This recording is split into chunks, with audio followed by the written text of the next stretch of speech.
Well, Dominique, here we are on day 2 of the National Citizens Inquiry hearings into our Farmer Safe in Canada. It is August 19th, and what a lineup you have put together for us today. Hey, Kari. Wasn't yesterday fun? Fun, but tragic and scary and informative and important. Important probably being the most important word, if I can say that. The information that we have at our disposal through these hearings, Dominique, never ceases to amaze me. Matter of fact, earlier today, I said it's like shock and awe, right? Absolutely. And the caliber of people testifying, the courage of these people standing in the gap for all you guys, you Canadians, it is an amazing thing to be part of. But yesterday, anybody that needs information about what's happening as far as your food supply goes, what are they injecting animals with, the fact that Nicholas, what was his last name? Hulsher. Sorry, Nicholas. And the fact that the very agency that supposedly protects us in the food supply won't even test an easy test to take processed meat, like, carcass meat, like the steaks you buy, you guys, or the salmon you buy, and test them for contaminants or what these vaccines are doing. Do they stay in the fish? Does it get transmitted to you? And they said, no, we're not gonna test that. That's the kind of information you need to hear about. And then there needs to be coming together of people demanding that these kinds of testing take place, Dominique. I mean, it just opens a floodgate of what needs to be done. And the question is, we're paying billions and billions of dollars to healthcare related lab testing and universities and research, and nobody can do a simple test like that. Well, and we're going to be seeing more of that today. But to your point, the information we're getting is astounding. And what's really interesting about being in person here and watching people interact, even in between and after some of the testimonies, is people are talking about, what do we do? Let's find a solution. And some solutions were offered. So if you haven't watched the testimony lives, I suggest you go back and watch them, because there have been some suggestions and people being encouraged to take action and to form communities to look into some of these things. Molly Engelhardt she was a dynamo. Wasn't she, though? Yep. And one of the things that was asked of her, and I believe it was one of our commissioners, is that even though it's more cost prohibitive to do some of the farming as you explained it, maybe it's more costly, wouldn't the savings to our health counterbalance that? Which was, I thought, a really interesting question. And of course you said absolutely. But think about the industry that would die, Dominique, as a result of it. And tragic, wouldn't it? It would, I mean, and this is where people have to start saying our tax dollars need to be spent effectively and efficiently, and if there's a way we can reduce healthcare costs as a result of people being poisoned through the food supply, then we demand this. The people and their interests have to start taking the priority interest, not who's making side money and who is appeasing unions and big government and all the rest of it. There has to be a whole reorganization of priorities. Absolutely. So, we could go on for hours on that. We absolutely could. But there's a new hearing about to start. There is, in just, an hour? Less than an hour. Less than an hour. Less than an hour, so tune in. We have a great lineup again today. So starting off the day is Curtis Stone. So he's going to be talking a little bit about building and operating small-scale farms. And that's so important. Large-scale farms feed a lot of people, but it's our small-scale farms, often generational farms, that really are dedicated to our nutrition and what they do. Because it's not a job for them. It is a commitment and a moral choice. So he'll be talking a little bit about that, and he'll be talking a little bit about the practical side of food security, which should be fascinating. So this is really important, critical in absolutely. This day and age. Boots on the ground, and then right after him, we have Dr. Frédéric Leroy, who will be zooming in from Belgium. and he's going to be talking about livestock and animal source foods and the important role they play in nutrition. But then also he's going to be looking at ultra-processed foods from a scientific perspective. You know, and then I know we have Dr. Yang from Japan. Like, the National Citizens Inquiry is giving this platform to these world-renowned scientists that are saying, thank you for allowing us to inform the people. These doctors typically are just going to symposium, government this, government that, where the real information has to be going out to the people. Exactly. And I think this is a really unique factor that the NCI is, and as we talk to them, because a lot of the experts testifying are here in person as well. Yeah. Thank you for this NCI and that we can talk to the people because they're the ones that really matter here. So for sure. Good for these amazing doctors to be concerned enough to tell the story to you. You know, this is great. All right, who else do we have? So then we have Dr. Sylvain Charlebois, who was with us in Kelowna, who talks a lot about supply management. And he's had a long career in speaking out to the milk, and I'm going to quote Maxime Bernier here, the milk cartels. Now, Dr. Charlebois doesn't go as far as saying that, I don't think, not publicly. So, but his not yet, anyway. Not yet. But his shift today, he's going to be talking about synthetic dairy alternatives and what that means to the dairy industry. Don't you find some of these things, well, and to human health, synthetic milk, you guys, synthetic butter, cream, like, some of this testimony must have to listen to, but I don't really want to know. Exactly. But you have to know. Oh, we have to be informed. Absolutely. Yeah. Okay. So, and then after him, we have Jared Graff, a young farmer from a farming family, and he's going to talk a little bit about what it's like to be a young man wanting to go into farming and some of the hurdles and obstacles they are facing today. Very different from his dad's generation even, or his grandpa's generation. That'll be really interesting. It will be. Yeah. And then we have this incredibly brilliant woman coming to speak, Miss Kari Simpson. And she's going to be talking to us. Now, I don't remember, Kari, what was she was going to talk to us about today? You know, I got into trouble in 2023 when I published a paper called Where's Your Beef? Trudeau Wants to Know. And this is important, you guys. What people don't know behind the scenes is there's all this movement by government without any public consultation or knowledge on regulations being formed where they are identifying and tracking every single animal in Canada. So if you're a person with 4 chickens in your backyard, government wants to know. Well, you're going to be regulated to know. So in 2023, I published the IS report, the important stuff, is what it's called, and it went wild. I received calls from all these farmers, everybody very concerned about the overreach of government. And so today I'm going to be bringing that document up to speed. We're going to be expanding it a little bit to what nonprofit organization is now going to be tracking everybody's everything. And I'm going to open the door to the One Health movement across Canada, which ties Canada directly into the World Health Organization and overseeing everything that goes on here from people, animals, plants to environment. So very important, very disturbing, and certainly there's some guardrails that have to be built here. And I have a few suggestions on that front. Well, of course you do. So I would tune into that because, you know, some people have a knack for presenting information, and this would be one of those people.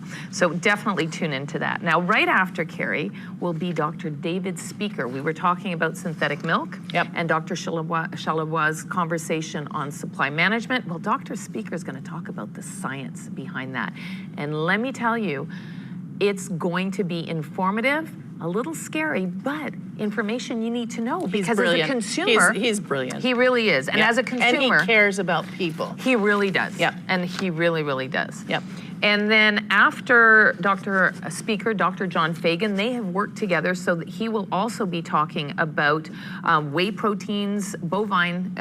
Sorry, what is it? Recombinant bovine whey protein. I have no idea what that means, but I'm looking forward to finding out, and you should be too. The things we find out at the NCI hearings. Yeah, sometimes you're happy to learn about it, sometimes not. And you will be tested. Oh, yes, that's right. Yeah, we'll send out a survey. Yeah. And then we will be ending our day with Michael Yon. Now, if you've never heard of Michael Yon, jump on the internet.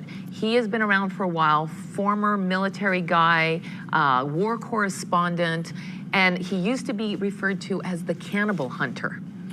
Okay. And that's a whole different story. That story I have not heard. Yeah, that's a whole different story. I will go look that one up. So he will be coming to talk to us about, because of his experience in field reporting, about food security, fertilizer, famine risk, which is really important, vulnerabilities in global supply systems and how that impacts us. We need to know these things. Well, look at how gas is impacting us just now. Think if the food was impacted as well. Well, remember the impact on fertilizer, right? Yeah. So we need to know these things. Exactly. So that'll wrap our day. And that's a big day. All right, everybody. So you got two choices. You can come to this amazing venue in High River, Alberta called the Highwood Memorial Center. It is fantastic. Beautiful. Kudos to the administrators of this beautiful venue. They have been wonderful. Or you join our live stream at nationalcitizensinquiry.ca. Just hit the live button and as technology allows, we will be there. So we look forward to seeing everybody, and thank you. Thanks very much. Well, Dominique.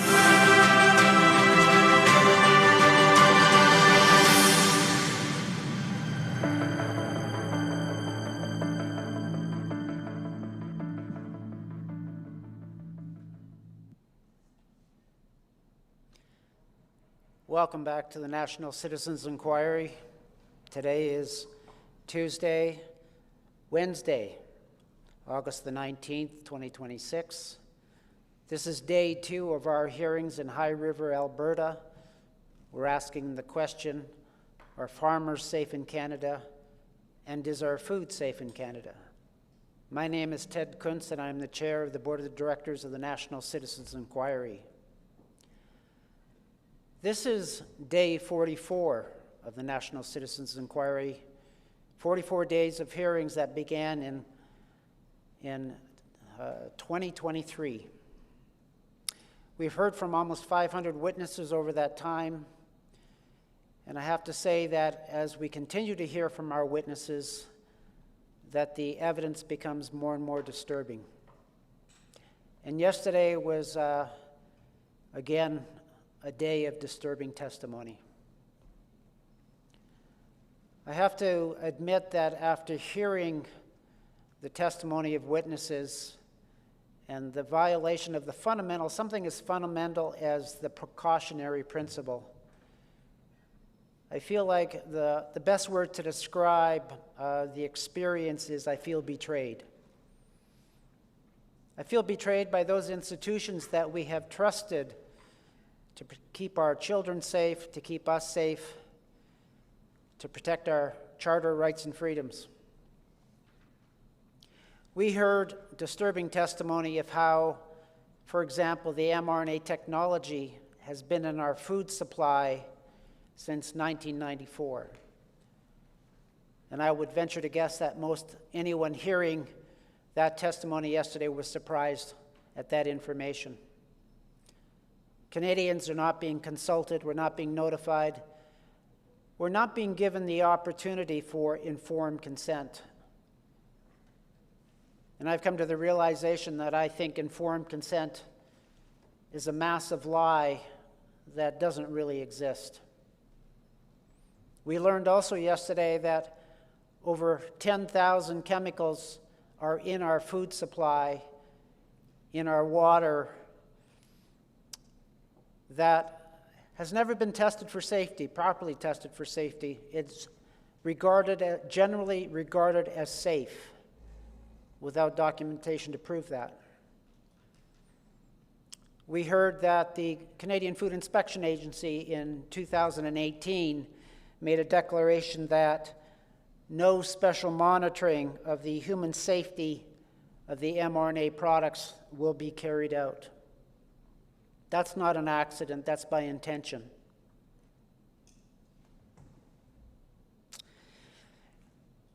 One of the most common refrains that we hear from government and from our public health is the word safe and effective.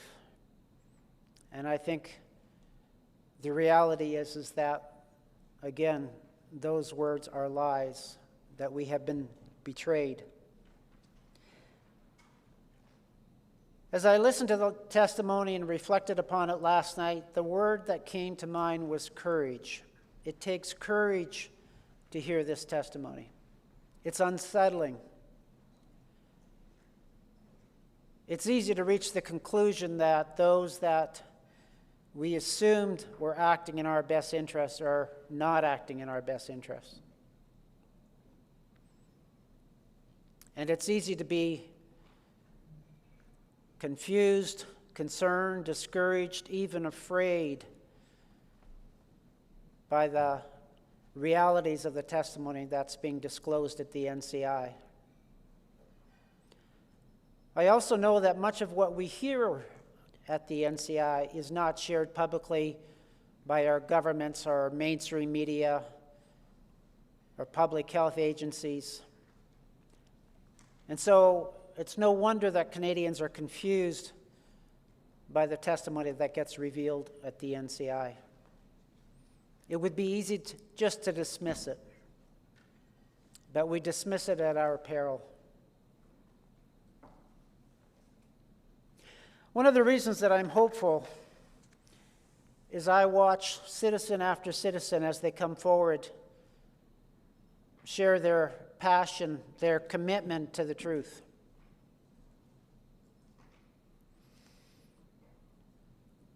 I think we can conclude that these institutions that we trusted have failed us. And what that means is now it's up to us, that we must lead. We must address these. We must solve the challenges that we face. And so the era of passive compliance is over. This is our time.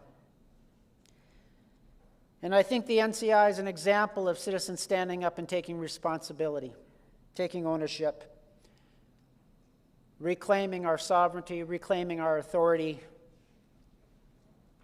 and holding those that we trust to act in our best interest to account when they do not. I want to share as a closing to my opening comments the words of Molly Engelhart. We were privileged to have Molly Engelhart testify yesterday at the hearings. And Molly is, I think, a very skilled and thoughtful writer for the Epoch Times. And I pulled out a quote that I've been carrying around of Molly's for some time because I think this quote captures the essence of what we are up against and the challenge that all of us have and the choice that we have to make. And this is what Molly wrote. She said, "Every hardship we experience can either become a wound we live inside forever or a lesson that transforms us. Every betrayal can make us smaller or wiser. Every loss can become a permanent excuse for bitterness or the fuel for a better future. What we see as something bad that happened to us can become our power. It can become our motivation. It can become the very thing that pushes us towards deeper faith, stronger communities, greater courage, and a clearer understanding of what actually matters." Those are wise words from Molly Engelhart. I think what we've discovered at the NCI is that the truth matters. And it is an honor and a privilege to be in the company of those that support that commitment. I invite you to join us today, hear the testimony, share the testimony with your family and friends and community, because what we do makes a difference. And so I thank you again for joining us. I'm going to ask Mr. John Graff to come forward and begin our hearings today with a prayer.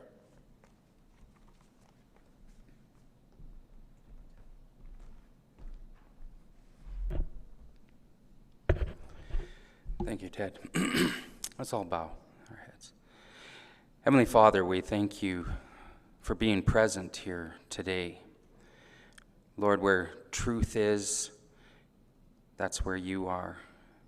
And where 2 or 3 of these courageous people come together, you've said you will be here. We thank you for that promise and that statement.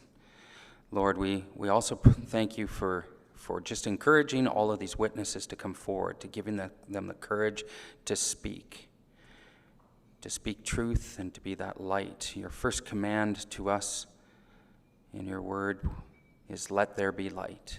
And Lord, may that be something that proceeds from here today. Let there be light in this nation. Be with us all today. In your name we pray. Amen.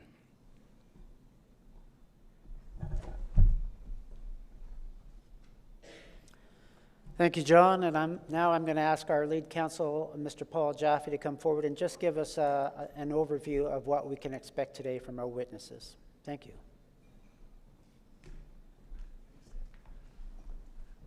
Good day, commissioners and everyone watching these proceedings. Day 2 will be no doubt as interesting as yesterday. We have 8 witnesses set for today. A nice mix of both lay witnesses and experts. Our first witness, Curtis Stone, appears to be with us, joining us virtually, and my colleague Wayne Leonard will lead Mr. Stone through his evidence.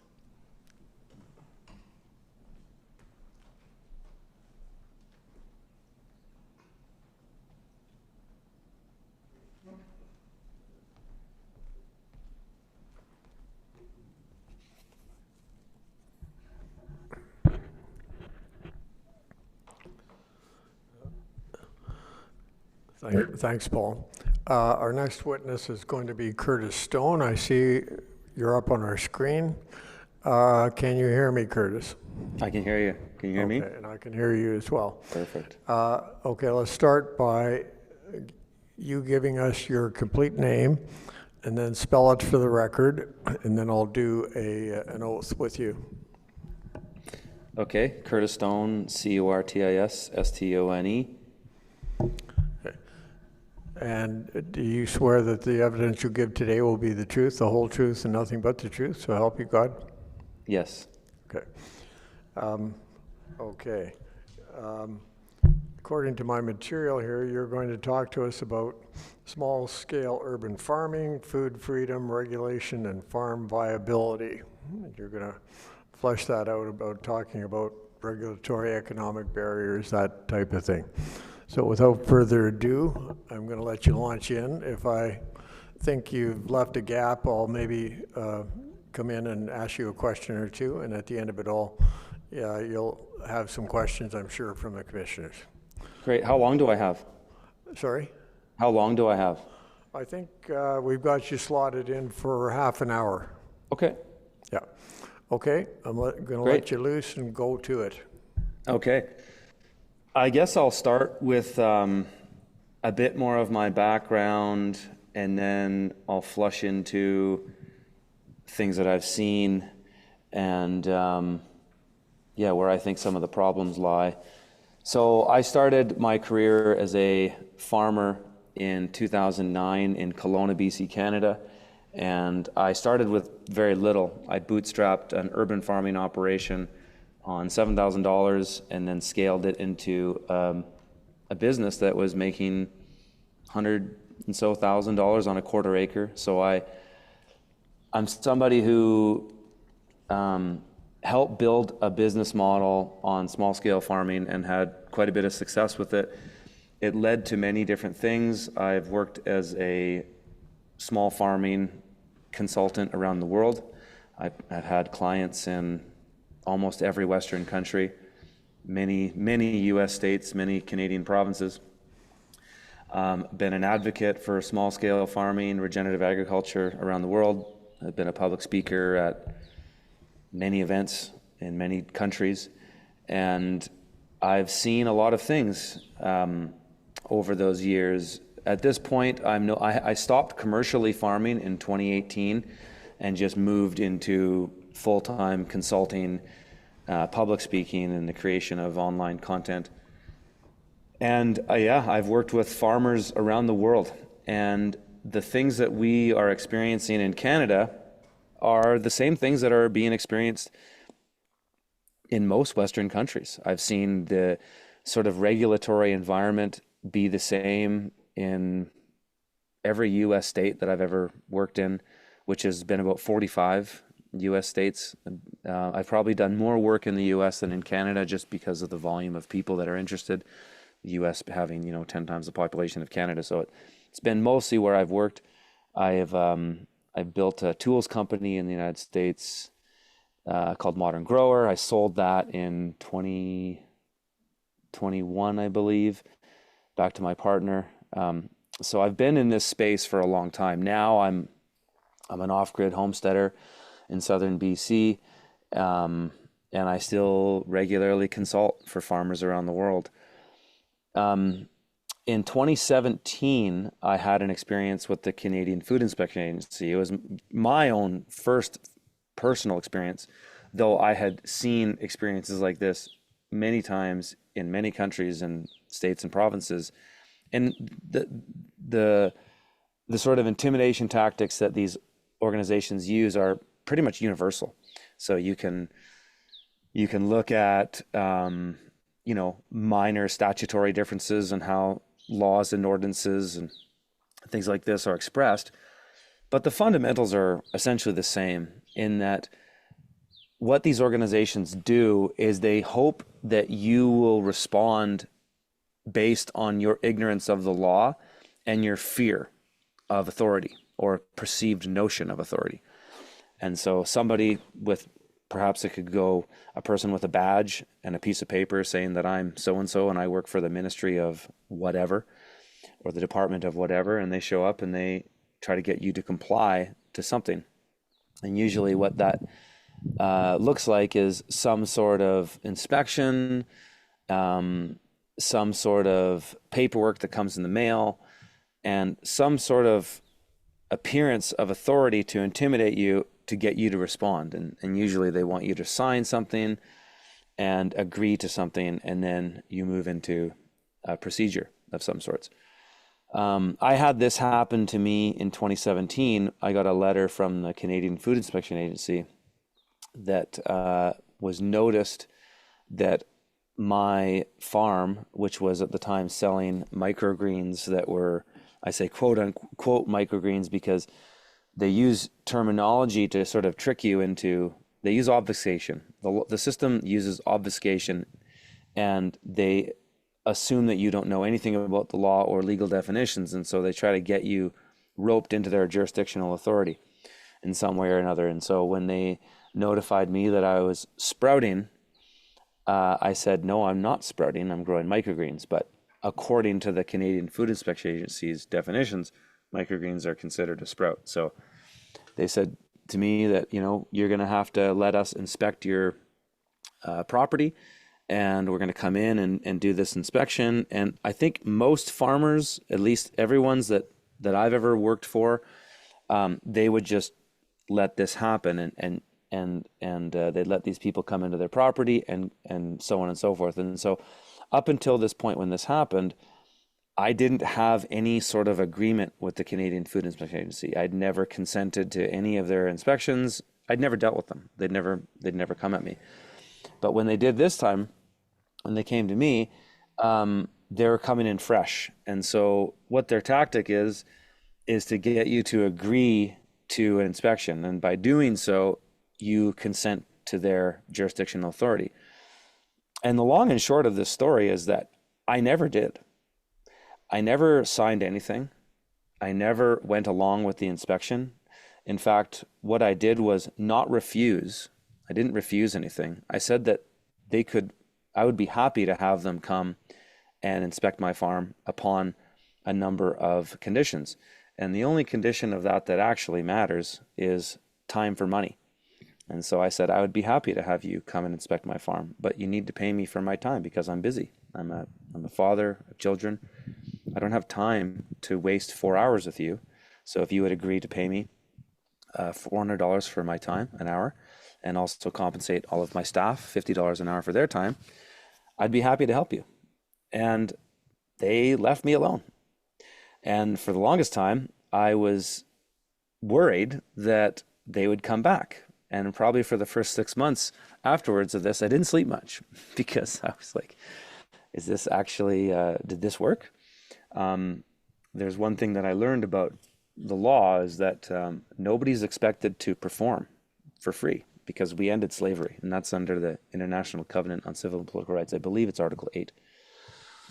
And so I didn't cite that to them, but I just simply said, I'd be happy to help you, but you need to pay for my time. And they said they couldn't, and I left it at that, and they never bothered me again. And so why was that, say, a different experience than what perhaps the ostrich farm that I believe we've probably all heard about? And I haven't read into the ostrich farm's cases or haven't spent any time reading the minutes of the things that went down between them and the CFIA. But I do know that they were doing some sort of research for some kind of, perhaps a vaccine company or some sort of pharmaceutical company. And if they were doing that, they would have agreed to operate within certain regulatory ordinances. And so that may have been the difference of what they experienced versus what I experienced, because I never had any agreement with them in the first place. So when I informed them that I'd be happy to work with them, see, I'm not on the record refusing, because when you refuse, that can get you into some sort of other legal situations. It's similar to what with the census. You know, when the census people show up, if you don't want to fill it out, and they show up at your place and they say, are you refusing? If you don't refuse, they can't get you on the record. And so it's all about these records, in my opinion. And so I believe the reason why I experienced what I did versus why the ostrich farm people experienced what they did came down to that, is that I never gave them a leg to stand on jurisdictionally. And so that was my experience with them, and I never looked back. I'm here living on land in British Columbia, living very free. People don't bother me. But I think the difference between what I have done and what other people do is that I don't just assume because I get a letter in the mail from some government agency that I have to just go along to get along. I've educated myself. So if some organization from some ministry comes at me, the first thing I do is I go and read their definitions. What is the definition of this and this and this? Because it's not often what you think. So for example, the definition of person under the Agricultural Land Commission Act says includes a First Nations government. So another definition that you should familiarize yourself with in the law is the word includes. The word includes in law means that and only that. The inclusion of one is the exclusion of another. So when a government agency says something is included, they're meaning that is all that's included. That's why when you read legal contracts, sometimes you'll hear terminology such as included but not limited to. And then that would be where includes means what you think it means in common parlance. But the point I'm trying to make with this is that this is how the system works. It uses obfuscation and your assumption of terminology to trick you into obligations that you're not necessarily obligated to perform. And this is why I believe we're in the situation that we're in. And I think this is where, instead of us sitting here saying, well, let's just blame the CFIA, the Canadian Food Inspection Agency, and all these other bureaucracies and agencies, instead of blaming them, which there's no doubt there's some blame to be made, and there are some wrong that has been done. But I think we have to take onus on ourselves to go, well, did we look at all the things? Did we do our research? Did we do our due diligence? And I think in most cases it's no. I think there's a tendency in our culture today to just run to the end conclusion that is, I was wronged and I'm a victim, instead of saying, well, what agency do I have over my life, and what can I do to take agency over it now? And if I have some agency coming at me saying that I need to perform this and this and this because of code or ordinance this and this and this, well, why is that? And what can I do to correct the record and make it right? And this is what I experienced in 2017 with the Canadian Food Inspection Agency has also been experienced with many others that I've got to know around the world, particularly in the United States and some in Canada, where once you understand a bit more of what they're asking for and why they're asking and how they assumed that you should have been a party to it, then you can start to unravel what that looks like. And I think this is, for a lot of it, though I can't make a claim to say that I know everything that's happened to everybody, because that would be an impossible thing to prove. I haven't read everybody's paperwork, but I look for fundamentals and I look for principles. And every time that somebody brings me a case that it appears that there's been some wrongdoing, every single time I have found that they agreed to something that they weren't aware of, either tacitly or directly. So by tacitly, I mean a tacit agreement in law is you agreed to something by silence. So you got a letter in the mail that said, if you don't do this and this and this in 21 days or whatever it is, this is going to happen. We'll assume your agreement. And that can be worded in many different ways, but this is every time I've looked at something in detail, this has been the case, is that somebody agreed to something along the line tacitly, or they signed up for something that they weren't aware of because they didn't read the terms of service. I mean, who reads terms of service and contracts today? Very few people do. One thing that's very empowering about where we're at right now is you can actually use AI to do that for you. So you could take a 400-page contract and put it into an AI model and ask it to look for certain things, and it'll do that. Whereas in the past, when I first started doing this stuff and reading the law and paying attention to what these agencies were trying to do to farmers, I found that every single time people missed things in the contract. So now there's actually no excuse.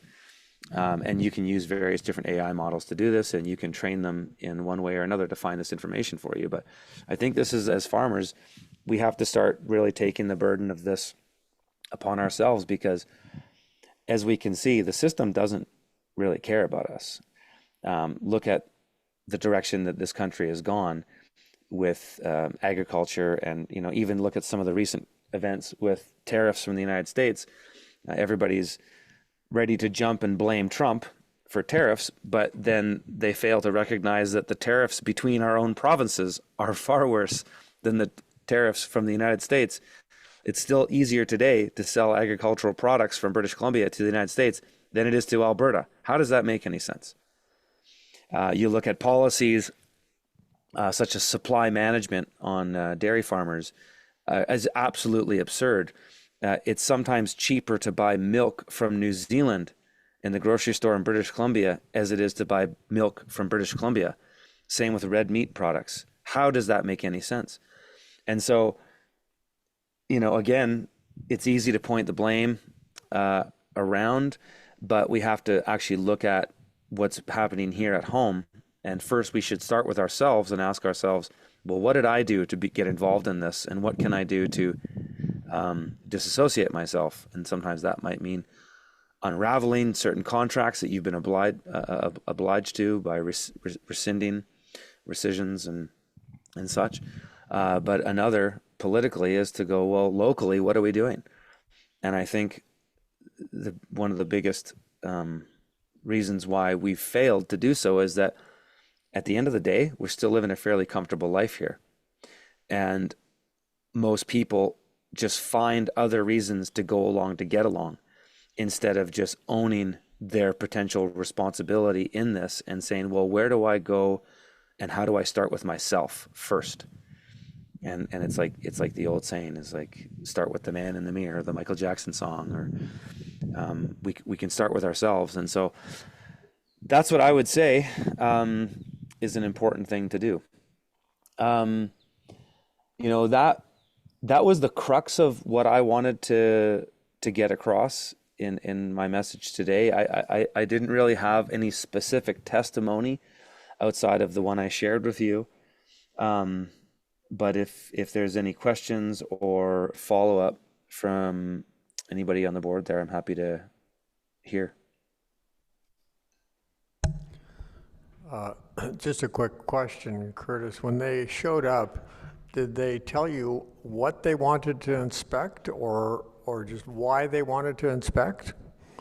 Yeah, they wanted to inspect my facility because under whatever article it was, that microgreens were considered a high-risk crop. So therefore, they needed to inspect. And again, I'd seen this happen many times with my clients of mine that I'd consulted for over many years prior. But everybody that had preceded me in that situation, they just agreed because they assumed that because some government agency said so, that they had to comply. And so if I didn't know what I knew at the time about that, I would have done so in the same way, because I would just assume, well, hey, you read the Canadian Food Inspection Agency Act, and according to this article and this article, it says that I have to do this. But I approached it more from a fundamental standpoint to say, well, it sounds like you're asking me to perform a service for you for free. And once I illustrated that to them, that's when it got their attention. And so does that particular thing work everywhere in every situation? I won't make that claim. I don't know that. But it certainly did with my own. Did you ever have a situation where you actually did allow them to inspect or do whatever they said they were going to do? Never. No. That was my first and last experience with them, and they never bothered me again. I carried on farming for another year, doing exactly the things that they said that I wasn't allowed to do, and they never bothered me. Okay. I was selling in major grocery store chains, and I carried on, and they never bothered me.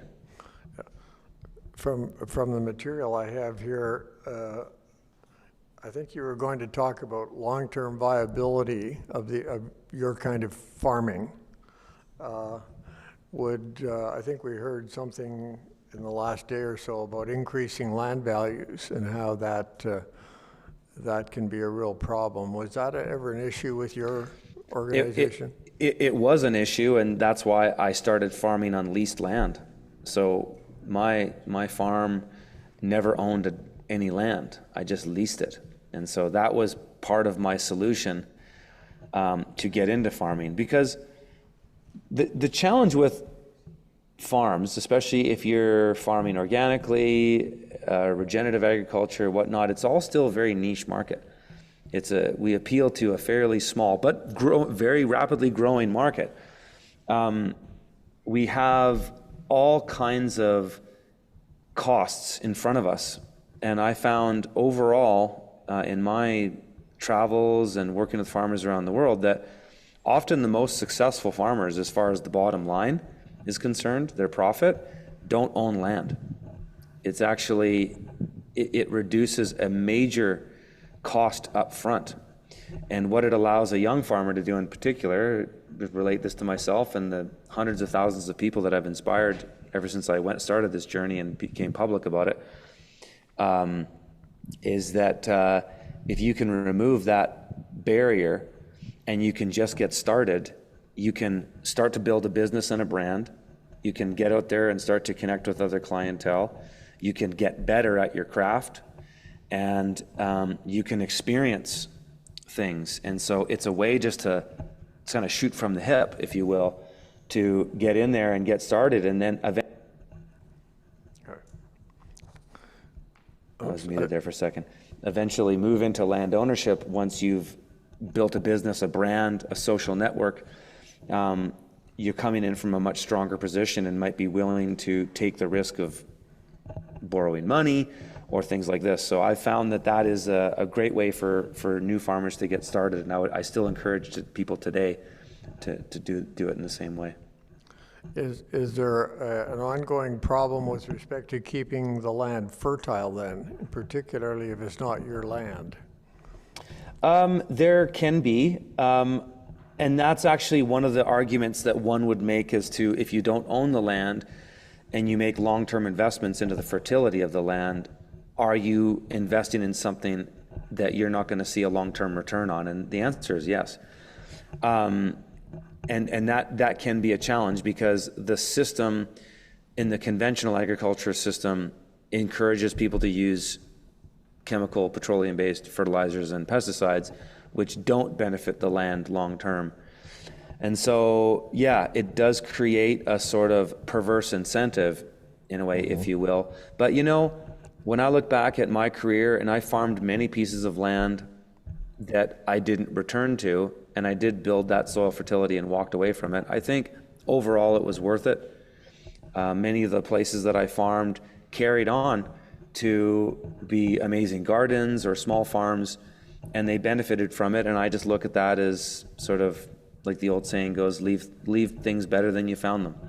But it certainly does challenge sort of modern economics, if you will, to think that you'd put money into something that you're not going to get a long-term return from. Okay. Would there be any difference in the quality of the produce you'd be selling to the supermarket then, depending on how that land was used by you or by, say, a previous lessor? And how would you deal with that? Yeah, I mean, it would be. How you deal with it is you have to deal with it. And so you might come into a piece of land that's somewhat degenerated that you're going to have to regenerate in some way by bringing in, you know, new organic materials, composts, compost teas, or certain organic fertilizers and minerals and macronutrients and micronutrients and such. So yeah, you're going to have to build that soil fertility up. If you're an organic farmer, you're farming soil. If you're not an organic farmer, you're farming a crop. So the organic farmer is looking at the whole system, which includes the soil, much like how we think about the difference between, say, allopathic medicine and naturopathic medicine. The allopathic doctor just says, fix this specific thing by applying this specific drug. It's the same in conventional agriculture. We need nitrogen, phosphorus, and potassium to fertilize the crops, whereas the organic farmer looks at the soil as whole and the general health of the soil. And so it's a dichotomy of approaches, and it's what exists in farming is the same that we experience with medicine. Okay, I think at this point I'm going to ask the commissioners if they have any questions or comments for you. Yeah, Vincent? Thank you for your testimony. A question that I have for you is, are you aware of any other administrative roadblocks to small-scale farming from a legal perspective, from a government contact perspective? And if so, what advice do you give small-scale farmers to navigate their way through that process?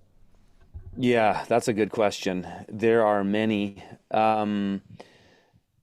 You know, one of the challenges that we face, so one of the benefits of small scale farming is that you can get the farm close to the people. So not all farms make sense to be close to the people. Like, it doesn't make sense to have an 800-acre cattle ranch in a city. But you also don't need the same amount of access, because when, say, beef is produced, it's produced at once. And then all that stuff goes into some kind of storage facility like a freezer and whatnot, then it can be brought to market as it's needed. In the case of small-scale vegetable farming, it's best to have vegetables delivered fresh to the people. So small-scale vegetable farms, whether they're just growing, you know, market veg, root vegetables, cabbages, potatoes, salad greens, things like this. And even in there, you can split those up. You know, potatoes can store well, cabbage can store well, but say salad greens, root vegetables, fresh herbs, tomatoes, things like that, those things make sense to be close to people. And so sometimes what these farmers encounter is barriers at a local ordinance level. So compliance regarding what can be done in municipalities. Are you allowed to have a farm? You know, often what happens is that the term farm is broadly applied. So to a municipality or a regional district, say in British Columbia, there's no difference in their regard as to how their bureaucrats tick boxes, because that's all bureaucrats really do, is they just tick boxes. And so if you don't fit into the box that they've crafted for you, they don't have a place for you. So they go, oh, well, you're farming. And the assumption is that there's going to be smelly manure, animals that are making noises, and all kind of things like this, which is not going to be the case for a small scale vegetable farmer. So I would say that's often one of the biggest barriers that we see to farmers. And just moreover, broadly, it's that they don't define things. They don't define things specifically enough. Now, I don't say that and go, oh, well, we need to make sure those agencies are up to date with what farmers are doing in the current environment, because there's a lot of innovation happening in regenerative agriculture and small scale farming all the time. It's farmers like myself, or, Ted mentioned a friend of mine, Molly Engelhart, that do these things. My preference would be to just deregulate and just get it out of the way and let the farmers and the market figure it out. Because the more we ask these agencies to get involved, the more we create work for them. And these agencies, in order to stay relevant, need to prove that they're needed. So it's often a sort of a problem, reaction, solution type thing, where the agencies create a problem which causes a reaction, and then they offer a solution, which is to say, let's apply more government. Let's create a new agency that specializes in small scale farming and regenerative agriculture. And I would say no. I think Reagan had the quote that was, anytime you hear somebody say, I'm from the government, I'm here to help, run. And so I would like to see more of a free market. But the problem is government's not in the business of letting people do what they want. Government is in the business of managing people. And how this often plays out is that we manage ourselves. And so it's a great business model if you can get it. Tell people that they need to be regulated, give them paper that makes them think they need to regulate themselves. They do most of the work, and then they pay you to do it. It's a hell of a business model, but that's what it is at the end of the day. And I think that's what I partially exposed when I turned the CFIA around for me, is that I exposed that they actually are a business. And in the email that the agent from the CFIA sent to me, he said, my clients are often this, or my experience with my clients are often that. So if he's telling me that I'm a client, he's telling me that he's from a business. And so I think this is partly what we have to realize is government is a business. All these agencies are also a business. They need our compliance and our agreement in order to have authority. And if we don't give it to them from the beginning, they don't really have a leg to stand on. Now, again, I'm not saying that this applies to every agency in every situation. I couldn't make that claim. But it's certainly what I've experienced in my own farming practice and the consulting that I've done for hundreds of farmers around the world. That was very helpful. Thank you. Yeah, Krista? Yep, go ahead. Thank you very much for your testimony. My question relates to why you no longer are farming. Oh, it was just my personal journey. I started having babies, and I found that I was doing a lot of things when I was farming. I was making YouTube videos, I was consulting, I was public speaking, I was scaling an online business. I just looked at my time and just went, well, if I want to give more time to my family, one of these things has to go. And at the time it was the farm, because with my online work and my consulting, I was able to work from home. I was able to just be more available to my family. So it was a personal choice, really. That makes sense. Is it because farming's difficult and hard to do economically? Or Partly. At least the type that you were doing. Partly. I mean, it certainly was in compared to, can I make easier money consulting for $500 an hour and getting paid, big retainers to go and speak at public events in big cities? Absolutely.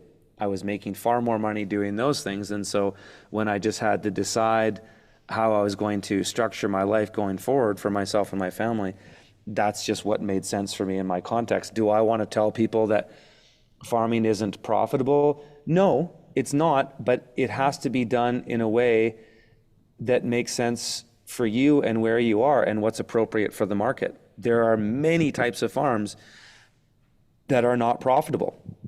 And there are many types of farms that are profitable. But what's right for an individual just depends on where they are and the time and place that they're in the context of their life. Thank you very much. One further question. What would you say then to the question, are farmers safe in Canada? I would say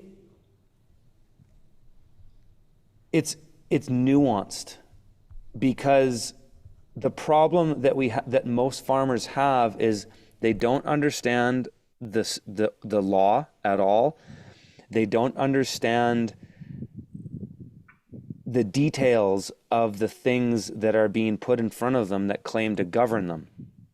And so, are we safe? I would say it depends.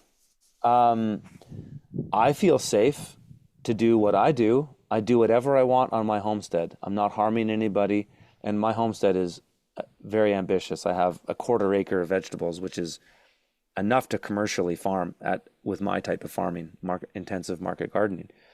So I feel safe, but I guess I've done my diligence and I don't have fear of the government. I think most farmers who don't know, they're not safe because they have roped themselves into all kinds of contractual obligations that they don't understand. And therefore, they are at the whim of any agent that shows up at their property at any given day. So I think my answer is a yes and no. It just depends on where you are.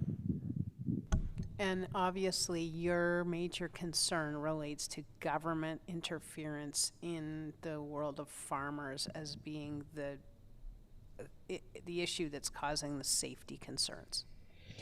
It is when we don't know. And see, if I could wave my magic wand, I would imbue my knowledge and experience on all those other farmers. And I think if that magical utopia were to happen, the government would become irrelevant and they wouldn't have anything to govern. But we're not there.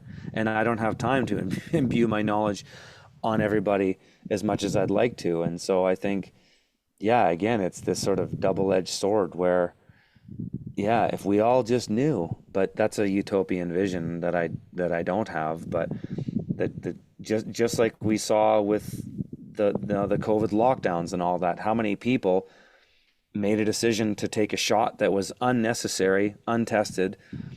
They did it because they didn't know any better.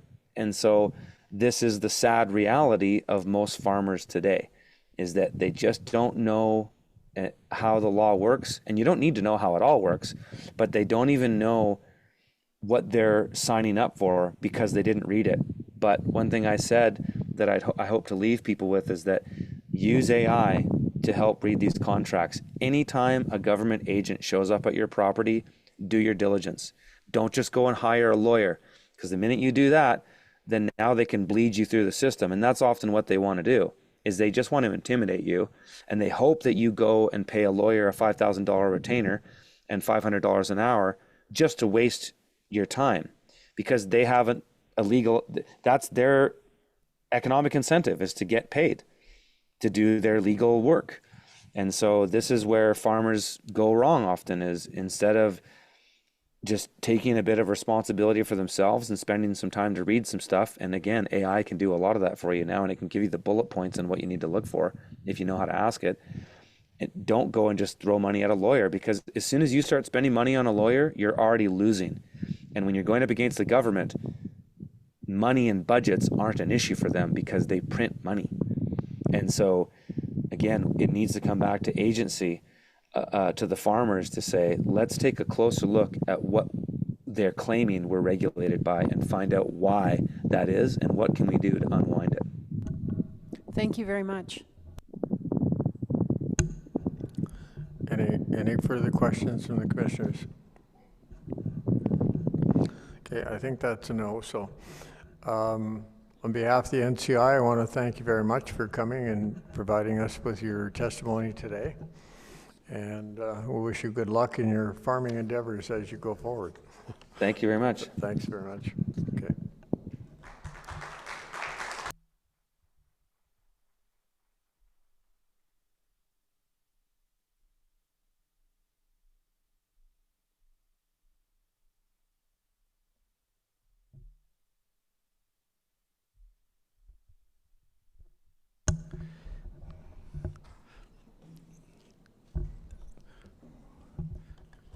I'm resisting the temptation to respond to a comment from the last witness about how spending money on a lawyer is a bad idea.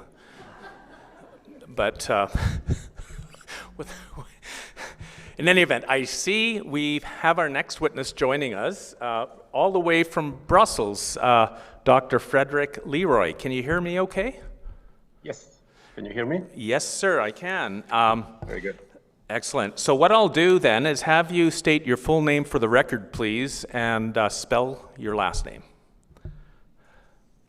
My name is Frédéric Leroy, Leroy. And Frédéric, do you swear to tell the truth, the whole truth, and nothing but the truth, so help you God? I do. Thank you. And I understand you have a PowerPoint presentation, so I'm going to get you to start with that in a minute. But first I want to introduce you as best I can by summarizing some of your academic background and your qualifications for giving the kinds of expert opinions we'll hear from you today on.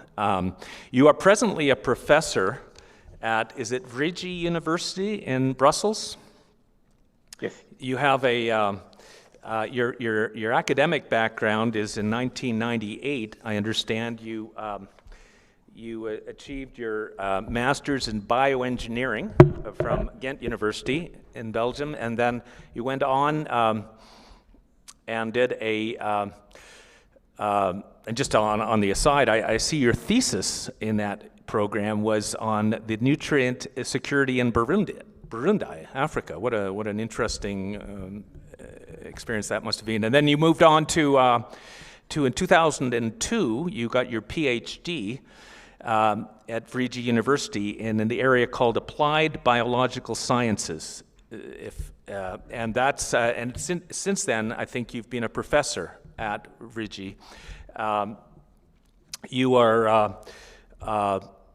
You serve as a director of what's called the Research Group on Transdisciplinary Agri-Food Sciences, and you're going to hopefully explain to us what that is. You are exceedingly widely published. You have authored or co-authored 200 peer-reviewed publications. You've been cited over 20,000 times by other scientific periodicals around the world. You are extremely active within a number of scientific organizations and boards, including the Belgian Association of Meat and Science Technology, the Belgian Society for Food Microbiology, the Belgian Nutrition Society.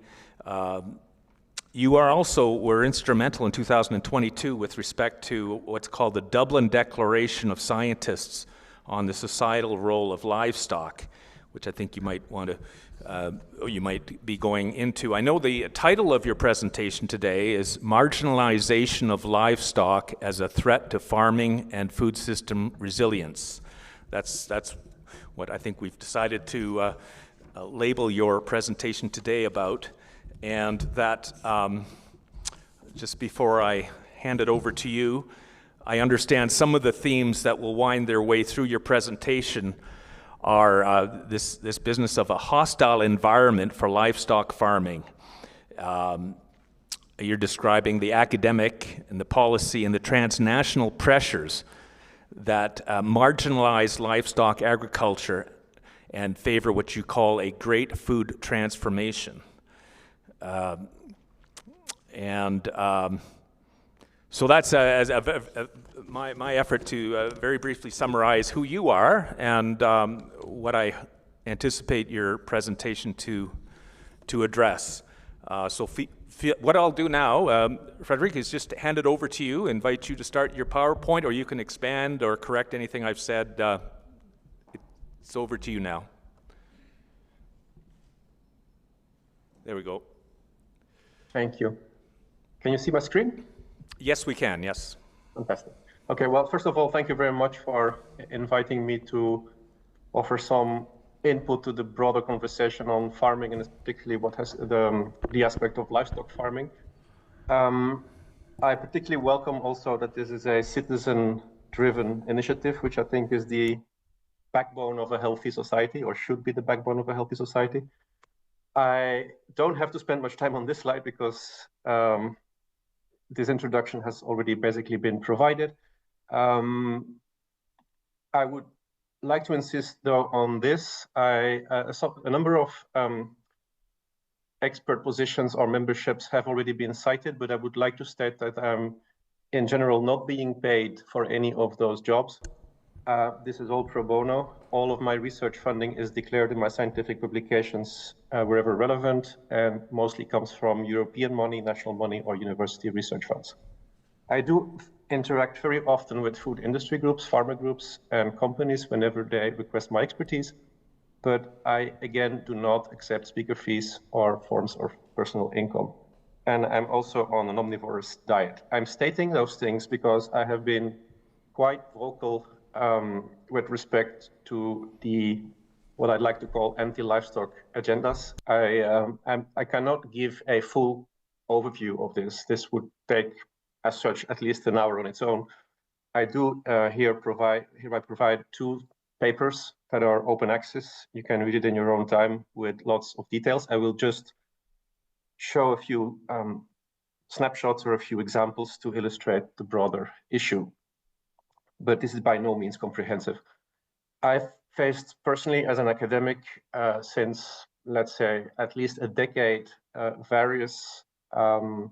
been confronted at least with various expressions of what I would call then again anti-livestock sentiment.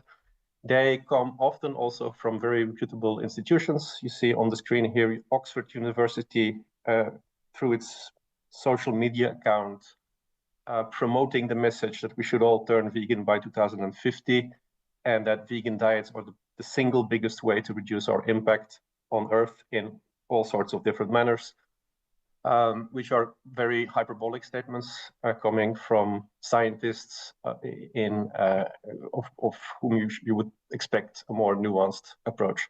Below that, you see another output coming out of Oxford combined with Cambridge and a few other UK universities of the highest level. This is a government commissioned report called UK Fires, where they call for a 50% reduction of beef and lamb by 2030 and a complete phasing out by 2050. We've had the CEAP Center at New York University proposing a whole range of policy options for interventions at the city level, including bans on certain animal-based food products, and particularly, of course, meat, and sometimes often also dairy products. Many universities, or at least some universities such as Goldsmiths and Cambridge, have decided at some point to ban meat from their canteens.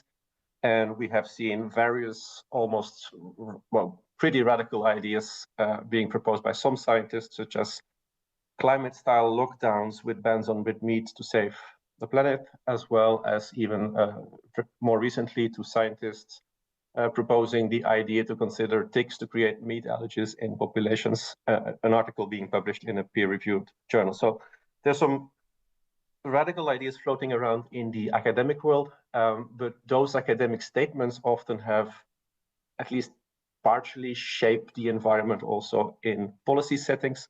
This is an example from Europe. This is a document provided by the European Environment Agency, where a panel was asked to imagine 4 futures for the food system in Europe, whereby 3 of the 4 systems propose the replacement of meat with lab meat, and other forms of bioreactor-derived foods, including also imitation foods.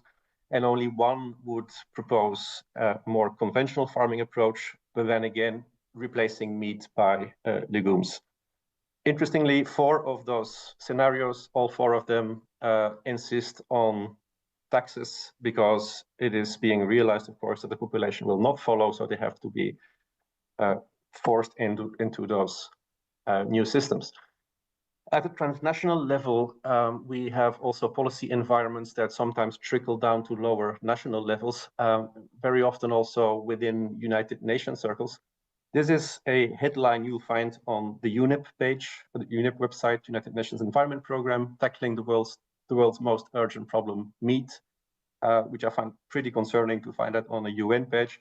This refers to an event a few years ago, I think it was 2018, where the most prestigious award for environmental and sustainability issues was given to 2 flagship companies for the alternative meat or the alternative protein industry, Impossible Foods and Beyond Meat.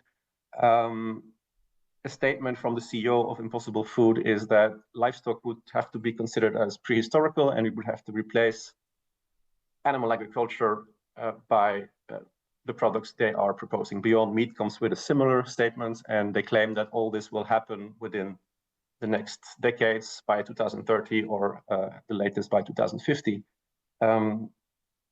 It is said that it's a simple intervention, or it's proposed as a simple intervention, but it doesn't seem to be that simple, because the market shares, as you can see at the bottom, the stock exchange data show that those markets are generally collapsing after an initial hype.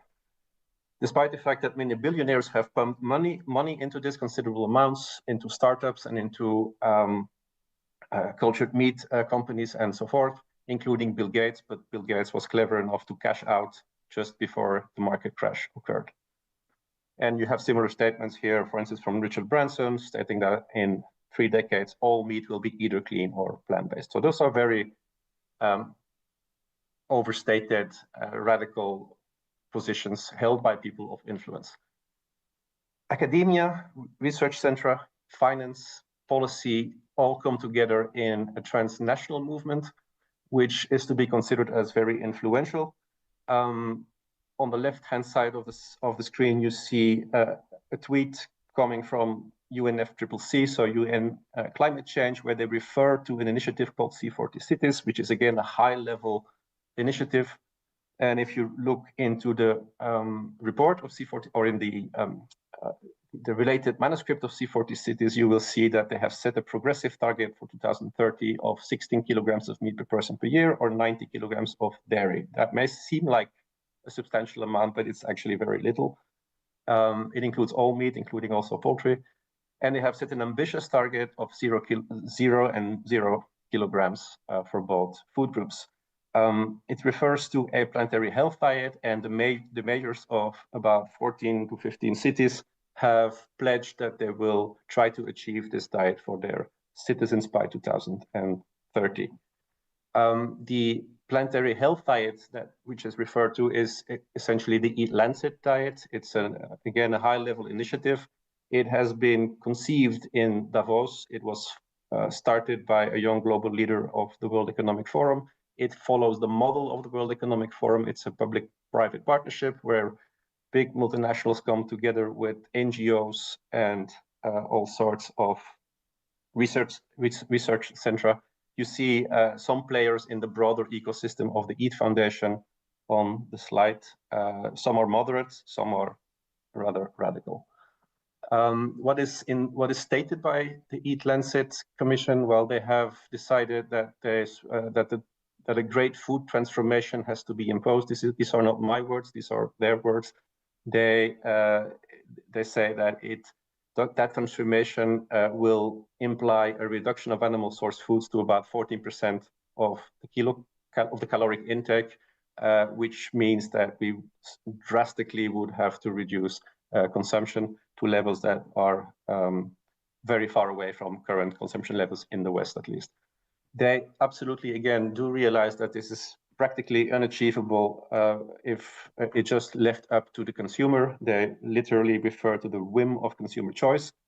And they insist that hard policy interventions are needed, and that would include legal measures, fiscal measures, subsidies, penalties, trade reconfigurations, and all sorts of economic and structural measures to impose the great food transformation. One of the key messages in the diet, so in the overview of the key messages of the Eat Lancet report, you will find that red meat is literally described as an unhealthy food, and it's put at the same level of sugar. Don't underestimate what this report can achieve. It has been a major influence on the European Green Deal, on the Nordic nutrition recommendations, and even on the Canadian dietary guidelines. The diet is conceived as a health intervention, and then the sustainability aspects are secondary. So the design is based on health theory, nutrition theory from Walter Willett at Harvard University. So they have incorporated prestigious universities, and to bring the current diet into the so-called health boundaries, it would imply a radical reduction, as you can see on the right side, from of animal source foods, also starchy vegetables such as potatoes and eggs, and it would need a massive increase in nuts and whole grain cereals and some other foods. So this is what is playing in various influential circles. I don't want to sound too much like a conspiracy theorist in this case, but this is all documented, this is all open, and it is actually shaping up and exerting its influence. Because of this, a number of scientists have come together and looking at the problem. So the question is, how should we look at animals in the food system? Should we go all the way as proposed by the Great Food Transformation, or is there another way that would be more optimal for the future? So on the one hand, you will have all sorts of people that would insist on all the negatives of livestock agriculture, and I want to make clear those negatives do exist. There is indeed an impact on all sorts of environmental criteria, and those impacts are real. However, on the other hand, you have people that will say livestock brings all those benefits. It can sequester carbon, it can valorize biostreams, it can improve biodiversity, contributes to rural communities, and so forth, which is also not completely untrue. But in the end, we need to have a reasonable conversation where we try to balance the harms and the benefits. And to have a more balanced view on this, we, with 5 to 6 people, including myself, came together at some point and decided to organize a summit in Dublin where we would look at the entire evidence related to nutrition and health, sustainability and environment, and the societal aspects in one summit, because those discussions are often fragmented and are seldom taken as a more holistic conversation. So we organized the summit in Dublin. We organized, it was 2022, we organized another one, 24, in Denver, US. And both summits also came with a specific output, respectively the Dublin Declaration and the Denver Call for Action. The Dublin Declaration is a very short one-pager, but it is essentially a statement or a manifesto through which scientists express their concern related to the previous, problems that I have addressed. So warning mostly that if we would take such radical steps and decimate global herds, or in some cases even eliminate those livestock systems, we would run into serious problem, because as this is literally from the declaration, because those livestock systems are too precious to society to just abandon them and make them the victim of simplification, reductionism, or sometimes even zealotry. Scientists are asked to provide reliable evidence for on all those various topics. It is by no means a call for status quo. It is not a request for business as usual, far from it. The Dublin Declaration acknowledges the serious challenges, but it has to be done through the proper scientific methods and with the proper considerations and expertises. One of the main purposes of the declaration is also to give a voice to those people that dedicate their lives and their academic careers to improving the food system, and they do so with the best of their possibilities. The declaration itself can be found on the hyperlink you see at the bottom on the left-hand side. You can read it again in your own time. It's rather short, but it has some specific paragraphs illustrating the mindset of the Dublin Initiative. The Denver call for action has been, oh, by the way, sorry, I have maybe to go back and to underline that this declaration has been signed by more than 1,200 scientists worldwide.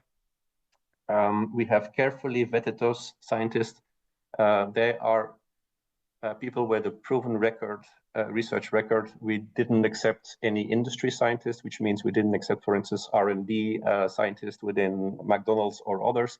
We had specific criteria, so that we would have a solid scientific community. I'm not saying there's anything wrong with scientists working at McDonald's, but we need to operate with a certain caution and be mindful of potential conflicts of interest. I'll come back to this later. The Denver call for action was another document, this time undersigned by around 40 senior scientists, where we call for 3 policy interventions, at least, or 3 considerations that would need to be taken into account in policy making. First, policies should not neglect nourishment. On the other hand, they should prioritize nourishment of global populations. It is unethical to sacrifice human well-being and health for other agendas, so that should be center front in all policy development. 2, system complexity needs to be recognized. And the danger is that a lot of policy development nowadays is based on single metrics or very uniformized assumptions without taking into account the broader aspects of people, planet, and prosperity. The third point is that we need higher standards of evidence. If we come to decisions, any science can go in any direction, but we need standards of evidence to filter out the strongest science to have the most robust policy development. The next part of my presentation will look into those 3 aspects of the Denver call for action. First part, nourishment. We developed a framework to think about nourishment and how nourishment should be approached. There's a paper looking at the details. You see the reference on the screen. But in essence, the nourishment framework we developed, and we sometimes call that the nourishment table, consists of 2 dimensions. We have taken into account nutrient density and processing levels. Not by coincidence, those 2 elements are the hot topics nowadays in nutrition debates and research, but they also happen to be the 2 drivers for the human development and evolutionary divergence from other primates. It's by eating higher up the trophic chain that we became human, and also by developing technologies.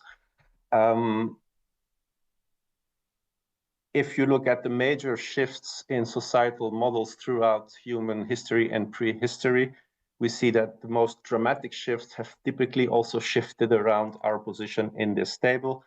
When we came out of the savannas, out of the forest and moved into the savannas, or the broad spectrum revolution during the Mesolithic, or the farming revolution and so forth, they all go hand in hand with shifts in that matrix, and we ended up at the top left, where diets have become mostly ultra processed and have lost a lot in nutrient density. And that is the position that the EAT Foundation and others rightfully want to address. So I absolutely give them credit for that. It's just that we disagree on the way we have to do it. What we first of all propose is that we should avoid diets that are of a highly processed degree. It doesn't mean that a single ultra-processed food is necessarily problematic. I know there are polarized discussions on this, but I think it should not be controversial that a diet is mostly consisting of ultra-processed foods is probably not a good idea. So we recommend to stay away from those. We also insist that, maybe just this one first. The reason why we do so is that there are intervention studies available that show you that an ultra-processed diet will typically lead to overeating. People will consume too many calories. We don't know exactly what is going on, but it may have to do with the fact that ultra-processed foods give you the wrong sensory cues, the wrong information into the body, and the body responds in a disturbed way, whereby the normal homeostatic responses and endocrine responses are perturbed, and it results finally in wrong eating behavior. Normally, if you would put animals, we know that from animal studies, on their evolutionary appropriate diets, they will not gain or lose weight. They will converge to their normal weight in most cases. Something seems to happen if we put them on highly engineered foods. And the same probably is true for humans, even though that's more difficult to prove. We also insist on having enough micronutrients and protein. So people need to get their vitamins, their minerals, their protein if they want to be healthy. I don't think that should be controversial evidence either. And then for the rest, we give only a bit of guidance without giving too much, because we want to leave a maximum of flexibility to be respectful of all sorts of dietary behavior. And in any case, whatever nutritional recommendation is out there is very often based on what would be low certainty evidence. A guideline we give here is that for dietary robustness, if you want to be in the more robust zones of your diet, you would need about 1/4 or 1/3 of your calories coming from animal source foods. Having more is maybe a bonus, but you could perfectly be fine on this amount. And it has been shown, for instance, that the Eat Lancet diet with its suggested 14% would theoretically lead to nutrient deficiencies, particularly from specific vitamins and minerals that are better delivered through animal source foods. Another way of looking at it is that about half of your protein should be from animal source foods to be, again, in the more robust zone. Interestingly, that's more or less also the level that corresponds with hunter-gatherer population. So it seems to be in the evolutionary sweet spot. We as humans are very flexible. We can be very much plant-based. We can be very much animal-based. But there's a certain lower threshold that doesn't seem to be viable with natural foods, which can maybe be achieved if you're very careful through supplementation and fortification. But it needs care, and it may be risky for people with elevated needs, such as older adults or pregnant and lactating women, adolescents, and people that are metabolically ill. At the very moment today, we are at this threshold. In the US, for instance, we consume 30% from animal source food. So we are essentially already mostly plant-based, with 70% coming from plants. And yet we are not in good shape because we have horrendous situations of public health. And if you want to go to that sort of thresholds, you need to take care, of course, that the 70% you get from plants are also of sufficient quality. Hunter-gatherers would have wild plants with high nutritional densities and value. If you replace it with starches and oil and sugar, which are also plant-based, of course, that is not the way to do it. Nutrient deficiencies, especially deficiencies in what are to be seen as biologically priority nutrients, such as protein, may also lead to overeating, because if the body doesn't receive its foundation, its main building blocks and metabolically required molecules, it will keep on eating until it reaches those levels. So again, you would have a low satiety. The combination of ultra-processed diets and nutrient-deficient diets will lead to low satiety. We have plenty of foods that build up such diets and are detrimental to public health. What we really need are high satiety foods, and those are a mixture of animal source foods and plant foods, but they all come down to what was previously known by our previous generations as nourishing foods. Prioritize those foods, and that's as far as we want to go with nutritional advice. It is pretty much aligned. So a few months later, or a year later, the new American guidelines were published, and they're pretty much compatible with what we are saying. Eat real food and recognize the foods and prioritize the foods that your grandparents and grandparents would also have identified as the nourishing ones. There's some truth and some wisdom to that. I would also want to make to give a brief summary of a recent paper that was published to illustrate the second call for action in the Denver call, which relates to the use of metrics, environmental complexity, and so forth, with a specific case study for greenhouse gas emissions. So the paper has all the details. It is a bit technical, but I will try to guide you to some of its main statements. First of all, we believe that both of these statements are true. Greenhouse gas emissions from livestock do present a challenge, and it will need to be addressed. But it doesn't mean that we need to eliminate our herds or decimate our herds, and it doesn't mean neither that we have to become quasi-vegetarians following this carbon accountancy logic. People that claim so nonetheless suffer from something that we can refer to as carbon tunnel vision, whereby the metric becomes so excessively the focus of the intervention that all the other dimensions of sustainable transitions are ignored or downplayed, whereby optimizing carbon may result in trade-offs in those other dimensions and making some of those other aspects worse and have a net catastrophic result. So a more holistic approach is needed. Also, we need to get our numbers straight. If you look out in the wild, you will find all sorts of numbers trying to quantify the impact of livestock on global emissions. You see some examples here from 51 to 87. I don't know if you have a number in your mind yourself, but the contribution of livestock to human created emissions, anthropogenic emissions, is essentially 12%. This is the number coming from the FAO, according to the latest modeling exercise. Western countries, which means North America, Europe, and Australia, New Zealand, contribute 2.6% in that contribution. And I've just looked up Canada. It's 0.1% of the global impact. That does not mean that this is nothing. It is a significant contribution, but it is not the numbers you will very often find. So at least we need to start from the right data. This is also a moment in time. It's not written in stone. Those numbers will evolve. The FAO is of the opinion that we will be able to meet increasing demand while reducing emissions over time, provided that we build in some interventions. Some of those interventions are ambitious, but the FAO is of the opinion that it is feasible, and so am I. The 2050 mitigation would involve higher animal productivity. That means genetics, adjusted production cycles, veterinary care, and so forth, lower inputs, and the use of green energy, land strategies, improving soil health, having better herd management, and also dietary behavior. You see a little orange box on the right-hand side, which indicates the amount of dietary change. It is part of the plan, but it is not the most dominant part, as is again sometimes suggested by some people. I refer again to what Oxford University said. And within the dietary intervention, the biggest part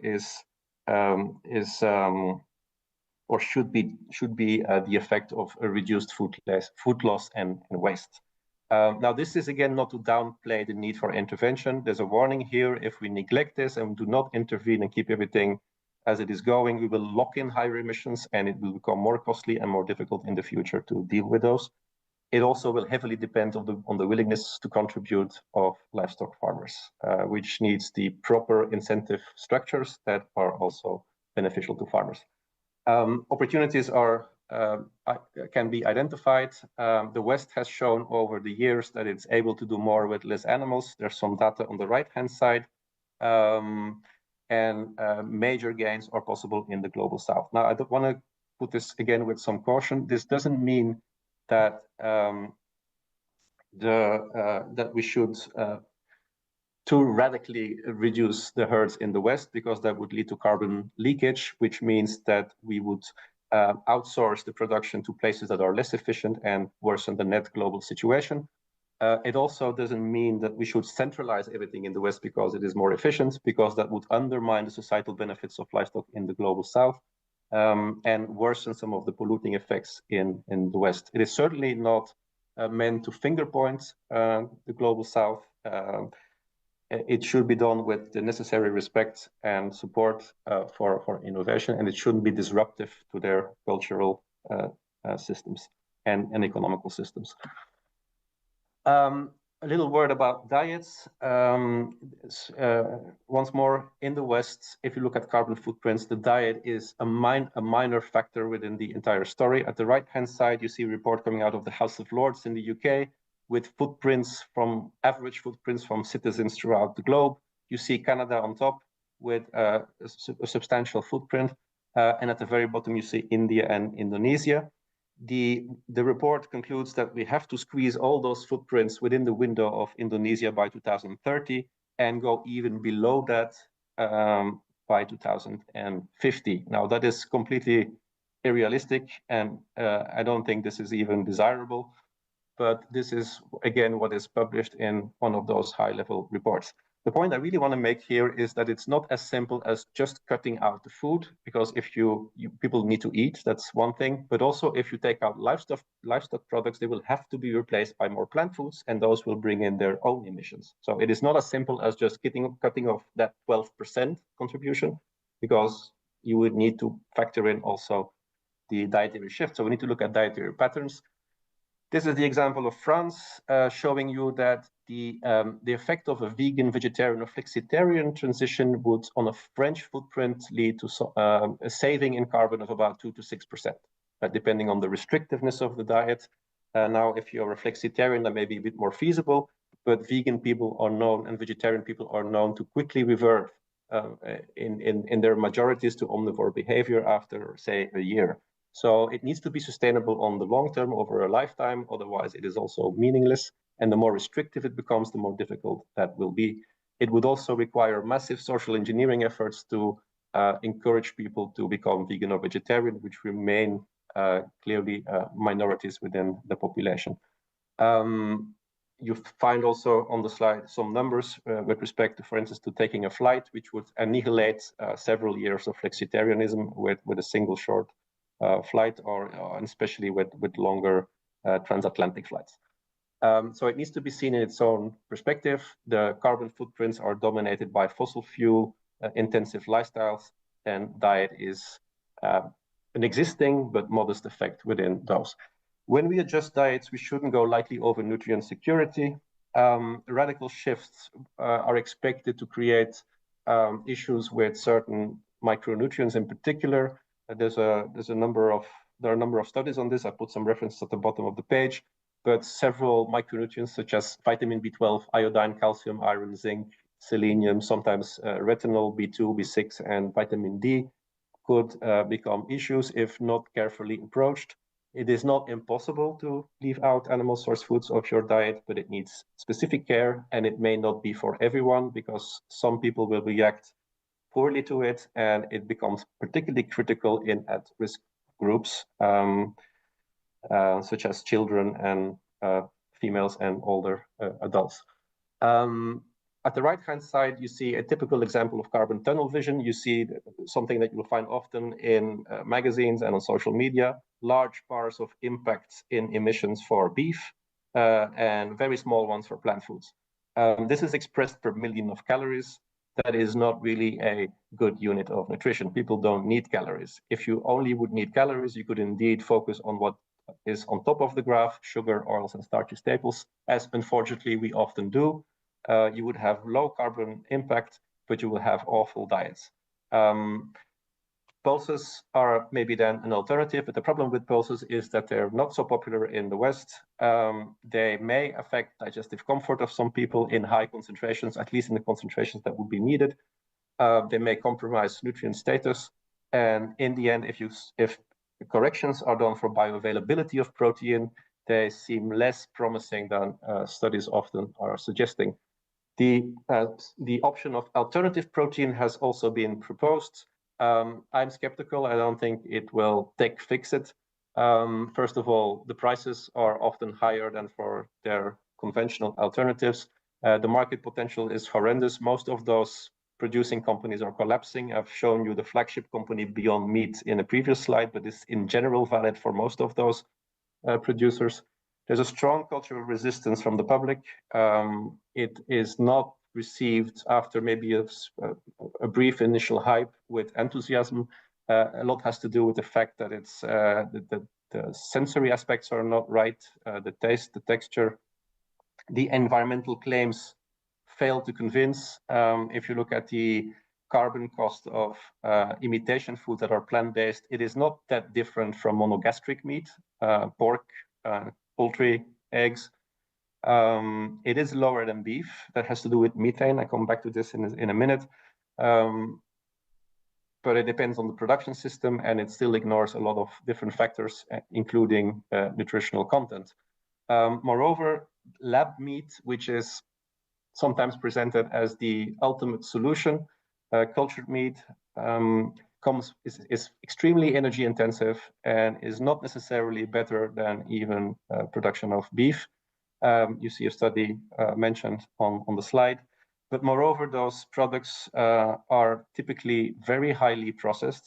And on the slide here, you see one of the very few commercial available existing lab meats at this very moment. It's marketed in Singapore. It's very niche. It's expensive.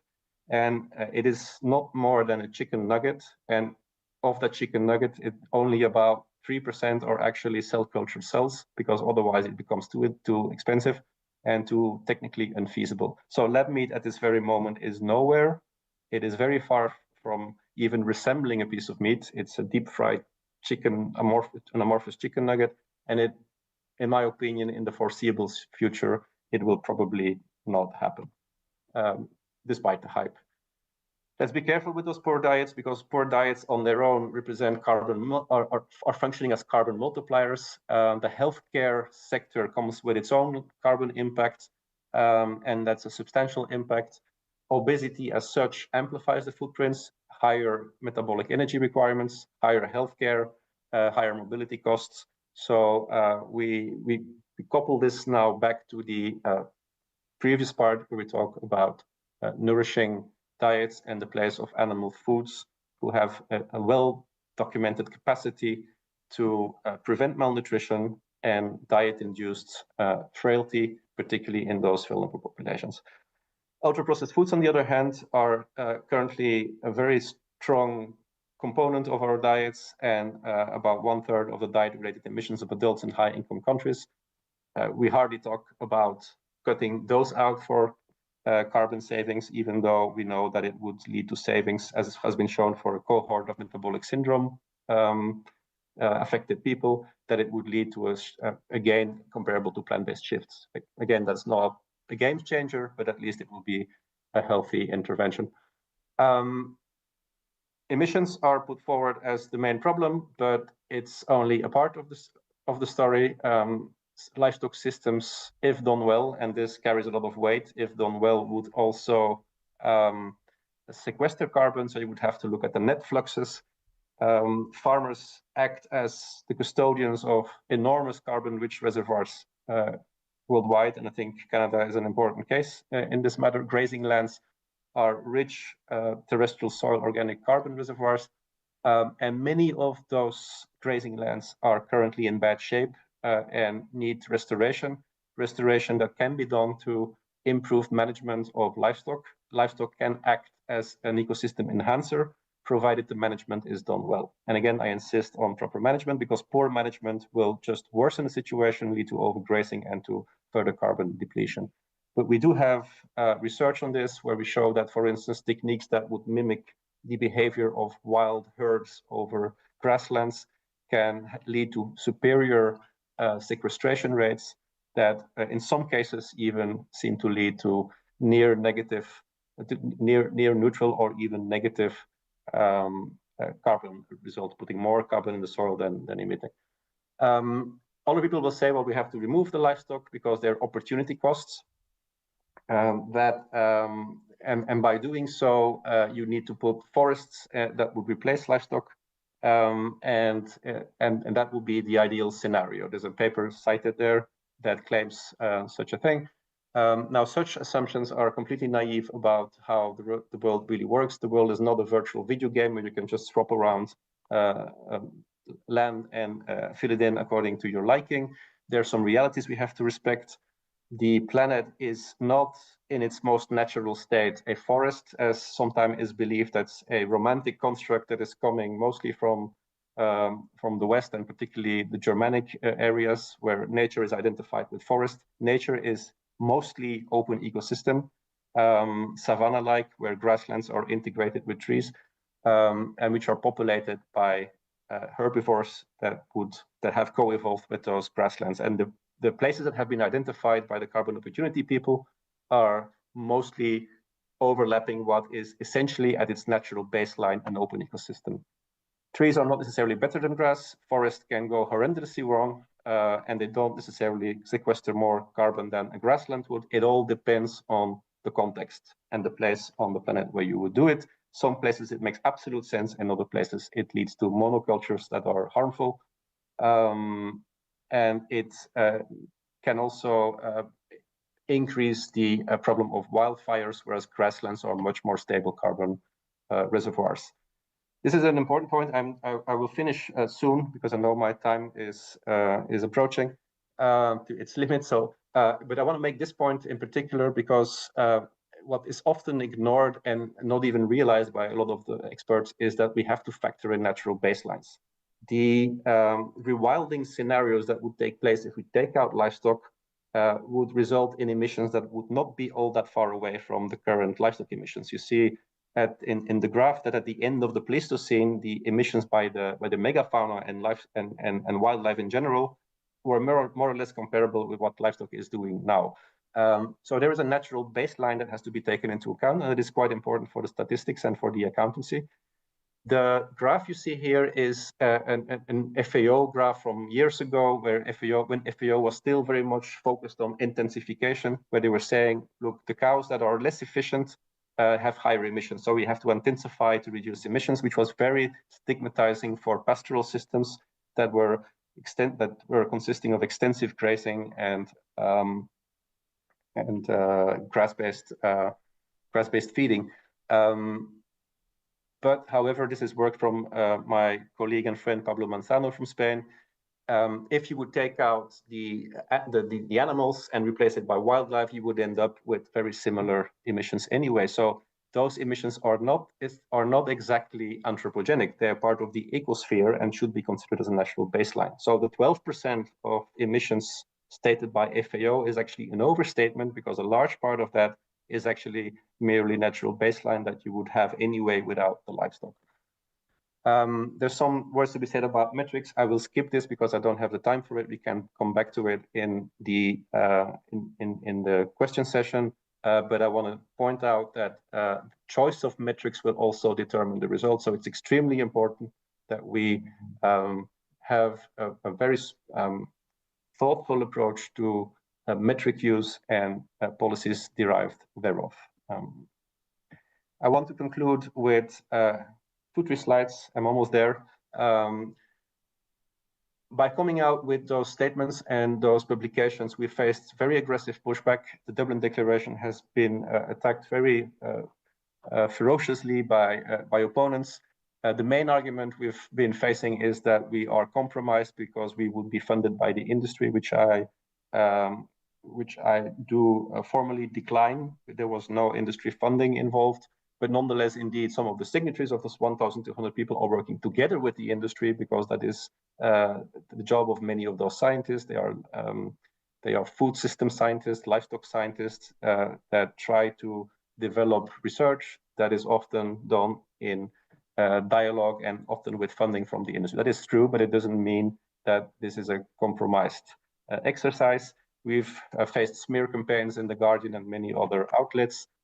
We've had attacks in academia, which essentially we would welcome. We would like to go into debates, but very often it just boils down again to saying that it's an industry initiative and not a scientific one.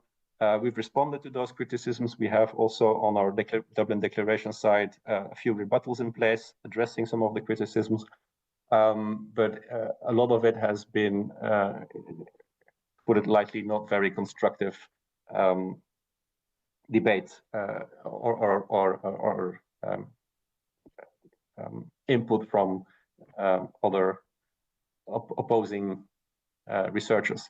This is an exception. This paper was rather constructive and balanced, but it's interesting nonetheless that when you read through the paper, you find that the underlying motivation, because a lot of what they write is actually not in formal disagreement with what we are saying, but you find out that underlying all this pushback is the fact that we are seeing animals as something that in what they would call a speciesist way or through the lens of human chauvinism. So it is very often an animal rights point of view rather than a pragmatic viewpoint to improve the food system and the effect on society. A lot of hope is invested into the cellular agriculture because some of those people do realize that it wouldn't be as simple as taking out livestock and just hope everything stays fine. My final slide with 3 summary points. Livestock farmers are needed in food systems. We cannot just remove them. They are needed to provide the nourishing diets that we need. Animal source foods have absolutely a substantial place in those diets. At the personal level, you can choose to leave them out. If that works for you, that's great, but it's certainly not valid at population level.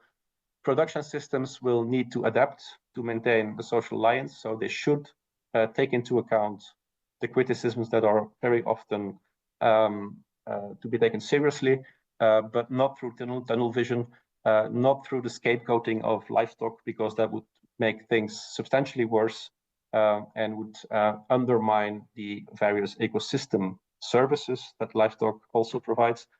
And finally, and certainly not least, is policy development needs to become much more rigorous, needs to become multivocal, and rather than an echo chamber of self-selected experts in many cases, needs to be more transparent, more evidence-driven, respectful of high enough standards of evidence, and open for dialogue. And this was my last slide, and I may stop sharing my presentation. Thank you.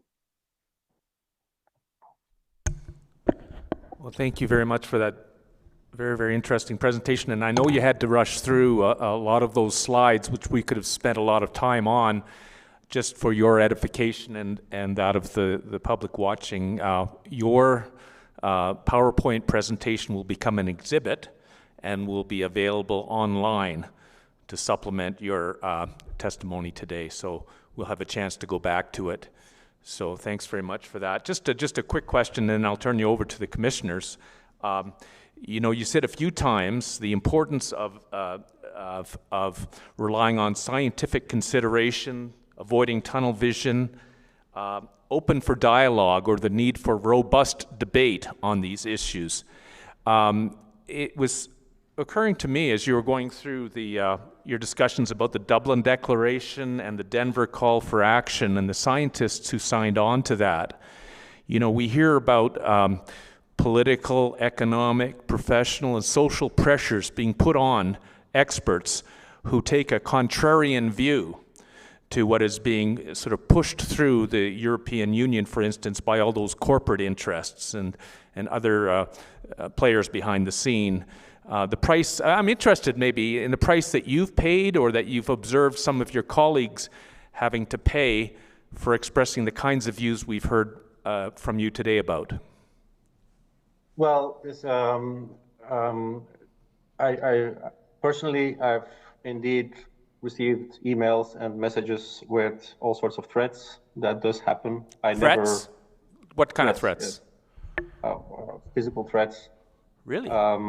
Yes, mostly anonymous, so I don't even know where they come from. Those don't really have an impact on me. I did also have, at some point,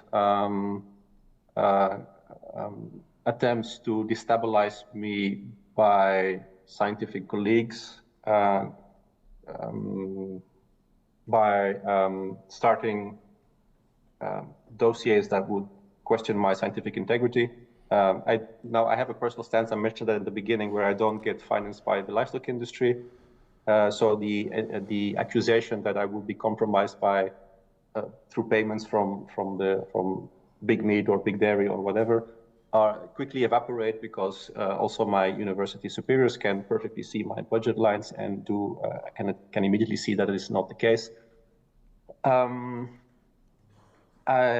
Some people that I know of have also received threats. Some scientists that signed the Dublin Declaration had to take out their university affiliation and had to sign in personal capacity.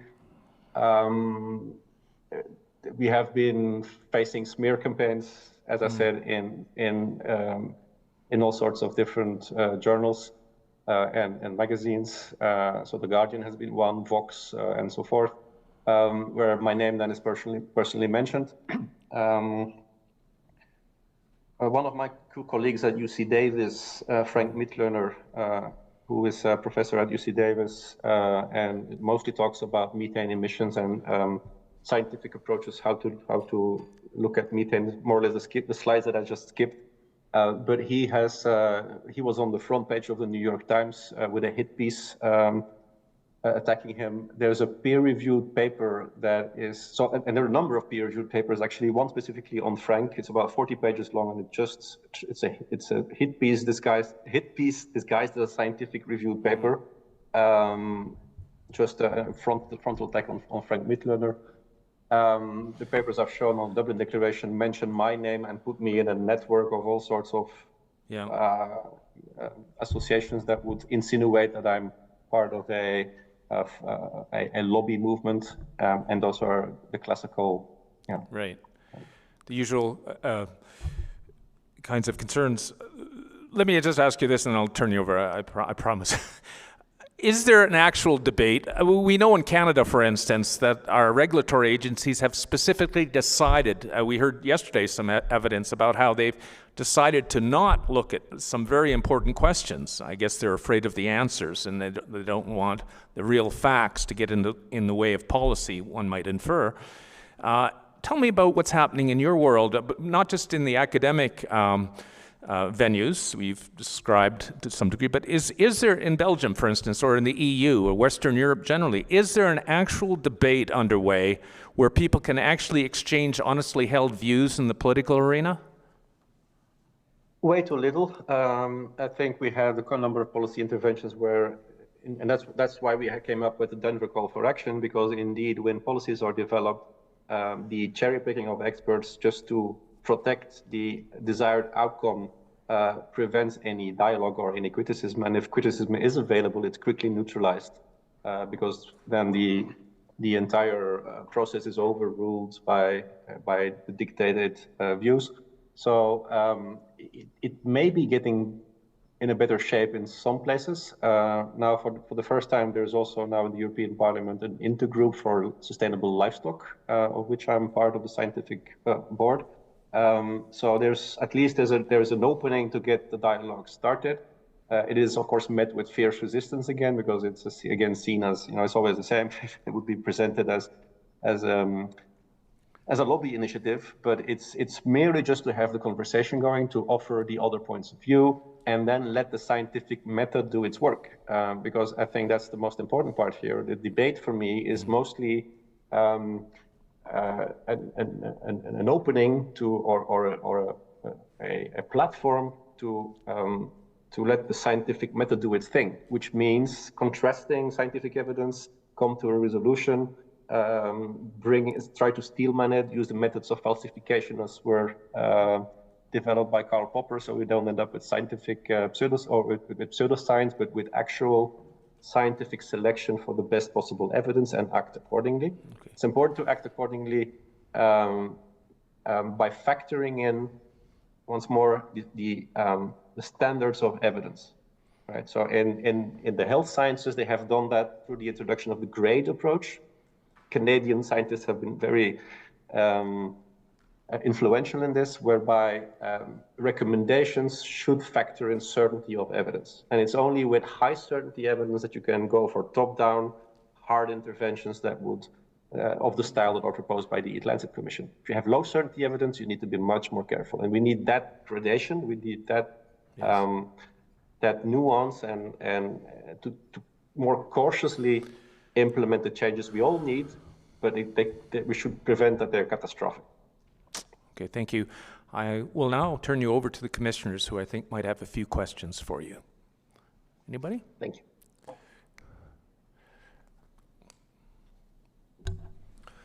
Thank you for your testimony. Can you explain in a condensed version what your greatest stumbling block is? Who's really standing in the way and creating the problems associated to this data coming out? I think probably one of the main problems you face is that scientific literature, there's a lot of gatekeeping, especially in the prestigious journals, where the less politically correct research encounters enormous obstacles, and it's very hard to get that for instance, livestock related research into those journals. It's almost, if you would have anything on plant-based transitions would pass, but livestock related topics are very hard to get into prestigious journals. There's a lot of gatekeeping, and then and the creation of an apparent scientific consensus, which is mostly fabricated by a self-sustaining scientific paradigm. Thank you. Anybody else from the panel? Okay, Frédéric, I don't see any further questions from the panel, but I would invite you, if you wish, to sum up things. If you wish on some closing comments, you're invited to do that. It's a vast topic, and that's why I had to rush through those slides. So it's hard to summarize it as well.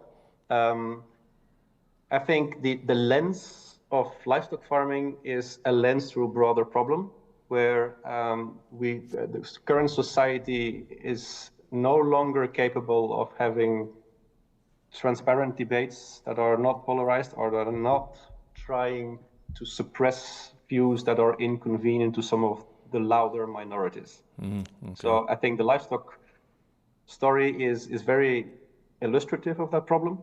And not only is it a good lens to look at that wider problem, which needs a broader solution, but it's also a potentially dangerous one, because undermining livestock farming, as is currently already happening in many places, maybe less in Canada, but certainly in Europe, will cause much more fragile food systems, and on top of that, erode part of the societal tissue, the landscapes we're having, and it is not something that I'm looking forward to. Thank you. That ties in perfectly with the theme of this week's hearing, Are Farmers Safe in Canada? And so that's an excellent way to conclude your presentation. Frédéric, thank you so much for attending here today. I know it's very late over in Brussels. I think it's about 10 o'clock at night right now. So thank you so much for staying up so late, for joining us here at the NCI, for all the passion you bring to these exceedingly important issues, and the expertise you've expressed has been exceedingly helpful. So on behalf of the NCI, thank you so much for attending today. Thank you very much. Have a great rest of your session.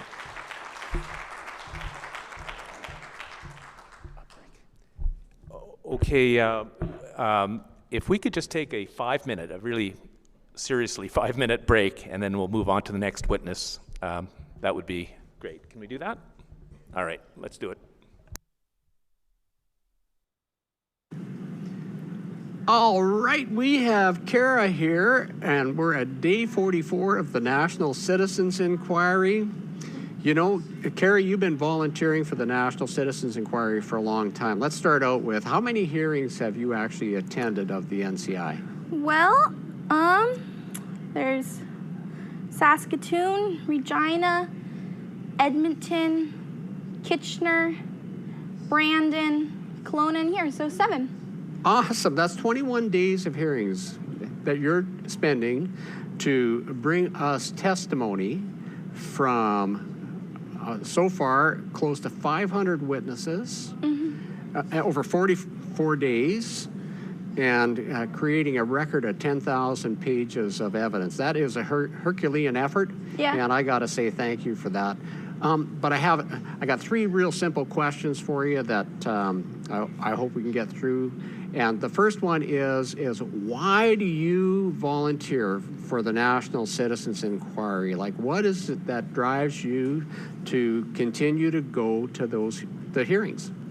Well, I think after the first hearing I ever went to was in Saskatoon, and I remember on the first day, the last witness that was put on, I can't remember her name, but she was a little lady, and she was telling her story, and I remember I was sitting in the front row, and her story was just heartbreaking, and how humanity was so terrible during COVID, and what she went through, and I looked behind me and everyone was crying and I had tears in my eyes, and from that time, you know, I got hooked in the people telling their stories can be so powerful. And I've heard some witnesses say that they spent, 15 years to tell their story, or another one said, I finally got my day in court.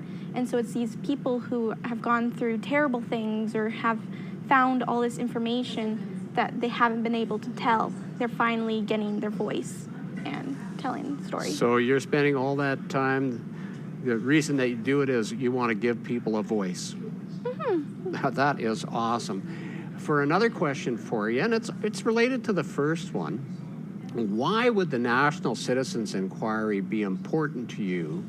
Why is it that, what makes the National Citizens Inquiry important that you keep coming back? Well, it's definitely giving people a voice and truth being spread around. And there's another part to it is whenever we go to a new city and new place, there's new volunteers, and it's like a family community coming back. And it's when you first come in the first day, the new volunteers, they don't know all about it, but at the last day, it's a family, and you're like, I'll be at the next hearing, and it's just making a community. So here we're giving people a voice. We're creating a sense of community for people. That is awesome. And I guess I got another question for you, and you can spend as much time on it as you want. But if there's one thing that is important for you, or for everybody to know, like if there's one single message that you want to leave with people regarding the National Citizens Inquiry that they need to carry with them for ever and ever, what would be that one thing that is most important? Oh, well, I think people should just really, pay attention to truth and, the ultimate truth, Jesus. And the NCI is, being a voice of truth getting out to all the other people and in a dark world. And it's being the light that is shining truth and just making history. And I hear, like, Ted Kuntz says you can come here for one day and you'll leave changed forever. And I think that's really true. It is true. This I would say would be my roughly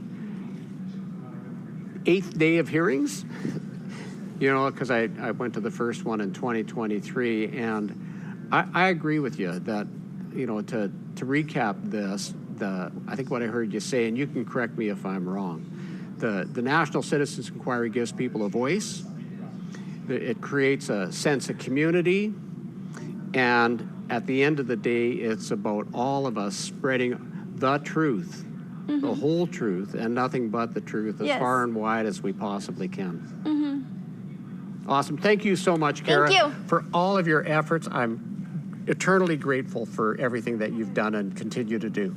Well, thank you for having me. You bet.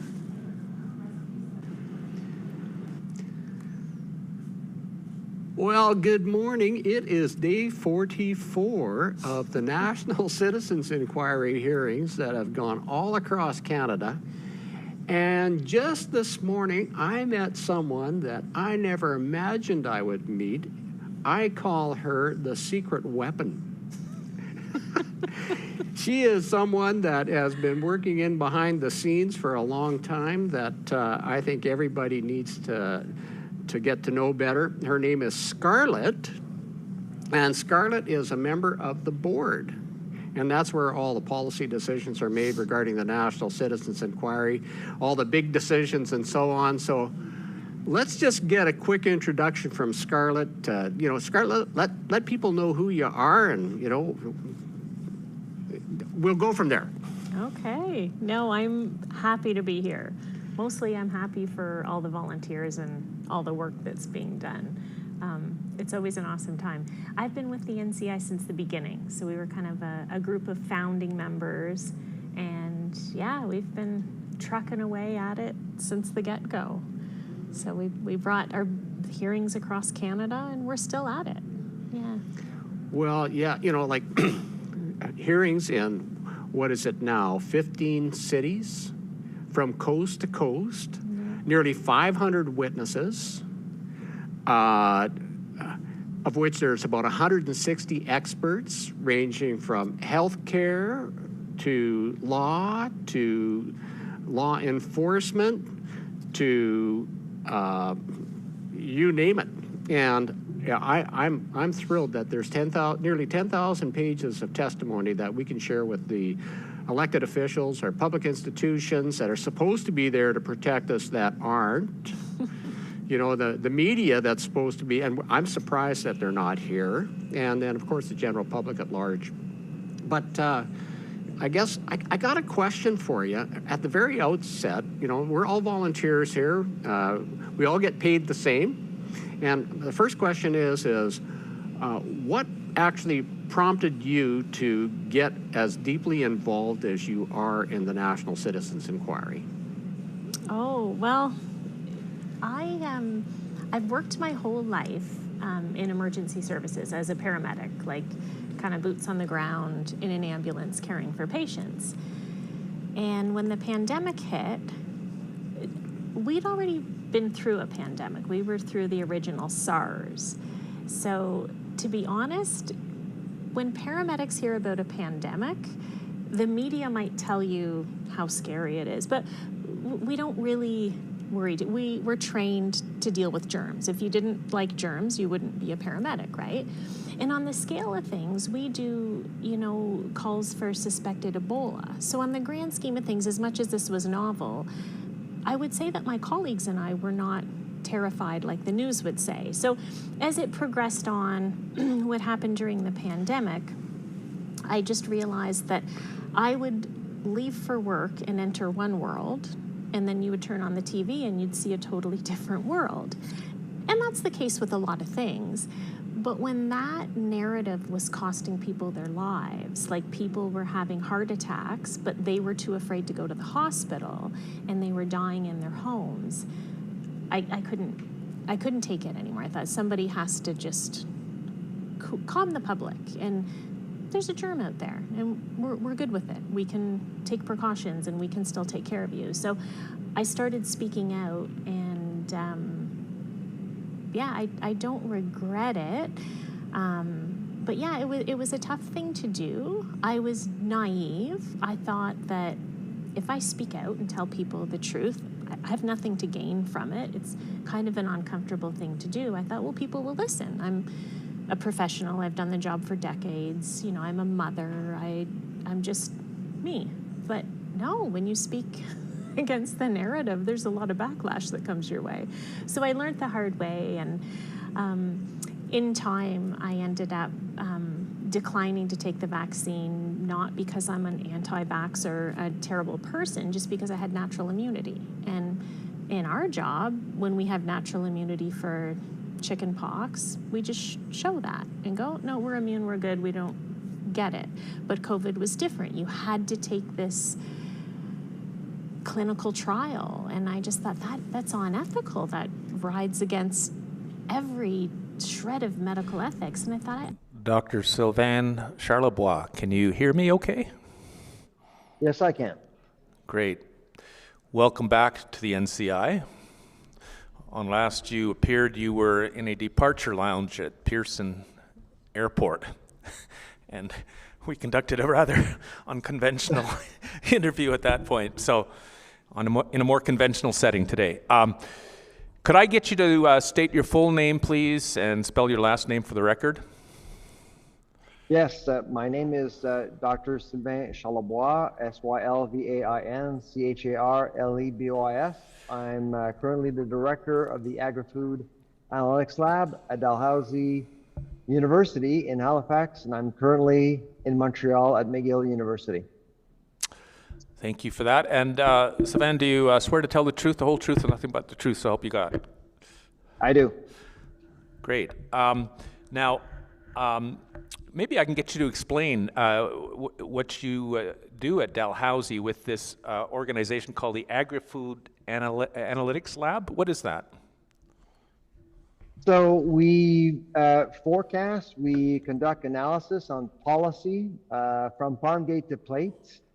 We do research for academic purposes. Obviously, we publish our reports into academic journals, not all the time, but most of the time. But we also work with different governments. We've worked with most provincial governments, and of course with the federal government, with the Bank of Canada, with the Auditor General of Canada, with the Competition Bureau, and so on and so forth. And we're always asked to provide advice on policy. And the other thing that we do is forecasting. That's really one of the things that has kept us busy in the last, I'd say, 5 years, especially in light of what's been happening with food inflation and food prices. Often organizations like provinces are asking us where are food prices going, and so that is what we do. So we use AI, we use machine learning to conduct some of our forecasting, and we publish reports on a regular basis. In fact, Canada's Food Price Report is probably the most well-known one. It's published once a year in December, and we're right now preparing our 17th edition. Yeah, I didn't quite hear what it was. 17th edition of what? Of Canada's Food Price Report. Okay. Now, does the Agri-Food Analytics Lab operate within a faculty, a specific faculty at Dalhousie, and how does that all fit together?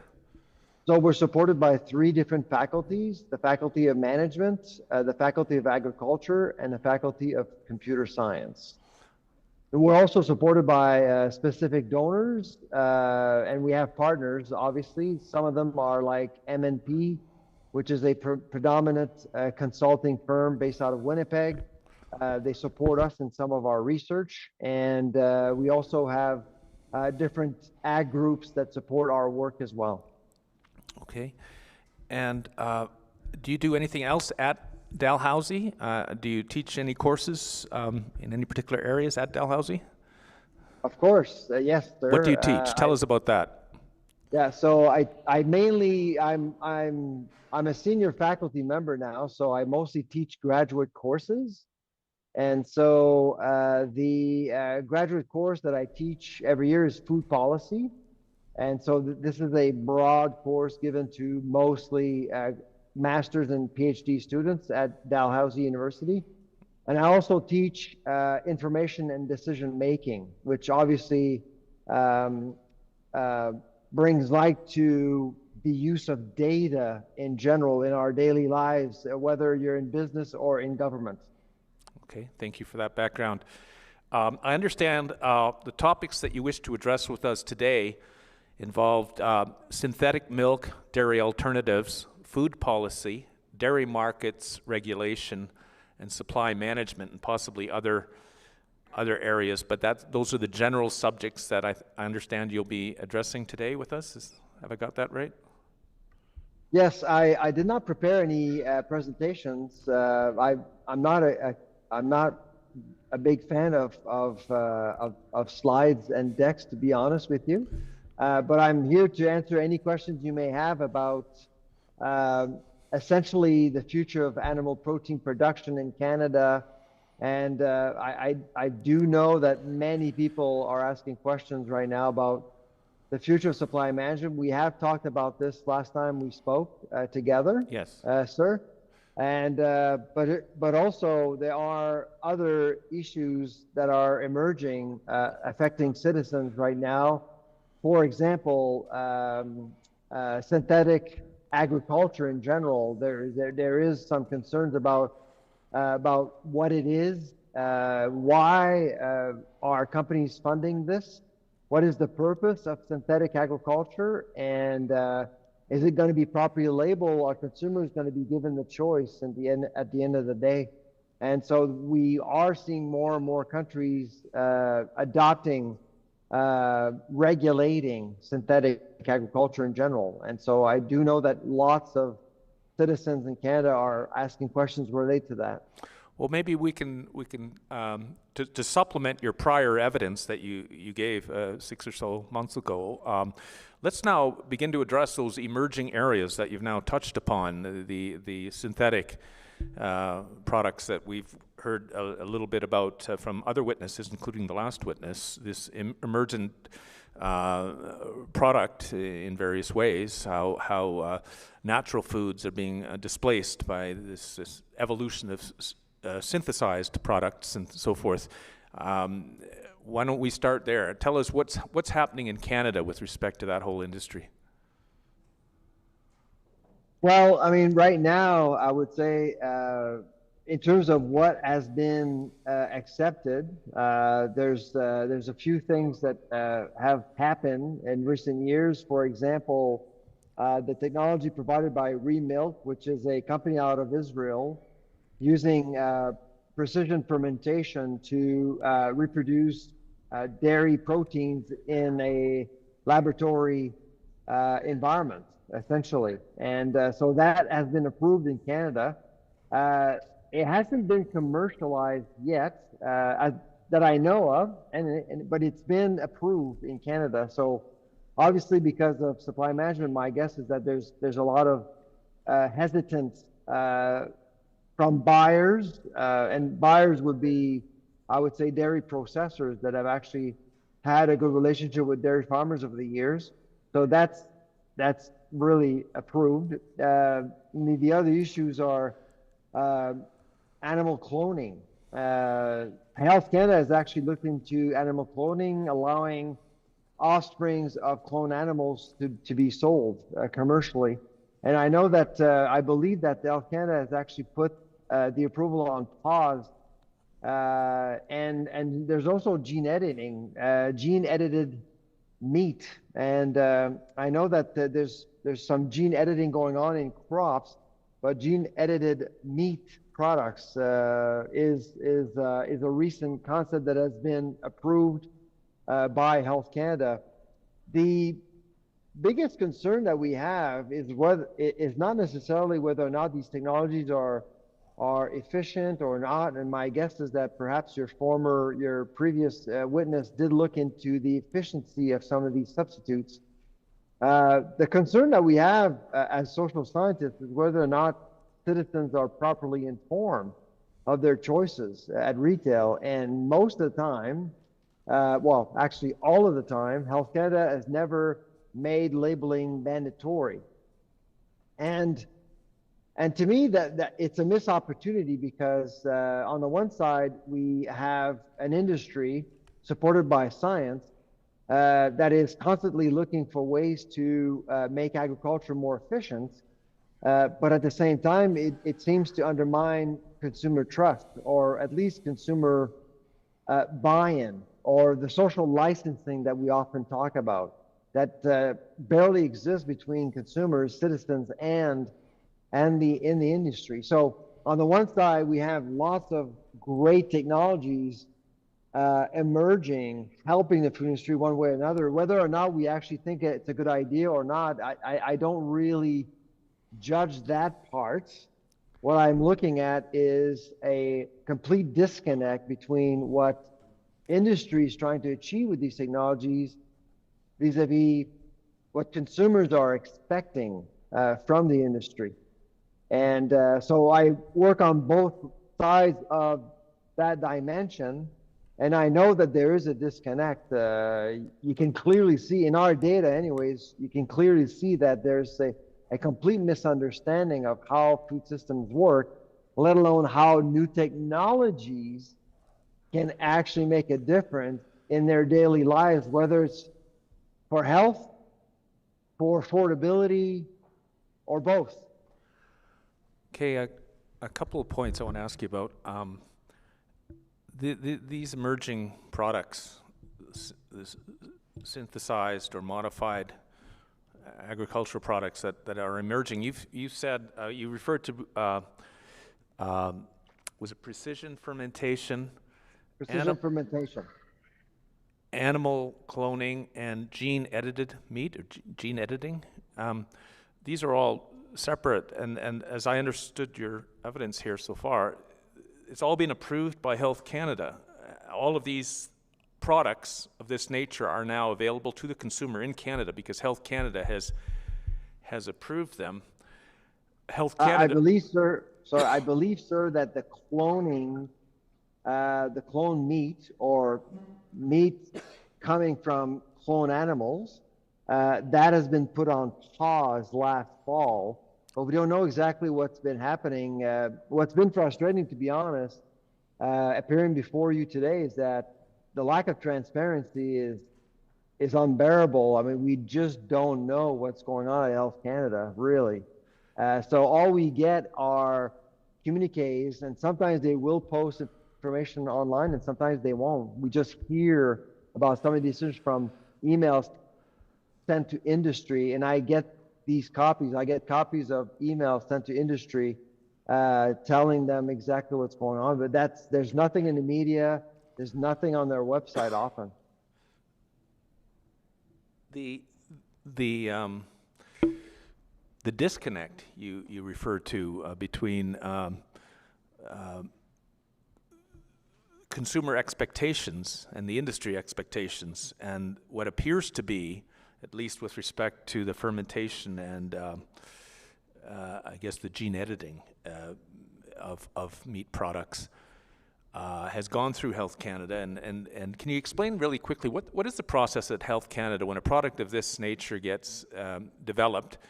And the other question I'll ask, and I'll ask it now, and you can address both, is how different is Health Canada from other regulatory authorities in other developed countries with respect to overseeing the need to protect the public in products of this nature? It's a very good question. I would say the approach adopted in Canada is similar to the approach you see in the US with novel foods. In Europe, they look at the process that leads to novel food. Canada looks at the outcome of the process itself. So if you look at gene editing, for example, they will assess whether or not a crop that has been gene edited is safe or not. And that decision is based on that. They don't look at the process. In Europe, they do look at the process overall, and they'll basically state whether or not they find the process safe or acceptable or not. So the scope of analysis is completely different. Ours is more narrow.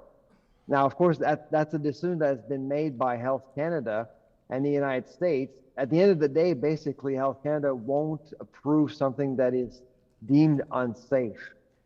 But our argument is not really about safety. Everything that Health Canada does, that approves, should be considered as safe to eat. But we're talking about perceptions here. A lot of people just may not want to eat gene-edited food products, for example, or may not want to eat meat coming from a cloned animal. And of course, with precision fermentation, with re-milk, it's the same thing. All these technologies were adopted with the intent of not labeling these technologies at retail. So we're dealing with whether there's a scientific basis for the conclusion that a product is safe. That's one area, but it's also the consumer's right to know what he or she is eating. And you're saying Health Canada doesn't allow for that second element to develop because they don't require labeling. So from the consumer's perspective, the meat or other food product they're buying may well be genetically modified or synthesized, but without any disclosure to the consumer. So the consumers, what we think is a right to know what the product is being denied by Health Canada. Have I got that right? That is correct. Let me go back in time a little bit, if I may, with the whole debate on genetically modified organisms, GMOs. And as you probably know, the GMO debate has been very divisive over the last several decades. When genetically modified crops entered the food supply in the 90s, farmers were consulted. Farmers were obviously sold a technology to and benefit from that technology. But at the end of the day, consumers just didn't know what the technology was about. And when you walk into a grocery store today, if of all the processed food that you actually look at in a grocery store, 75% at the very least would actually contain one genetically modified ingredient, and nothing is labeled right now. And because of that, there's been a backlash that has been led by interest groups. But the problem with that is that there's been a lot of misinformation about the safety of genetically modified crops. There's little or no evidence suggesting that genetically modified crops are either dangerous or unsafe. The studies that we've seen were, I would say, either tempered or pushed by a subjective bias, scientific bias, really. And most of these studies were out of Europe. And so I would say that right now, Canadians shouldn't be concerned about safety, but again, it's about perception. So as a result, there's been initiatives like the GMO project or the non-GMO project. I'm sure many people listening in have actually seen these logos at the grocery stores saying non-GMO project. That's a non-for-profit organization that have actually received millions in dollars to basically have this logo put on products telling Canadians that there's no genetically modified ingredients in them. But the reality is that there's been a lot of cases where there's just no GMO versions, like non-GMO water or non-GMO oranges. So the abuse related to misinformation has been pretty clear to me. And all of that push was based on fear.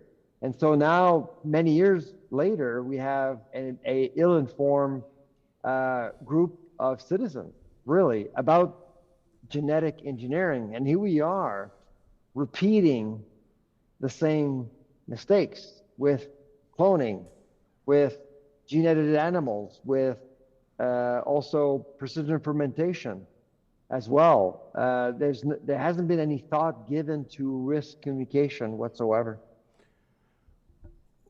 If it's true we have an ill-informed, if the consumers of Canada are ill-informed on these matters, doesn't that lie at the feet of Health Canada for refusing to undertake specific studies on the kinds of risks that are of concern to people? Isn't it, we've heard from another witness say that Health Canada has specifically refused to address some of the questions relating squarely to the risk that many Canadians feel from these emerging kinds of agricultural products. Surely, would you agree, and maybe not, I don't know, but shouldn't Health Canada be proactive on this front and undertake the kinds of studies to put to rest, or perhaps even reveal what the degree of risks associated with these products? I mean, from what we've heard so far, Health Canada has really been, I think to call it inattentive would be charitable. It has been purposely not undertaking the kinds of studies that seem, as a matter of common sense, to be necessary. I would agree with that statement wholeheartedly. And I'll give you an example to support this. In 2019, Health Canada presented to Canadians a new food guide. It was actually very different. The new food guide is now 7 years old, But at the time, it was seen as revolutionary. There were no more food groups. There were proportions. If you recall the plate with 3 sections, half of it was produce, one half was proteins, the other half was essentially fiber and carbs. So that was basically it. And there was a lot of noise made when the food guide was released. And I remember one time in Ottawa, I met with Health Canada and I asked them, I think it was a month later, I asked them clearly, what is the most expensive food guide to follow for Canadians? Is it the old one or the new one? They didn't have an answer. They had no answer. They never even thought about affordability. They didn't even thought about how Canadians would be able to buy and afford the new food guide versus the old one.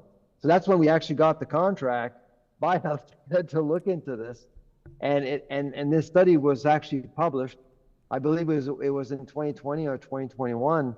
And that's when we figured that the new food guide was less affordable than the old one. But it points to how Health Canada is not attentive, to use your words, not attentive to or sympathetic to consumers and how they run their day-to-day lives, essentially, whether it's at the grocery store, in a restaurant, how they eat, how they consume information, what information they need in order to make proper decisions. I see little evidence of sympathy around that. What efforts are you aware of to sort of have Health Canada revisit its refusals to undertake the kinds of studies that seem, as a matter of common sense, to be required here on some of these emerging products? And the second question is on the labeling business and the right of the consumer to know what it is they're consuming. Can you comment on those areas? Like what's going on? For instance, is there any debate in Ottawa, whether within Parliament or within the regulatory authorities or any lobby groups? Or tell us what's happening in Canada, both with respect to undertaking the kinds of scientific studies we need and providing the kind of labeling that consumers should be entitled to. Yeah, there's little work being done in that area. I'd say that probably in recent years, there was one case that I think has merit. So I do want to credit Health Canada for its front of package labeling rule that we now see in grocery stores today. If you walk into a grocery store, you will see these eyeglasses with the mention of sodium, sugar, or fat. If a product, it's a front of package label, you can clearly see it. If a product has too much of sodium, sugar, or fat, over 50% of the daily recommended consumption of that particular ingredient, you have to, as a manufacturer, you have to put a label on there. And to me, that's good policy. I suspect that some of your listeners may not agree with that, but I do think, because I do interact with a lot of companies and in industry, I think it's actually good policy, and let me explain to you why. It creates a level playing field for everyone. Many years ago, companies like Campbell's, for example, just to name one, tried to reduce sodium in its food to do the right thing. There was too much sugar. I mean, evidence shows that Canadians are addicted to sodium, and we are. We like salty food, but it's not necessarily good for our health. And so Campbell's wanted to do the right thing and eliminate sodium from its soup. But a year later, sales dropped significantly, so much so that they actually had to go back to the old recipes because consumers went to the competition. These labels that we have now today creates a level playing field. If you want to keep your sodium in your soup, well, great, but you have to tell the consumer explicitly. The consumer that is pressed for time doesn't have to read the nutritional label in the back.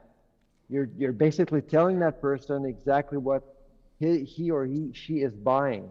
And So there's that going on right now, but up the food chain, I can tell you, sir, I'm meeting a lot of companies that are saying to themselves, if I have to put that label on my package, we're not releasing that product. So we are expecting fewer and fewer of these labels to be on packages in 5 to 10 years from now at the grocery store, because people will start to avoid those labels. And actually, we have a study coming out this fall that actually shows clearly that people are paying attention to that label and are moving away from those labels. They're not willing to pay more for that food, but they're absolutely willing to sacrifice a brand or a product they actually like and go for a product that doesn't have a label on. The thing about Health Canada, so good move on Health Canada's part, for sure, but they never actually looked at the economics of that labeling. For example, would that label have currency? Would that label force industry to spend more money on packaging, for example? All of the things that could have compromised food affordability, they had never actually even considered. And to me, especially right now, in light of the fact that we have one of the highest food inflation rate among G7 countries, and this week we were learning that for the 18th month in a row, Canada has had a higher food inflation rate than the headline inflation rate. So to me, Health Canada is really missing the point on economics. As I understand what you've just said, it became apparent that when the consumer was advised of what was in the product, they backed off on some of the products. They were concerned. In other words, they were exercising an informed opinion as to whether or not they wanted to buy something. And Health Canada, correct me if I'm misstating your comments, saw that, or some people saw that as a problem. If the public know what it is that they're eating and decide based on an informed labeling to not buy something, that's seen as a problem, is it? I would say so. So, I mean, I do think that it's, for once, I would say that Health Canada really made the right decision in terms of front of package labeling. But again, 3 years before January 1st, because on January 1st, that's when it was mandatory to actually put labels on your package if you had too much fat, sugar, or sodium. But 3 years ago, 3 years before that, the Minister of Health at the time, Jean-Marie Duclos, he actually was announcing that single ingredient product would actually be in scope of the policy. For example, ground beef, ground pork. He basically was going to force grocers and manufacturers to put that label on packages. But the intent here for industry is to reformulate, is to actually provide Canadians with better products. How do you reformulate ground beef? Unless, of course, you reduce the amount of fat. And then you get to extra lean beef. Extra lean beef would have been the only type of ground beef that wouldn't have been labeled. And ground beef is 70% of beef sold in Canada. Okay, so basically, the policy at the time coming from the Minister of Health would have actually made the meat counter more expensive, because who would want to put on shelves at the meat counter meat with those labels on? Nobody would have. They would have actually put just extra lean. Right. And extra lean is more expensive. So again, they were about, and of course there was a campaign against that, led by the cattle producers in Canada, the Canadian Meat Council, and myself. We actually all pushed for that change, and we succeeded in the end. But you could see again, Health Canada, it was about to make another mistake around affordability, allowing, a regulation to actually make a section, a very important section of the grocery store, more expensive. Okay. Let's go back to a term that we talked about a few minutes ago, this precision fermentation, which I understand is related to this synthetic milk and dairy products, and your concerns about that. I know that's a topic that's raised by some of the other experts that we'll hear from. Give us your comments on the implications of that emerging. First of all, tell us what is precision fermentation? So first of all, I'm not a food scientist or a food engineer, so I can't go into details about how it's done specifically, technically. Okay. My understanding is that basically you recreate the reproduction of cells in a laboratory setting using a bioreactor, essentially. So it's a clean, sterile environment, and you need a stem cell. So you do need an animal. So you need, for example, you need a dairy cow, and that's all you need, a stem cell. And you don't necessarily need to industrialize agriculture. You don't need to milk a cow every day. You can just use a lab and recreate that cell over and over again to come up with the product, with the proteins you need. And that is the same thing for meat products as well. You can basically recreate anything in a lab setting, cocoa, anything organic, cocoa, coffee, anything really. And those technologies exist today. Now, of course, whether or not these technologies should be feeding us is a very important topic, a very important debate to have. But in Canada, we really haven't had a whole lot of information or debates on this issue at all. Some groups, environmental groups, are very keen in seeing this happen because they believe that the exploitation of animals is unacceptable. They believe that it will reduce the amount of resources that is required to produce food. That, to me, is not clear. Between you and I actually don't think that's necessarily the case, because you're still looking, without scalability, you're still looking at a very resource-intense process, really. And also, at the end of the day, I mean, there's lots of push for these technologies, but at the same time, we're seeing many states like Florida, Texas, in Europe with France, Italy, pushing back, basically saying that we're not going to be allowing the production or distribution of these products. But Canada has been very idle. Canada has not been, and my understanding is that Health Canada has not really looked into this matter at all. They may have actually received requests to look into it, but right now I see little evidence of that. But my guess is it's because of supply management. Supply management is 20% of agriculture in Canada, and they have a huge voice. And for any change to occur, my guess is that the SM5, supply management, would probably have a say in this, and they're incredibly well organized. And so that's probably why Canada is a bit of a lagging country right now when it comes to synthetic agriculture.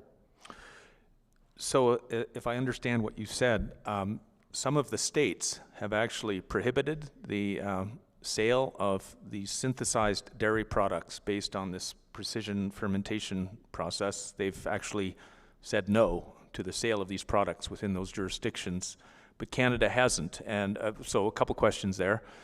How long has that product been on the shelves in Canada?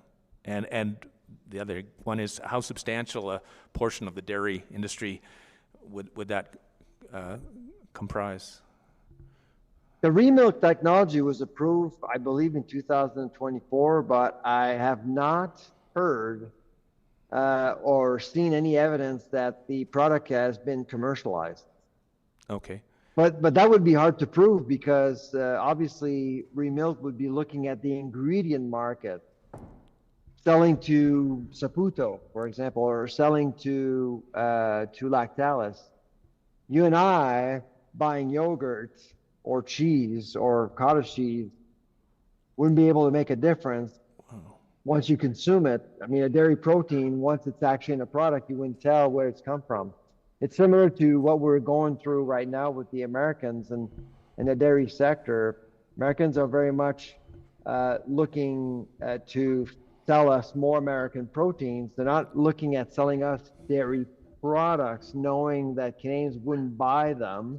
They're looking at the ingredient market where there's more volume and higher margins, really. And so it's the same for precision fermentation. I think that's the market that a company like Green Milk is aiming for. Have the jurisdictions in the States which have prohibited the sale of this product,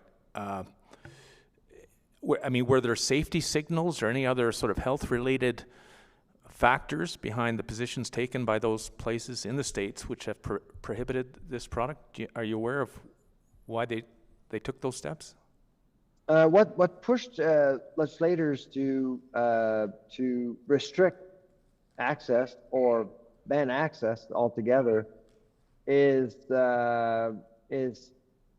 public buy-in or lack thereof, basically. I think that the language being used around synthetic agriculture is not necessarily appetizing, to be honest, and people, many people believe that we shouldn't be compromising the traditional nature of food systems from farm gate to plate, recognizing the value of pastures and traditions and culture and taste and certainly I can appreciate that as a consumer myself. I mean, who wouldn't want to?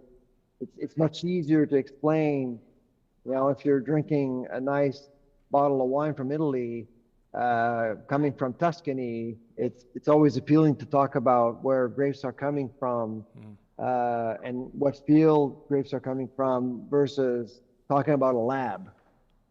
It's just not the same thing. And for a lot of people, when you go to a lot of food shows like I do, I mean, you become obsessed with the story behind the food, really. And many people in the food industry are very proud of those stories, and they want to defend them. And so that's why I think synthetic agriculture is confronting them with that reality, saying that the story may change, the narrative may change for food, and that's not something they're willing to compromise. Okay, I note the time, and I've got a bunch more questions, but I won't ask them at this point. What I'm going to do is turn you over to the commissioners, who will probably have a few questions for you. Here we go. Thank you very much for your testimony. Did you have an opportunity to listen to the witness before you on Livestock, the European academic? I did not, unfortunately.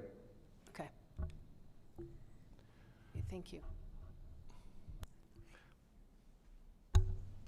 Thank you for your testimony. My question to you is, where would you like to see the food-related research funding directed, if you could?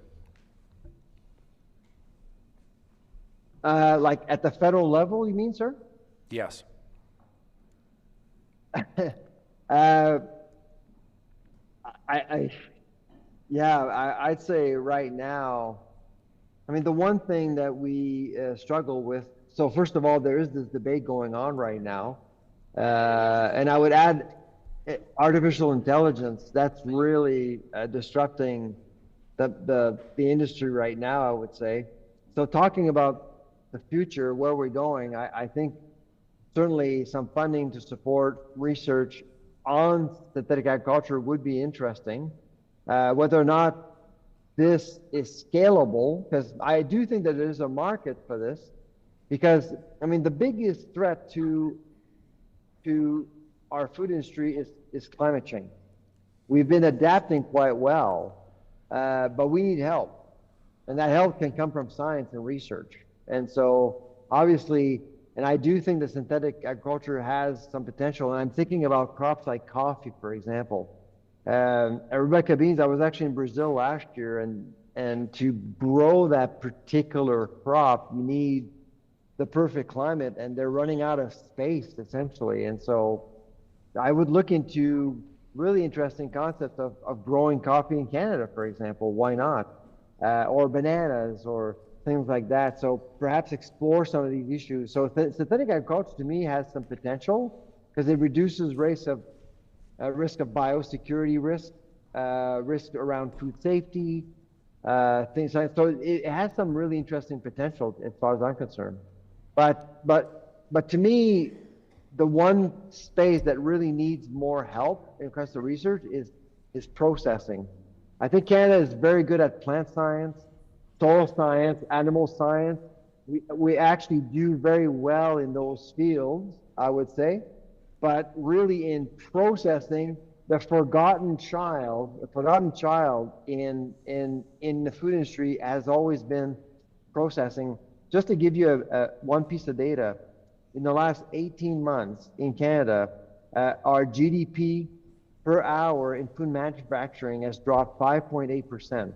So our food manufacturing sector is shrinking, contracting, whereas in the United States, with Trump's presidency, the food manufacturing sector has actually expanded with fewer people. They actually lost about 20,000 people. They have 20,000 fewer employees, and that sector is more productive per hour. And ours is going in the other direction, which means that our food security is at stake. So how we control our food systems is not as strong. And so that's really one area I would focus more on when it comes to research in ag and food. And when it comes to the issue of food safety, what would be the predominant concern you'd have where you'd like to see research funding directed? So there's risk management, there's risk science, and there's risk communication. Canada is very good at risk management. Actually, I would say probably Canada is one of the top countries in the world. When you go around the world, Canada is very well known for its safety. Where we struggle is with risk communication. One example going on right now, in the United States, I've actually given several interviews over the summer to networks like CNN, Fox, NBC about the recalls that are going through right now. They've had recalls on leafy greens because of Clistospora, fine herbs, eggs, and so on and so forth. And there's been so much noise created by these recalls that now we're seeing Canadian exporters being impacted because Americans are walking away from leafy greens altogether. Recalls in the summer are cruel for that. So Americans are walking away from leafy greens, but Canadians are also walking away from leafy greens because they're actually hearing about a recall in the middle of summer, and you can't cook. You can actually take out the bacteria because you eat most of these products raw, especially in the summertime. And so with AI, I believe you can actually have targeted messaging on people's phones, similar to what you see with Amber Alerts, for example. With loyalty programs, you can actually target exactly people that may have these products in their cupboards or in their fridge. Right now, recalls lead to fear, waste, and higher prices. We've seen that over and over again. So if there's one area that we need to improve on is risk communication. Great. My last question to you is, if there was one food in the supermarket that you would absolutely stay away from, what would that be? I don't know, like in terms of like safety or in terms of taste? Just concern. Concern? I'd say, mainly everything from a safety perspective. I do believe that everything that is sold in Canada is deemed safe. Of course, there are always market failures, but Canadians should actually walk into a grocery store feeling confident, I would say. My biggest concern in terms of staying away or being concerned about some of the things I see is around pricing and frankly collusion. It's hard to prove, but I am concerned about some categories and how prices are being set. And it's always been my concern. I've been very vocal about beef prices in Canada. I've been vocal about canned salmon prices as well. There are categories where some of the price increases have been easy to explain, but some of it have been very hard to explain. So obviously, I'm not staying away from these categories, but I'm certainly concerned for Canadians. Okay, thank you. Hello, thank you. Just returning to your question on the foods in Canada being deemed safe. We've heard some testimony about various products like vaccination products that are used on livestock. What is your information about that and testing, if any, that the Health Canada has undertaken on products that are in the grocery store in relation to those pharmaceutical items? I really, it's not an area I know very well, to be honest. I've done work with veterinary schools in Canada, most recently with the one in Calgary. I was there just this summer. I think veterinarians are well trained and they actually support our industry very well. Now, whether or not some of these practices are in compliance with some of our regulations, I don't know. And whether or not these vaccines compromise the safety of these products, I don't believe so. I don't know of any reports that have actually suggested that vaccines may compromise the health or the safety of food that we eat, but it's not an area I've actually studied quite well. So you don't know whether or not Health Canada is actually testing for that because, well, I can tell you that we're told that they have actually declined and have no intention of testing for that. You don't have information about that, is that correct? I do not know. Okay, so that when But I wouldn't be surprised by that. Okay, that's useful. So that when you say it's deemed safe, I mean, that's your understanding is that the Health Canada has, quote, deemed this safe if it's in the grocery store. Would that be fair? That would be fair, that's right. Now, of course, there's demand for organic meat as well. Going back to the mislabeling argument that we were talking about earlier, I mean, I do know that demand for organic pork and organic beef is on the rise. And based on our data, that's exactly why demand is on the rise. Consumers that are actually buying more organic meat, it's because they're concerned about farming practices at farm gate. So that's really something that caught our attention. With respect to that organic product, on the labeling, what's your information about what is comprised or what goes into a label organic meat, if you have any information?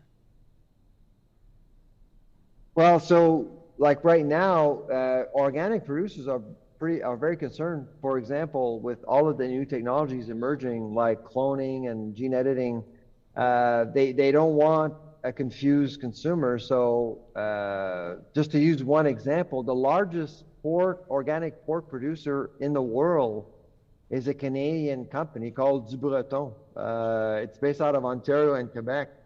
And they've decided to get labels approved by both Health Canada and the USDA in the United States, stating that their pork is not gene edited or cloned.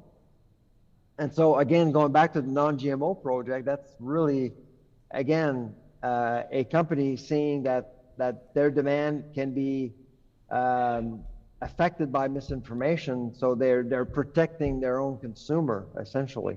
And so my guess is that if other issues emerge down the road, like vaccines or other things, you'll see a growing number of companies trying to address that information void that is out there. And it is out there. I mean, basically, people are just wondering how their food is made, and they're asking questions, and they're learning every day. And sometimes things that they're learning comforts them, and sometimes it scares them.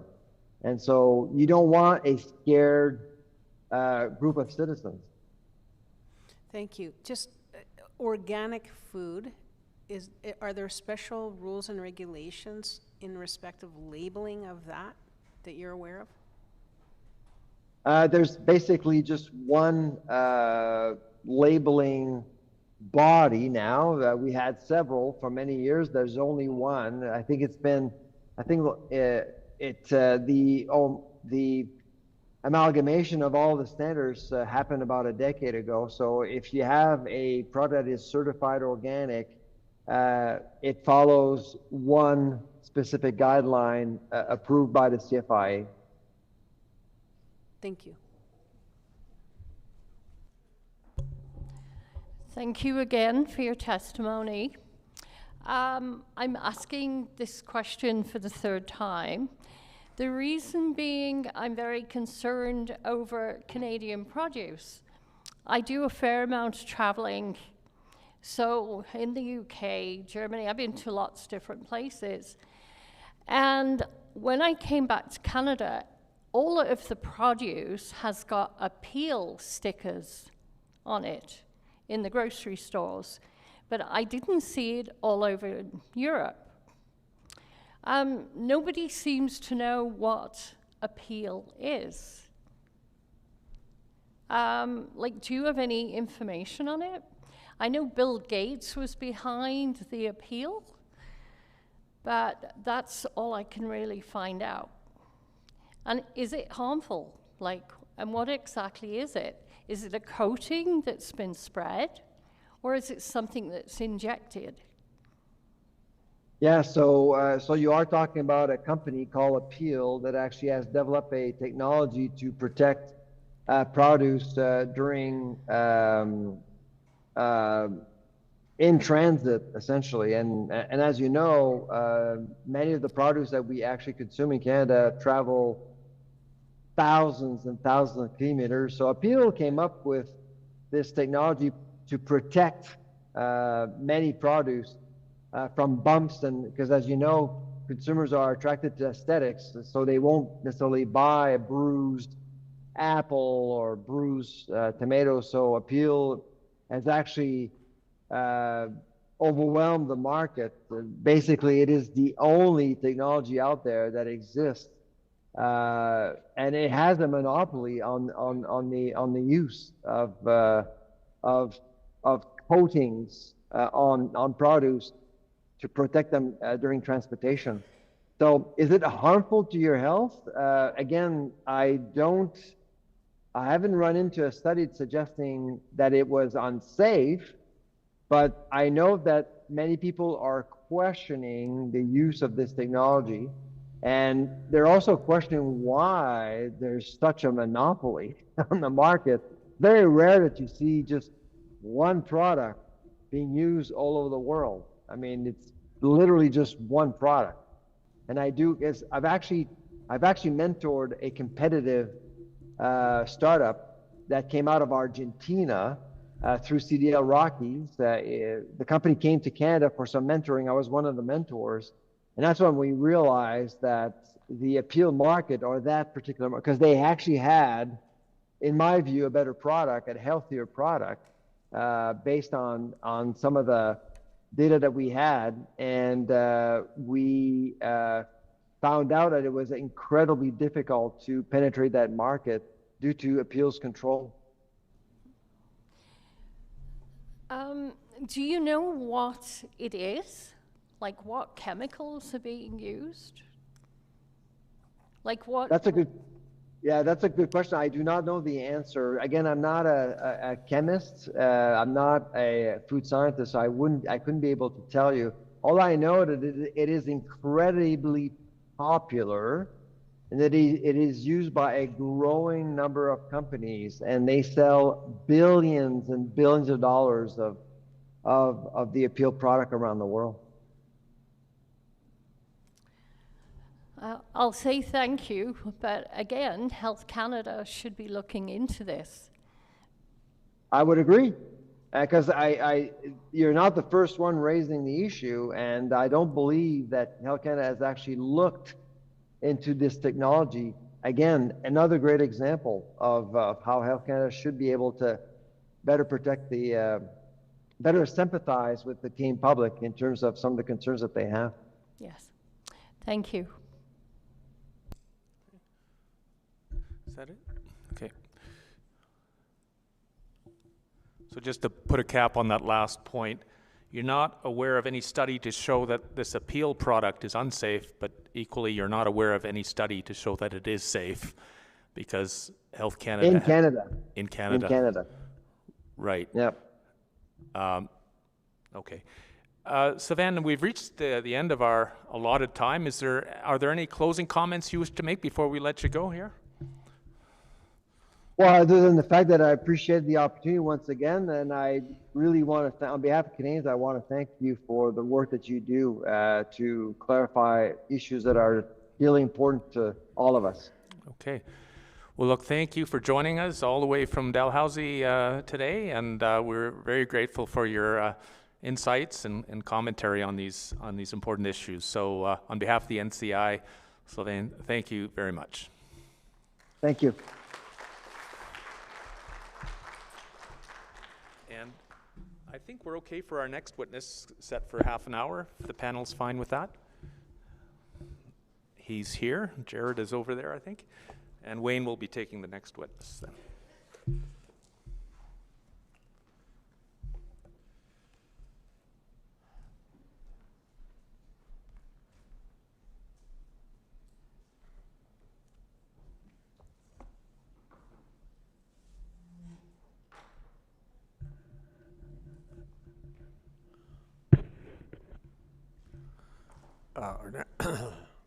Our next witness will be Jared Graff, and I see him across the room from me.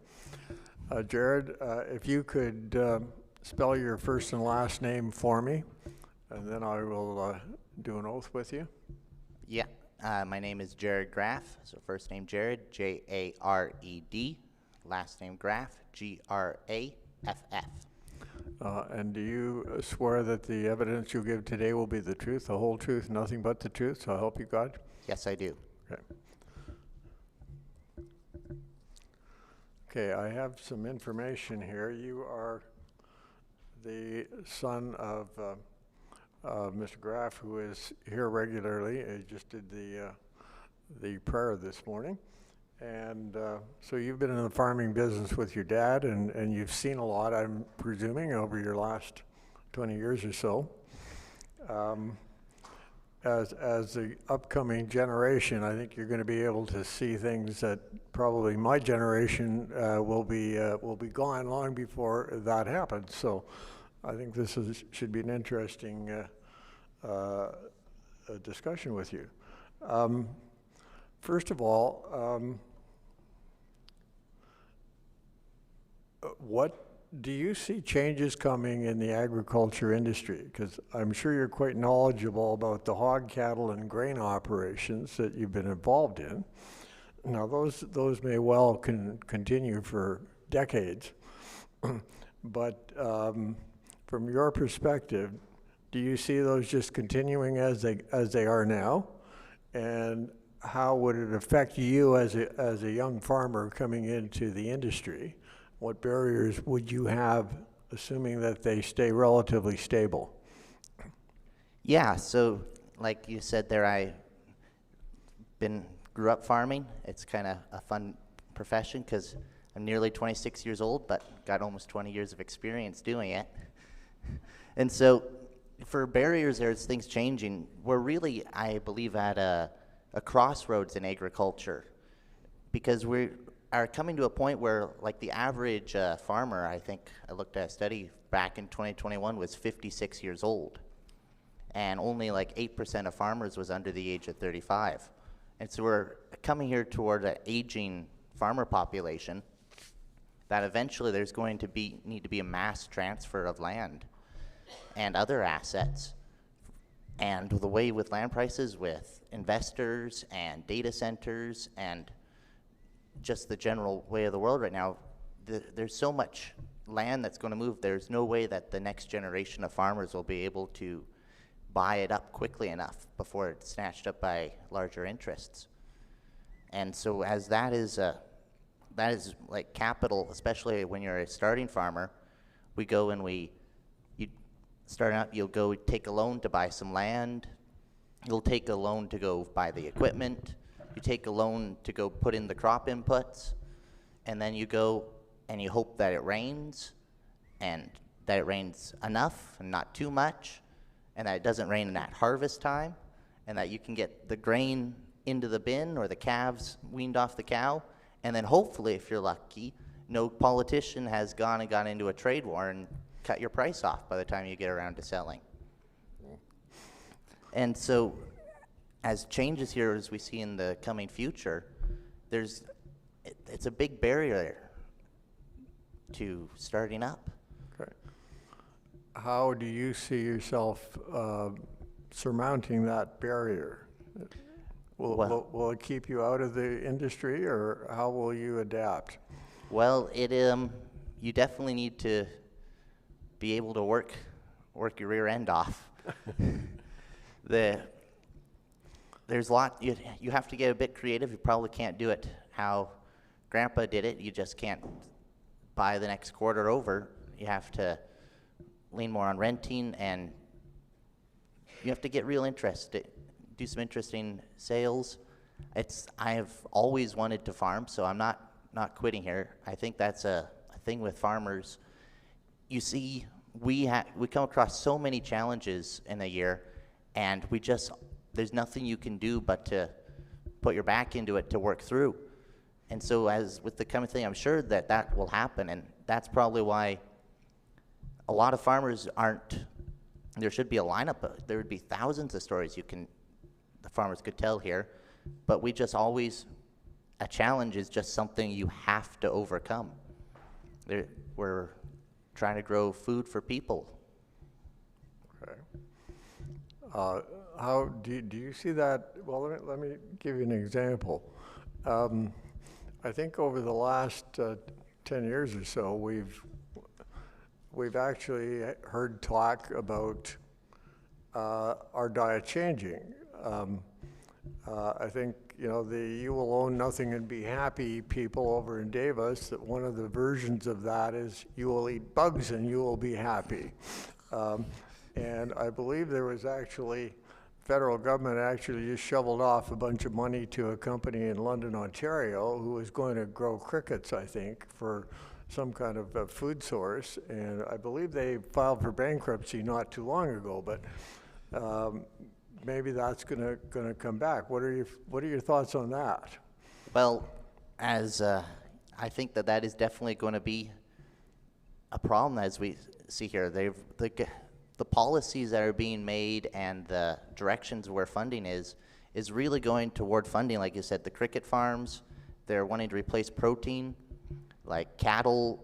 The cattle industry there was just back in April a whole new massive measures that they tried to put across that would have made it very difficult to run cattle out.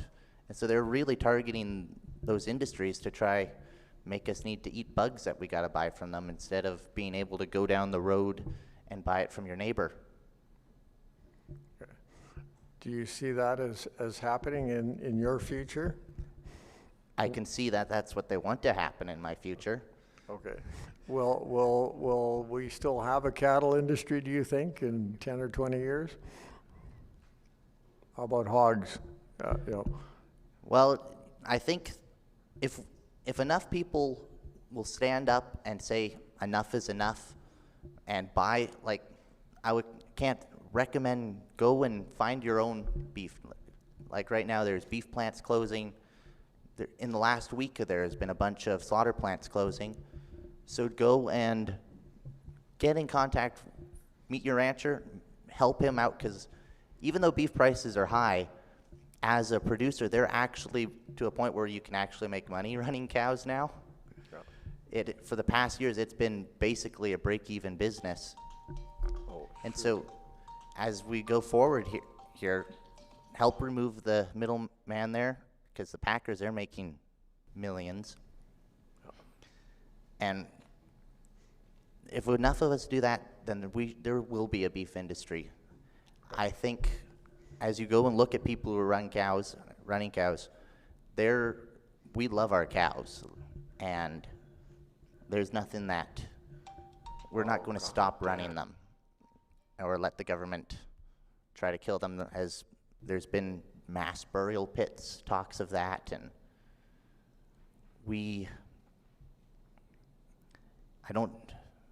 the public I don't think knows thinks we just look there.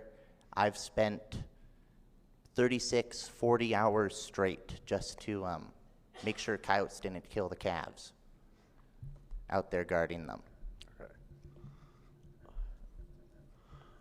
Okay,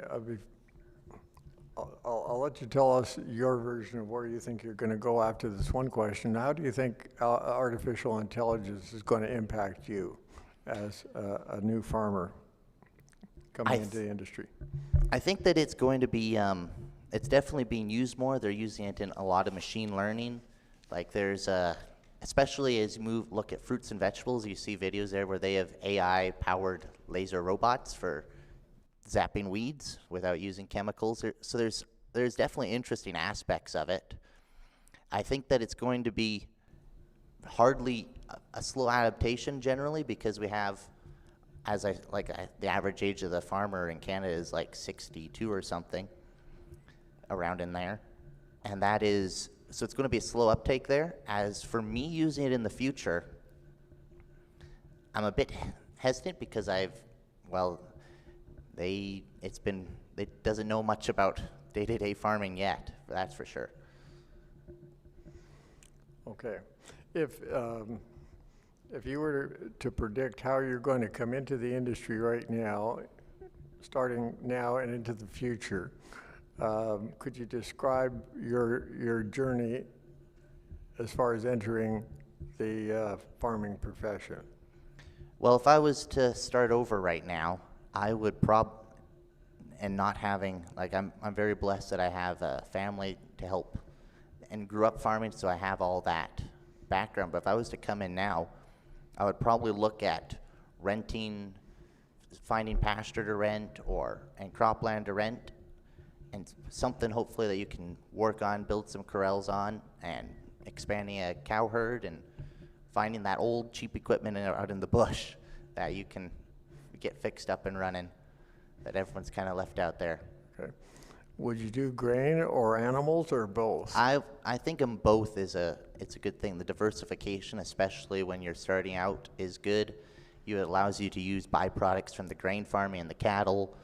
The cattle, they're a lot easier to get started off because you can buy one cow for $4,000 instead of needing to buy a whole quarter section or something, and very scalable.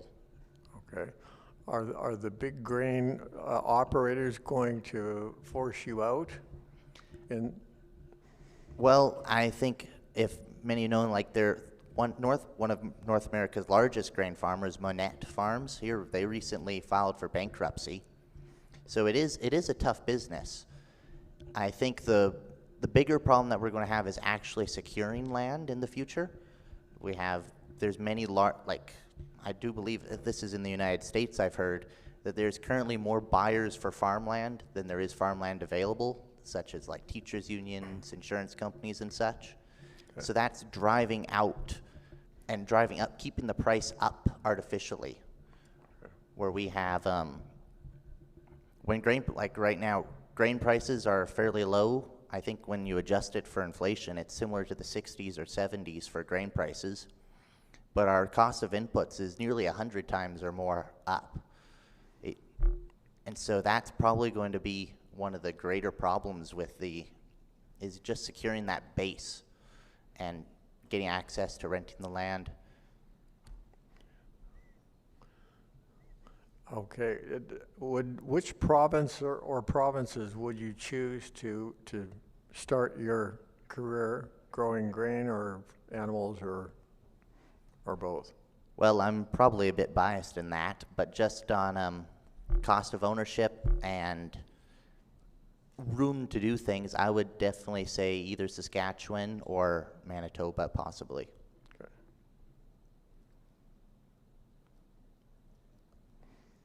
Okay.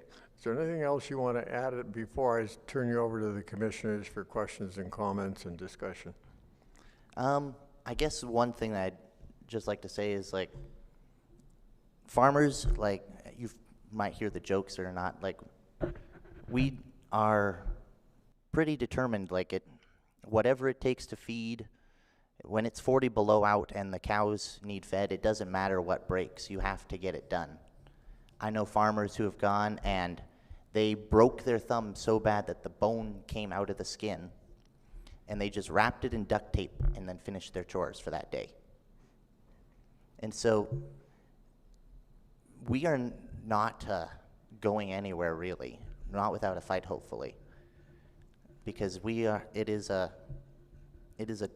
something that's not just a job, it's a life. I don't know of any other industry where people go and work 3 other jobs in order to farm, in order to support their farming habit, as we like to say. Because there's so many times that you lose money and you can't make a living from farming, even if you spend 40, 50 hours a week doing it. And so it is something that is not just, it's a lifestyle that it's in our blood. And we just want to raise a quality product that people want to, that's healthy for people to eat, and that.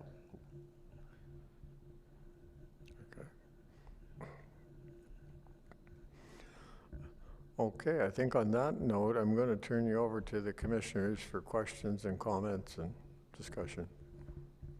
Anyone? Yeah, Daniel. Jared, one of the things I noticed is that you indicate that there's a disconnect between farmers and the broader public. What's that disconnect? So it's on many aspects, really. Like, you'd hear, so Roundup, let's say, that's the term that's thrown around. I don't know why do we use it? I think a lot of people just think we're trying to kill them, it seems like. But, like, it's to control weeds, and so we spray it on normally before the crop is seeded. There are some crops like canola, soybeans, and corn that you can spray it on in crop and it doesn't kill it. But that's where most of it's used. And without that, it would be either production would go down or food costs would production would go down and food costs would go up, because how else do we kill all the weeds? What do you understand that disconnect to be a product of? How did it arise? What's it from? What's caused it? I think it's probably, we're getting to the point where a large percentage of the population, their grandparents weren't even farmers. Like, we're getting so many generations of a disconnect that they don't know what goes on the farm. And we farmers themselves generally keep to themselves. We're busy working on the farm. Like, that's where we love to be. And so we don't share about it. There's the bad days that we go through, there's the good days, and it's all kind of done behind the scenes where no one really sees what goes on. But if that disconnect exists, how are we going to address it? So there's a lot of a big surge lately to do that via social media to try and enlighten them to our day. And I think that people need to get to know their farmer, actually, like go do a lot more consumer direct. And so when you say consumer direct, we've heard a number of speakers already talk about small farms. Yeah. Do you see that as being something that will transition in the future, given you've indicated the cost of land, the cost of startup? Do you see small farms being more appealing to young farmers in the future? I think that if someone wants to be a full-time farmer, not hold a job, small farms, except for if they're doing specialty items, is basically impossible. Like, so if you have a fairly good year, let's say, and you have $150 an acre profit, how many acres do you need to make a living? And like this past year, I had a field, it got rained on at harvest time, and the quality dropped, and it was $8 an acre profit. And so, as that, being a small farmer, if you want to be full-time, you either have to be engaged in some niche specialty product, or you need to grow the acres in order to make a living.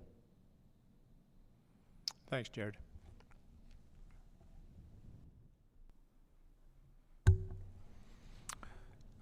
Thank you for your testimony. I have a few questions for you. First, are you aware of any rent-to-own farming programs that exist? Not in Canada, no. I know there's a thing in Australia. I have some friends there. They have a share farm, it's called. But rent-to-own is, it would be very set up between the buyer and the seller, and isn't really something you hear that much about for farmland. Okay, and do farming apprenticeship programs exist in Canada? Not that I'm aware of. I'm sure there is some government initiative for that somewhere. But I would say a much better place is just getting a job working on one. Okay. And my last question is, beyond economics, training, and experience, is the love of farming encouraged in any broad way in Canada? And how could that happen? I don't think, you don't see it in pop culture, I guess I'll say, there, the love of farming. They're always, we've even gotten away a lot from the, grandpa on the little open station tractor running down the rows, of that idealization of it. So, yeah, the love of farming is not something that is tried to be pushed or shown very much at all. In fact, it feels, when you go to the big city, it feels very hostile towards you. So I use that term, and not loosely, because it appears that the relationship that you need to develop with your land requires a form of love because of the inherent amount of work and risk involved in that entire process. Yes, it is. You need to love what you do, because if you're just doing it well, you're not doing it for the money, that's for sure. You're doing it because you want to. It's, I believe, the oldest profession, growing food, and you have to, it's an act of stewardship. We want to steward the land. We want to pass it on to future generations. We want to feed those around us and care for God's creation that He's given us. Thank you for that. Okay, any further questions? No. Okay, I think there are no further questions from the commissioners, so on behalf of the NCI, I want to thank you, Jared, for coming and giving us your testimony today. Thank you for having me. Do you have a question for him?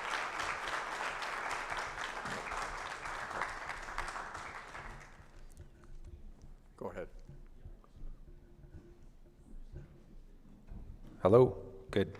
Yeah, I just want to unpack a statement to the actual board of the National Citizens Inquiry. As a commissioner, one of our objectives is to make recommendations, and I'd like to make an early recommendation at this time that the chairman of the NCI, Ted Kuntz, or his designee, provide an on-the-record statement to be summarized at the end of these proceedings on who was invited to attend the National Citizens Inquiry over this period and the previous period as well at Kelowna. That is individuals from the government or the media that were invited to attend, and I want to know the results of whether they attended or not, and I want that on the record. Thank you. Okay, I see Paul nodding his head here, so I think that will be forthcoming, I believe. Yep.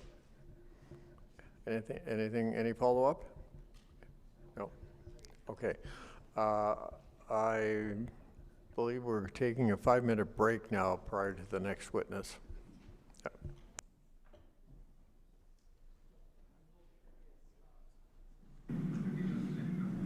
Well, you know, here we are with Dominique, pardon me, and we're going to take we're taking a quick break, except I was able to get Dominique for this quick break.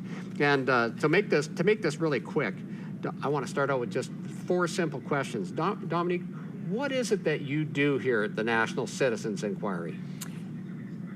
What do I do? I only got 5 minutes for you. Okay, well, I guess the best way to define what I do is Girl Friday. I dabble with a bit of everything. Most of what I do is communications and just trying to get the word out of the existence of the NCI, its importance, and to let people know what a great initiative it has been and continues to be.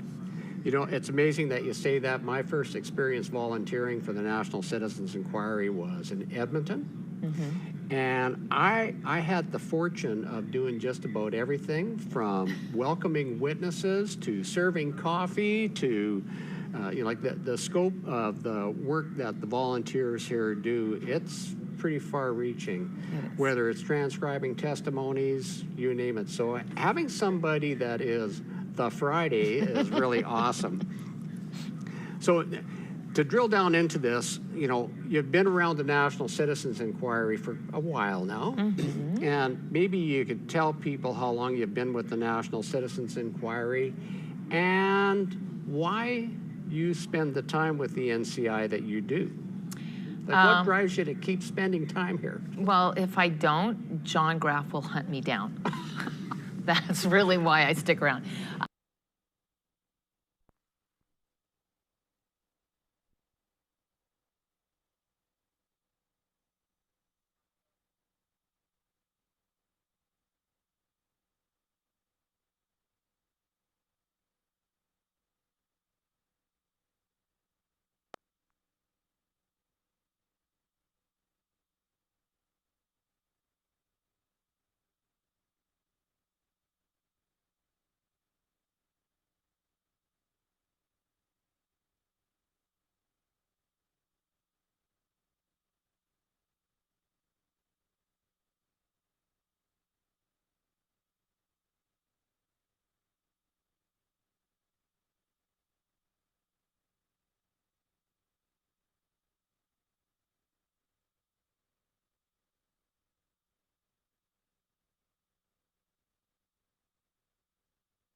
Was kind of working with them on a day-to-day basis, helping with the hearings and promotion and correspondence and that sort of thing.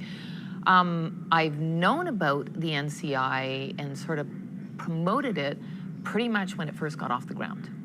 So I had the great privilege of being in Victoria, but the first We Unify conference, when those people who've been involved for, you know, since then, set it up, started going. My involvement was more back channels, just telling people about it. I wasn't directly involved. Initially, I kind of helped promote it a little bit, working with different organizations. But yeah, direct involvement was about 1.5 years ago. I got involved, and I kind of joked about John made me do it, but it was talking with John Graff he and I, got to know each other a little bit, and just talking about what the NCI has been doing and what it wants to continue doing. And I just said, yeah, I'd like to get involved. And he said, we'd like to have you on board. And that's how I got involved. Well, I'm going to use your line now. Uh-oh. From now on, I'm going to say, when people ask me that question, I'm going to say Ted made me do it. There you go. Because it's always good to blame someone. Ted was the guy that got me to testify in 2023. I spent some time with him in the winter of 2024. Made the mistake of spending some more time with him in 2025, and here I am in 2026, still going as strong as I can. The second question that I've got for you is, why is the NCI important to you, and why do you think it's tied in with, why do you think people need to know about the importance of the NCI? Well, it's a message that the NCI has been communicating since the beginning, and I believe that we've come to understand, if ever we believe that the government could hold itself accountable, any belief that that's possible has kind of fizzled out for a lot of us.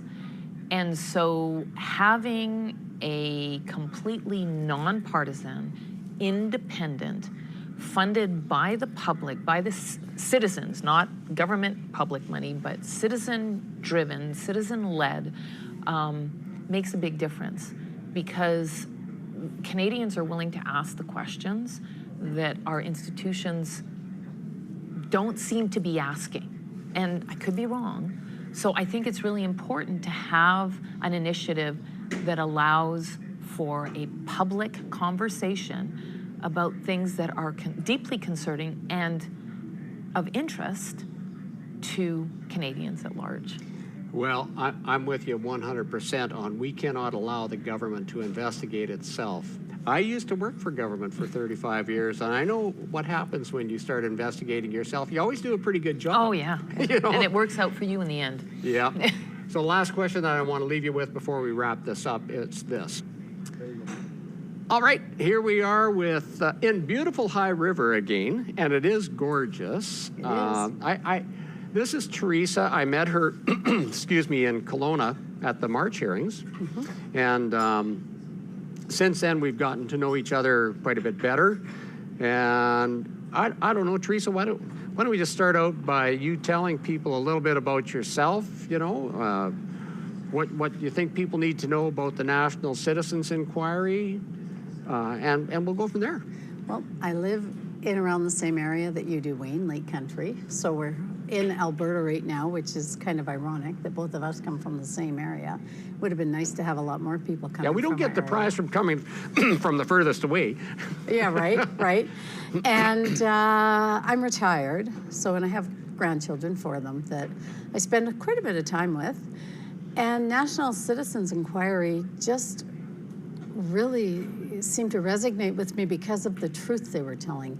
They're so, you can't get truth anywhere anymore. You look and you look, as you know, we've both talked about it lots, about being able to find information and to have real people sitting up at that desk telling real stories, like the one yesterday of the man whose deer, his herd got culled. It reminded me, of course, of the ostrich farm, and it was devastating. It was just, I almost got up and left because I couldn't handle it. And I thought, you can't do that, because you do that, then you become one of them that pretend that this isn't happening. It was really, really heartbreaking to me. Yeah, I attended the Kelowna hearings, and all of the information that we heard about culling, and that is not mainstream, news and reported day in and day out. Like, no wonder we've got higher food prices and the rest of it if all of the livestock is getting slaughtered that we don't even know about. That is so true. And then this person, his whole herd came back, there was nothing wrong with them. And that had to be the hardest of the whole thing to listen to. And I challenge people to listen to this. It's important, and people need to hear this, what is really going on in our country, because it's really going on in our country. So Teresa actually has fulfilled a role that people need to be reminded of again, and what Teresa did in Kelowna was coordinated all of the volunteers. So why don't you talk a little bit about what it's like to herd all these cats, like me, who's a volunteer, and maybe describe all of the volunteers as best you possibly can, and what the machine is behind the National Citizens Inquiry that makes it possible for us to have almost 500 witnesses testifying over 44 days so far, and so on. Yeah. Well, I kind of somehow stepped into the position of organizing the volunteers in Kelowna. It was a big job, but people just do things. Like, you don't have to be hurting them the way it sometimes it seems. Or, there's the odd thing people are saying, well, I don't know what I'm supposed to do. And I said, well, actually, I don't know what I'm supposed to do either, because I'd never been in this position either. But we all just sort of stepped into our role and did it. Even like here the other day, where at first when you come in, everybody's kind of just wandering around, and all of a sudden you have this vision and you can see where you're supposed to be, and somebody says, you're gonna do this and you're gonna do that, and people just step up and do it. It's fabulous. And they've become my friends and my family, like people from Kelowna, like we talk and we do things, and of course we have meetings on Saturday mornings that I forget to attend sometimes. Well, let's talk a little bit about the Saturday mornings and stuff like that. We started up a National Citizens Inquiry Ambassador Program, and the background to that is in November of 2025, we came to the conclusion that the National Citizens Inquiry wasn't part of the national conversation, and we couldn't really figure out why until we looked at it closely. And what was happening is that it's as simple as people weren't being told about it. So Teresa has been involved in our National Citizens Inquiry. As a matter of fact, she was on probably one of the first few calls. And it's one of those things like you just mentioned, where we're building it as we go. Yeah. And which is the best part, because we're building things methodically. Like I heard from John Graff the other day that at one time they thought the National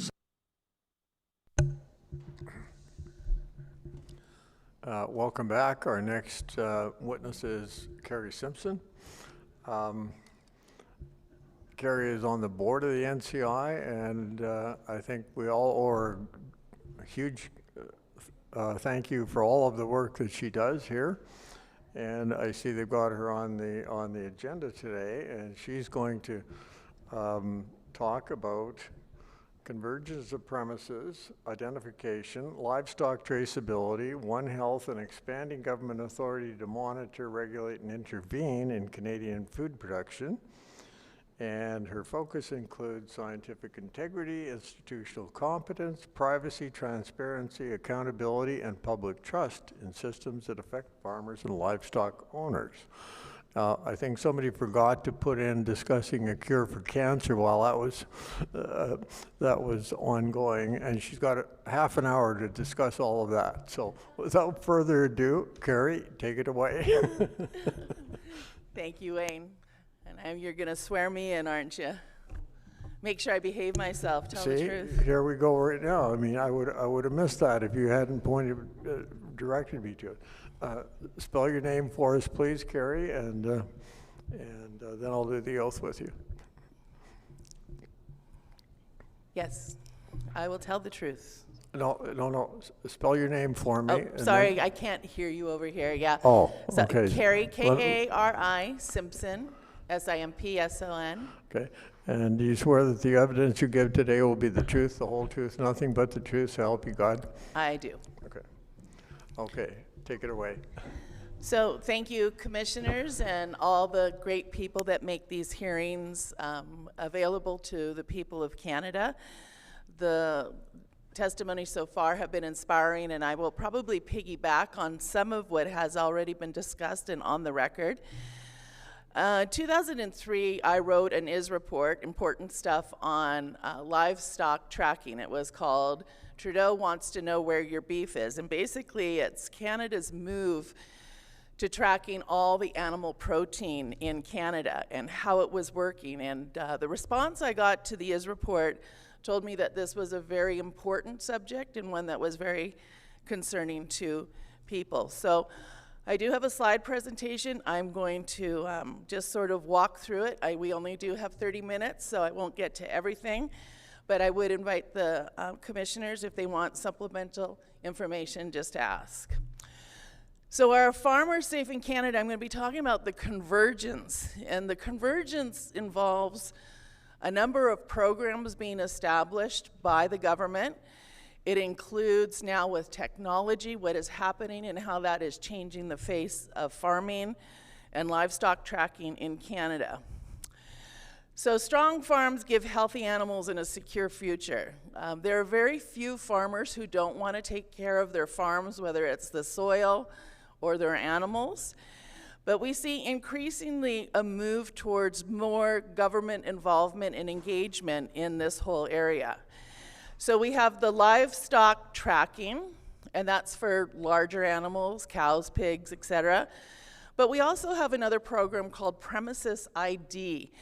And people are unaware that many of the provinces have now moved to this model, and we'll be discussing that a little bit further, and what animals that involves. And I think when we look at all of these programs combined on their own, you go, yeah, it's great. We need to know where diseased animals are.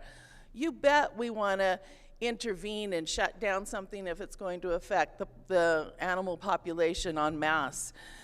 But what is happening is a little bit now overzealous and add the technology aspect to it, and I think we have a whole new form of surveillance that should cause not only farmers, but Canadians some concern.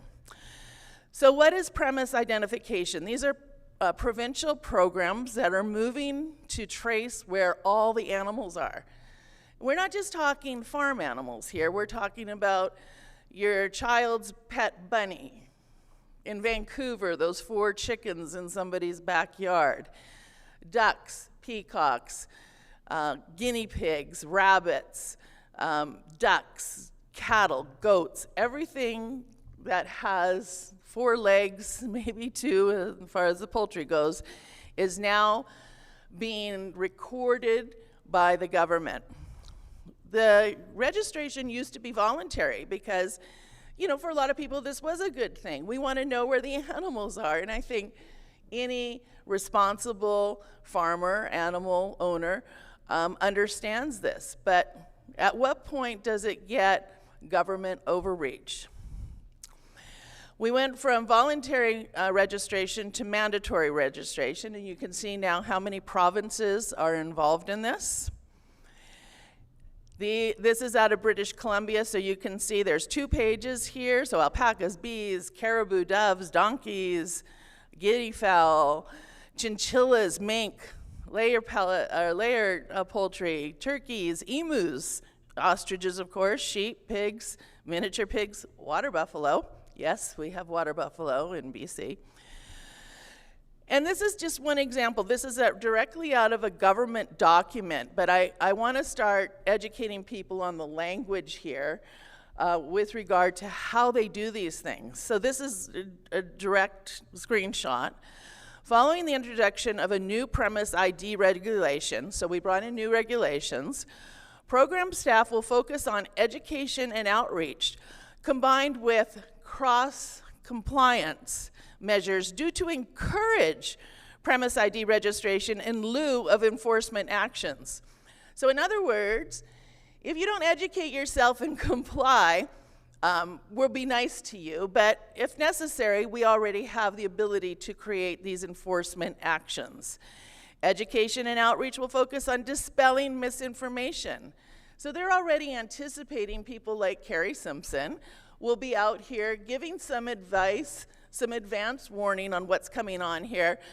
But, you know, they've already made the apparatus in place to deal with those kinds of people, right? So they will focus on dispelling misinformation and communicating the value of premise ID. In other words, don't worry about the government watching you. When your cow has bovine tuberculosis, we'll know and we'll be able to track everybody, other contact with cows, etc. And again, what I'm saying here is I'm not opposed to there being a record and people having access. You know, this is a a big concern with how we do farming in Canada now. But when do we see that convergence of this government power and surveillance step over, and what protections do we have? And that's where I'm going to be focusing much of this presentation on. So again, there is value to livestock tracking. There's a value to knowing where there's a problem and what to do about it. But the what to do about it is also a problem, because now we have powerful agencies throughout the globe that are vying for the control of our Canadian livestock and what happens here. And we saw that with the ostrich situation, the engagement of the World Health Organization and their policies affecting what's going on in Canada. And again, we'll be dealing with a little bit of that. Animal owners will be increasingly required to provide their ID premises in order to access funding or government services. Okay, here we see again this apparatus of power coming down. In other words, if you want to get funding, if you're a larger farm operation, a cattle operation, many of our farmers in Canada get government grants. We've seen this now spill over, though, if you want to buy feed for that pet rabbit. What is your premise ID? So again, we're setting up these mechanisms of control and compliance. Are they reasonable? Is it government overreach? These are the things we have to start answering. It goes on to say, for example, premise ID registration will be required to access all funding under the Canada Agriculture Partnership, environmental plan. So a lot of what happens in Canada is captured by who's getting what kind of money from the government, and then we see this compliance, this unquestioned compliance on these issues, even though there's not an agreement. But Kari, we can't give up our funding, so we just go along with it. Now there's another program that's working in parallel to this. It's called Livestock Tracing, and this has been around for a number of years. And what this does is it traces where animals have been. So if you move an animal, you have to report it. If you acquire a new animal, you have to report it.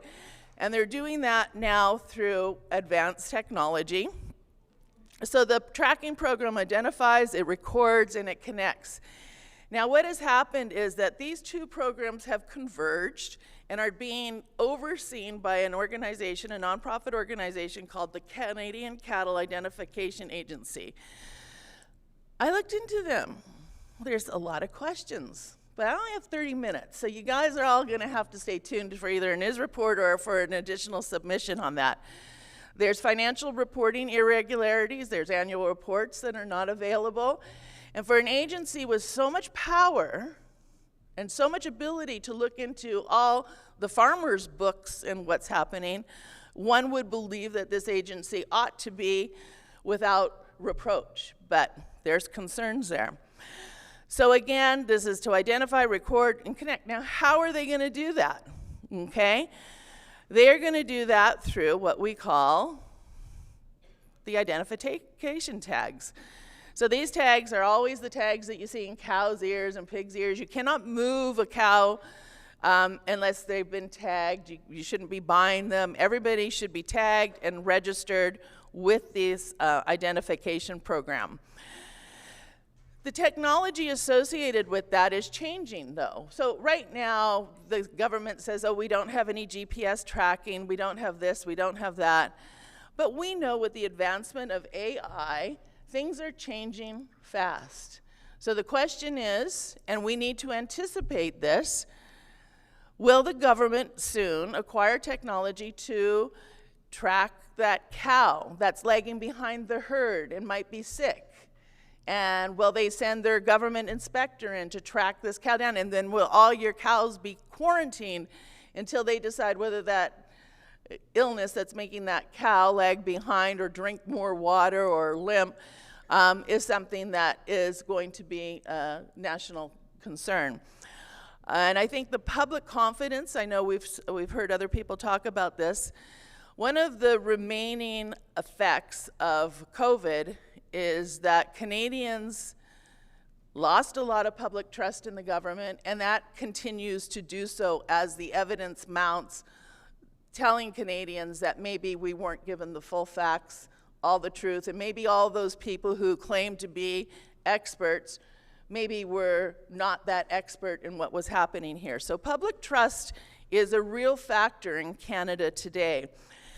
But again, we need to anticipate this. It's not good enough to wait and say, oh, now they're tracking sick animals in the field. I think it's a very obvious path that we're going down here, that's going to be a reality associated with the future of farming. So as we move into this, so the tags, they have readers. So when an animal goes through a chute with this tag, there's all kinds of information attached to it. They know where the animal should be located. They know who the owner is. They know what farm it came from. An enormous amount of information is available there. Now let's talk a little bit about the powers already associated with CFIA. And I know that we heard from a farmer earlier who said, well, you just don't go along with them. That was a long time ago that he encountered a government authority wanting to come on his farm. The terms have changed. CFIA, bylaw officers, and as we see these regulations being developed over matters like premise ID and livestock tracking, we see that the government continuously getting boosted in its power to come and question, come and cull, come and do whatever they choose to do on your farm. And that's the new reality that we are dealing with here, and how we've kind of allowed it to get out of hand, I believe. And I think it's because there's been this code of silence. If somebody was going to come and cull all your chickens, you didn't say anything because you didn't want to get the CFIA upset with you. You didn't want to be in their bad books. So a lot of these situations have been allowed to continue on unchallenged. And that has allowed this contribution of people just going along for the sake of going along. Canadians are spending billions of dollars in animals being culled. We're losing billions of important food supply sources as a result of these things, and there doesn't seem to be any checks and balances. I'm so thankful that the National Citizens Inquiry was courageous enough to bring this topic up, because we're actually giving people a platform to talk about what's really going on here. And it's a long overdue conversation. Why can't we have a conversation about this without people fearing of losing their livelihood or being targeted? What, do we need witness protection for farmers who want to talk out on it? Whistleblower protection for somebody who sees something going on in government that needs to be exposed? Perhaps that is one of the solutions, and maybe the commissioners will make a recommendation as such, having heard the testimonies and what is contributing to this problem. So animal identification to the bigger picture.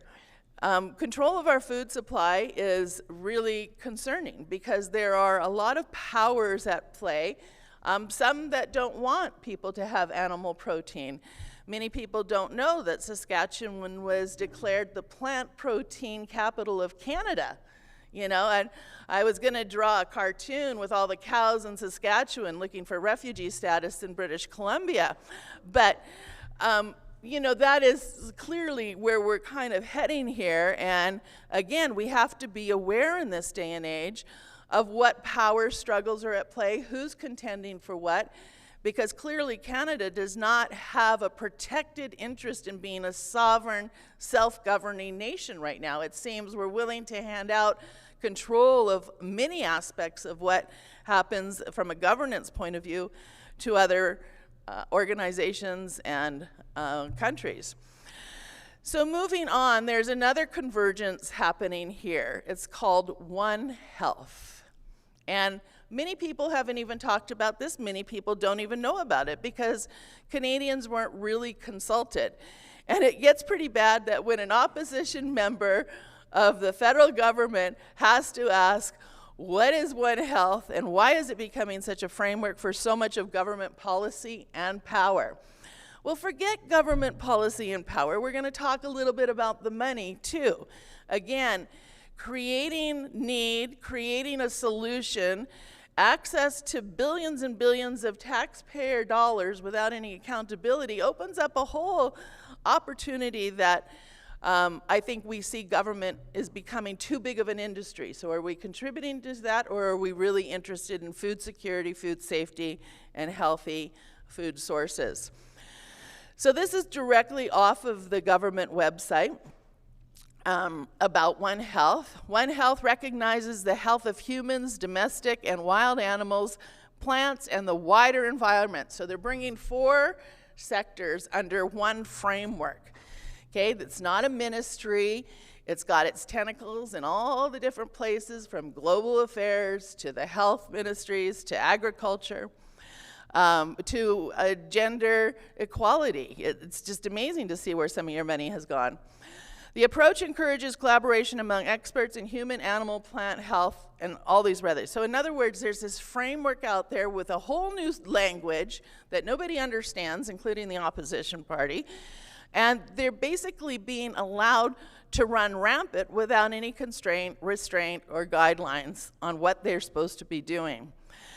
So One Health is strengthened when partners from different sectors, backgrounds, and disciplines communicate, collaborate, coordinate, and capacity build. The 4 C's, they love that. How Canada is advancing One Health. The federal health policy is applying One Health approach to issues and events that could pose a possible health threat by conducting monitoring, surveillance, laboratory diagnostics. So now we're seeing where they're moving into. The Minister of Health responsible for maintaining and improving the health of Canadians. This is one agency that has bought into the One Health, and I know if we were to have about 3 hours to make submissions, I would go into how much the universities are engaged, but I think we'll hear from that from Dr. Speaker. But the health portfolio consists of approximately 12,000 full-time equivalent employees and a budget of $3.8 billion. Okay, we're not talking chump change here, guys. You can go on the government websites, just type in One Health, and you'll get all kinds of information. Follow those links, and you get all kinds of interesting money. So here's how some of your billions of dollars are being used. And again, this ties right back to our farmers in this particular case. So we all thought that the avian flu and raw milk scare was last year. Has anybody heard of it lately? No, but here's the most recent press release that just came out earlier this month, I believe. So once again, they've decided that this may be a real problem, bird flu in the cow's milk, okay? I know, but you know, it gets to be, we create a situation, we create a problem, we create panic. They saw it worked really well with COVID, right? Why not try it again? So as part of Canada's One Health, this is right off their advisory on this, approach, the Canadian Food Inspection Agency in collaboration with the Public Health Agency. You know, every time you hear agency, just go ka-ching, ka-ching, ka-ching, because your tax dollars are just at work, people. Is taking a proactive measure to monitor Canadian dairy cows for avian flu. Commercially sold milk and milk products remain safe to consume in Canada, just in case you were worried. Milk must be pasteurized before sale. The pasteurization process kills the harmful bacteria. So what are we really seeing here? We know that there is this huge move to access healthy food in Canada. One of those healthy foods is what? Raw milk. There is a big push going on for this. And so we've got a few problems for the government on this front. So raw and pasteurized milk at processing plants as of July 30th, 2026, they've tested 11,391 samples of raw milk from trucks arriving at processing plants. They've all tested negative, okay? Congratulations, you guys, and anyone who drinks raw milk, you're safe. But again, think of the money that's involved. Think of what the psychology that's being done here, because we know that zoo-related or animal-related pandemics is really on the high list for what could come next. Even Bill Gates says that's probably what's going to happen. It's going to be in the animal population. So again, we see where everything's been tested. It's all good for now, but again, they're building this new scenario where this is a possibility. This is where your money's going through One Health. So that's one aspect. Now I heard Nicholas Houcher talk about the importance of testing our commercially available meats in your Safeway store, in your Fresco store, for vaccine residue. What, in fact, are we ingesting as humans from all the vaccine programs that are now affecting our animal populations, which again works side by side with the premise ID, the livestock tracking. They're going to know whether those animals are vaccinated. They're going to know whether you're not. If you're not vaccinating, do you get your animals culled? Who knows what's coming down on that front? So when I heard Nicholas talk about how he had somebody had asked the CFI to just please go to the store, buy some steaks, buy some hamburger, buy a salmon, I believe, was one of the fish he really wanted tested, and test them for this, and nobody's doing it. They refuse to do it. Simple tests. I think, probably some high school kids could probably do something on that front. But instead, this is where your money's going. Instead of protecting Canadian food supply, we are sending $4.8 million to Rwanda and Senegal to improve health outcomes under the One Health approach to marginalized women and girls. And of course, all of these monies are going out, One Health actors, to improve local cross-sectoral coordination for zoonosis. So those are, animal-related diseases, okay? So we see this emphasis over and over again. Then we have the next one. Here's $3.5 million for building resilient animal health surveillance through the One Health lens. And this is out of agriculture and agri-food. So we have all these granting organizations. I'm wondering, how are they getting all this money under all these different ministries to be giving away millions and millions of our dollars here? This project aims to expand the surveillance network of networks. I love that one. Expand the network of networks that are surveilling. They don't say animals, but they don't say you either, so I guess we're okay. With information intelligence sharing amongst Canadian stakeholders to address critical animal and One Health related challenges. Increased surveillance capacities of the project will support emergency management, and remember, emergency is never defined, it's pretty wide open these days, of large-scale animal health scenarios in Canada. That was 3.5. Here's almost 4 million, 3.999701. This is a feminist-focused One Health community partnership that aims to improve health outcomes in rural communities. Do you think it's in Canada? No. By One Health approach, by preventing and responding to zoonotic diseases in Ethiopia, Ghana, and Uganda, you guys, okay? So we can't test the fish. We can't test our locally available meat in the grocery store for whatever reason, but we can give away millions and millions and millions of dollars to other countries to help create a scenario where they can supposedly keep their farmers safer. This goes on to say, by providing demonstration sessions for women, smallholder farmers, for One Health prevention of zoonosis and climate smart farming. So climate change is another big part of this, okay? How do we solve some of these problems? I do believe it's time, because we know that to get the ear of government is a hard thing. So let's just circumvent the consultation and the talk and go, we see what's coming down the road, and there may not be any nefarious intent associated with it. But out of abundance of caution, and so we can build public trust back, let's create a farmer's Bill of Rights. And let's protect the farmer from government overreach. Let's allow them to hold government to account if, in fact, they do act out of overreach and power and control. Let's allow whistleblowers to be protected. Let's allow for independent oversight.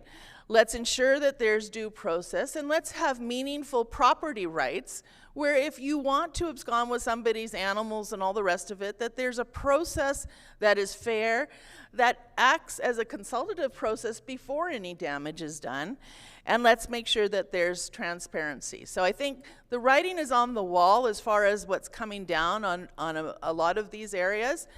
Let's intervene at this point and make sure that we give as much opportunity to farmers as possible. I think when we see who's watching the watchers, and it's time if we give more power to government, that we in return also get equal power to hold them to account. And that seems to be a fair thing. Our farmers do not have the resources, the energy, or time to be battling the people who should be there to support and make sure that Canada's food supply is available. Every time they attack a farmer, they attack your dinner plate. And it's time that we started being supportive, cooperative, and working together in a way that actually upholds our farmers and says, Canadians support, protect, and appreciate you. Thank you.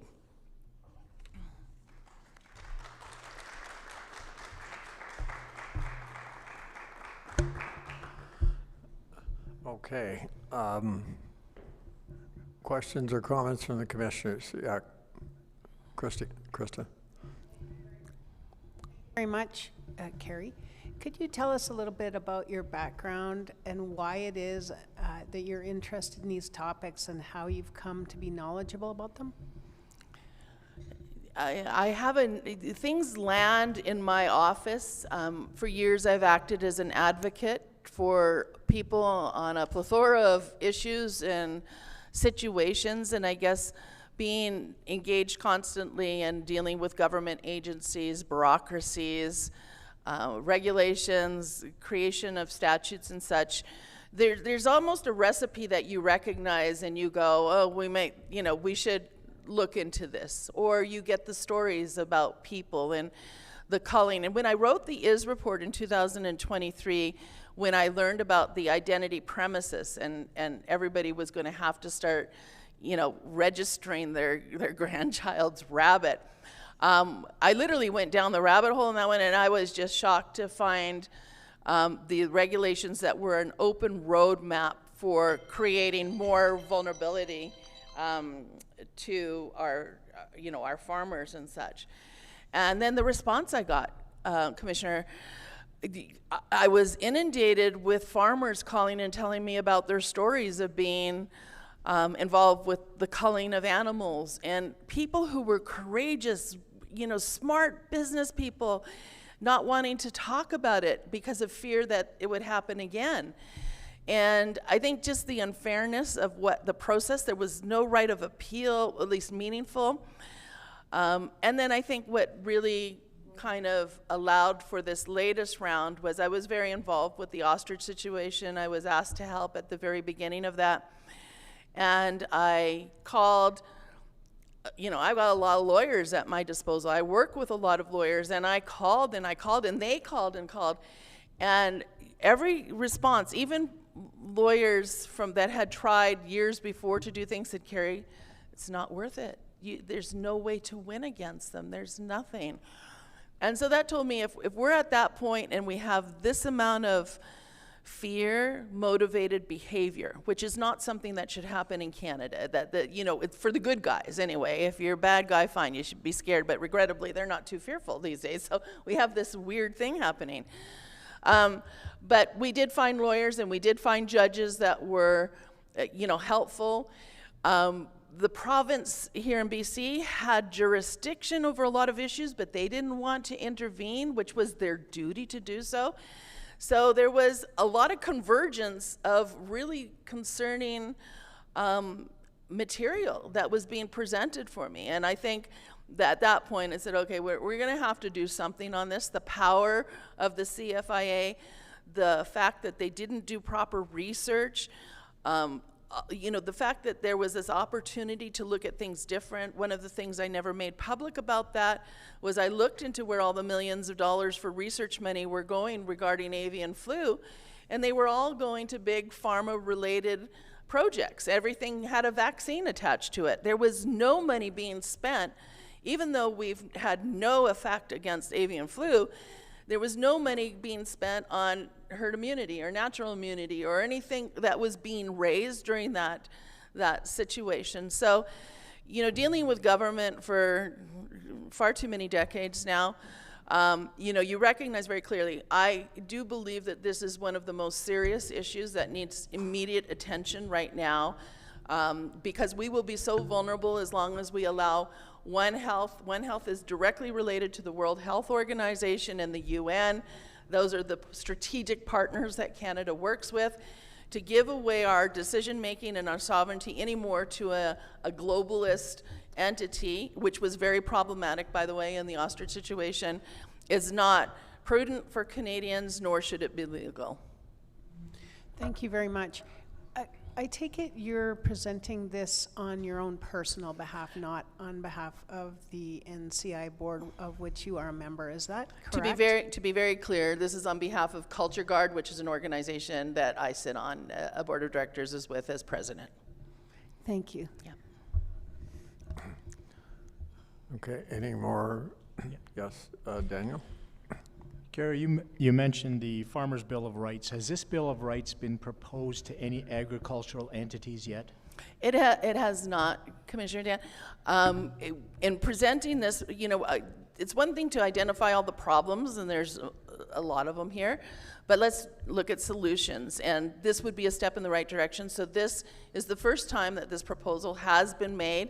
I'm sure other people have put forward similar suggestions, but at this point I think it's very timely, and you know, I think we need something on food security as well. Maine altered its constitution to make sure people had access to what they wanted, not what government said that they could.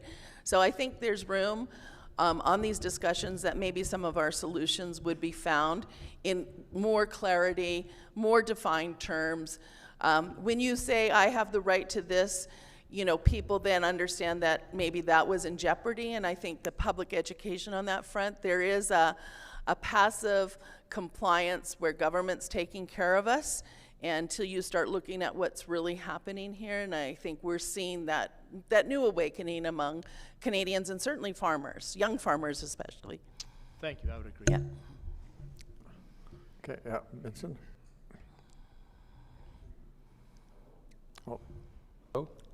Thank you for your testimony, Kari. I'm looking at your executive summary here for your testimony, and it indicates you would have a PowerPoint visual material that has not been submitted, and I did see your PowerPoint, which was quite thorough and extensive. I'm asking if you can ensure that we have a digital copy of that on file, and also supporting statutes, policies, any traceability documents, scientific sources, or primary materials that have been used, if you have that included as well. That will all be, available. Can we have a digital copy of that? You can. Okay, thank you. Any other comments or questions or discussion? Okay, I think that's a no. So, Kari, thank you for coming and giving us this presentation. Very interesting. And we appreciate you doing this again for the NCI. Thank you for having me. Yep.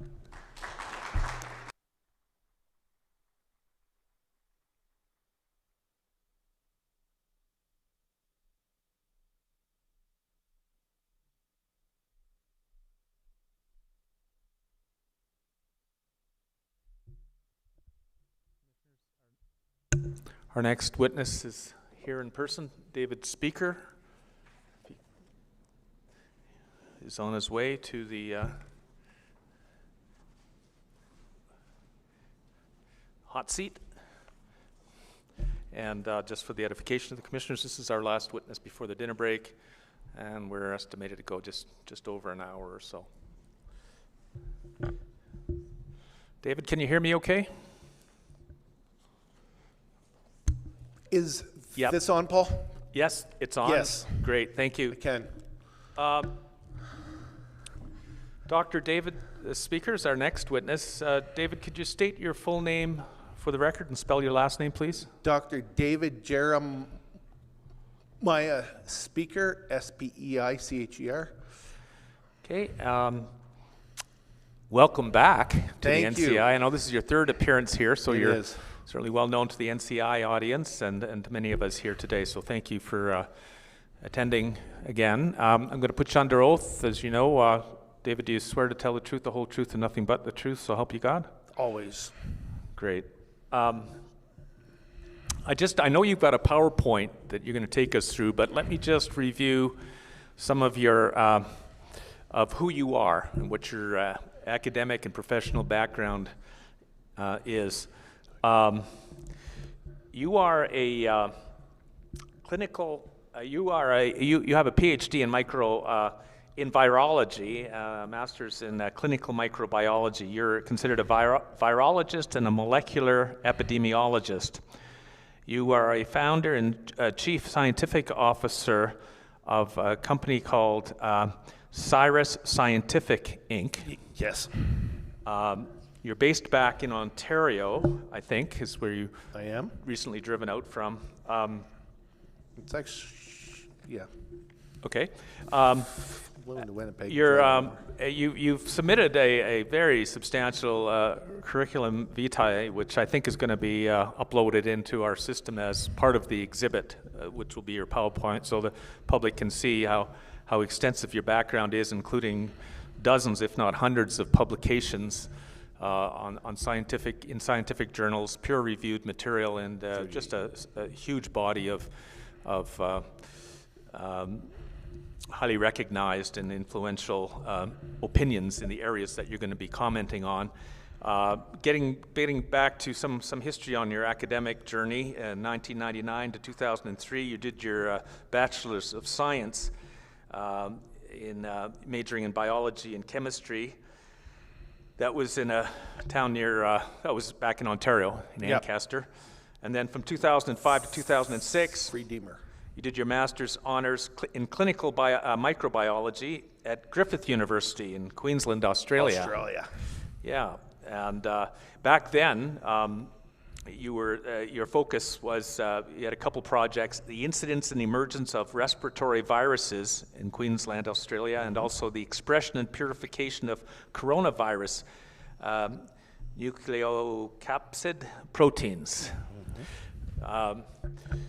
And that's just the first of what will likely be many stumbles through some of these long words, so bear with me on that. 2007 to 2012, you got your PhD in virology, also from Griffith University down in Queensland. Your thesis was the characterization of human herpes virus 8 in Australia and Kenya, as I understand it. And then 2016 and 2018, you moved back to Ontario and did your postdoctorate fellowship at McMaster in the Department of Pathology and Molecular Medicine, focusing at that point on oral diagnostics of viruses and C. difficile and associated phages. And then after that, you got your second postdoctorate fellowship, also at McMaster, in bioinformatics and molecular epidemiology in the Department of Biochemistry and Biomedical Sciences at McMaster. So that took us to 2020. And you are as I say, you're a founder of this company called Cyrus Scientific, Inc., and you make yourself available to give expert opinions on matters relevant to the areas of your study. Yes. And obvious qualifications. I understand very generally, and then I'll invite you to start your PowerPoint or supplement whatever I'm saying now with anything else you wish to add. But you're going to be describing what we call a molecular description of lab-grown dairy on food safety, regulatory and transparency issues associated with synthetic dairy. So that's going to be the focus of, I've noted that you're going to be referring to molecular deception of lab-grown dairy, and so you'll describe what that means, I think, in your PowerPoint presentation. And unless there's anything else of your background that you think is worthy of mentioning at this point, David, I'm going to just turn it over to you. You're a seasoned veteran of giving evidence here at the NCI, so you've got your PowerPoint all set up. Shall we start? Sure. I am a PhD scientist. My dad was raised on a farm. I look at data. I can't even tell why some milk is yellow and some is white. But I do know when there's good data and when someone is trying to cover something up. In the last 3 years, I have looked at 44 vials of the COVID vaccine. I will talk on those too.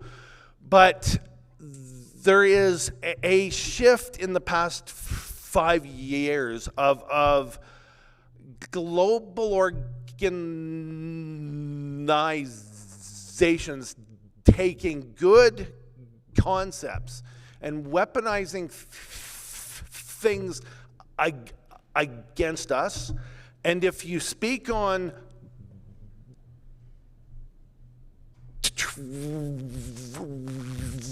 truth, you are demonized for it. Because you stand against all of the narratives that they want to see pushed.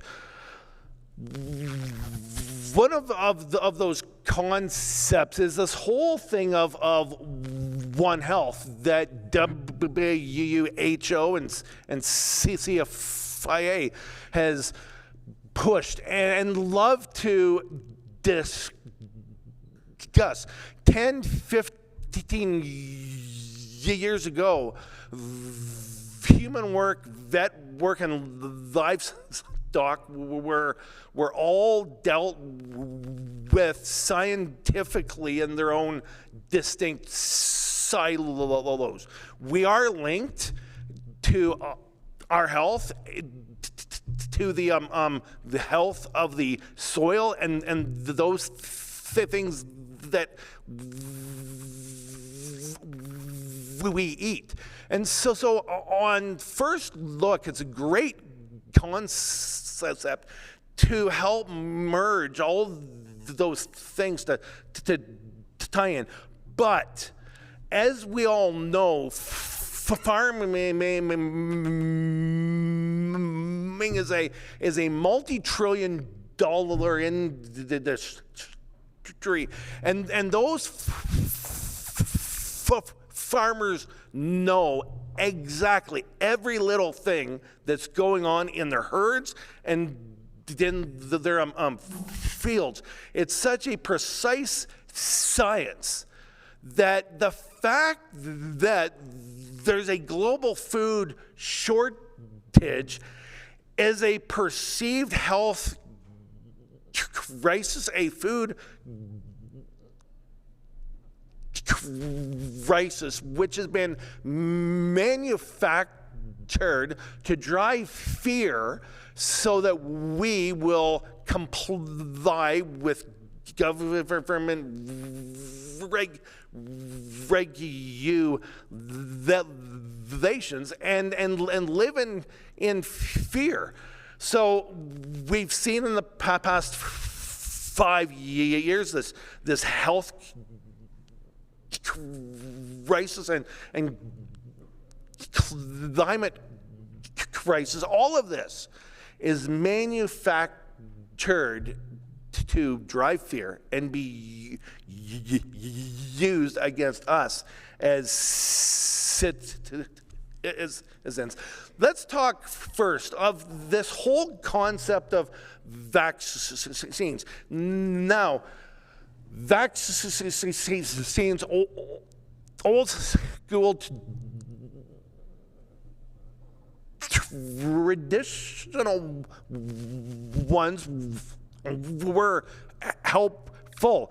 In the past 10 years has been a push for mRNA vaccines on both us during the COVID pandemic and on livestock. So what are mRNA modified RNA vaccines?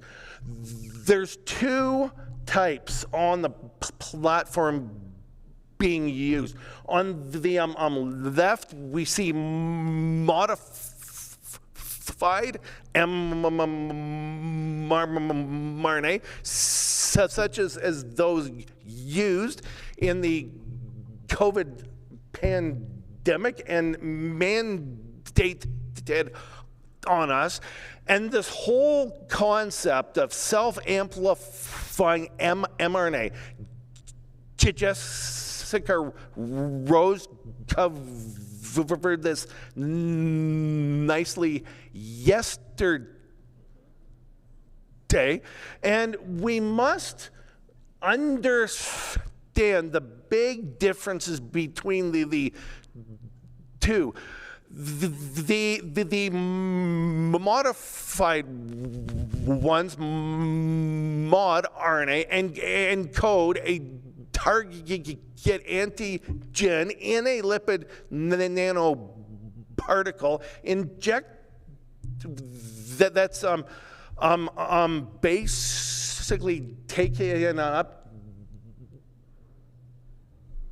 to transfect our own cells, and in there's about 4,000 nucleotides of a dose that's 30 to 100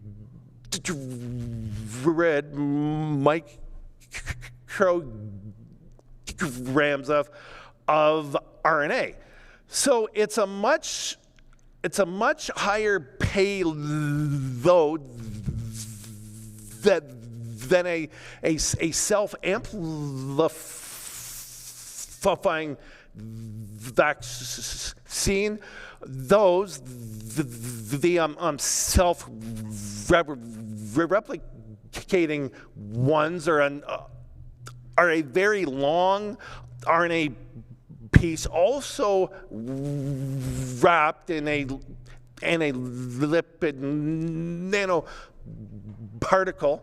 It's a lower dose, but much more adverse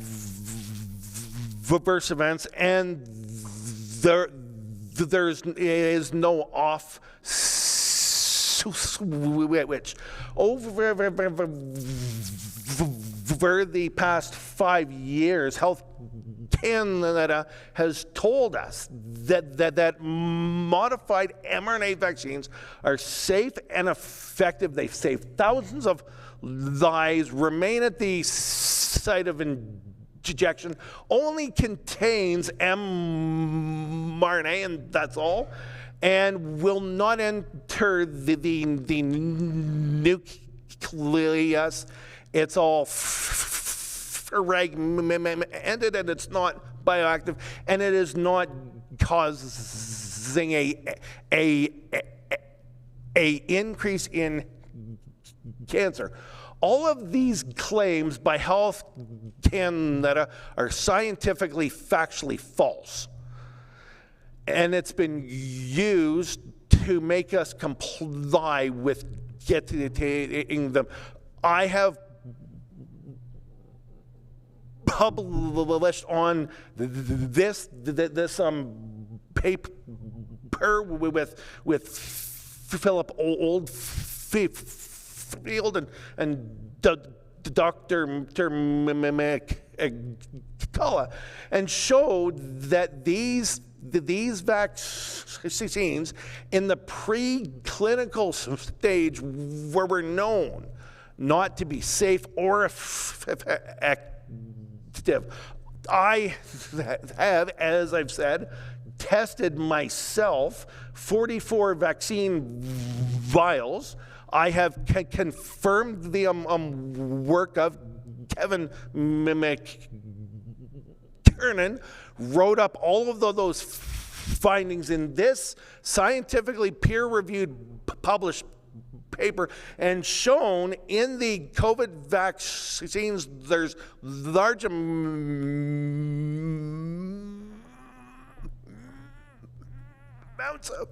of both DNA, and in all of the Pfizer's is a SV40 enhancer, which helps these gene things incorporate themselves into the genome of mammalian cells like ours, and the promoter binds to P53 and drives cancer. Each week I get a new phone call of someone who's been vaxxed and has developed cancer post-vax. We have had a tremendous amount of attack on this. A Slovakian group reproduced our work with faulty lab methods to show that we are wrong.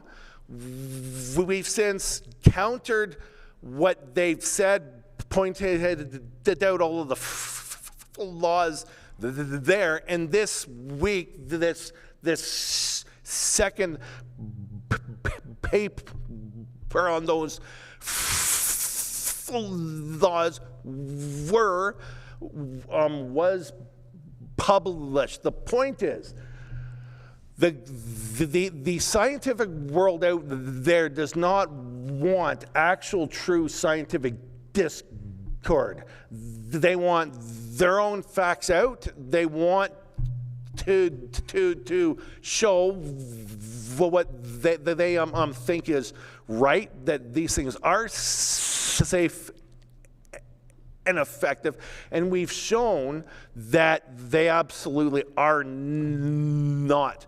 There's all kinds of residual DNA in there, SVV 40 sequences,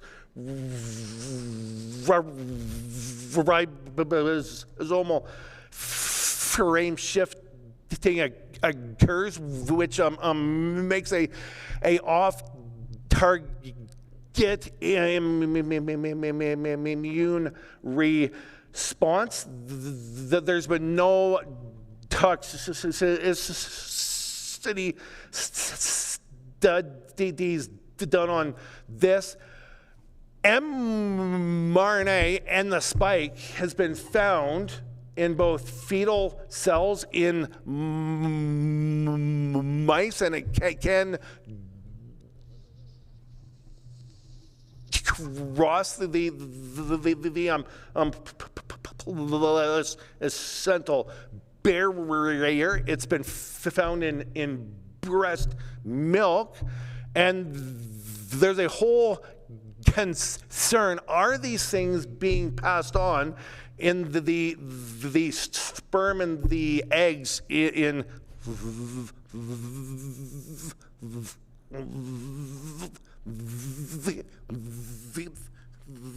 the humans? We're basically told that these are safe and effective, yet there's been so many vaccine injured people out there to a point that our own government has put in a vaccine injury program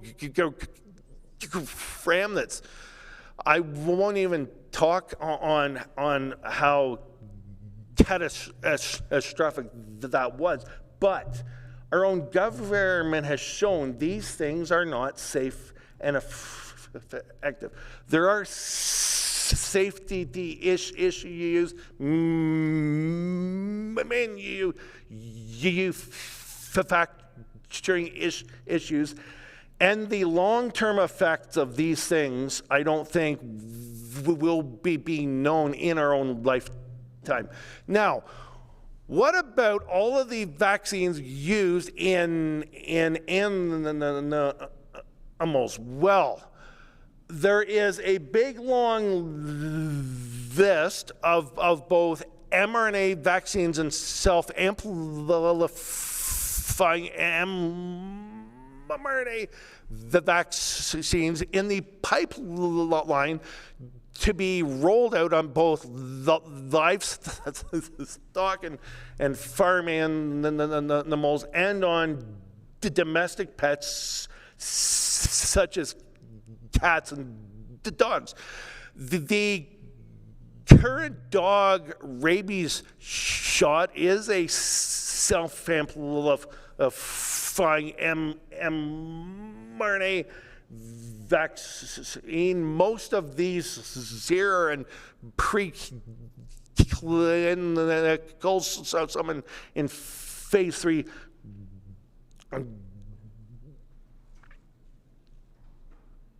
trials. But if we go back to the whole One Health concept, we want healthy people, healthy animals, and healthy environments. If these things cause harm in people, which is a documented known fact, if we inject these things into our livestock, will that make a healthy or a sick animal? And how will this affect the health of the meat that we are consuming? We know in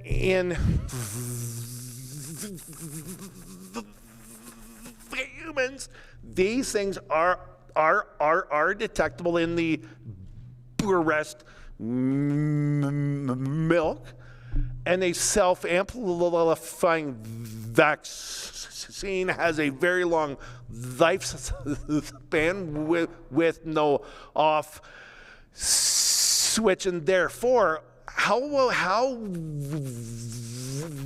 will these things affect our milk supply? And how will it affect the meat that we are consuming? Another big concept is that of animal and cattle wellness. So, are they being cared for, fed? Are they healthy? Have a nice, comfortable environment, naturalization and socialize? Are they being handled right? But if we're injecting them with things that affect their health to the worse, it undermines every other concept of their own well-being. Now, is the whole concept of synthetic, counterfeit, lab-grown milk. The same people who are pushing mRNA vaccines are the ones behind and funding this whole concept of lab-grown milk. This is a substack that I wrote up. It's found at Courageous Truth. Now, one of these synthetic lab-grown milk companies is called Wilk. And it says right on their own web page,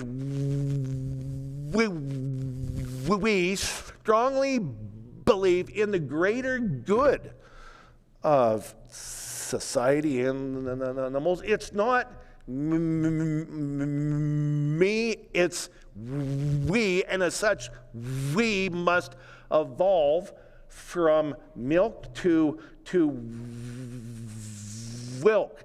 And they're changing the way milk is made and consumed.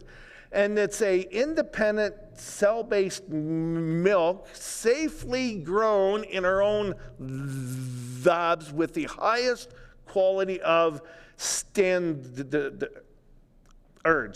On their next page, it says, milk as we know it isn't going to stick around the global demands change, and therefore they are revolutionizing the production of all kinds of milk ingredients and the components with no compromises on nutritional quality and the planet itself. Another Dutch company called Milk Noids grows milk from cell-based milk products in cell culture, and their goal is to investigate and obtain proof of concept using mammalian mammal organoids from cow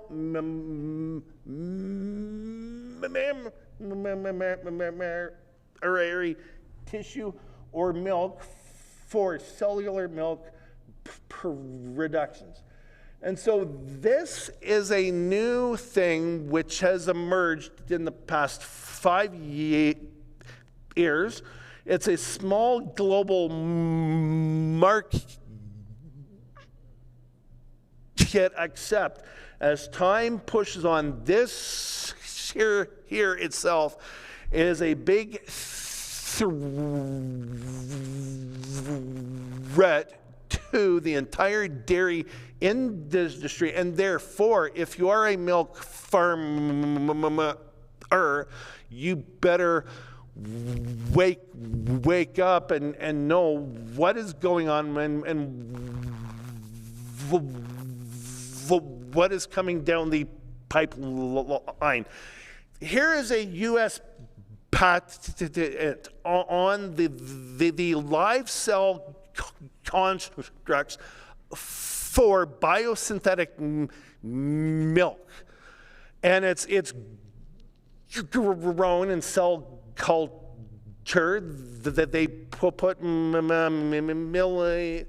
in other cells on a surface, express those and produce synthetic milk.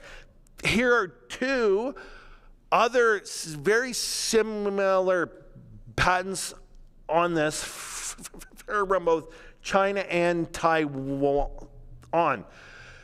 Now, after me will be speaking Dr. John Fagan, who has pioneered testing in this area and earlier this year put out this amazing paper that I'm looked at synthetic milk and showed that it contained 93 uncharacterized fungal metabolites and 236 fungal proteins. Now, the milk they looked at is grown in a fungal culture. And if you look at what they claim is that their synthetic milk contains 90 to 99%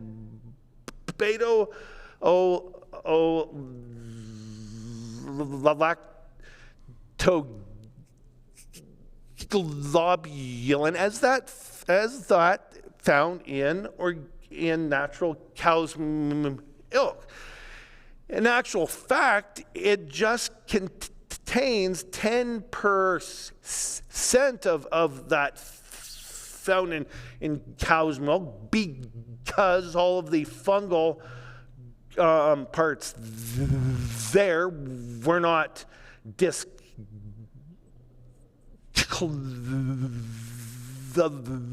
those, including 236 fungal proteins and 93 uncharacterized fungal metabolites. We all know that fungal things in time can cause people to get very sick.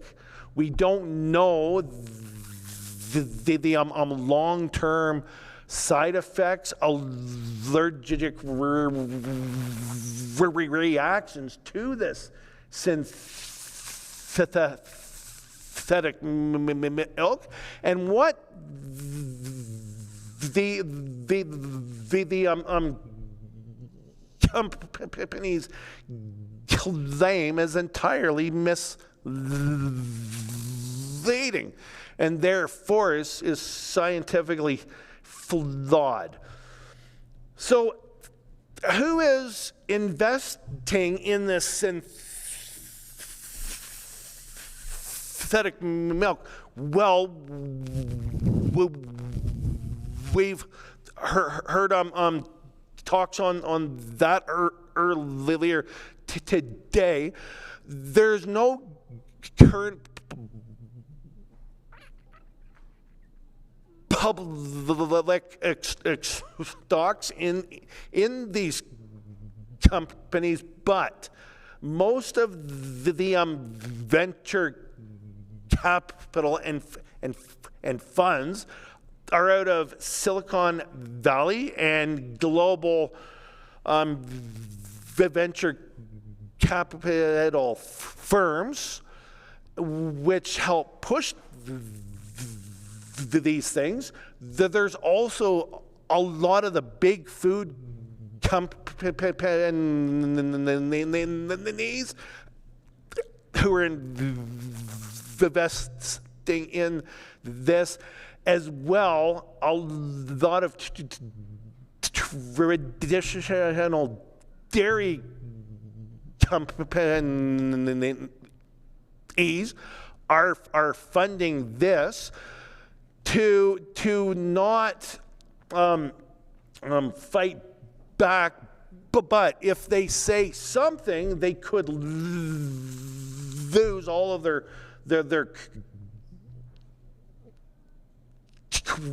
quotas, and so if you stand up and you say something, you'll be penalized for it, and so many of them, to keep themselves financially secure, are just going along with what is happening now. FDA and Health Canada approved synthetic milk in 2024 and issued letters of no objection to the Israeli company Milk for their beta lactoglobulin and Health Canada evaluated this under their novel food framework, and it might not be consumption of pure synthetic fungal made milk, but a lot of this could be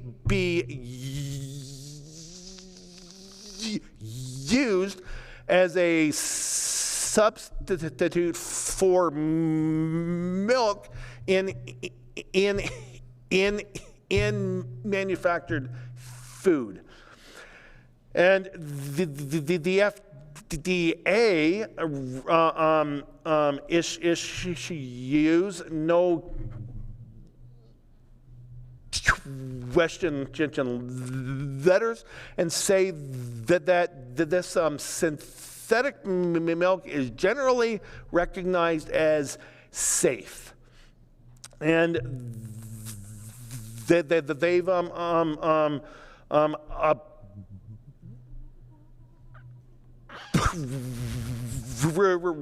approved both things from Perfect Day and Milk. And this is allowing animal-free dairy to be used in ice cream cheesecakes, which is sold at U.S. grocery stores. Now, you've got the big pharma, which is supporting the synthetic milk field, pushing the mRNAs, as well as demonizing this whole concept of natural raw milk. Now, natural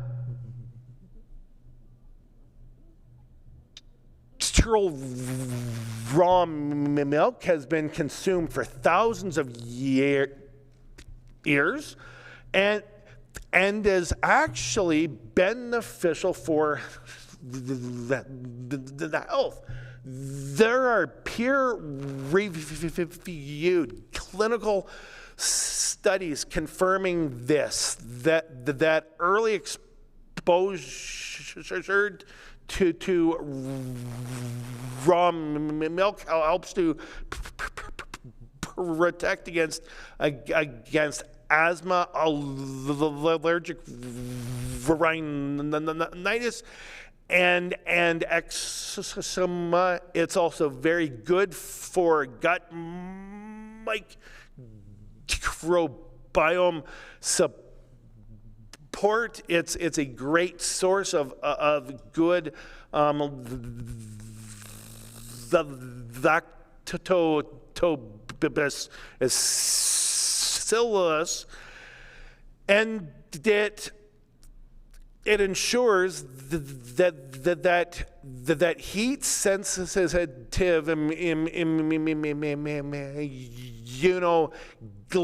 globulins which support health remain intact. Now, there is also a big risk, as we've heard, raw milk contains bacterial things which could cause harm. Sure, it's got all kinds of E. coli, salmonella, listeria, Campy, and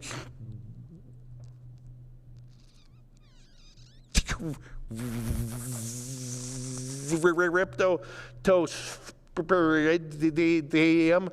Most of these are from fecal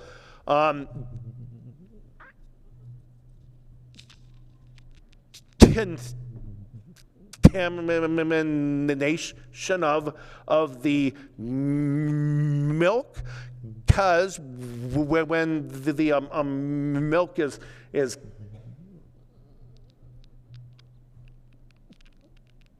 collected, it must be collected sterile and clean.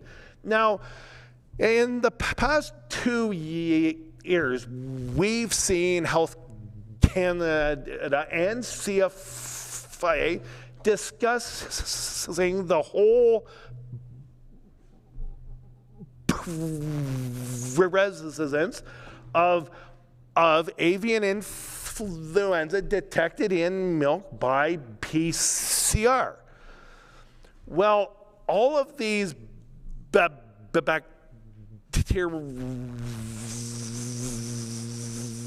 things are there. Some are I just lost my train of thought. That's okay. The avian influenza, yes, it's been detected there. As a scientist, I go, cool, it's been found, so what's the big deal? Influenza is a normal respiratory virus.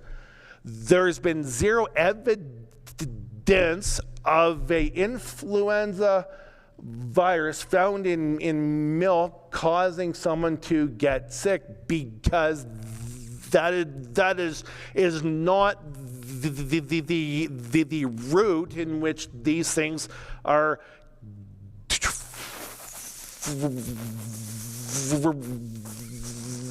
transmitted. In the past 2 months, Health Canada and CFIA have been testing for avian influenza in milk. I've just pulled this off of their website, and it says it's as part of the government of Canada's One Health approach. CFIA and PHAC and Health Canada are taking proactive measures to monitor Canadian dairy for avian influenza. The fact that it's been found there is not evidence of a risk of someone getting sick off of this. It's not the way in which these viruses are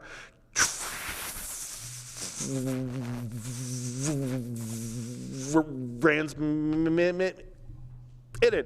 And in fact, as of July 30th, 2026, CFIA labs have tested 11,391 samples of raw milk. And how many positive samples have they found in 11,300 samples? None. So a perceived risk doesn't mean that there's an actual risk of something being transmitted in raw milk. In fact, if you compare pasteurized milk versus raw, pasteurized is collected in bulk. It's a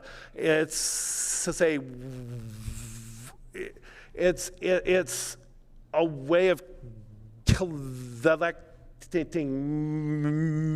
milk out of a lot of cattle. The milk is collected. Some of it isn't even that sterile, and it's been passed through a filter and then pasteurization. In pasteurized milk, the bacterial counts is way higher than in raw milk, and in raw milk, the risk of getting sick is much lower than in industrialized milk production. The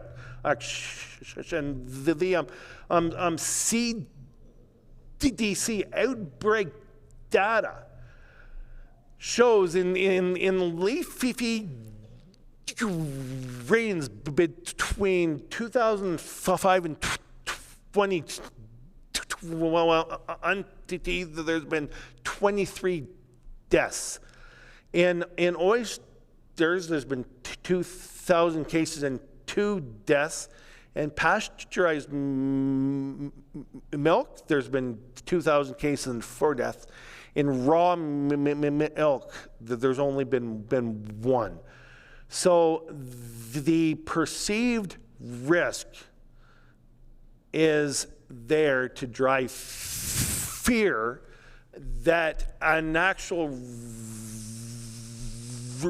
risk could occur, but there is very few cases of that actually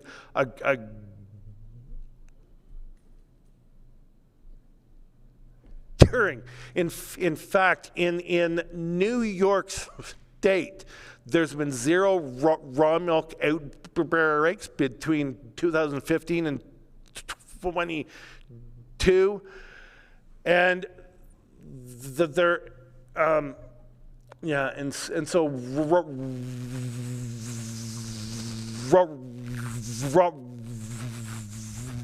raw milk is being demonized, even though it is safe.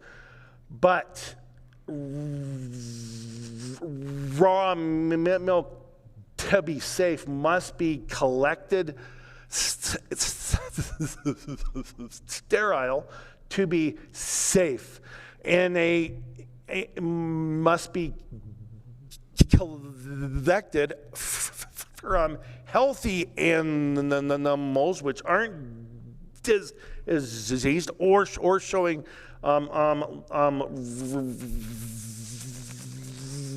reduced health. The udders must be cleaned and washed for all fecal matter. The milk must be cooled off fast, and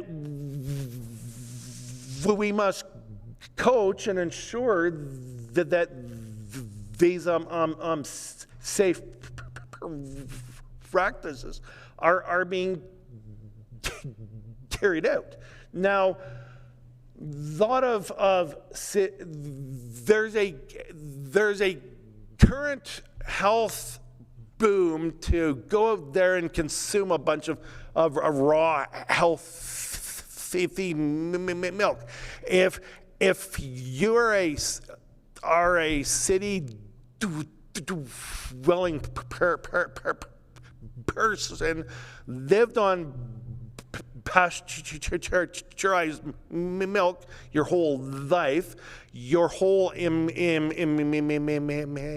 system and gut health is not used to consuming a large amount of raw milk. Therefore, you must consume things gradually change over so you don't get sick. As well, we must ensure on the farms that are making raw milk that cows being used for industrial mass pasteurized milk are not co-mingling with those used for raw milk, and we must ensure that safe measures are being followed. So we must coach how to acclimatize to consuming raw milk, must adapt your gut and ensure that farm safe handling of this is being done right.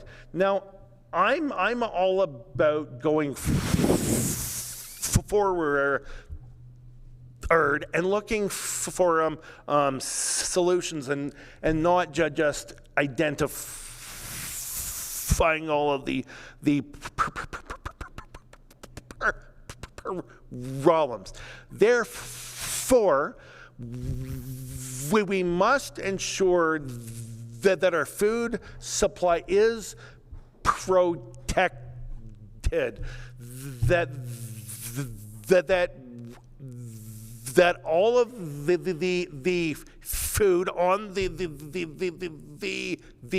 market is safe, it is as they say it is, and that only good healthy food is being consumed.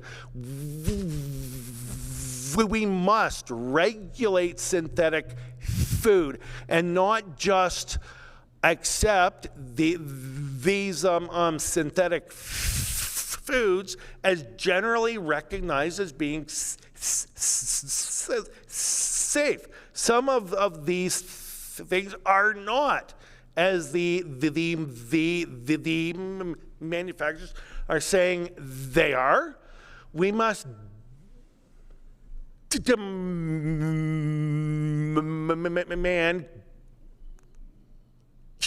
quality biosurveillance and testing, and that all of these synthetic food, synthetic meat, lab-grown meat, synthetic milk is being adequately tested and reported on, and that independent labs are set up to test these. Our government labs are not doing the right testing for this at all. And we must stop weaponizing fear. Fear of a health crisis, a food crisis, a climate rice says, and stop using avian influenza to fear monger and criminalize independent farming and raw milk distribution.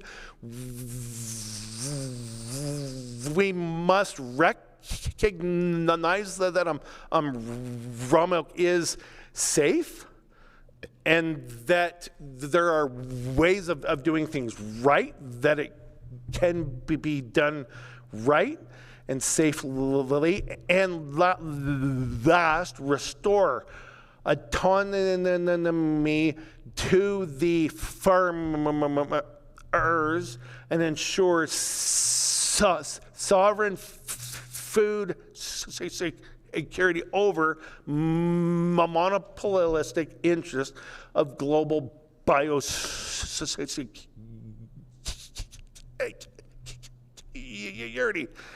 And last is this whole concept of social shepherding.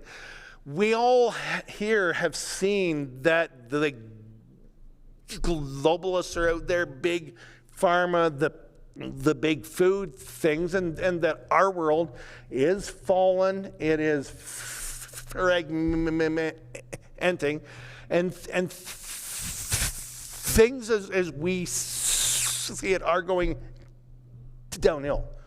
We must also formalize ways that we can rise up as the leaders and bring discussions between those who want things like pasteurization of milk and those who want raw milk, so that all of us who on a fundamental level want almost the same thing. We want healthy food, healthy people. It's just the way in which we get there are sometimes two different, distinct ways. We must have forums about the laws that are coming, the food that is out there.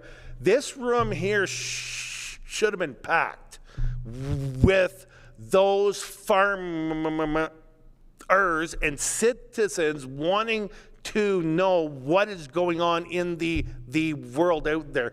Too often we've got our heads in the sand and just taking things as the ads are saying, oh, this looks good, I should do it. Our government is saying this. We as citizens must be educated and stop blindly following what is going on. And we must agree there are two sides to every discussion, and fundamentally we want the same thing. And we must begin to have those discussions and fundamentally form the culture that we want, with the end goal in mind, and then collaboratively work out the best way to get there. So, Paul, that wraps up my talk. These are manufactured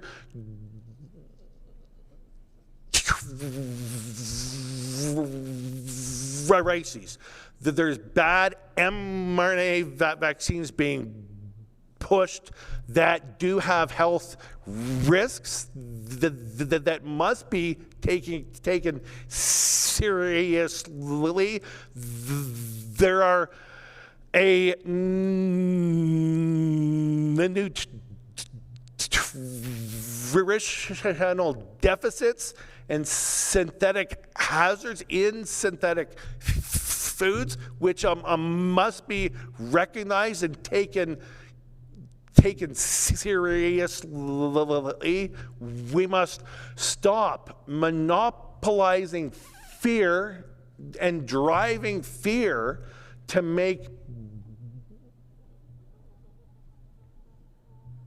people comply and act a certain way. And last, we must reclaim sovereignty of our food and ensure what is being delivered is safe, healthy, and is best for our own consumption. Well, thank you very much, David. That was a very interesting slide presentation, and as you know, and the audience should know, that whole presentation is going to be uploaded as an exhibit in the NCI's archive of evidence to supplement your live testimony here today.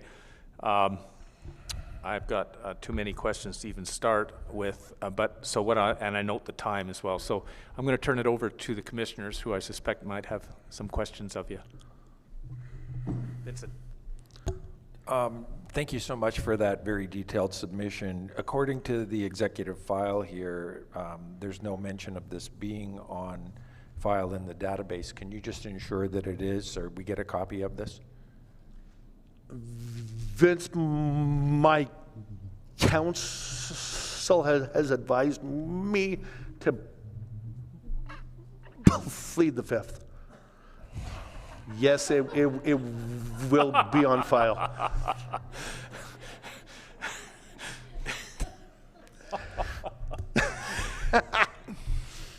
All right.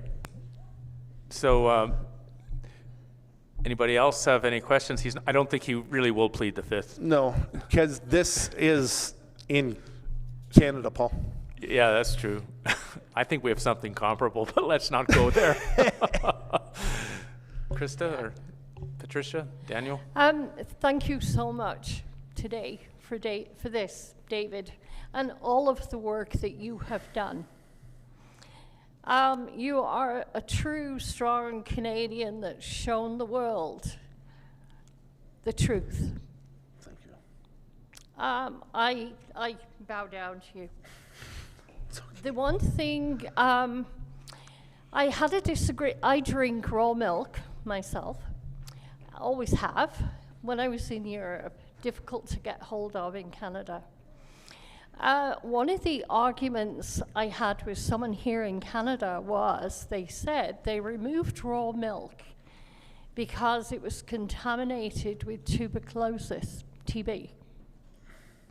Have you ever heard anything about that, or do you know anything about it? It could be there. It has been in the past sometimes, except as I showed, the perceived risk is completely different to actual occurrences. And so if things are brought to market, they should be tested well and done right. But I think the actual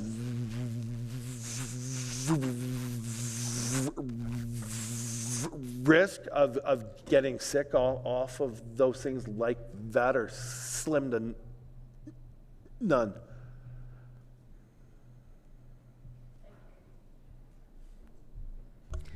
Thank you very much for your presentation, speaker. My question to you is, how is it that you would make a first step to tackle all of these challenges, what is the priority, and what first step would you recommend to people listening to this testimony as to how to move forward? Like, it's vast, it seems. What's the entry point? What's the starting point? The first thing is to set up and establish independent labs to test what is coming to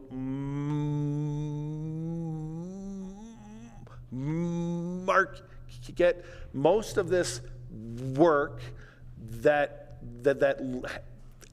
has looked at synthetic food is all independent, unfunded work.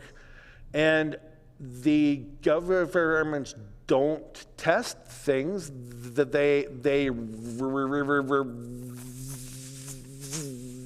rely on the synthetic milk companies to test things for themselves and report.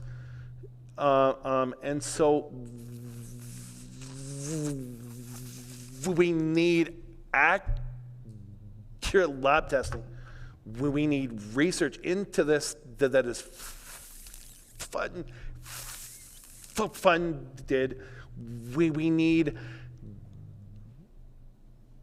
transparency of what is being brought to market, and we need complete, open transparency and informed consumption, and not censoring what is actually in there. Do you know of any companies in Canada who are independent labs capable of this work? No.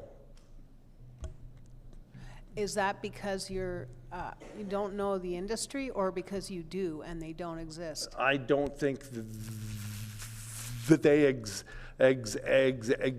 exist, and it's something which I think is very important and should be set up and funded. Thank you very much. Anybody? We done? Good. Dan? Okay, David,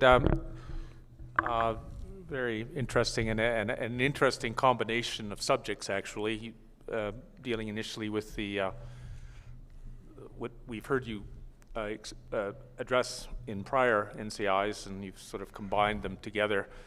The lack of any safety testing in connection with the application of mRNA and self-amplifying mRNA through vaccines into the food supply, and the fact that we know Health Canada hasn't, in fact, has decided to not study the impact on humans, and you've addressed that to some degree. And I suppose, is it common sense to suggest that if it's not effective, and if in fact if it's dangerous with people, to be injecting that into our cattle and other dairy animals, agricultural animals? I mean, is it too much of a leap to say, as a matter of common sense, there's something crazy about injecting our animals with stuff that we know is unsafe for people? It's going into our animals. There's no test on the human impact of consuming those animals. Am I missing something by saying it's obvious that Health Canada is kind of sleeping at the switch here?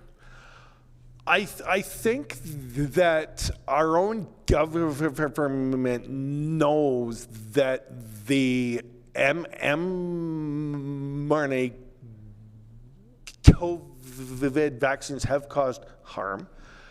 We've asked open paper questions. Health Canada refuses to answer, and therefore they're continually on this whole concept that these things are safe and effective, and therefore if they think that they're safe and effective in us, why not roll out things on livestock and stuff? As I see it, we know there's been vaccine injured. There's hundreds, if not thousands of them in our own country. Mm-hmm. Okay. And therefore, if we know it's causing harm in people, we cannot in good conscience roll these out on our own animals. Yeah, that was my thinking. We're going to be after the dinner break. We're going to have John Fagan, Dr. Fagan, come. You referred to him and that study that he did. So we're going to get back into the synthetic milk issues through his evidence. Just before we let you go, I note the time. We're right up against it. Do you have any closing comments you wish to make before we let you go? Just that we must take things like this seriously and look at the actual risk of synthetic foods, the risk of the vaccines, which we are giving out, and stop demonizing things which can be and are healthy, just because they don't fit the model in which we want out there, and to help support this work and support independent scientists like myself and Dr. Fagan doing this important work. Excellent. Well, on that note, Dr. David Speaker, we are eternally grateful for your attendance here today, and in fact, for the third time at the NCI, being so helpful on these very important matters. So, thank you once again for driving out from Ontario and being here today with us. Safe travels, and thank you so much. Thank you.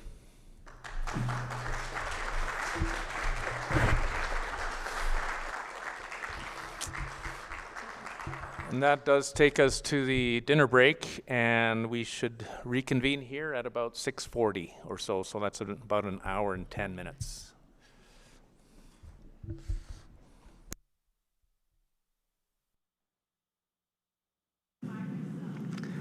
Awesome. Well, hello, Jared. Hello. Yeah, it's time for dinner for everybody else, and we get to spend a little bit of time talking about the National Citizens Inquiry and your experience with it. All righty. So I know we don't know each other that well, but I'll share just a little bit of background about myself, and then you can share some of yours. I testified in 2023. In 2024, I met with Ted Kuntz, and throughout 2025, we decided to come up with the National Citizens Inquiry Ambassador Program because we realized that the message wasn't getting out there. Here we had evidence from, at that time it was around 450 witnesses, and the message just wasn't getting out. So we created a National Citizens Inquiry Ambassador Program, and here we are in August of 2026, and I get to meet fabulous people like yourself that just finished testifying. Yes. So, Jared, why don't you just tell us a little bit about yourself and, give us some background and all the rest of that, and we'll go from there. Yeah, so my name's Jared, obviously. I've been farming was born into farming, basically. So I'm 26 years old, and fun thing with farming is, you get about 20 years of farming experience with that. So I've been going at that for a long time in a few different places. Mm-hmm. So yeah. So what's your favorite part about farming? That's a good question, because there's so many things. Like every day has something that is favorite. Like the other night was just being out late at night and hearing that quiet stillness and watching the northern lights that we have here in Canada. Another is in the springtime working in the dirt and having that fresh dirt smell and seeing baby calves run around and buck and jump. Yeah, they're pretty darn cute. They are. In the evening, sometimes they do races, and they'll all be running around playing. It's quite something. And in the fall time, there's all the harvest, bringing in that harvest that has been going on. Mm-hmm. And the reaping the rewards. So one of the things that I think we need to talk about that is important, why don't you just tell us what you know about the National Citizens Inquiry and how it came that you got involved today? Well, I've heard about NCI basically since the beginning there when it did its first line of hearings across Canada. I volunteered at the Saskatoon one, and then again when it came to Regina. And yeah, I've been basically involved ever since. Different family members have been involved, and I've normally been the one that stayed home and fed the cows. So somebody's got to keep the farm operating. Yeah. Now, one of the lines that I heard you mention during your testimony, and it was something that I think we had talked about earlier, is that you got to hold something like 3 or 4 jobs just to support your farming habit. That's what a lot of people have to do. I have worked off farm, but right now I'm working at making that a full-time gig, being able to farm. You just got to farm 3 or 4 farms in order to support your own. So you got to have 3 or 4 farming jobs in order to support the single farming habit. Yeah. Awesome. Basically. So tell us a little bit more about your experience with the National Citizens Inquiry, other than hanging out at home. Well, yeah, it's been a lot of good to see there. Like, you see the hearings, and when you can get there, there's this awesome community that we have here. Like, I don't think the people who are watching online here realize that all the conversation and camaraderie that we have here, and like, as right now there's going to be the meal going on that is put on that is amazing. Yeah, and this would be the 3rd National Citizens Inquiry that I volunteered at. And you mentioned a word there that is important that I think we need to drill down on a little bit, and it's community. Yeah. And, I'll share a bit more, too. One of the things that I learned, like I actually retired in 2011. And when I retired, and I've told other people this, too, is that we moved out of Calgary and moved to a city where I didn't know as many people. And I couldn't figure out what was wrong. Yeah. And it's interesting that I read this book called The Joy of Not Working. Uh-huh. And it was actually written by a guy out of Edmonton. But in it, he said that for people's well-being, they need 3 things. It's purpose, structure, and a sense of community. Mm-hmm. So maybe you could talk a little bit more about what you think about that concept of purpose, structure, and a sense of community, and just let's see where it goes. Yeah. Well, so like here, we have for structure, we have our front greeters, who like Angie and others. They definitely help keep a sense of structure. The shh every time the door opens. Yeah.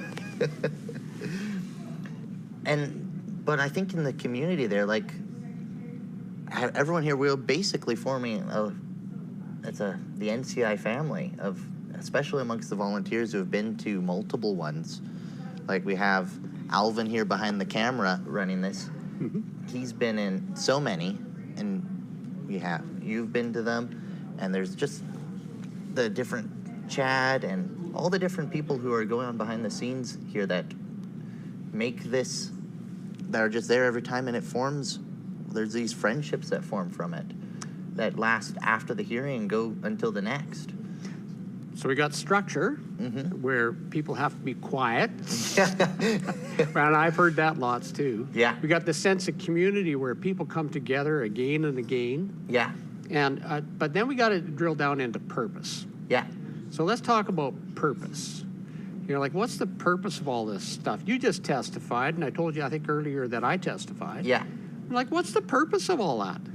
Well, some people might say that they don't listen to anyway, but that is the purpose. There is to make sure that we have announced and told what's going on. Like, I know for like farmers, we it'd be at the coffee shop is where we'd complain, but past that, the world doesn't really hear about what we go through. So here, this is a chance for farmers and in past hearings, all sorts of people to tell what has been going on. And in the case here of government not hearing, well, if they don't hear, then that is an omission of itself.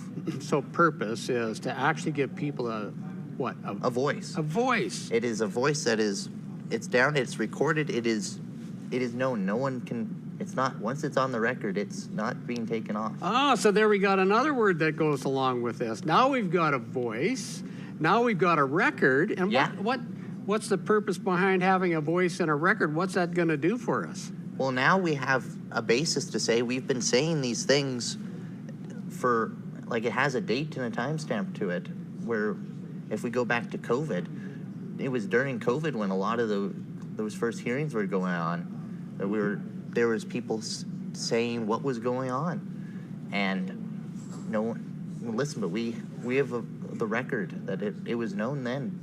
So we got a voice, a record. Nobody knows what's going on. So another one of the purposes is to actually share. Yeah. What we have voiced and have made available for people through the record. But there's I think another point in all of this, and I want to drill down to both of our testimonies in a little bit of a way, and I'll set this up like this. So the purpose of my testimony was institutions aren't listening. And I can list off the ones that I tried during the COVID pandemic that I tried to get to listen to what was going on. And I'll list them off. One was the BC Human Rights Tribunal. Yeah. Another one was the Ombudsman's Office. Another one was the College of Physicians and Surgeons and the College of Midwives and Nurses. I also approached the RCMP, and it's all in my testimony. Yeah.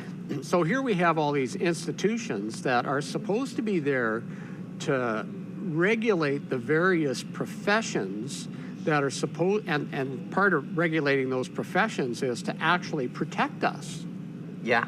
So here we have institutions that are supposed to put the public's interest first and to protect the public, and now, even to this day, and this is 3 years after, because I actually testified in May of 2023, so we're 3.25 years after, maybe even 3.5. So, and I still think those institutions aren't doing what they're supposed to do.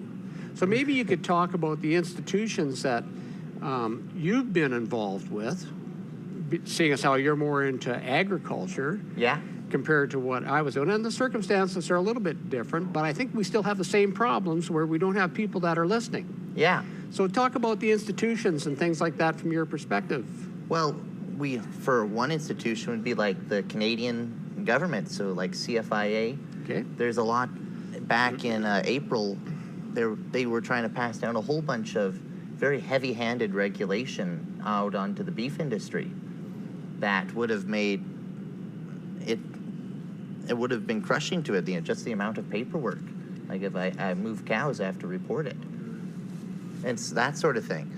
And so that industry is one that we've been working, that institution has not been one that's been listening they eventually did back down, but the fact that they would even bring forward such a thing is they don't actually know what their people. I heard, and you correct me if I'm wrong if you know about it, you may not know, but I heard that people in the beef industry were pushing and have pushed back. Yes. On the regulatory agency for the cattle industry. Yes. The CFIA? Yeah, the CFIA is who is bringing that. But I also heard there's basically poultry, which is, I think, turkeys and chickens. Yeah. There's the pork. Yeah. I also heard recently that, and this comes from another one of the folks that's volunteering here, listening to the testimony of somebody that had a deer herd called. Yeah, yesterday. You know, like, and so here we've got all these other industries, and my understanding is that the CFIA is still going after them. Yeah. And they're sort of leaving the beef industry alone. Yeah, so that is kind of interesting there. The beef industry here, they pushed and beef industry pushed back. One reason is that we have very little heavy-handed government regulation to begin with. And so any infringement on that was seen as quite negative. Where if you go into pork and to poultry and them like the cervids, like the deer farms and stuff, I used to help out on a cervid farm. There is quite a lot of government involvement already in that. And so it's not quite seen, it's just another little thing on. But in the beef industry, we had it wasn't as heavily regulated by heavy-handed regulation as the rest of them. But it was going to be heavy-handed. It was going to be very heavy-handed. And we have in the beef industry, there's cowboys and... Oh, right. Yeah, so I'm dealing with a cowboy here and I didn't even know it. Yeah. But isn't that interesting how we can have an industry, the cattle industry in this case, using their voice and pushing back and being successful compared to industries that are not using their voice as, I guess, I'm going to use the word aggressively, but just not using their voice as much as they should. And they're on the brunt of all these regulations that are hurting their industry. Yeah, it is very interesting to see that. Like, that's where, with anything, we have to be careful about how much we give an inch, they take a mile, and eventually they've come coast to coast in some industries. And so that is where we have to watch out in the future in every aspect of our life. We have these freedoms that are given to us. We have to stand for them and not back down. Well, you know, you just testified, and I testified, and mine is, you know, over 3 years old now. And so I just want to ask, like, what did it feel like getting onto the stand there? And, like, what was going through your head when you're sworn in to give sworn testimony under oath, where somebody says, I want you to tell the truth, the whole truth, and nothing but the truth, so help you God. And, like, how did you feel after you said, yeah, I'll tell the truth? Like, what did it feel like? Well, it was on the drive here, because it was a good bit of a jaunt out this way. You know, as you're getting closer, you had that anticipation, nervous come in, and then you go and you sit down, and then the last virtual witness was finishing up. And, you know, it's building, then all of a sudden just you're sworn in and you're asked questions, and then it's not really that bad. It's a very, you know, you're just answering some questions about your life, and for me, it's something that I love very much, farming, and so it's very natural to talk about it. Yeah, my testimony was completely different, and I think I share your view. I'd call it's kind of liberating. Yeah.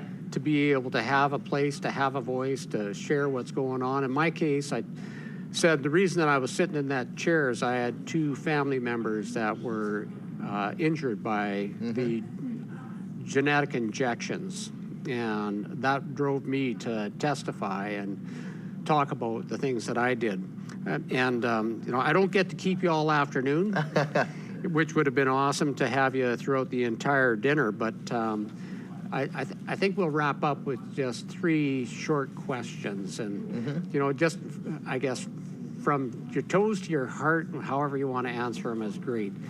And they go like this. The first one is, what prompted you, again, and it's kind of repetitive, but we'll wrap up with it. What prompted you to actually testify, to say, I'm going to go on there and tell the truth, the whole truth, and nothing but the truth? I guess there was this thought here, and it kind of stems from almost from a meme. I don't know if anyone would have seen it. But there's like, we, as agriculture is becoming much more difficult moving forward. And as I get older and become a father one day, hopefully, and a grandfather, that if the industry becomes something that they can't, it's changed and different and they can't farm anymore, I don't want them to ask, well, what were you doing when that said? I said, I did nothing. No, I'm with you on that one there. That's exactly it. I've got grandchildren and children, and you know, I said I have to continue to speak up, and I know the date that I committed to this battle that I'm in, and it's May 20th, or pardon me, May 10th, 2021. Second question that I got for you is, why is the NCI important to you and people around you? Like, why is the NCI important? Well, we're citizen-led, citizen-funded, as they say, somewhere over around there. And so that is what we're it's non-biased. Like the government after COVID, they launched an investigation into how they did it, and government can't investigate government. Bingo, I agree. And so this is the citizens actually having a voice. Like, what I say there will not be said in the halls of Parliament. What my thoughts, if I were to try to speak to my MLA or my MP, that would not be there. But here we have a voice. Well, maybe we can change it. Maybe we can. By turning you into a National Citizens Inquiry Ambassador, and I'm going to talk to you more about that when we're done. But yeah, this gives a voice that is, like we talked about at the beginning, on the record, that this is what we are going through with farmers right now, and it's not something that later on, they say, well, you never told us. It's like, well, here it is. The record is going to be enduring, and I actually think, I'm going to say this, I asked one of our BC currently sitting elected representatives, and this goes back to last October, and I got them to testify at the hearings in Brandon. And I asked them, like, why aren't the words National Citizens Inquiry being mentioned in the legislature? Their answer to me was, they're scared. Yeah. They're worried about getting kicked out of their party. They're worried about potential backlash from voters that can't see through the propaganda that they're being given through the media. Last question for you, and then I'm going to let you go, is this. If there is one thing, one message that you can tell people that you hope that they will remember about the National Citizens Inquiry that will stick with them, what is that one message that people need to hear? That the National Citizens Inquiry, it is a voice for the people. And here, so if we give people they have a voice, it's on the record, and you can be heard. And so here we are. We always want people to come forward and to testify on the whole variety of topics that we will be going on. So do not be afraid to come and let your voice be heard. That is how civilization needs to function. Being a citizen involves a lot more than just going to the voting booth every 4 years. It means taking responsibility in between elections. Thank you so much. It's fabulous meeting you and having this conversation. Thank you. Yes, thank you for having me. Take care. And you can't get up yet. You want. Awesome. So here we are. We're still in the dinner break for the National Citizens Inquiry, and I got Dan. I was able to pull him away from the silver over there. I hope all the pieces are there when you get back. I hope so too. So anyways, Dan, why don't you just tell us a little bit about yourself and where you're from and stuff like that, and take a moment to introduce yourself to people. Sure. So yeah, my name is Dan Gerke. Live in Airdrie currently. Have been there in and around Airdrie for 20 some years.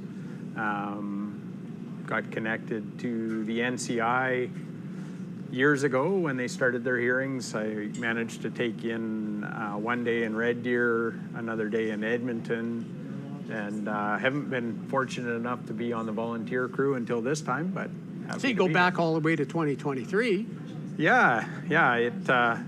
I know I started following it when it got started, and I was happy to hear there was going to be Red Deer days. I could only carve out one day to be there, but I was glad I got there. And the testimony was pretty impactful. So glad that it's actually happening and that these testimonies are being collected. And well, let's just go back to that time a little bit and just talk about that for a couple of minutes. Like, what was it like in 2023 compared to now? Like, you were driven to go there. Like, something said, I've got to go to these hearings. And what was it that drove you to those hearings? And while you're thinking about that, I'll share mine. And just to give you an idea, I went to the 2023 hearing in Vancouver because I was sick and tired of the government response. And I needed a place where I could sit there and tell my story. And so anyways, that's a quick intro to me. I want to make this about you. Sure.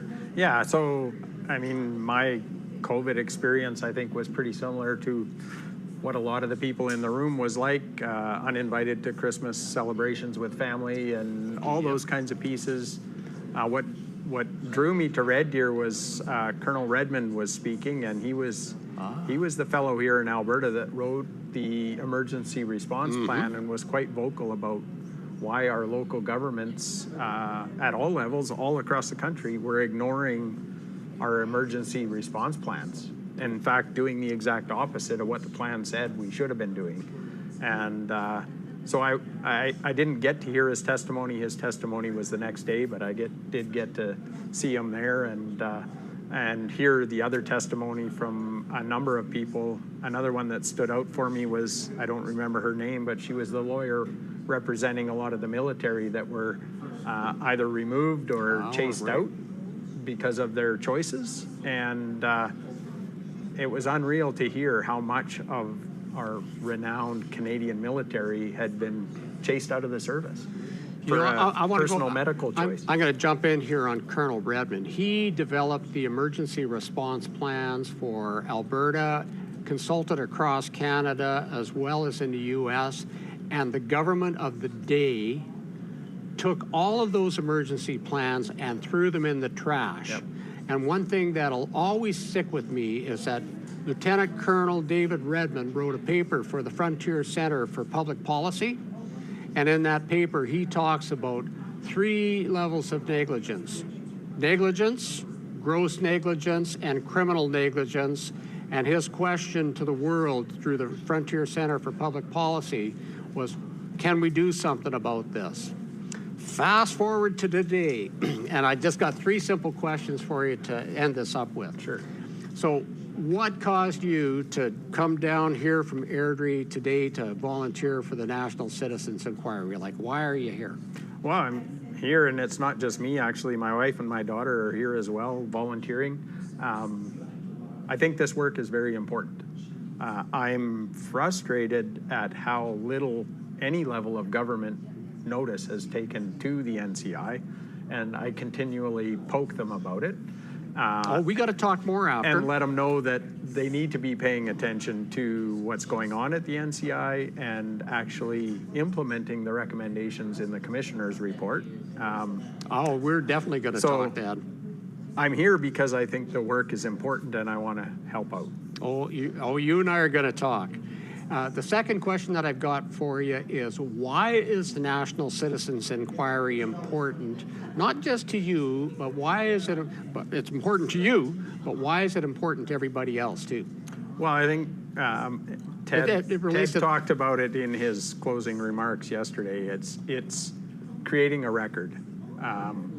Much like some of the evidence that's come out in the last few months that's becoming public knowledge, stuff we knew years ago maybe intuitively and didn't have the evidence for. The evidence is coming out. The record shows that the evidence was there. It was just not publicly known. And so that's what the National Citizens Inquiry is doing, is hearing from the people, from the experts, from the boots on the ground, if you will, their actual experiences, their actual testimony, and it's creating a hard record that can't be ignored. Awesome. Last question for you is this. If there is one thing that you want to leave people with that they need to remember about the National Citizens Inquiry, from your perspective, what is that one thing that's most important for them?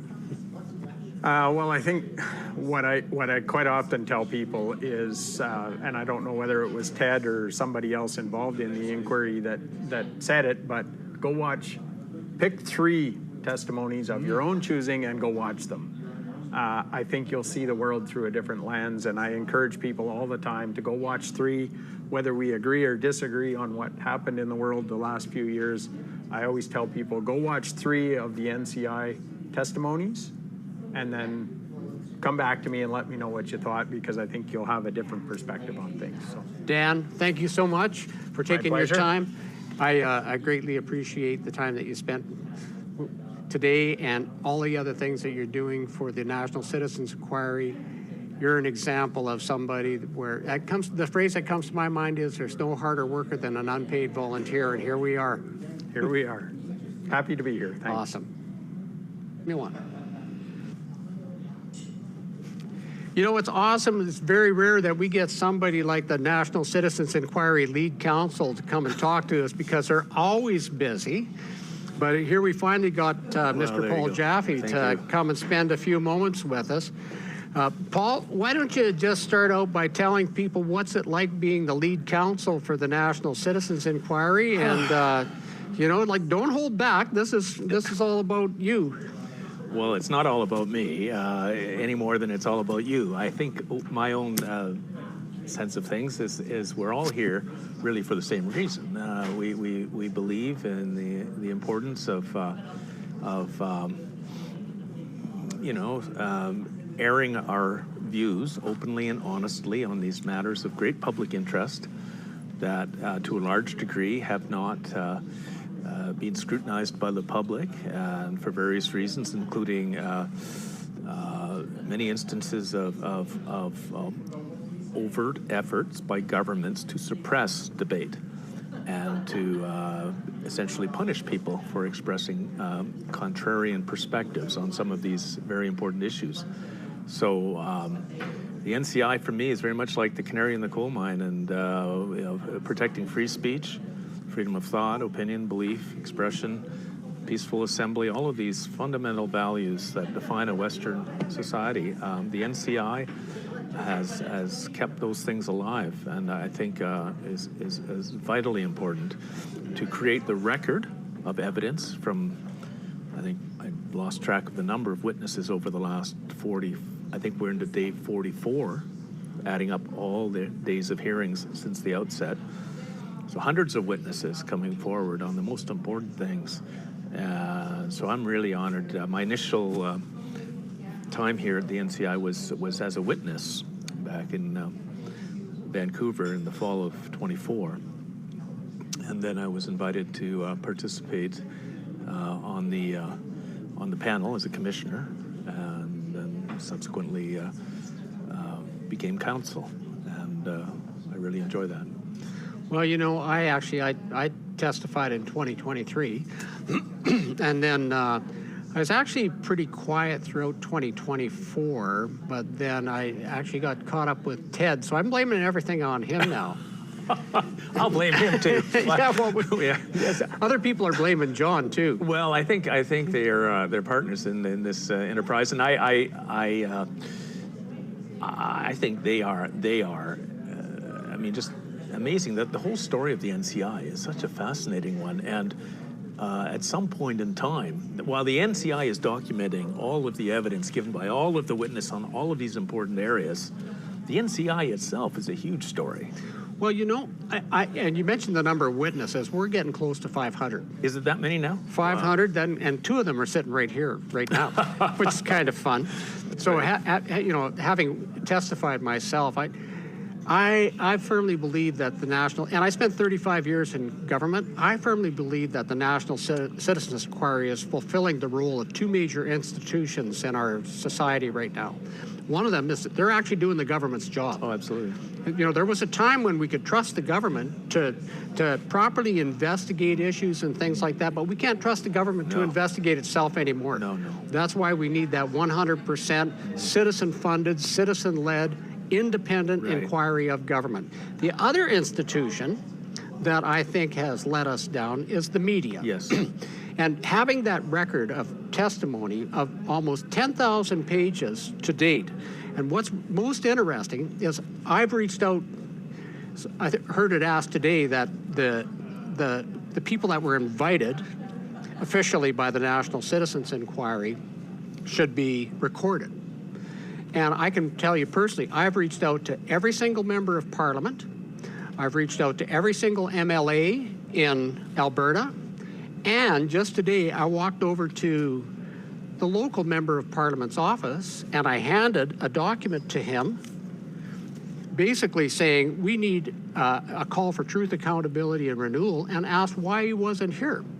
Instead, they said that he's dealing with his parliamentary duties instead of dealing with the citizens that he's supposed to be reporting to. There's an oxymoron. And Parliamentary so I sit here and I say, okay, well, here we're doing the government's job for them. Here we're doing the media's government job for them. I don't know what else we can be doing other than just sharing this with as many people as we possibly can. I've got tons of other stories, too, on how I've been sharing this thing. But I don't know. Just tell us a little bit about what you think we need to be doing. Well, I think we're, sounding the alarm on a number of fronts, including making it quite clear that those institutions you refer to have failed Canadians. There hasn't been the debates either in provincial legislatures or in Ottawa on many of the issues that are being addressed by so many of the witnesses. So there's been a complete failure within our political system to address a number of these things. The media, of course, is thoroughly complicit in that failure and have become, I think the public distrust of the media is very well founded. I'm not talking about all the media, but for the most part, certainly the mainstream legacy press is abysmal in terms of what I think was a respectable history of ethical journalism in Canada. That has gone the way of the dodo. We have independent media, not subsidized by the government, who still have the capacity to carry the news objectively. They tend to get written off by the mainstream, of course, but for them, there would be no public awareness on so many of the issues that the witnesses here are addressing. In fact, if those two institutions you referred to were doing their job, the NCI wouldn't be necessary. Exactly. I think the founding folks were thinking at the time, look, none of this is getting out there. The people who are impacted, whether by this sort of ideological implications we see in our school system or the pandemic-related issues, or now we're dealing with the food safety and the impact on farming of the regulatory authorities and the failure of governments to protect the public. We've heard from witnesses about the stuff that's put in our foods and on our farmers' fields, the pressures on farmers themselves, all of this stuff. You're absolutely right.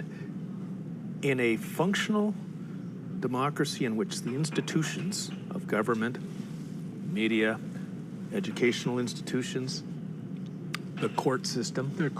There is a big one because, of course, many of the people who have been, for instance, as an example, who were damaged from the mRNA vaccines have nowhere to go. Governments have immunized themselves from any sort of challenge. All the pandemic-related litigation, almost all of it, was dismissed by the court's judges. The court's deferring to the health authorities, taking judicial notice of the government narratives, and I think this brings the whole justice system into disrepute because you have the politically appointed judges dismissing challenges to the decisions being made by the political pointers. Yeah, so arguments that were being made by myself and other folks involved in constitutional law were that their public confidence in the courts is essential. you know, and then the integrity of the courts is compromised if people see judges protecting governments. And a good example of that, and we've heard some evidence on this, is when the churches were being shut down during the pandemic in British Columbia and across the country. And Alberta was notorious for it. Well, you know, the pubs were open, the gyms were open, the big box stores were open. Yeah. But when that Bible came out, giving any rationality to the public health, to the distinction being made between secular venues and religious ones, the fact of worshiping all of a sudden made a gathering too risky. Yeah. And there's not a person in the world that could buy into that, but the courts protected the right of public health officials to make that distinction. So if for no other reason, it's a place for people who are impacted by what we call government overreach, a place to vent, a place to get it out there, get it on the record, have that bit of history somehow consolidated in a resource that hopefully at some time down the road can be looked to guide how governments act in the future. Well, you know, I can say right now that the record for the National Citizens Inquiry is not going away. No. And it is going to form the basis for documentaries in the future. I think so. And I know that we have a limited amount of time with you and you got to get back. Right. So before we get to 3 final questions to wrap this up, I have to be fair to one of the media sources. Okay. On my way to the National Citizens Inquiry yesterday, I stopped in at the Western Wheel in Okotoks, and the publisher there met with me for about 10 minutes.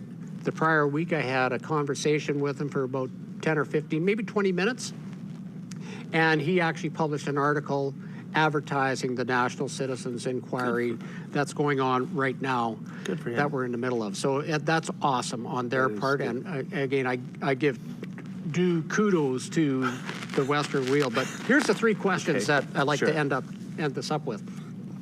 The first question is what drives you to act and to volunteer for the National Citizens Inquiry? Like, what is the thing that brings you back time and time again? And you mentioned earlier, since about 2024, you've been. Well, I've been involved. I'm a lawyer. I live in the lower mainland of BC, and I've been in the courts there for actually practicing for more than 40 years now, and I've always had an interest in constitutional issues. In fact, I went to law school back in Ottawa when the whole Constitution patriation process was unfolding, and I was on the Hill at the time, in 1982, when the Charter was entrenched in our Constitution, and so lots of great history. I was surrounded by that, and I've always had a great appetite for constitutional stuff. And even though I spent most of my career doing more conventional legal things, commercial litigation, some criminal stuff, in the last decade or so, I've really renewed my enthusiasm for constitutional issues. Just has really gotten the best of me, and I've been fighting on various fronts against government overreach, like pandemic-related stuff, freedom of speech cases, and I've been at the Supreme Court of Canada on some of those. And I think, so when the NCI bubbled up, and I was, like I say, I was initially called to give evidence there in relation to one of my cases, and I was so impressed. I had heard about it, seen it from a distance. I knew it existed, but barely. And so when I experienced it up close as a witness, I just couldn't resist the chance to get involved. Said I got to do more. Yeah. Awesome. Second question is, and it's related to the first one, what is it about the National Citizens Inquiry that is so important to you that people need to know? That we're not alone. That as frustrated and depressed and stressful as we all are on a personal level by some of the things that bring us to the NCI, we know we've got a lot of company, and there's strength in numbers, and I think it's somewhat therapeutic. It's cathartic to express ourselves, and it's therapeutic to know that we're together as a sizable force that's getting out there. I think that's really important. Nothing like a sense of community. I think that's very true. Yeah. And the last question, and then we'll wrap it up, is if there's one thing and one message that you want to leave people with that you hope that they will always remember about the National Citizens Inquiry, what is that one thing? I think its independence is a huge feature. It distinguishes us from anything else that might be happening in this country. Any other efforts to present themselves as scrutinizing some of these issues have to be addressed somewhat skeptically, depending on what's really going on. I think, for instance, the focus of all of this stuff is the conduct or misconduct of governments. And so if the governments are at all involved in any professed efforts to scrutinize these issues, one should step back a little bit and say, well, where were you 3 or 4 years ago when scrutiny of these things was absolutely vital? And it was because there wasn't any, is why the NCI has developed as it has. So I think a fundamental feature of the NCI that's up front and has to be clearly understood is its independence. Well, I got to say that I am grateful to the hundreds of volunteers. And I would say I'm doing some math on how many have actually volunteered for the NCI over the 42 days that they've held hearings in now 15 different cities across Canada. But I am so grateful to volunteers like yourself that come forward, donate your time. I'm learning, and this is an example of what I learned. I'd say going back about 40 years now, when I first did my volunteer gig, and another thing is that there's no harder worker than an unpaid volunteer. Yeah. Thank you. So thank you, Wayne. Have a wonderful day. You too. And thank you. You better get back to work. I better, indeed. Thank you. Awesome. Take care. All right, you too. All right, we have Kara here, and we're at day 44 of the National Citizens Inquiry. Kara, you've been volunteering for the National Citizens Inquiry for a long time. Let's start out with, how many hearings have you actually attended of the NCI? Well, there's Saskatoon, Regina, Edmonton, Kitchener, Brandon, Kelowna, and here, so 7. Awesome. That's 21 days of hearings that you're spending to bring us testimony from, so far, close to 500 witnesses over 44 days, and creating a record of 10,000 pages of evidence. That is a Herculean effort, and I got to say thank you for that. But I got 3 real simple questions for you that I hope we can get through. And the first one is why do you volunteer for the National Citizens Inquiry? Like, what is it that drives you to continue to go to the hearings? Well, I think after the first hearing I ever went to was in Saskatoon, and I remember on the first day, the last witness that was put on, I can't remember her name, but she was a little lady, and she was telling her story, and I remember I was sitting in the front row, and her story was just heartbreaking, and how humanity was so terrible during COVID and what she went through. And I looked behind me and everyone was crying, and I had tears in my eyes. And from that time, I got hooked, and the people telling their stories can be so powerful. And I've heard some witnesses say that they spent 15 years to tell their story, or another one said, I finally got my day in court. And so it's these people who have gone through terrible things or have found all this information that they haven't been able to tell. They're finally getting their voice and telling the story. So you're spending all that time, the reason that you do it is you want to give people a voice. That is awesome. For another question for you, and it's related to the first one, why would the National Citizens Inquiry be important to you? Why is it that, what makes the National Citizens Inquiry important that you keep coming back? Well, it's definitely giving people a voice and truth being spread around. And there's another part to it is whenever we go to a new city and new place, there's new volunteers, and it's like a family community coming back. And it's when you first come in the first day, the new volunteers, they don't know all about it, but at the last day, it's a family, and you're like, I'll be at the next hearing, and it's just making a community. So here we're giving people a voice. We're creating a sense of community for people. That is awesome. And I guess I got another question for you.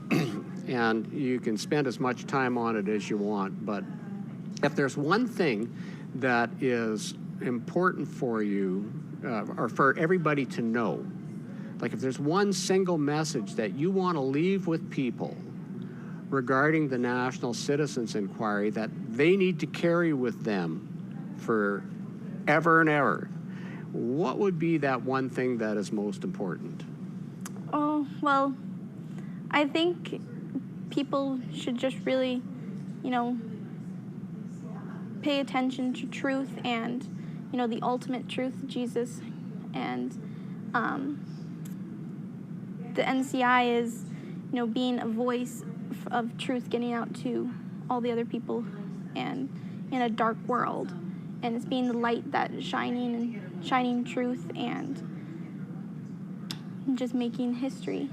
And I hear, like, Ted Kuntz says you can come here for one day and you'll leave changed forever, and I think that's really true. It is true. This I would say would be my roughly 8th day of hearings, because I went to the first one in 2023, and I agree with you that, to recap this, I think what I heard you say, and you can correct me if I'm wrong, the National Citizens Inquiry gives people a voice, it creates a sense of community, and at the end of the day, it's about all of us spreading the truth, the whole truth, and nothing but the truth as far and wide as we possibly can. Awesome. Thank you so much, Kara, for all of your efforts. I'm eternally grateful for everything that you've done and continue to do. Well, thank you for having me. You bet.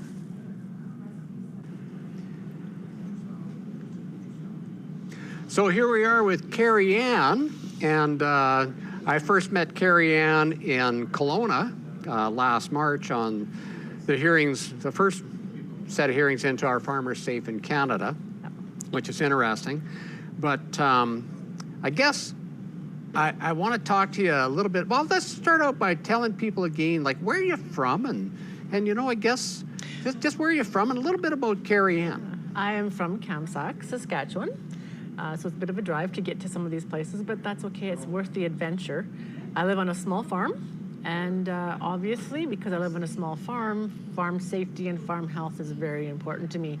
Raised on a farm, grandparents farmed, so it's in my blood, and I'll fight for my farm. And that's just, yeah. I also work in the funeral home, so that's my 9-to-5 job. Oh, wow. Which leads me to why I'm here as a compassion leader.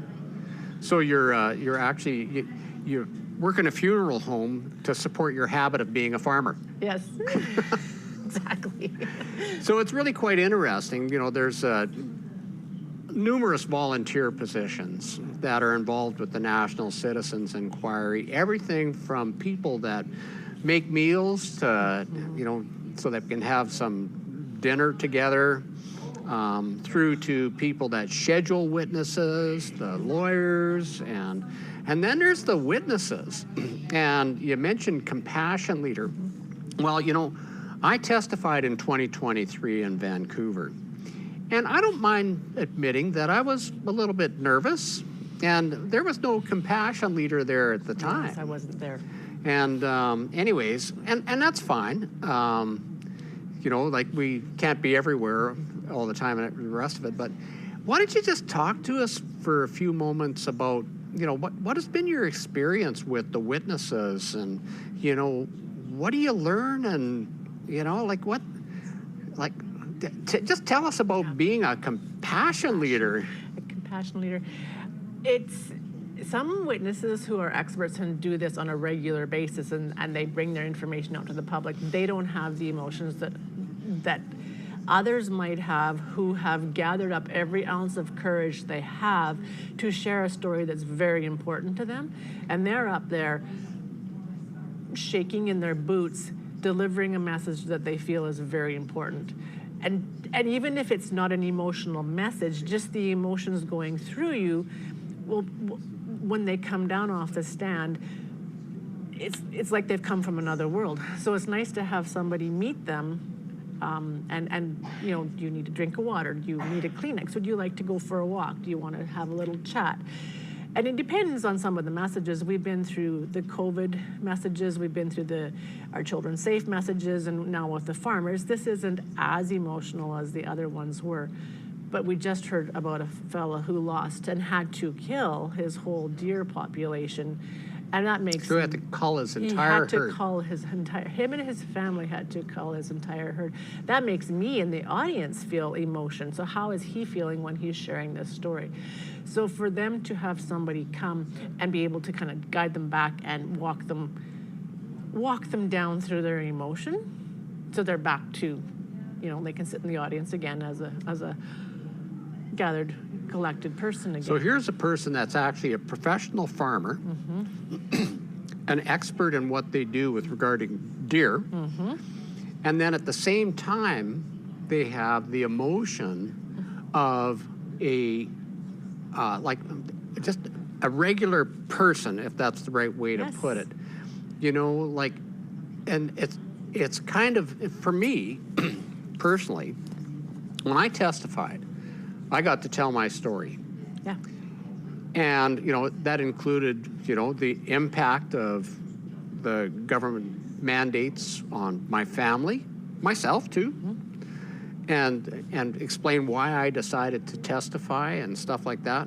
But it's really interesting how even somebody that has that expert, if you want to use that, or that professional expertise, to still sit there and experience this thing called the National Citizens Inquiry, where they get to tell their story, and how they might come down a little bit jittery, but isn't it at the same time they got to tell their story, and it's a bit of a relief? Telling the story is part of the healing. It really is. And being able to have a venue where somebody understands and you have an audience who feels your pain and your loss and what you've gone through, and then have a group that you can visit with afterwards, and they're sharing in your story, that is huge, because it helps the healing and it makes what you had to go through worth something. Like, your loss and your tragedy is now something that can help other people.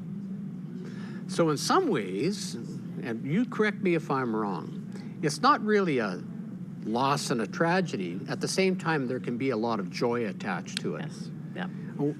Describe that.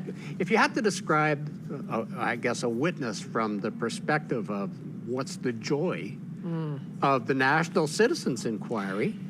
And I know it's a difficult question that none of this is scripted, but if there's something about, if there's a joyful side to this, what would that joy be?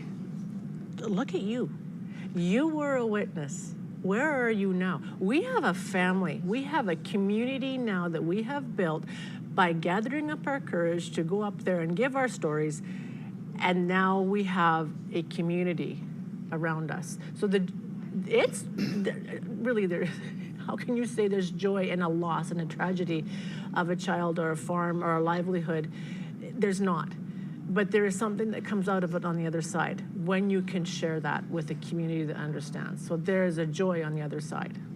You know, that you mentioned community, and there's one thing that I learned. Like, I actually retired from a full-time government position where I went to work for 35 years, pretty well to the same place for all of those however many weeks that is. And it was really interesting when I wasn't working and I moved out of the city where I had my job, and I read this book called The Joy of Not Working. It was actually written by a guy out of Edmonton. And in it he said, work gives you three things that are absolutely essential to your well-being. And they're purpose, structure, and a sense of community. And to me, the National Citizens Inquiry offers those three things to people. And it just occurred to me now how those three things are here. The National Citizens Inquiry has a purpose, and its purpose is to listen, learn, and recommend. So there's a good mission statement by itself.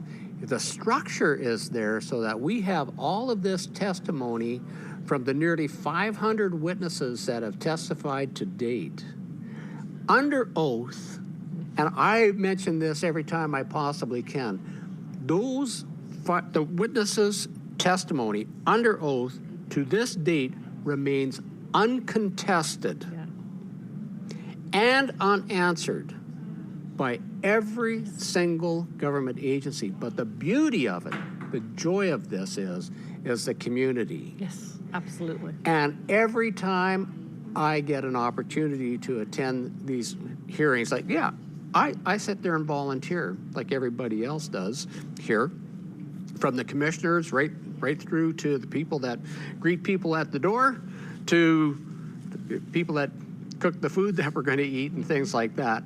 But we have a community here that is something that it's a beautiful thing. And so I also like to ask just a couple of questions. You may have already gone over this again, but we'll use this as a little bit of a recap. The first question that I've got for you is, I guess, just tell us again, why are you here, and why is the National Citizens Inquiry important? And then I've got one final question for you that will hopefully wrap it all up. Why is the NCI important, and why are you here? Well, NCI is important to me because it is people. It is the people there. To think that there's something happening, records being put together that aren't being muddied or misdirected by a government or a higher corporation, it is just the people's words and their true stories. That is important to me. So truth is important. Sorry, the rest of your question? It's why are you here, and why is the NCI Why am I here? important? Well, I'm here to support something that is of value, and to me, I can stand behind this. This is of value. Okay, Yeah, perfect. Yeah. And I guess the last question, and again, this may be repetitive, but it's worth repeating. If there's one thing out of all the things that you've mentioned so far that you want to leave people with when it comes to the National Citizens Inquiry, what is that one thing you want them to know? Two things came to mind, so I'm going to mention them both. One, the first one is, like, again, I'm going to say the truth of it. The honest, raw truth that has not been changed by a misguiding influence. That is important, that. So to know that this is real, this is honestly raw, real truth, that is important. The other one is, do not miss out on the hugs and the community. Those are really important things. You walk in the door. I have finally, after many years, I'm not a outgoing person like that, but I'm finally able to walk up to a stranger and say, "Hi, how are you? I'm Kari Ann, welcome," and give a hug. And that's not who I used to be, and all of a sudden you have a new friend, and you're lifelong friends. That is so awesome. Yeah. Kari Ann, I am so grateful that you spent the last 10 minutes with me or so, and with everybody else as well. I consider it a gift to get to know you, and thank you so much. It was awesome. Take care. Thank you.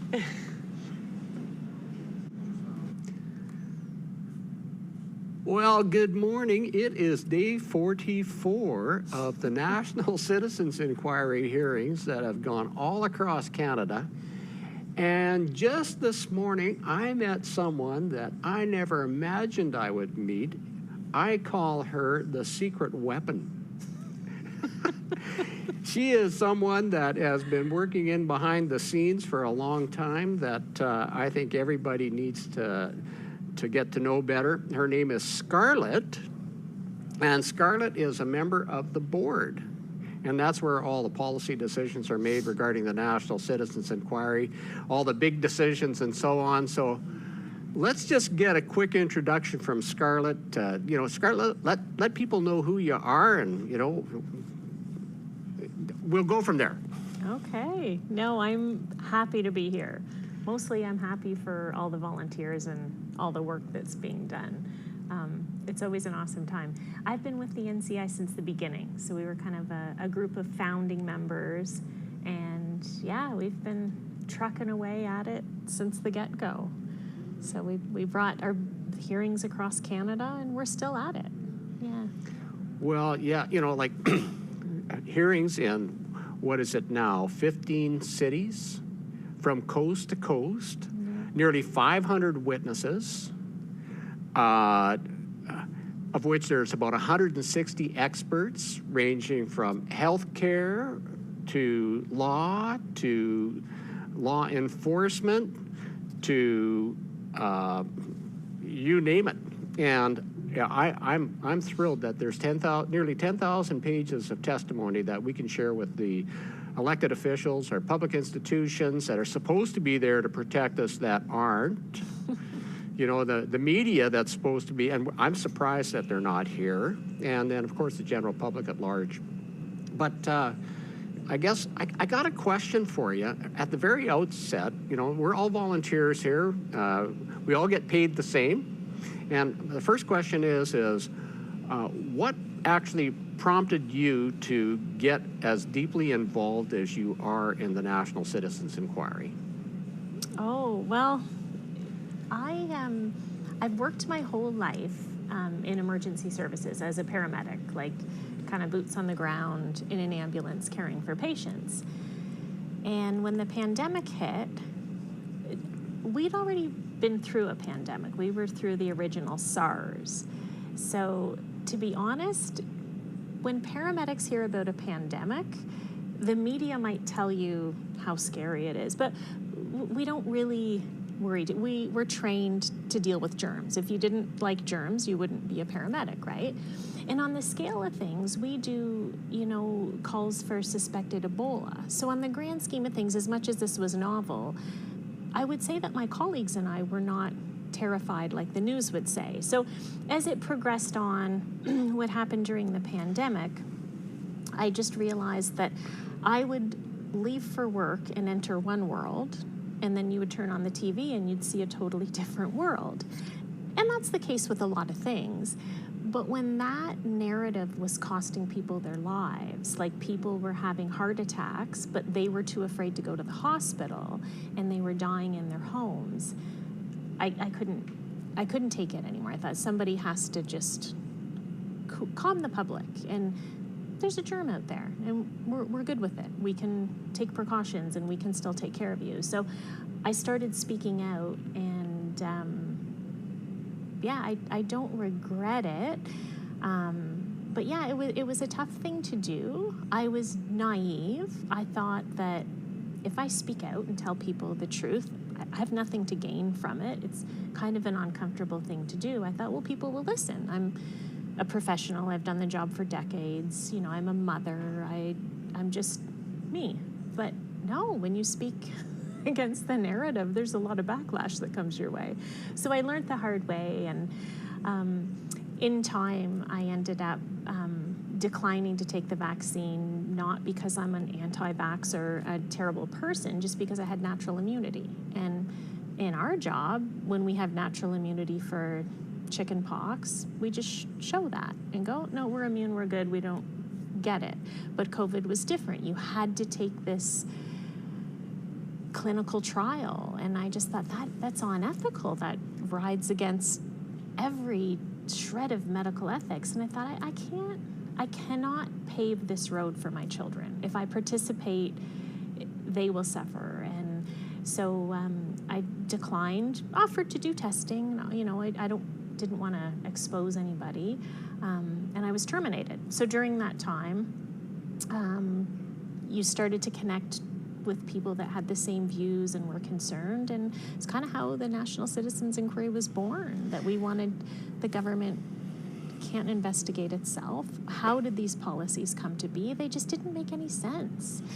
Yeah, it's an interesting thing. Like, this thing about, what's the cost about speaking out, and what I've learned, and it's still, I haven't got the answer to it yet, but I testified in 2023, and I've shared testimony and the commissioner's reports with every member of Parliament, every member of the Legislative Assembly, at least in British Columbia, Alberta. I did it ahead of this hearing for Alberta. And, even today I walked over to a member of Parliament's office and said, here's some information about the National Citizens Inquiry. Why aren't you here attending? And it was interesting. Well, no, the member of Parliament is attending to their parliamentary duties. And I sat there and I said to myself, well, you're attending to your parliamentary duties. Why aren't you attending to the constituents? And on the front of their door, they've got a sign that says, no farms, no food. And here we're having hearings on the question, are farmers safe in Canada? So I guess, to me, there's a cost. And if there's a cost that, I still haven't put a price on it, but it's the cost of their silence in this whole thing. So, maybe we'll keep making a difference. Here's another question for you too, Scarlett, sort of related to the first one. Why is the National Citizens Inquiry so important to you and everybody else that you know? It is so important. I guess once you become a parent, no matter what you did before that, that is your most important job. So my most important job is to leave things better for my kids, right? And I realize I have teenagers and 12 to 18, so I got 4 of them. But you watch that generation, and their information comes from social media and short clips. And then you watch how easy it is to mold their opinion on a very short little clip, not the whole story. And I think what we bring is so valuable. Like, to sit and listen to testimony from a person that's just passionate. They're not politicians, they're not actors, they have nothing to gain by doing this.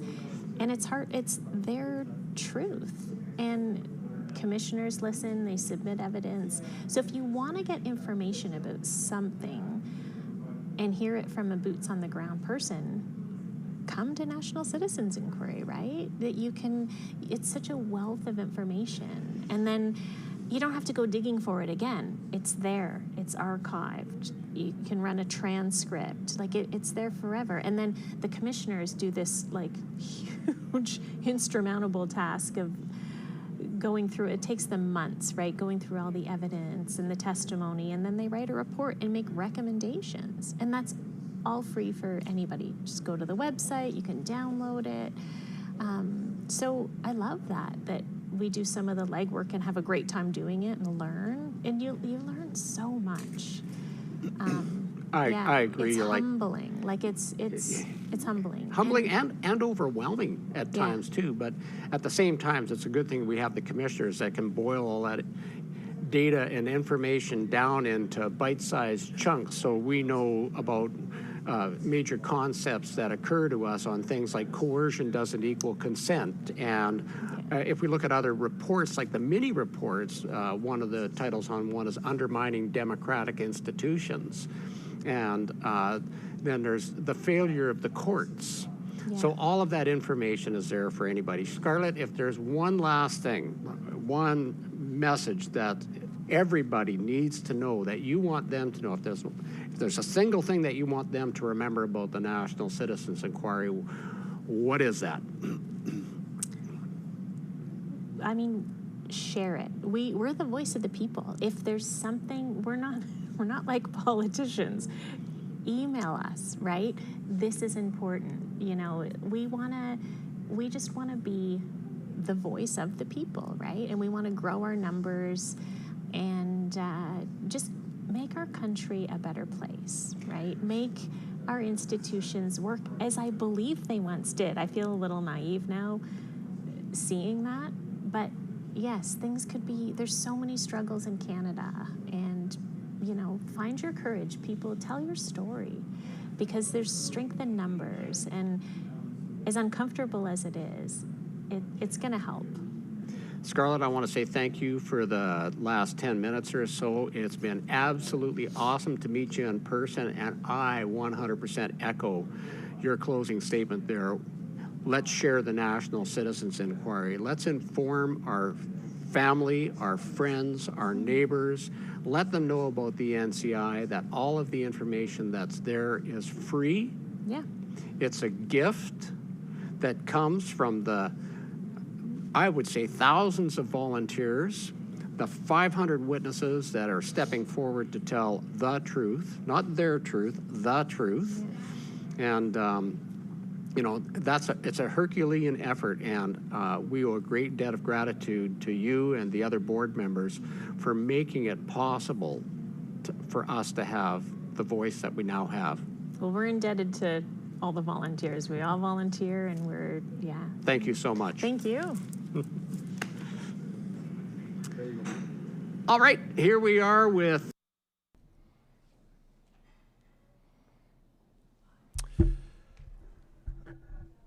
John, can you hear me okay? The sound over here is quite weak, How is it now? That's a little better. Okay, Yeah. and I can hear you as well. Welcome back, everyone. Our next witness today, joining us in person, is Dr. John Fagan. John, could you state your full name for the record, please, and spell your last name? John Bruce Fagan, F-A-G-A-N. John, do you swear to tell the truth, the whole truth, and nothing but the truth, so help you God? I do. Great. Just by way of introduction, and what I propose to do is just take you through what I understand is some of your background and a very brief indication of the general area that you wish to address today. And then I know you've got a PowerPoint all set up and ready to go, and I'll invite you to start that in a minute. But you're joining us from, I think you've driven up here from Fairfield, Iowa. Right. Is that right? And that's where you are presently engaged as a professor at a small university called Maharishi University in Iowa. Yes, Maharishi International University. Ah, okay. And what is it that you teach there? I'm a molecular biologist, and so I used to teach classes for graduate and undergraduate. Now I just take PhD students. Oh, okay. Okay, so, and you initially got your PhD from Cornell University. When was that? Did you get your PhD? That was a long time ago. Okay. In maybe 1978, 79, something like that. All right. So you've been and you, as you say, you're a professor of, well, my notes indicate molecular biology, molecular biology/biochemistry. Right. Those are the areas and after my PhD, I went to the NIH, and I was there for a little bit less than a decade. Where was that? Sorry? At the National Institutes of Health. Oh, okay. In Washington, D.C. Right. I was a postdoctoral fellow and then a staff fellow, senior staff fellow at the NIH. Okay. And then you embarked upon your teaching career after that, did you? That was some teaching, but mostly research. Okay. So we were funded by grants from the National Institutes of Health. Okay. You are also, I understand, the founder, CEO, and chief science officer of an association called the Health Research Institute. What's that all about? Yes. Health Research Institute is a 501c3 nonprofit institute that is focused on research and education and also service. And our focus is on understanding the connection between how farmers farm and the quality of the food that they produce and the health impacts of that food on the people that eat it. So we do deep analytical research that connects those things together. We our motto is that we make the invisible visible. And we do that by developing testing methodologies that allow us to look very deeply into the nutrition of foods and also the problems with foods, the toxicity, the contaminants, all of those sorts of things that are there. So we look for the good things and the bad things. Okay, that's very interesting. In the sense that it's deep in the bowels of the beast that we are addressing this week on the question of our farmers safe and the food supply and the whole array of matters that we've addressed here this week. So that's great. I understand that you do have a PowerPoint, and one of the main areas that you wish to address is about synthetic biology milk and food GMO safety assessments. And I think that's my note of what you hope to address, and I know you'll expand well beyond that, but those are my notes of what you hope to address. So if there's anything left about your background that we should mention at this point, or the nature of what you wish to address, I just invite you to start your PowerPoint. I think most everything, except that my grandfather was from Canada. Okay. And so I feel really close and really connected to our brothers up north from Iowa. Well, great. And so it's a real delight to be here among you today. Well, it's so great to have you up here with us. So we will now start your PowerPoint if you'd like, and get into the Good. Things. So there are all sorts of new technologies coming into play in the world today. And we're all very much aware of the AI impacts, and we experience those every day. The biotechnology impacts have also been with us for decades. And we'll be talking about one of the recent developments in that area today, which is, they call it, synthetic farming or precision farming, but it's, or fermentation farming. It's basically producing foods not by agriculture, not by milk from cows, but milk from fermenters, big vats that produce all sorts of weird things. And so what we'll be talking, I'll focus on synbio milk. Synbiology is using biological systems, mostly microorganisms, to produce things that we think are valuable.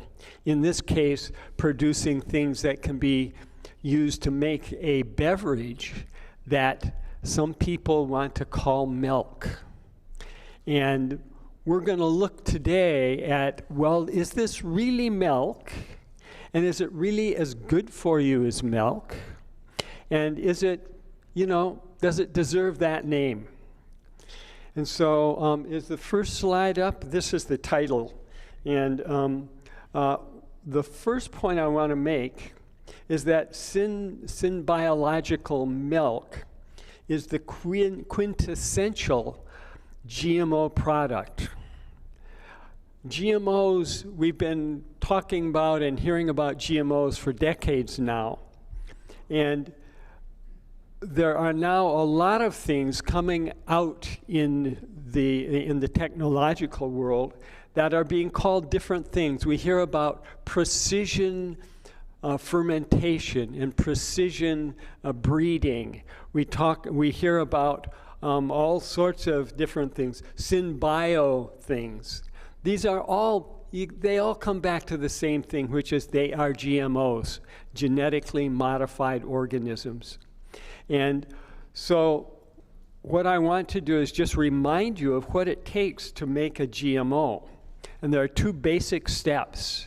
The first step is that you take pieces from different genes and hook them together to create what's called a recombinant gene. That's step number one. You do that in a test tube and in Petri dishes and things like that. So once you have that recombinant gene, you go to the next thing. Here, the recombinant gene is a cow casein gene, a whey protein gene from cow. And what you do is you put it into a fungus cell or a yeast cell. And once in a while, when you put it in, it will actually insert itself into the DNA of that cell. And at that point, you have a genetically engineered fungal cell with, in this case, a milk protein gene, a whey gene in it. The next thing that you do is that you put that cell into a 2-story stainless steel fermenter. I have a little picture of one here. And you ferment it. You grow many of these cells in large quantities, and they produce proteins. And you isolate that mixture of proteins, and you take it through quite a lot of processing. We've heard of ultra-processed foods. This is the ultimate of ultra-processed foods, is this Synbio milk.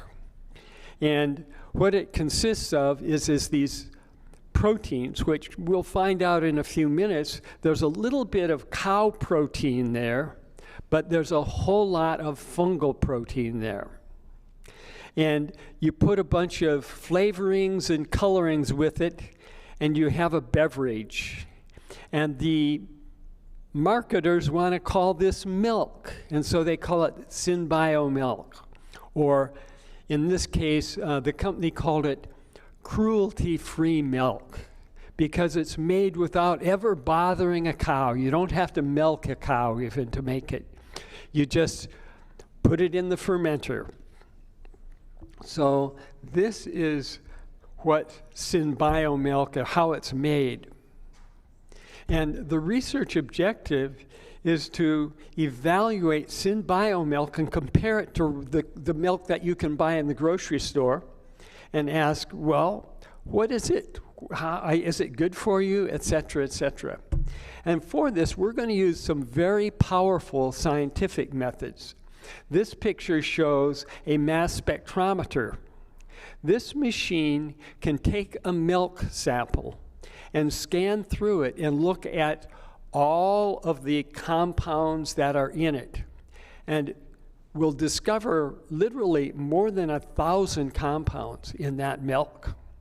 And through very basic, very complex scientific methods, we could identify many of those compounds and study it and compare what is there in the Synbio milk compared to what's in real milk. And we're going to go through that process.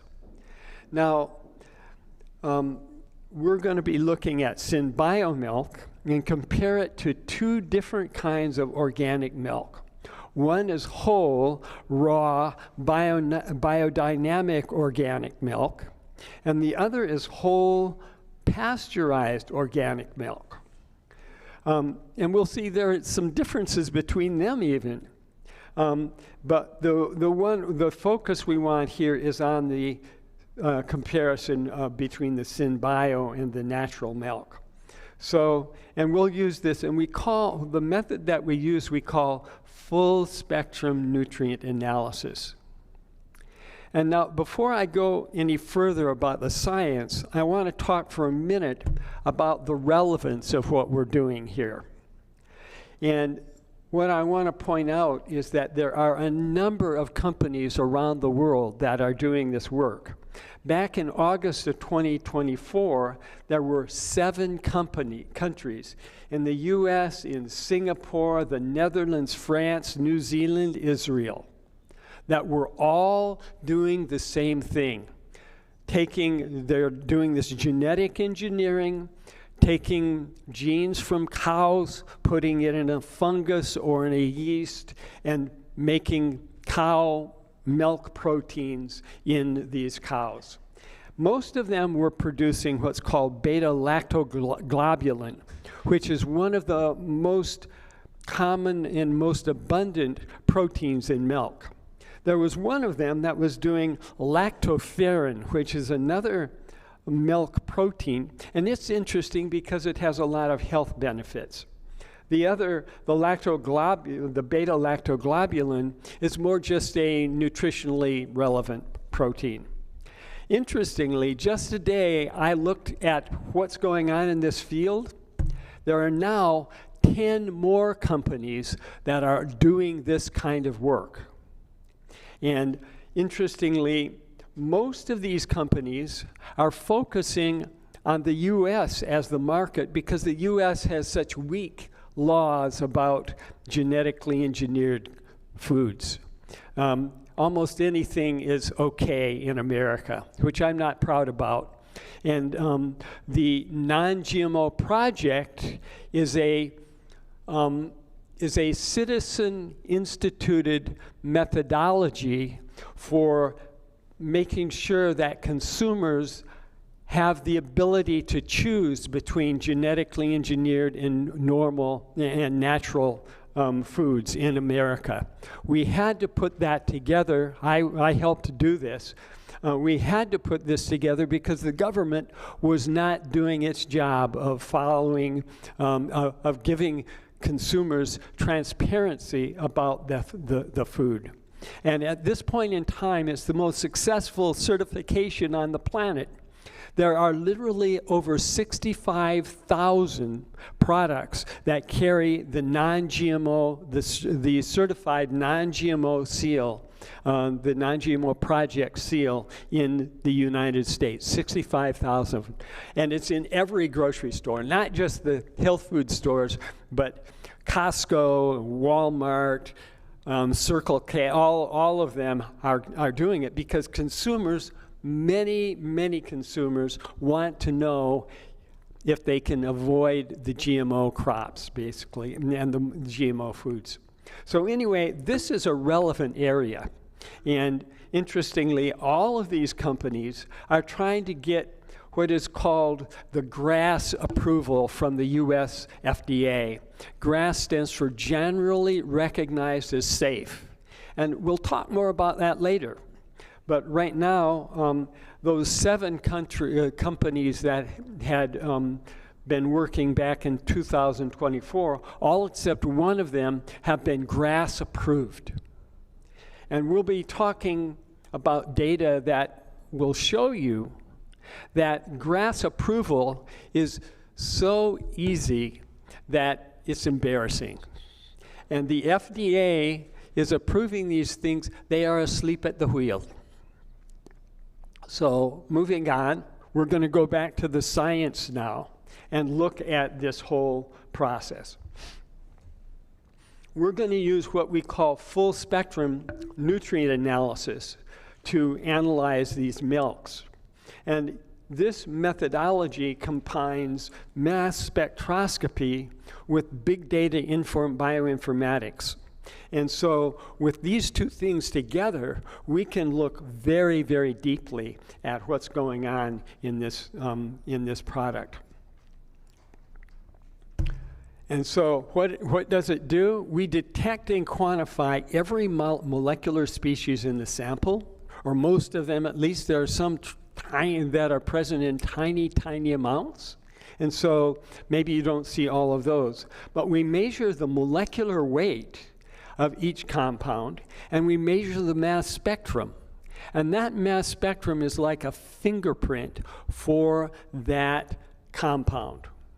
And what we do, there are databases that contain the fingerprints of virtually every molecule that human beings have studied. And we take the data from our analysis and compare each compound in our analysis with what's in the databases, and can on that basis identify each compound. And when we've done that, we can actually go to the scientific literature and ask, well, is this a good compound or is it a toxic compound? Is it something safe to eat Or is it something that's never been tested for safety? And we also know, well, if it isn't in the database, it's beyond the frontiers of science, and nobody knows whether it's safe or not. And we'll get back to that when we look at the results from the Synbio milk. So we have used full spectrum analysis to determine the nutrient compositions of Synbio milk and milk from cows. And I'm going to show you first a whole bunch of compounds that were commonly present in the Synbio milk. They are the compounds that were abundant in the Synbio milk. And at the same time, we compare them, we ask, are those compounds present in the natural milk, in the bovine milk? And the shock is that, see the blue bars? Those blue bars are the amounts of these compounds present in the Synbio milk.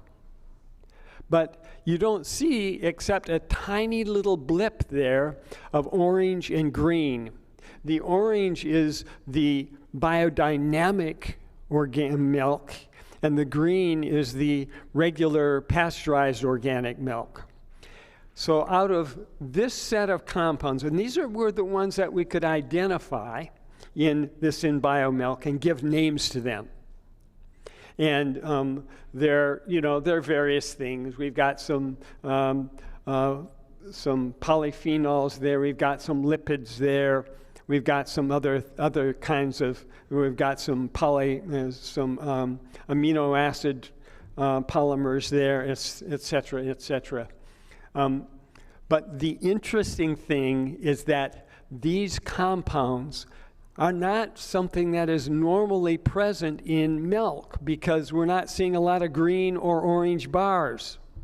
And then we have all of these compounds, actually 92 compounds, that were present in the Synbio milk, but literally undetectable in normal milk. And the shocking thing is that although we have the molecular weights and the mass spectra for all these compounds, we could not find matches for them in the databases of known compounds that are known to science. And so these compounds, there are 92 of them, are present in Synbio milk, and we don't have a clue whether they are safe for humans to consume. We don't know if they have nutritional benefits. We don't know if they're toxic. We don't know if they're allergenic. We don't know anything about them. We're clueless. That's interesting. Now, what we're going to do, so they're really, we had 17 compounds that were named, and nothing really significant about those. And then we have 93 additional compounds were detected which we could not find, for which we couldn't find matches. And all 110 of these are essentially undetectable in real milk. So they're not something that should be present in milk. And yet they are abundant compounds in the Synbio milk. And these are generated during the fermentation process that makes that Synbio stuff. And they're sort of like fungal sewage. It's the waste products from the fermentation process is what they are, basically, mostly. Maybe some of them are nutritionally relevant, but most of them are just waste products. Now, let's look at what we found in bovine milk. Here are a few of them, and we see orange and green bars, which mean these are abundant compounds in milk. But if you look, you can see the red arrows, they point to blue bars. So out of these 9 compounds, 2 of them were present in tiny amounts in Synbio milk too, but most of them were absent. And then we have all these others that were present in the bovine milk, but mostly absent, sometimes some traces in the synbio milk. Altogether, there were 13. These are the most abundant compounds in the milk. If we looked at all of them, all of the compounds in milk, we'd see probably another 100 or 150, but we just focused on the most abundant ones. And there were lipids, which are fats basically, vitamins, fatty acid carnitines, which are important for energy metabolism, intermediary metabolites that are important for energy and also for biosynthesis of different things that are important for our bodies. And then other compounds that have both biosynthetic and regulatory roles, and other regulatory compounds. So some of these are present as traces in the synbio milk, but most of them were essentially they were absent from the synbio milk. There were a couple of them, riboflavin, which is vitamin B2, and omega-3 linolenic acid, which were actually, if you look at the FACS panel on the synbio milk, these had been added to the milk, and so they were there. So it was sort of more. It made it more like real milk, basically, but they were artificially added in. They weren't something natural to the synbio milk. So that's what we see in here in terms of what we would call small molecules or metabolites, that we see a whole bunch of things in the synbio milk that are absent in real milk, and a whole bunch of things in real milk, the nutrients, the good things of milk, the important things in milk, that are completely absent in the synbio milk. So, but remember, they engineered the fungus to produce a bovine protein. And so we looked next at the proteins, okay? And we did what was called shotgun proteomics. And this essentially looks at all the proteins in the milk and asks what's present. And here in the next slide, we see not all of them. There were 236 altogether, but or 237. But here, just these are the most abundant ones. And you can see some are marked in pink or orange. And there's one up at the top that's in green. The green one is the beta-lactoglobulin protein. This is the protein that was present, that was produced by the gene that was engineered into the fungus. And it accounted for a little less than 25% of the protein in the milk. And the rest of the protein in the milk, about 75%, according to shotgun proteomics, was fungal protein. So when you drink a glass of this synbio milk, you're getting about a little less than a gram of beta-lactoglobulin, or about 0.6 grams of beta-lactoglobulin, bovine protein, and you're getting between 5 and 6.5 grams of fungal protein. That's what you're getting, basically. And they wanted, if you looked at their promotion, I'm not using the name of the company here. That could be a problem. But they, in their promotion online, they described this beverage as being essentially identical with real milk. So they're promoting it in a way that just is not appropriate and not accurate and not honest, but they did it that way. So this was the proteomics, and it's pretty shocking that they make something and they call it real, equal to bovine milk, and it's mostly fungus. So you ask the question, got milk?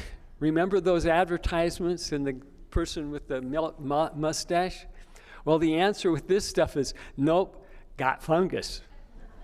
Got the fungus. So this is, I said this already. We measured this by three different ways. We measured it by proteomics, but we also did an immunological analysis and a biochemical analysis. And using those three different ways, we got, because there are different kinds of analyses, we got slightly different, somewhat different values. We got with the proteomics, we got 75% fungal protein. With the biochemical approach, we got 95% fungal protein. So somewhere between 75 and 95% of the protein in the milk is fungal milk, not bovine protein, basically. So, and if you look at their promotions, they're saying that the milk is like what we see here on the left, which is it's all whey protein. And in fact, in their analytical results that they have presented publicly, they make the claim that it's more than 95% the synbio whey protein from cows, when in fact we find that it's at most like 14% or 18%, something like that. So it's not really like what we see on the left. The milk is really more like what you see on the right, where you have a little bit of the gold present, but you've got all different fungal proteins there as well. So this sort of is a visual summary of what we saw there. But we also we did an amino acid analysis of the synbio milk and bovine milk and compared them.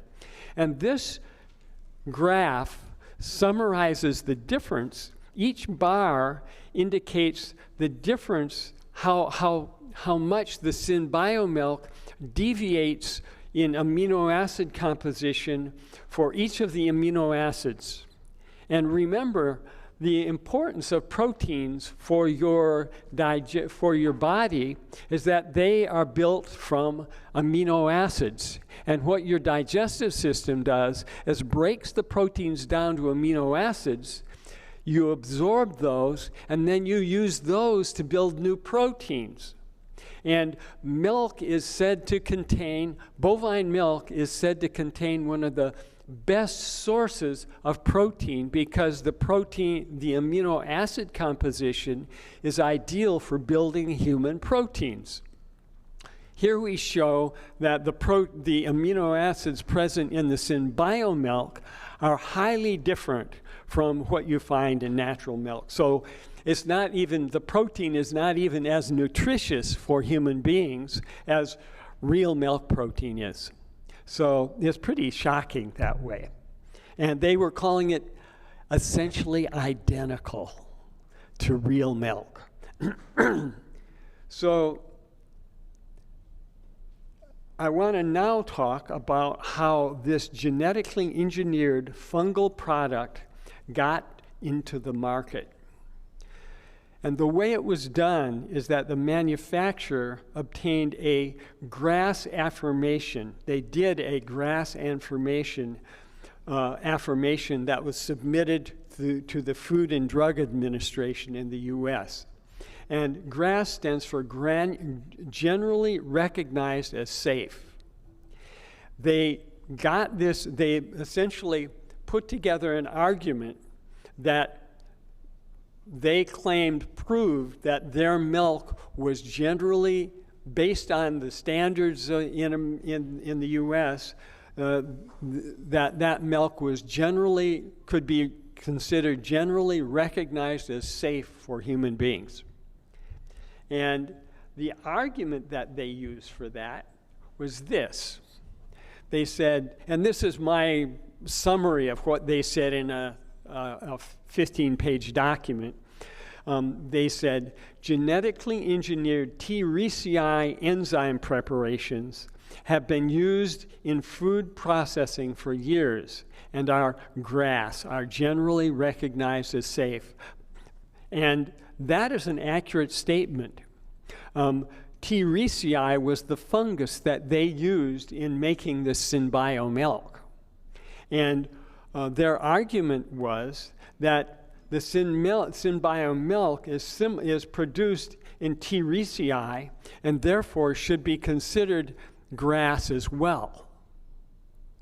Now, the problem is, the limitation is this, that these T. reesii enzyme preparations that are basically, they used, people had genetically engineered this fungus to make enzymes that they would then use in processing. They'd add them to the foods and process them for different purposes in making foods, basically.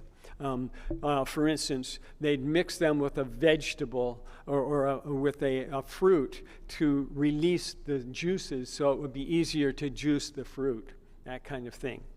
And the company that did that work did a GRAS assessment 20 years ago and argued that the amount of T. reesii proteins that were there were very small, and it was true, and therefore were not a risk.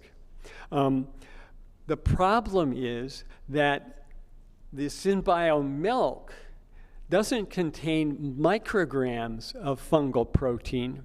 It contains between 5.5 and 6.5 grams of protein for every helping of this, every serving of this milk that you drink. And that is illustrated in this next slide.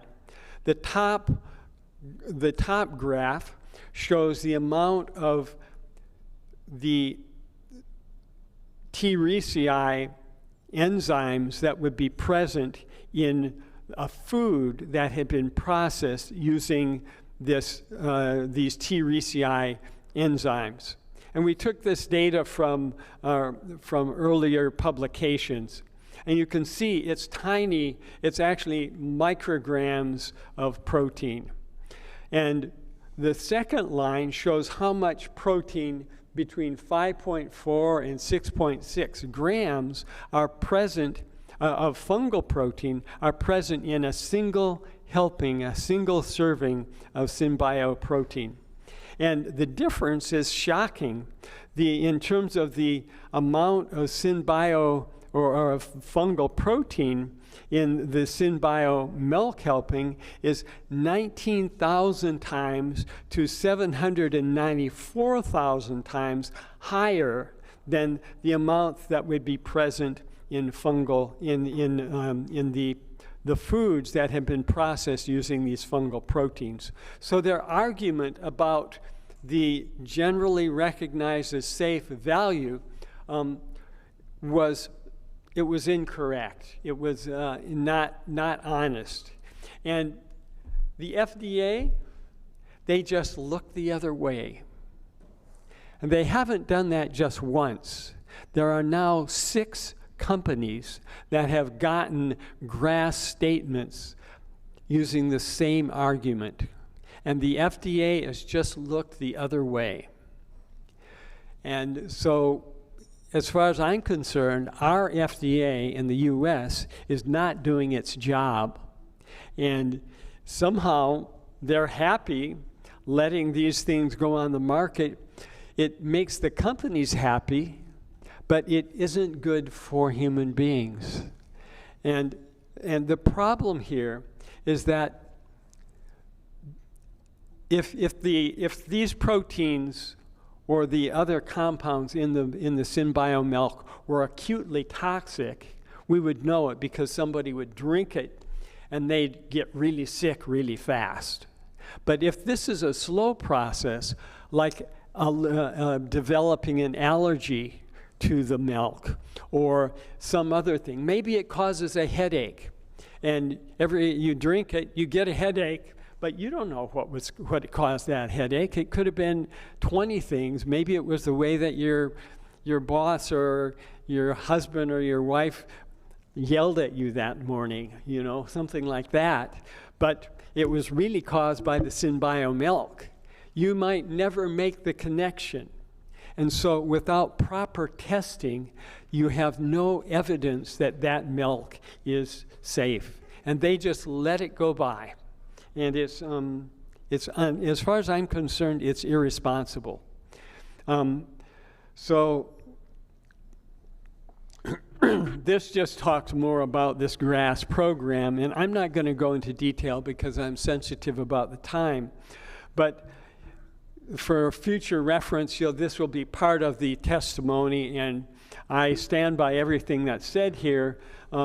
Basically, these next couple of slides explain what the GRASS process does and why it's weak and why it's inadequate to meet the needs of safety assessment of products like this. And it's shocking that they're using this. But a manufacturer can, in order to fulfill this, they can bring together a panel of qualified experts, 3 people who are supposedly nutritional experts, and or experts in some kind of biochemistry and all that kind of stuff, and that if that group that are being paid by the company to sit there, if they agree that this is a safe product, then the company can just put away the results of that and put it on the market. They don't have to share that data with the FDA. They don't have to do anything. They just put it out there. And so it's a totally untransparent thing. They don't have to talk about the fact that this is a genetically engineered product when they put it on the market. They just put it out there as a wonderful replacement for milk. And it's, again, just not being transparent with consumers. There's a second kind of GRASS notification where they do that review and then they present it to the FDA. And the FDA can either say, we have no questions. And that is is their approval, basically. They never say, oh yeah, this is a safe product. They just say, oh, we've read your GRASS assessment and we have no further questions. Or they may say, the FDA may say, oh, we don't think this is an adequate response. And then if they get that, the company can just say, okay, we withdraw from this. And they can still just put it away and put it on the market. It's a completely voluntary process, basically. And of course, the basic law that the FDA stands behind is that if a product makes people sick, the company is responsible. But if it's acutely a problem, they're not going to put it on the market. If it's a problem that doesn't have acute effects, then like that headache or something like that, then the company puts it on the market and they're fine because there's no way for them for the consumer to connect that product with some health impact that it has, basically. So it's a really sloppy, inappropriate system. So and this just talks about how weak it is that way. And it basically doesn't protect consumers. And the possible hazards that a product like this could have is that it could be allergenic, it could cause food sensitivities of various sorts. It could be directly toxic. A long-term toxins or a short-term toxins, either way, that way. And with the system that is operating right now, they're the consumer is not protected. There's a new proposal under RFK Jr. that's been put out that eliminates the ability of companies to quietly step away if their GRAS review is a problem. But it doesn't deal with the serious the serious issue, which is that the program is not rigorous enough to protect consumers. Now, just talking for a minute about Canada, Canada has two programs that currently are stronger than what the FDA has in the US. There's the Novel Foods Program, and there's something that's called the Food Additives Assessment. And both of those are, you know, if a product is tested and it doesn't quite meet the standard, then it can't go on the market. But the problem with the Canadian system is the same as the fundamental problem with the GRAS system in the US, and that is that neither of them are rigorous enough to really protect consumers from problems like this. One of these SynBio milks has already been approved by the Canadian government, and it's no safer than the one that we tested here. It's a different one, but it's not any safer that way. So the Canadian program is a little bit better, but not good enough. We need programs that really do the job. We need a robust safety assessments that's really structured like a clinical trial. You know, the current regulations were put in place back before there was high-tech food out there. Back then, when the foods that were being brought to market were foods, and so they had a history of use. and these issues were not there. But now we have high-tech foods coming to market that are just as high-tech as the drugs that that are coming to market. And they should be tested to a standard that's equivalent to what's being done with drugs. And we need to examine not just the short-term acute things, which are obvious, but medium-term and long-term impacts also need to be assessed in a rigorous way. And not only should these things be assessed in terms of health impacts, but we should be looking at environmental impacts and social impacts. All need to be assessed. And when I say social, that relates to our farmers and the safety of our agricultural community. And that safety is this: if you've got SynBio products coming to market, are they going to damage the agricultural livelihoods of our farmers?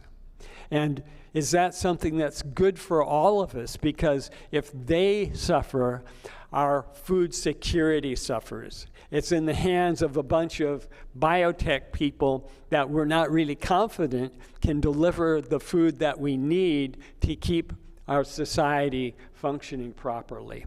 So there's a lot we have to consider, because these high-tech foods are changing the equation in ways that we haven't taken care of yet. So developers need to demonstrate an actual need for a new product.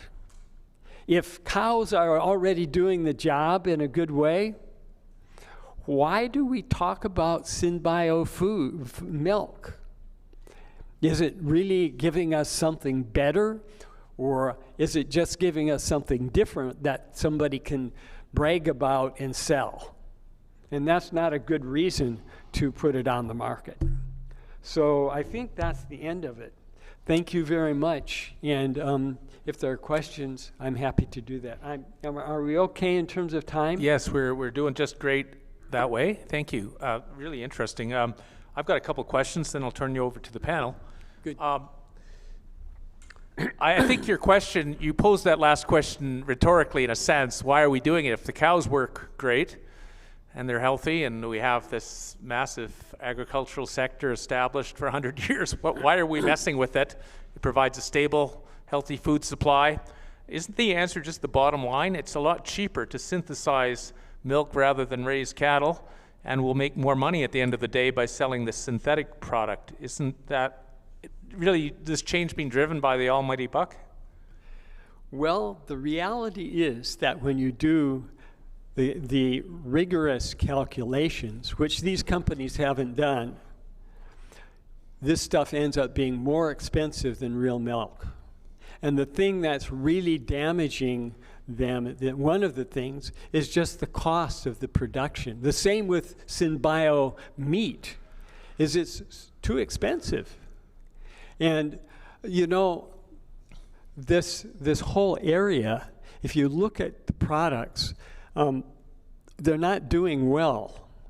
And these companies have, it looks to me like this whole sector is sort of an investor scam, that they're using fancy arguments to entice investors to put millions of dollars in them. The company that we did the testing of their products, they raised something over $70 million. And the work that we've done has actually put them in a position where they are pivoting away from what they've been doing and thinking, okay, so now we still have $70 million here. What are we going to do with it? Now, if I were an investor in that company, I would say, listen, you told me that this synbio milk was going to be a really successful product. Obviously, now we all know it's not successful, and it's not going to be successful. I want my money back. I don't want you experimenting with my money on some other wild biotechnology scheme. Now, I suspect that that can't happen, and that actually these investors are out of luck. But we need to be aware that these kinds of things are happening. And if you have any friends who are thinking about investing in synbio foods, just tell them about this. This is not a good situation. And I think that it's, you know, at this point in time, these companies should be, you know, in their disclosures to new investors, they have to be really honest. And I don't know if they are. It's an interesting thing, but it looks like an investor scam to me. Well, wouldn't the argument against that be that this industry is in its relative infancy at this point? It's a brand new emerging product. It's just getting going. The public uptake has been minimal because it's, like I say, just taking baby steps towards a much bigger and more profitable market down the road. Wouldn't that, and based on projections, which of course every company raising money would be using with potential investors, they can make an argument that down the road, while conventional dairy products may be 95% of the market now, in 20 years we'll see synthetic dairy products taken up 50% or whatever the projections might be. Wouldn't there be those kinds of arguments? There could be. Early on, those kinds of arguments are why people invested. But now, based on what these companies have actually done and where they are today, we can do calculations that say, you know, those numbers were really a little bit too positive. And the actuality, we now can make calculations of what the real costs for producing this stuff are. And unless there are some major discoveries that are not predicted by the existing status of biotechnology, unless there's something wild that comes up from somewhere, they're out of luck. And that's why they're pivoting away from it, or why at least some of them are. And some are out there still enjoying the initial flash around this area. But it's going away very quickly. The investment in this area over the last 3 years has just plummeted. So it's people are learning.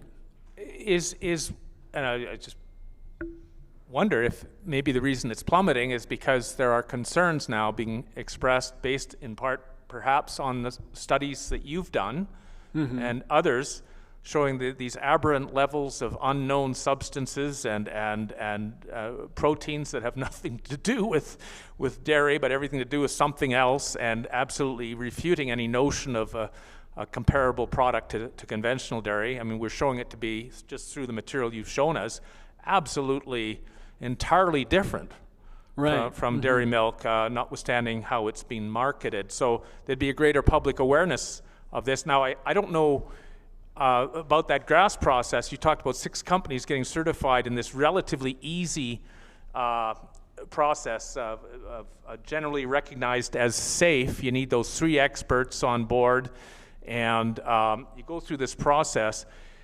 Let me ask you this. When one applies for that, you know, like a patent pending, there's a public registry of people making applications for in that case, copyright protection or industrial protection or whatever, but there's a public registry so everyone can see what's coming through these regulatory authorities. Is there anything of that nature with the FDA and this kind of product? Can people see who's making applications, and therefore if they have some concerns, they can send information in themselves? When the application has been turned into a final decision, then it goes public. And many of the companies actually will say, "Oh yes, we're applying for we're putting a grass declaration in," but there's no requirement to do that. And the big problem is lack of transparency. So this whole system can go through, and there's no indication even to the FDA that it's happened. They just put it away, and then they put it on the market. And nobody knows that the product is genetically engineered. They don't know that it has some synbio product in it. It's just a new special milk replacement. So you know, you might say, "Oh, Fagan is exaggerating," but I'm not. This program is just not transparent. If grass is as easy to obtain as you indicate, surely it can also be revoked if the FDA gets wind of, for instance, studies like yours. If you were, for instance, to submit your data, as you've gone through with us today, to the FDA in relation to that specific product that you tested, would it not be quite likely that the Graff certification would be revoked? It doesn't seem that works, but legal action can be taken. And we actually, our data is in the process of being used for a lawsuit against the company that made this product. And that is one reason why investors are pulling out of the synbio milk world these days, is they're seeing these problems, you know. And it isn't just that there's a lawsuit, it's a lawsuit that has teeth. Who's the lawsuit between, and where is it at now? Yeah, so it's the Organic Consumers Association and one other advocacy organization suing this company, and I'm not mentioning the name of that company in this in this session, but because there are this applies to all 17 companies that are working in this area. Is the action based on the adverse health implications suffered by people who've consumed the product, or what's the basis of the action? It's the weakness of the grass, and it's the lack of transparency for consumers. Okay. I think those are the main issues around the whole thing. Great. It's quite interesting, and the company knows there's a problem there. You know? Okay, great. Well, I'm going to turn you over now to the commissioners, who I know are going to have some questions for you. Yeah. Let me just say one thing, is that what I've talked about is what is being done by most of those companies, which is using a microorganism and genetically engineering that with a bovine gene and then making that bovine protein. There are now a couple companies that are taking bovine stem cells or bovine udder cells and using those cells which have the potential to secrete more milk proteins and growing them in culture. Right. And that's another angle on the whole thing. And in a way, it sounds more interesting. But number one, in order to get those cells to propagate, you need to immortalize them. And the usual way to immortalize a cell is to introduce an oncogene or a cancer gene into that cell. And so many of these kinds of things, there's things like that being done in the synbio meat area as well at this point, is that you end up with, you're making milk from, you're growing cancer cells in culture which produce some milk proteins. But there's no guarantee that it's like the full spectrum of milk nutrition that you would expect in real milk either there. So I wanted to add that in because it's a piece of the information that I think is important for people to know. Very interesting. Yeah. Okay, Krista, I think has some questions. Thank you very much for your testimony, Dr. Fagan. You mentioned that you do testing methodology relating to a nutrition of food, and then you look at the toxicity of food also. And then you told us that 76% up to 95%, depending on which methodology you tested on, resulted in a finding of fungal protein. Have you, and then immediately, many of us thought, oh, that sounds terrible. It's not in normal bovine milk, but how do we know that this fungal protein is bad? And do we know that? We don't know that. Okay. And it's a big job to do that research. The research that we did was also, it was a modest research program, but it cost tens of thousands of dollars. We spent, I would say, more than $100,000 on that research when you put it all together. We got funding from 4 or 5 different organizations to do the safety impacts. It's a big deal. That's a clinical research thing. It's going to be, 2-3 million just to do a first study that way. And who's going to pay for it? Right. I'm following you there. But the risk is there, and until that research is done, we shouldn't be putting that stuff on the market. Yeah. All of those products that are, let's say, unknown to science that comprise these fungal proteins, or do those comprise the fungal proteins, or they partially comprise the fungal proteins? They're the fungal proteins, and we identified 236 of them, okay? And most of them have never been tested for safety. And then there are 92 other compounds, and these are small compounds, like the size of a vitamin or a polyphenol, a flavonoid, something like that. And we don't know what those are, but they're small molecules that have not been identified or characterized by science, certainly not tested for safety. Is that unique for these compounds to exist that have not been analyzed by science, or is that a common It's very scenario? common. In fact, real milk has hundreds of compounds that haven't been tested for safety.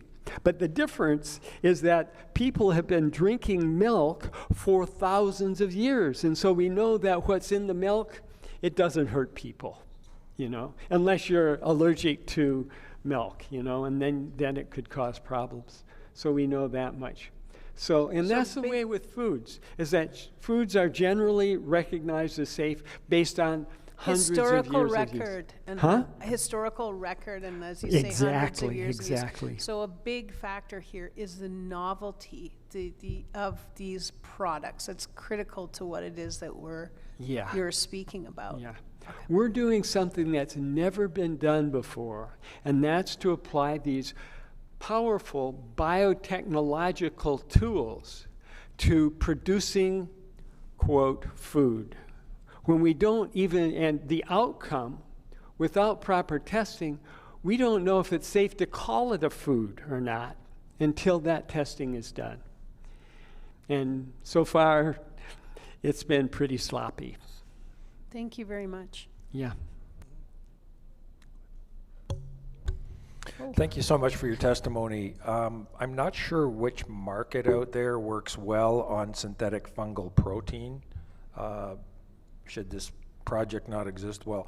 But as a commissioner, we're always looking for solutions and recommendations, and I wonder if it may not be a lot easier that we just distribute these new products to the cafeteria of the legislative and administrative branches of federal government for a 6-month trial period. Brilliant first. idea. I love it.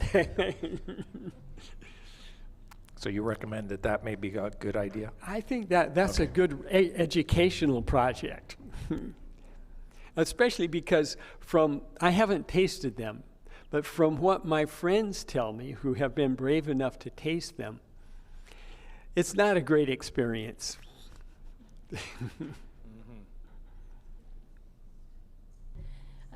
Thank you for the presentation. Great presentation. The trichoderma, is that the green mold that you find? Are they using that for the production?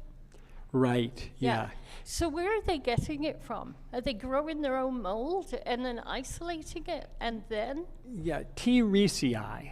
Yeah, is a fungus that was actually discovered during World War II. Okay. It was discovered that in some of the tropical areas, the Marines' tents were getting big holes in them. Yeah. And it was because there was this fungus that would eat the cotton, that would essentially eat cellulose. And and so it was very powerful in that respect. And somebody isolated it, some scientists isolated it and discovered that this particular microorganism was really efficient at producing and secreting enzymes that would dissolve cellulose and proteins and lipids and make them into food for microorganisms. And then people thought, well, maybe this is something, once we got genetic engineering 20 years, 30 years later, they thought, well, let's try genetically engineering T. reesii to see if they can produce enzymes that are going to be useful in food science or in other areas of industry. So it's one of those microorganisms that's become a workhorse for different processes like that. And for some purposes, it's really something really useful. But this one it's a little bit tenuous to use it for food production, Yeah, because wouldn't you think long term there could be the possibility of autoimmune? I mean, if it's attacking cotton cellulose, why do they think it's not going to do that to our intestines, lungs? That's a good point, yeah. Brain, yeah. right? Mm-hmm.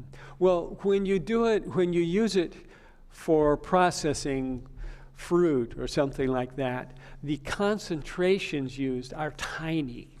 So by the time someone and usually it's been cooked and therefore inactive that way. So by the time you eat it, it's not going to be harmful to you that way.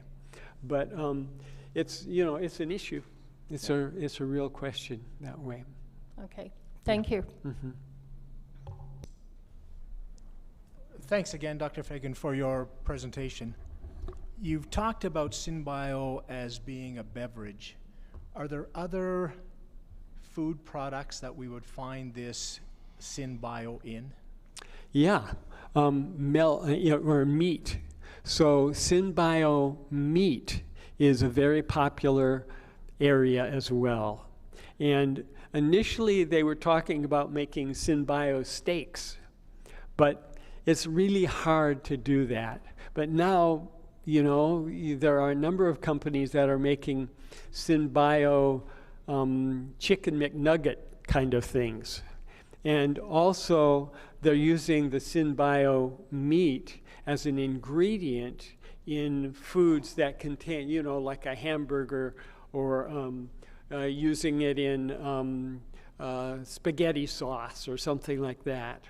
Well, And can they use the Synbio milk in cheeses or yogurts or other dairy products? Oh yeah, in fact, that's what they're talking about doing now, is using, because they're realizing that it's going to be really hard to make Synbio milk that really matches real milk.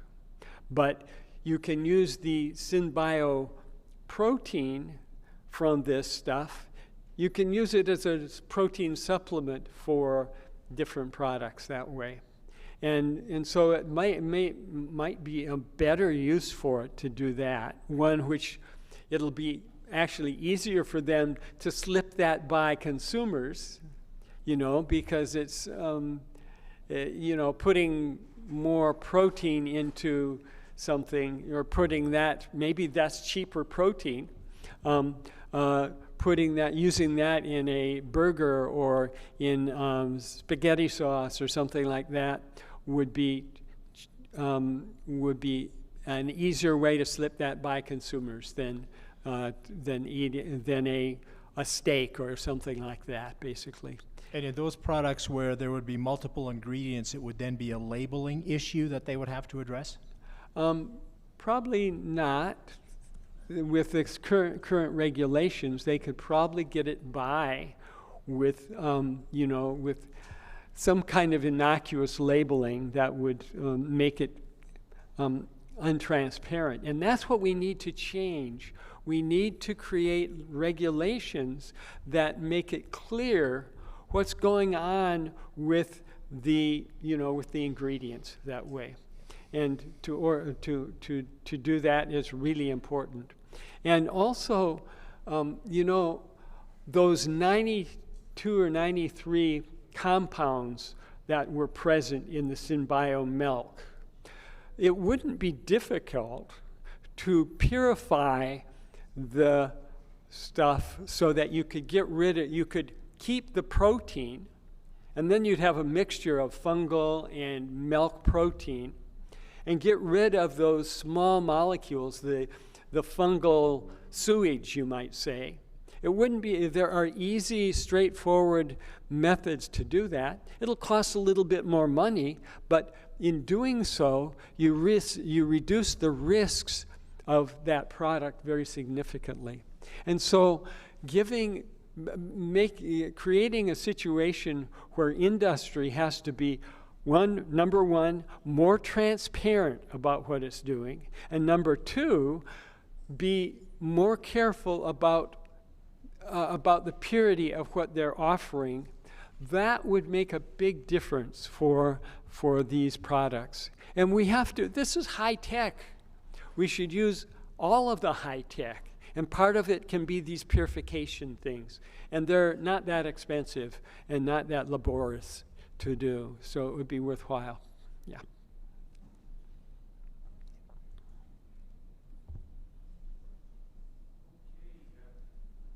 I think I've reached the end of our time this evening with your very, very interesting presentation and questions from the commissioners. Before we let you go, Dr. John Fagan, is there anything else you would like to say to kind of leave us with as your final comments? Just that I've really enjoyed this session, and I've felt both from the audience and from the board that it's that there was a real resonance in our trying to understand these things on a deep level and get to the truth behind them. And again, just remembering my grandfather and my roots, it's a pleasure to be up here with all of you. And I think that, you know, Canada is I bet is gonna lead the way in doing right by these things. And it's going to be good for industry as well as good for the consumers and the farmers to do this right. So thank you very much. Well, thank you so much.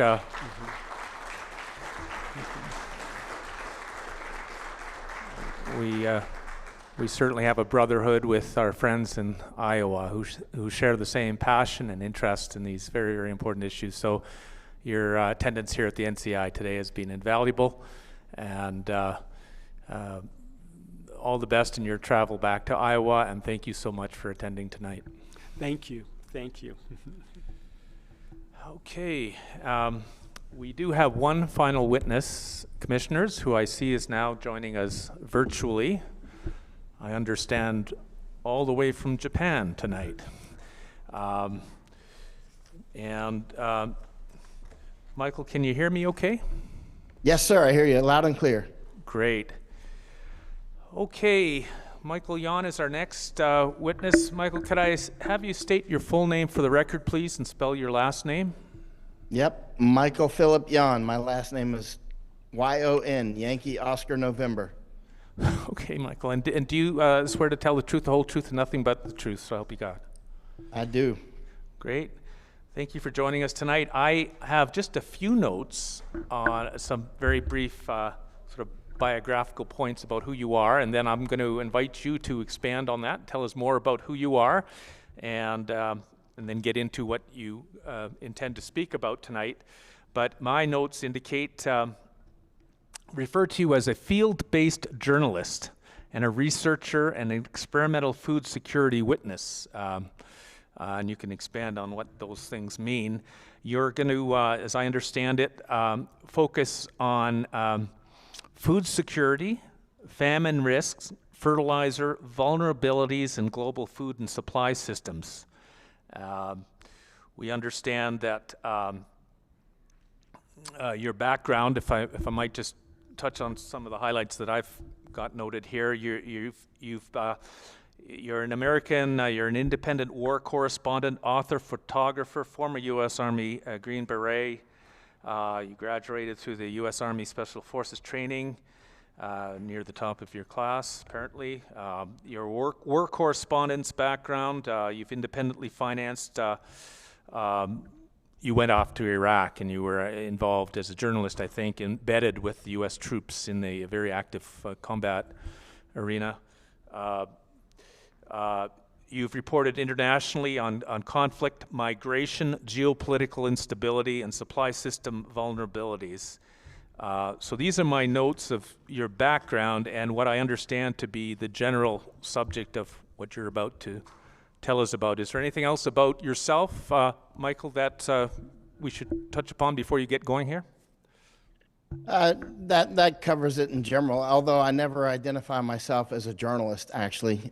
In fact, that's why I got involved in this sort of work, is because I don't trust the mainstream media or journalism. So that's actually, I came to help fill the gap, as have many other people around the world. We've come to fill the gap that the journalists are supposed to do, but they're captured. And so, I mean, by and large, captured. And so, so I've spent many years, most of my life, out of the United States, all over the world, more than 100 countries lived or worked in or traveled in. And a lot of that time was in wars and that sort of thing. But in recent years, I've been working on looking at food security and other aspects of a larger process that's going on, including depopulation. Depopulation is part of a large war that's unfolding. It's going right now. And food is one component of that. Okay, so how do you want? And by the way, I meant to underscore the fact that you are an independent. person to distinguish you, obviously, from what you've indicated and what we're well aware of at the NCI, which is the, one might argue, the collapse of journalism in a broad sense, and the fact that independent journalists who are able to report objectively on things are invaluable.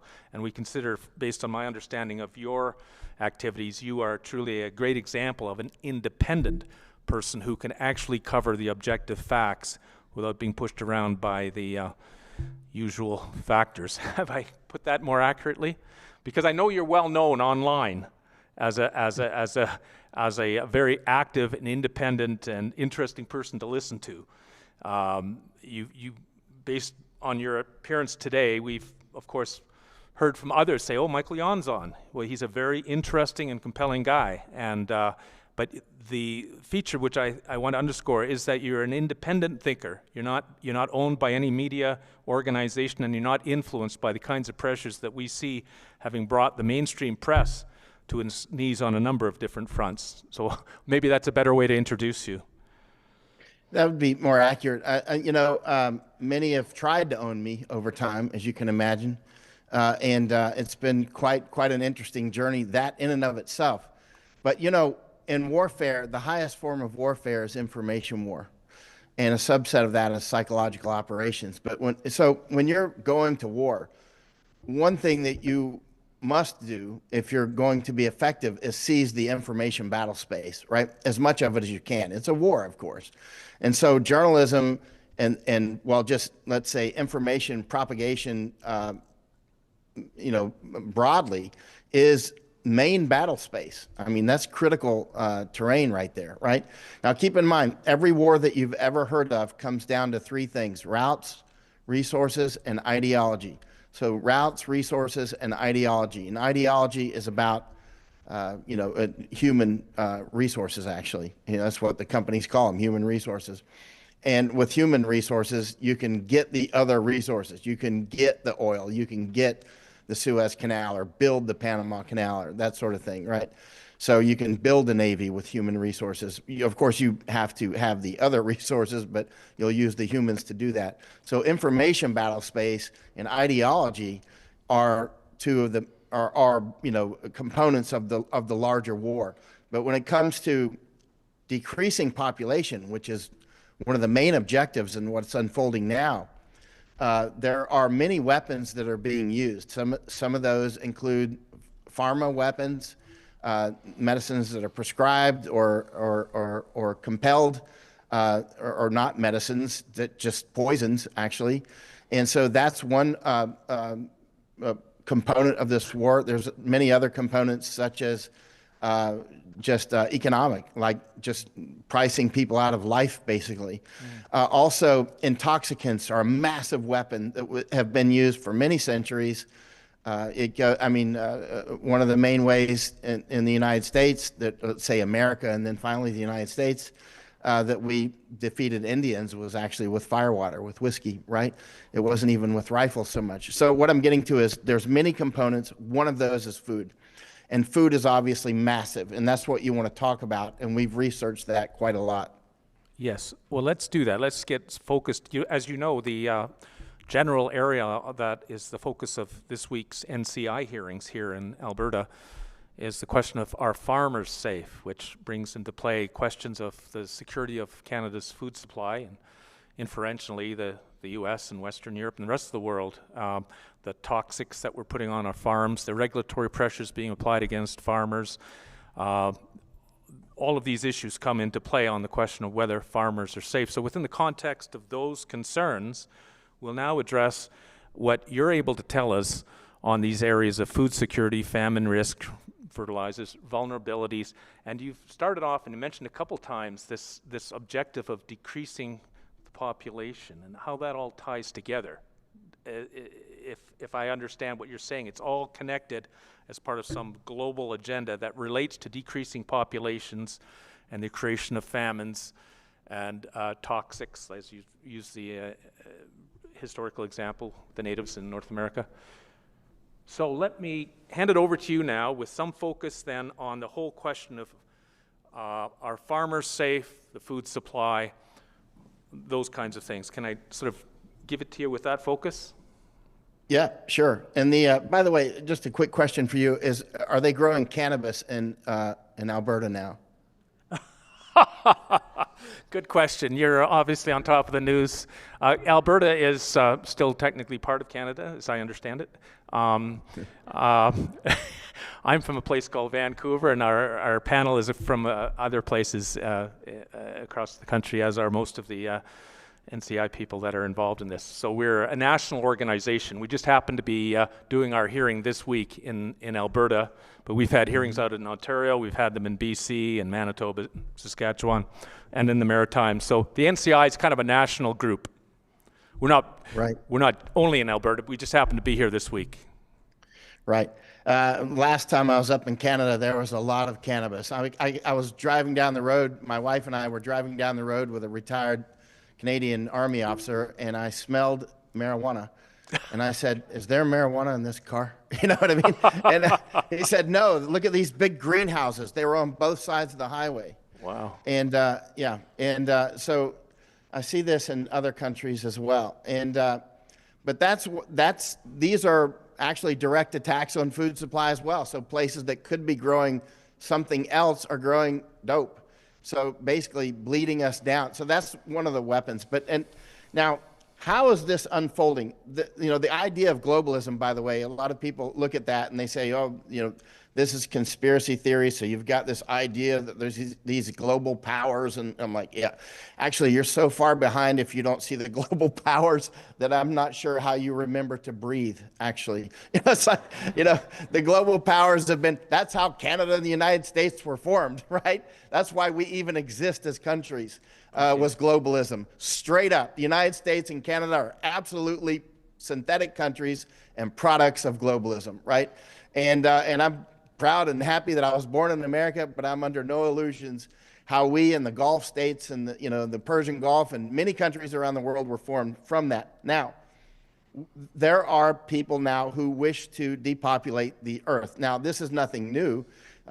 Depopulation often has happened locally, just endless times using famine and war.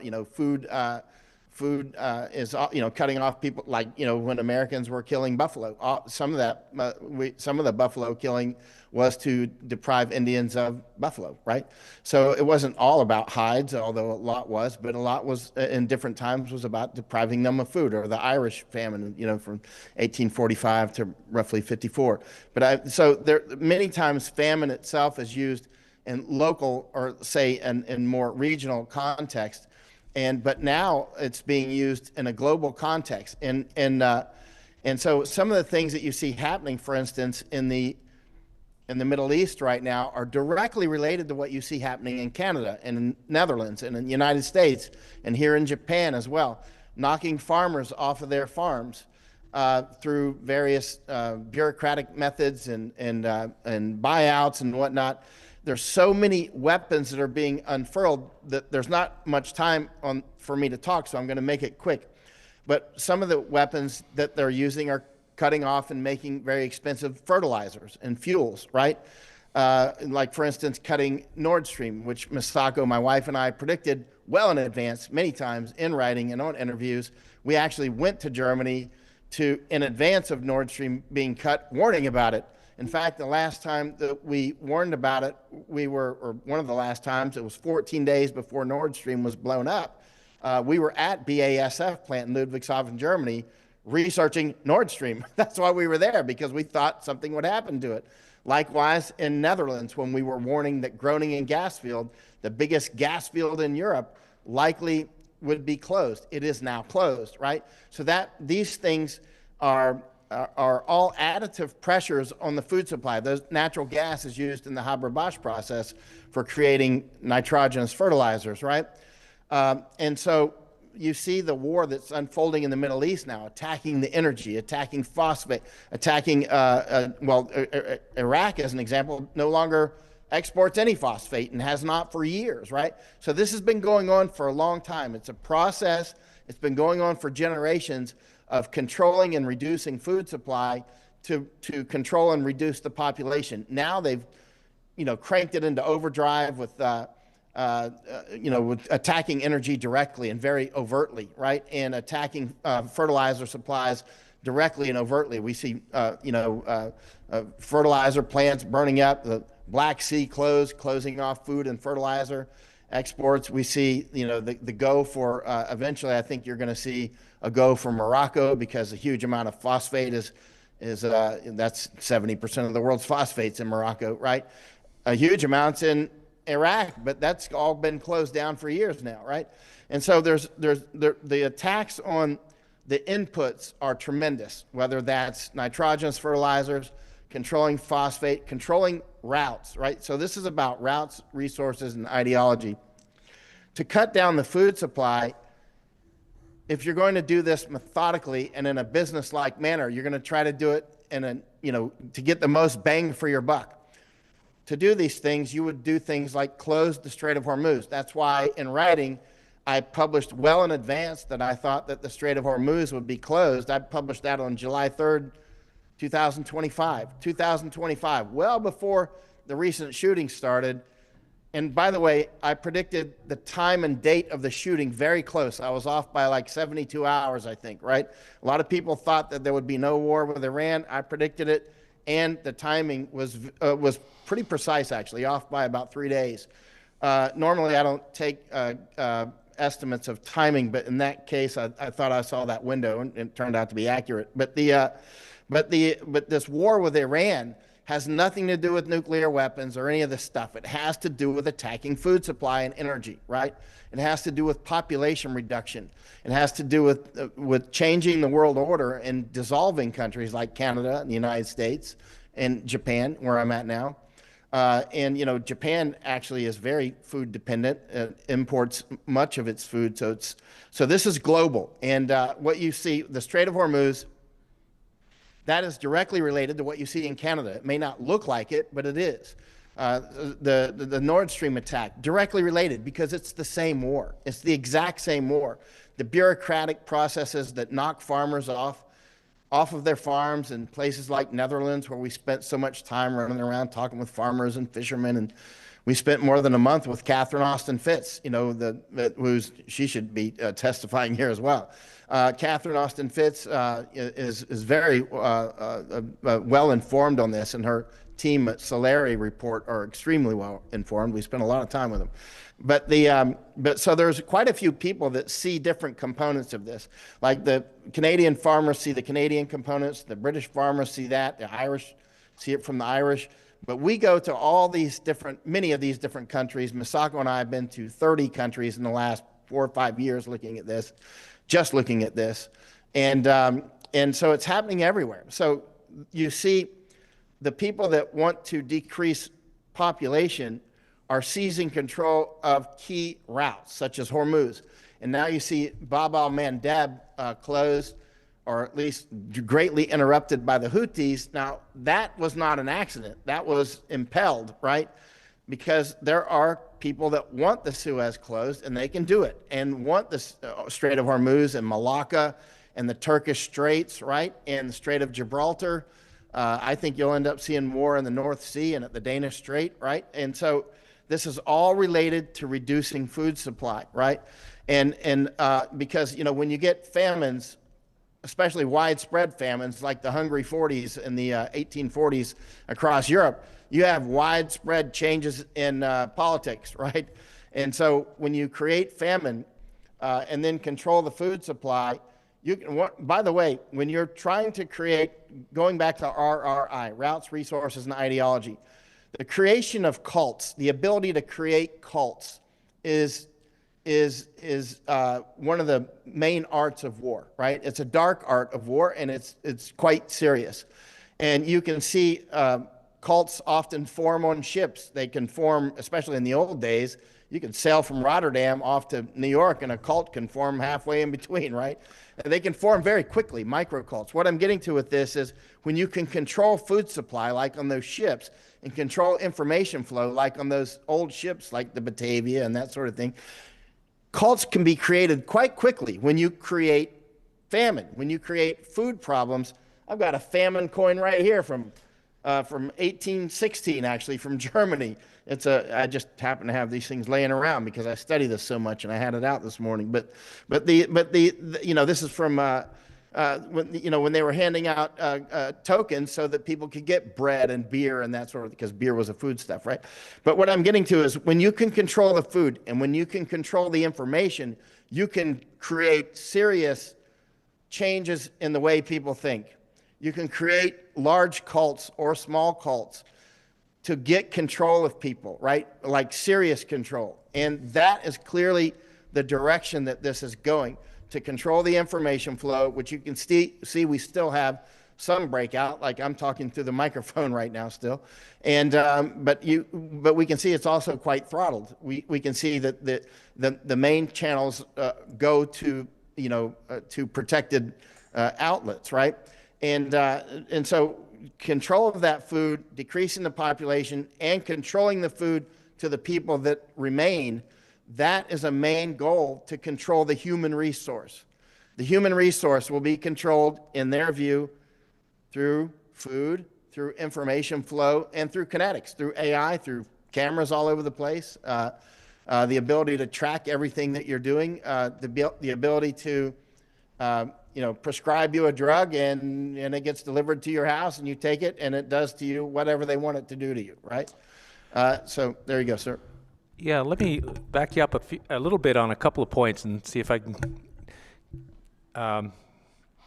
see if I understand what you're saying.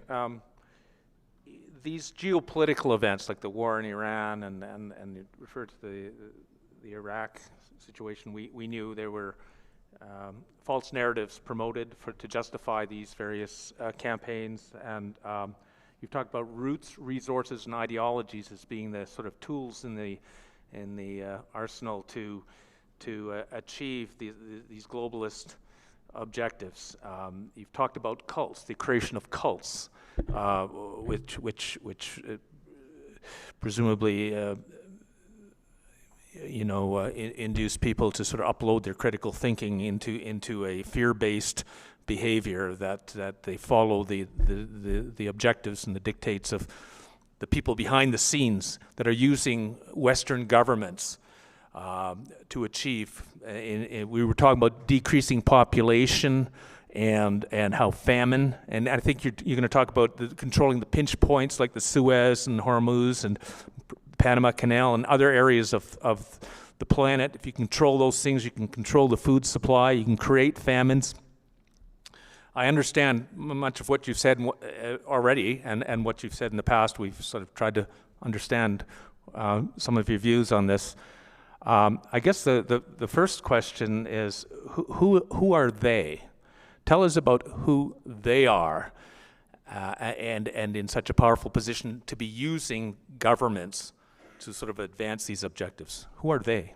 Yeah, the they has morphed over time, right? So if we were rewinding the tapes back to 1494 with the Treaty of Tordesillas, the they was the Vatican, right? Clearly, right? The Vatican, the Pope made that treaty between Spain and Portugal to control its two main components there, right? And so they then morphed it. I'm going somewhere with this. I'm not going to make a long story on history, but the they back then was the Vatican. That was the main global force, because that's when maritime globalism really started, was the 1400s, right?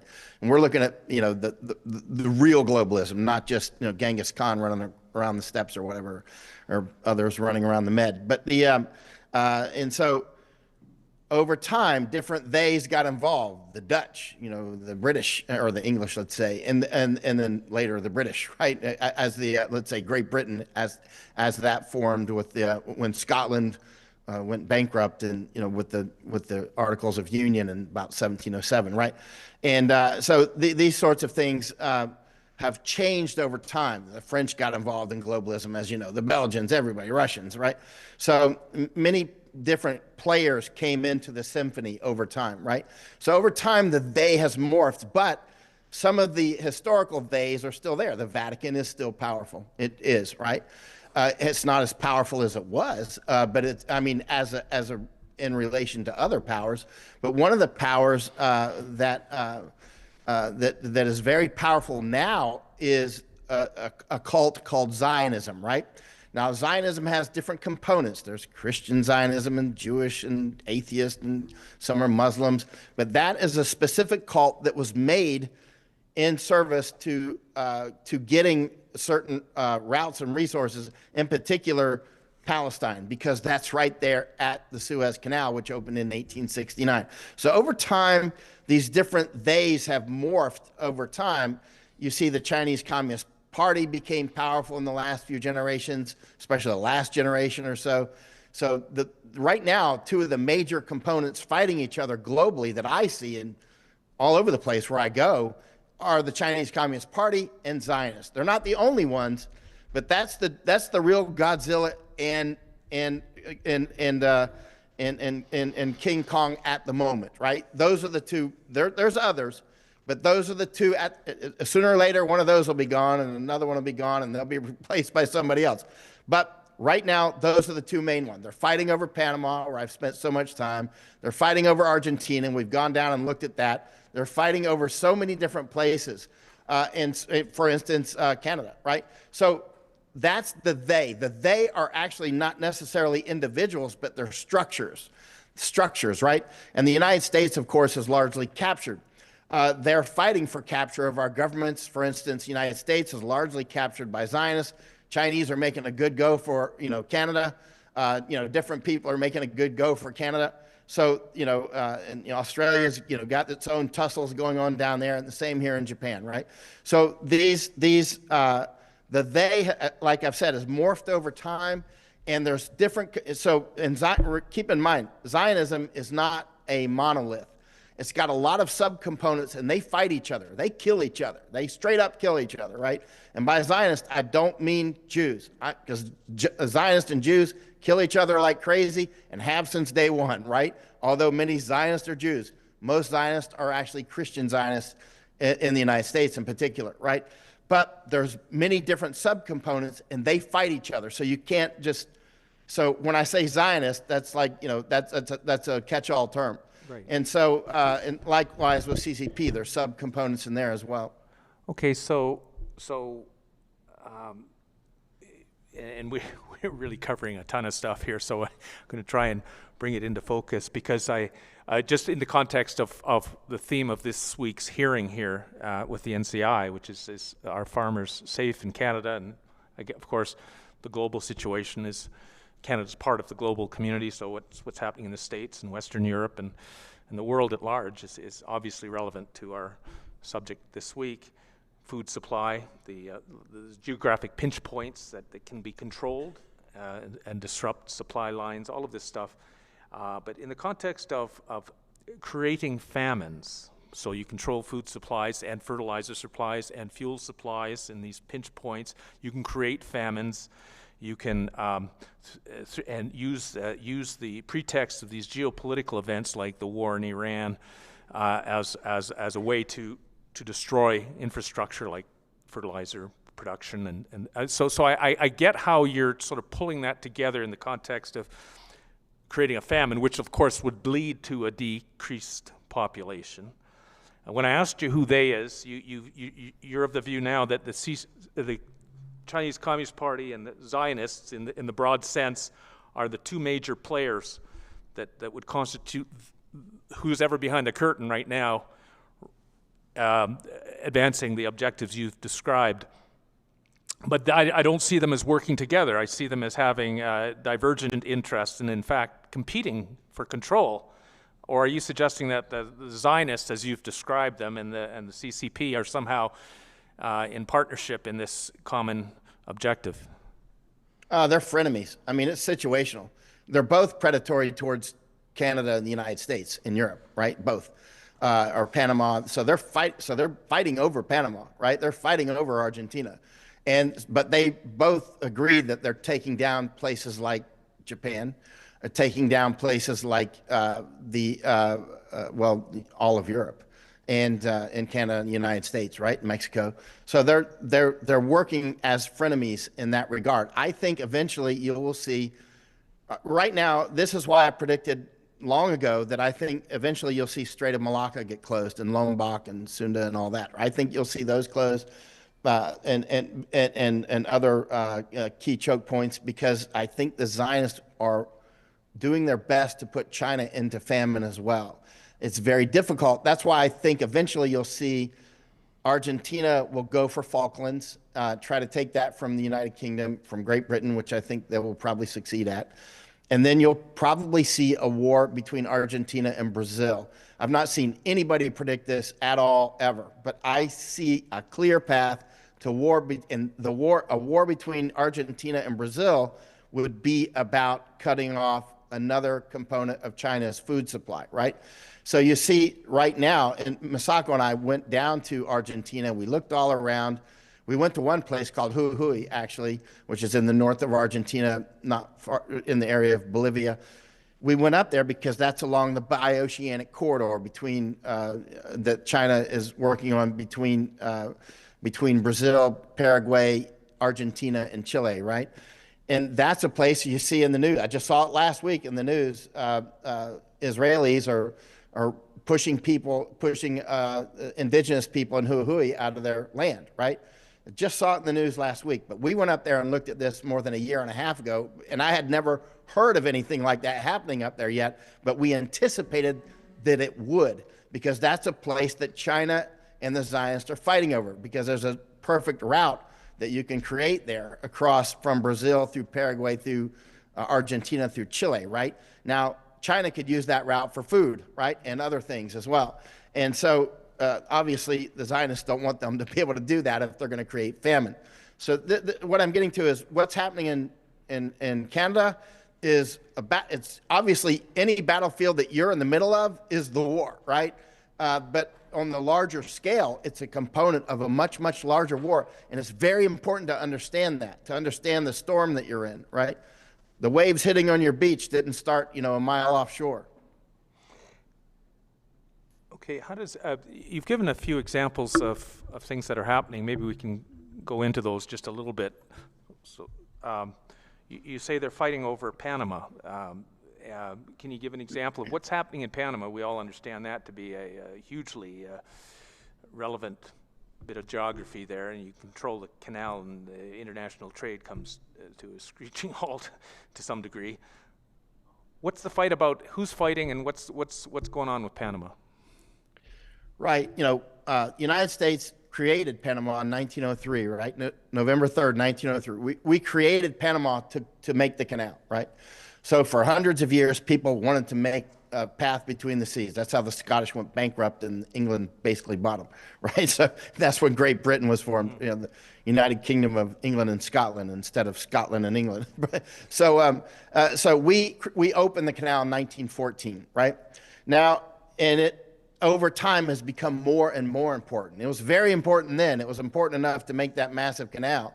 But it's even more important now. Now, as you see places like Hormuz and Bab el-Mandeb and other places threatened, or even places like the Rhine River, so dry right now, all of these things add pressures to the Panama Canal.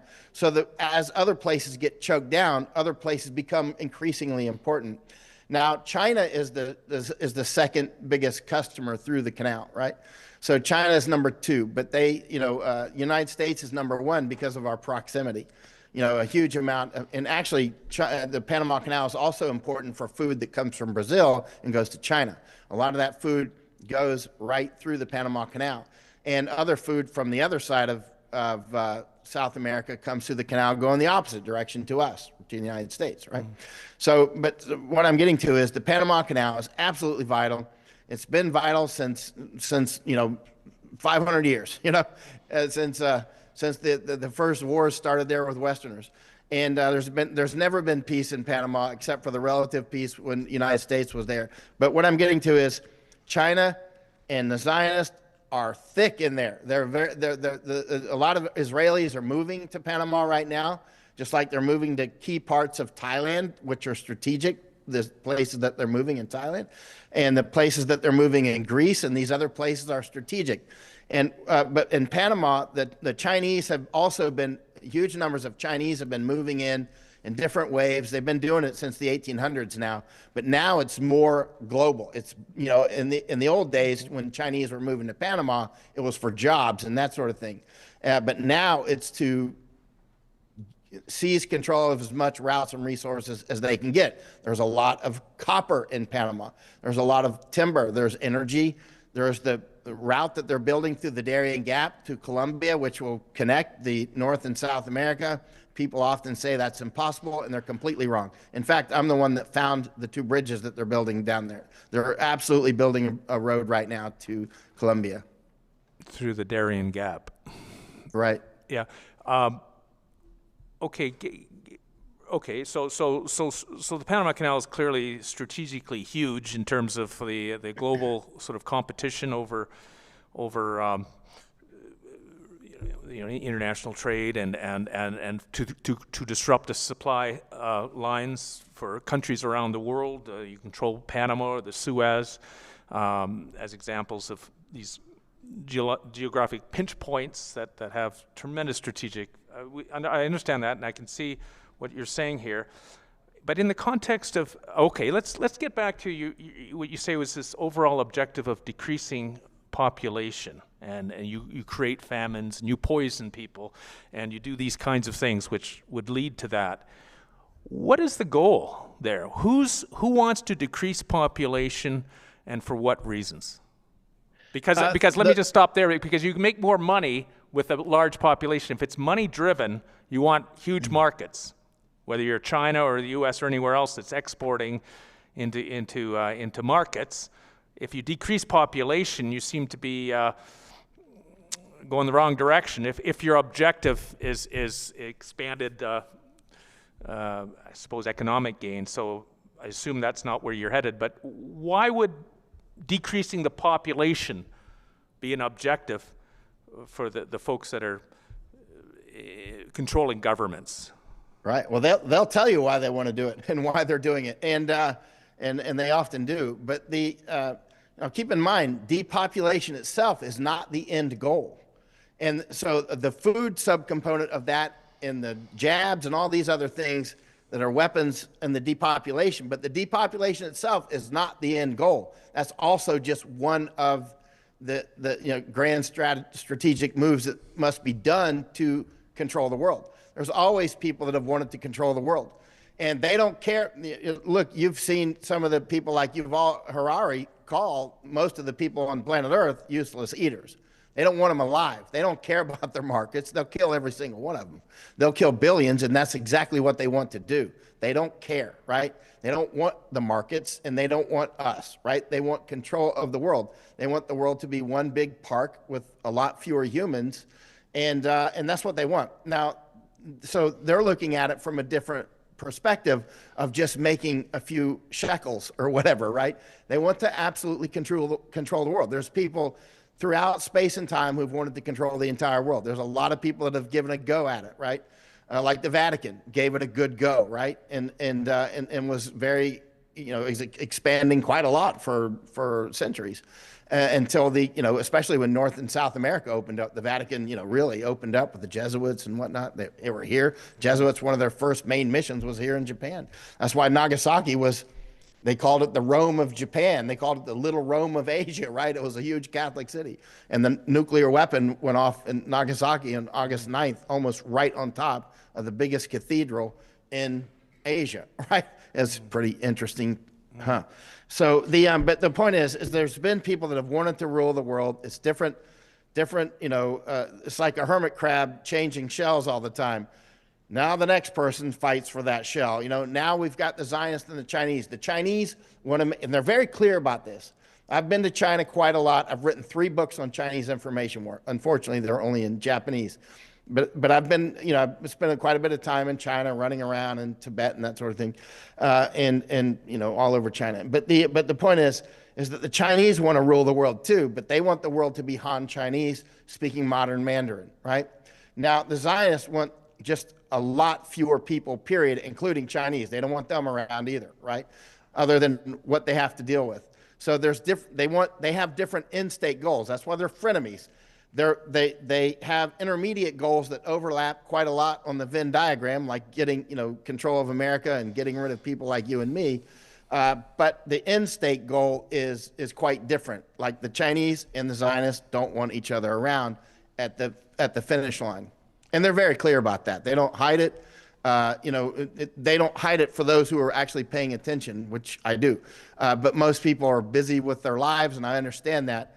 And they don't see this larger war that's actually, on the grand strategy. You see a lot of the analysts on these programs, and they're talking at the strategic level, not the grand strategy level. They're talking about places like Strait of Hormuz constantly and that sort of thing, which to me is, I predicted all this stuff in writing many times in advance. So, and my accuracy rate is like Babe Ruth, right?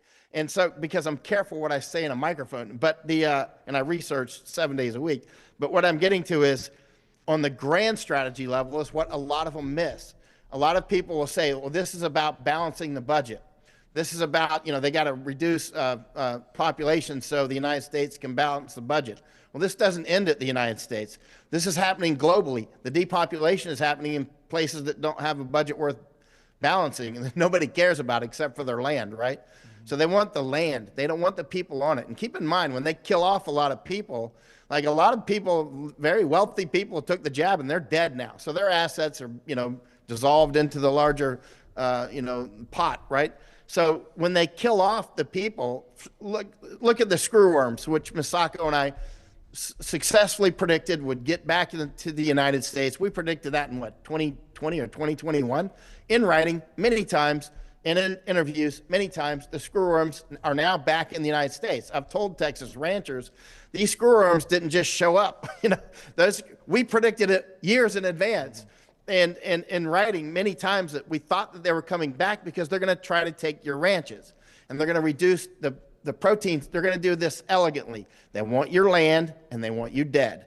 They want our protein supply. They want us dead, right? They want us dead, and they want your ranches. You got ranchers out there with thousands of acres. You don't want them as a market. You want their land, right?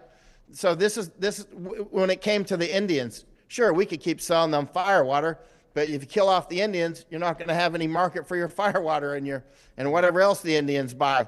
Hey, those Indians live on a gold mine, or they live literally a gold mine, or they live, on a place where we want to make a train. They live on a place where we want to make farmland out of, or we want to do what we want to do with it. We don't want the Indians there, right? So this genocide process is old. It's happened all over the world long before Christopher Columbus was born. These sort of things were going on. The Romans were doing them. The Chinese were doing them. This is an old game. Just happens to be when we're alive. And so, for most people that don't have time to study these things, it looks like, hey, this is something new. But there is nothing new under the sun. And one of the ways I've been so accurate in these predictions is I just spend a lot of time in my library. This is not a green screen. I've got a huge library. It's taken years to make. And I just study a lot, and I change the names and the dates of the people in the book. And I say, I just change the names and the dates, and the stuff happens again. It's so predictable. It's just, it's almost embarrassing. Okay. Well, look, I'm going to turn you over to the commissioners who are going to have a few questions for you. But just before I do, do you want to give us? I know you're easy to find online.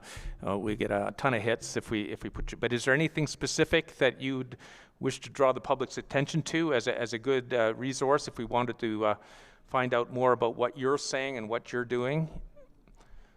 I go on my Substack pretty often. So Substack is the place where and it's free actually. People that want to subscribe can pay if they would like to, but they don't have to.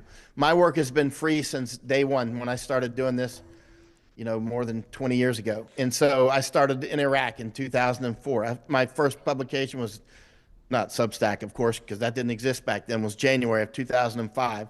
And I've been doing it ever since, free. And that's where I do it. And I do a lot of interviews, and major and minor constantly. So, but what I mostly do is, I don't do daily videos. I don't do daily posts, because most of what I do is research. The vast majority is research. And so, but you can find on Substack. Okay.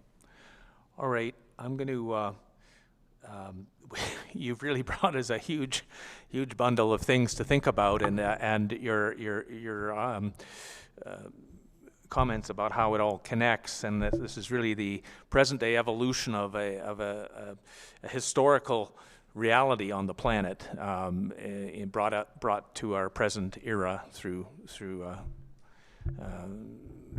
what we are now faced with. So we understand there's nothing new. It's just a continuation of something that's been in play for centuries now, as I understand your evidence.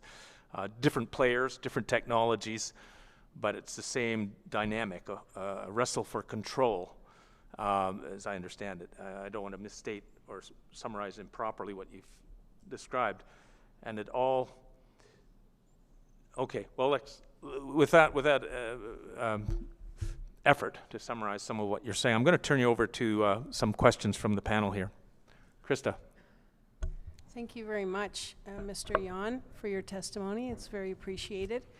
Could you explain how it is that you think developments potentially in the Middle East or otherwise are now affecting our food security, and what your prediction is around food security over the next, say, 6 months, year, and what it is we should be doing about it individually or collectively?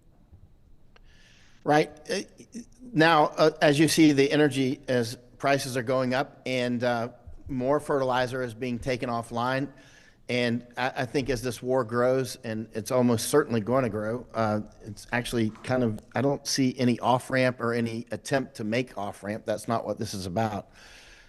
They're going to continue, I think, based on, well, look at my long track record of accuracy. Based on years of research and watching closely what they're doing, I think you're going to see more fertilizer come offline, more energy come offline, and eventually you're going to start seeing honest, no kidding food shortages in places like North America, right? Canada, United States, Mexico. I think you're going to see huge food shortages and then famines eventually, right? And I think those famines will drive a lot of HOP, human osmotic pressure. Human osmotic pressure is the push and pull of migration, HOP, right? Human osmotic pressure. When you have famine or you have war or serious pandemic, you get a lot of HOP, and that's when people move from place to place. They move from the positive pressure, which is where the war is, or the famine, and they move to the negative pressure, which is where the food is and the peace. And so if you're a place that has food, I think you're going to end up seeing a lot of people move there because you have food. And one of the major weapons is the so-called migration. It's actually invasion, and it's intentional. It's another component of this, right? You know, when I went up to Yellowknife with Misako, I don't know, 2 or 3 years ago, maybe 3 years ago, it was my second time in Yellowknife. When I went up there, it was filled with people from all over the world. It was filled with Bangladeshis and whatnot. I mean, up in Yellowknife, right? Nigerians and whatnot. People, and you know, that were randomly in Yellowknife that probably never heard of Yellowknife until they landed there and saw that bear at the airport, right? At the baggage claim. So I mean, so what I'm getting to is these are all part of the larger weapons, the invasions, right? And the food. These are part of the. These are different. So what can you expect? At this point, I haven't seen Americans or Canadians or Japanese or Europeans in general, Australians either, or Kiwis. I haven't seen them stand up to the level that needs to be done, right? And one of the things that you can do right from the beginning is people have to clear their minds, right? Clear their minds. No intoxicants. One of the main weapons that they're using to dumb us down is literally just intoxicants like alcohol, cannabis, all these things, prescription drugs that are made to diminish our cognitive abilities. This has been a process that's been going on for generations. The dumbing down of America is quite real, right? And so this dumbing down process, you know, I've been across the entire U.S. southern border from SpaceX, which is on the Gulf side, all the way to San Diego. It took many months. I've been all across that border. I've been to the Ceuta, over Morocco, and all these. I've been all over the world looking at this stuff, right? And it's interesting because when I come to the United States, which I'm American. I've been all over the United States and all over the border. And I had to come in from abroad to go down to my own border to say, hey, Americans, our border is wide open, right? Even people in Texas don't realize how open the border is. Many people, a huge number, or they just don't care enough to do anything about it, right? Everybody has to stop going along. I got a message this morning and yesterday from a man in Texas. His grandson is in one of the service academies, right? And his grandson just took a COVID jab, right? Just took it, right? And he was compelled to do it, right? He was compelled to do it, or well, I don't know what would happen to him. I don't know. And I said, what do you mean compelled to do it?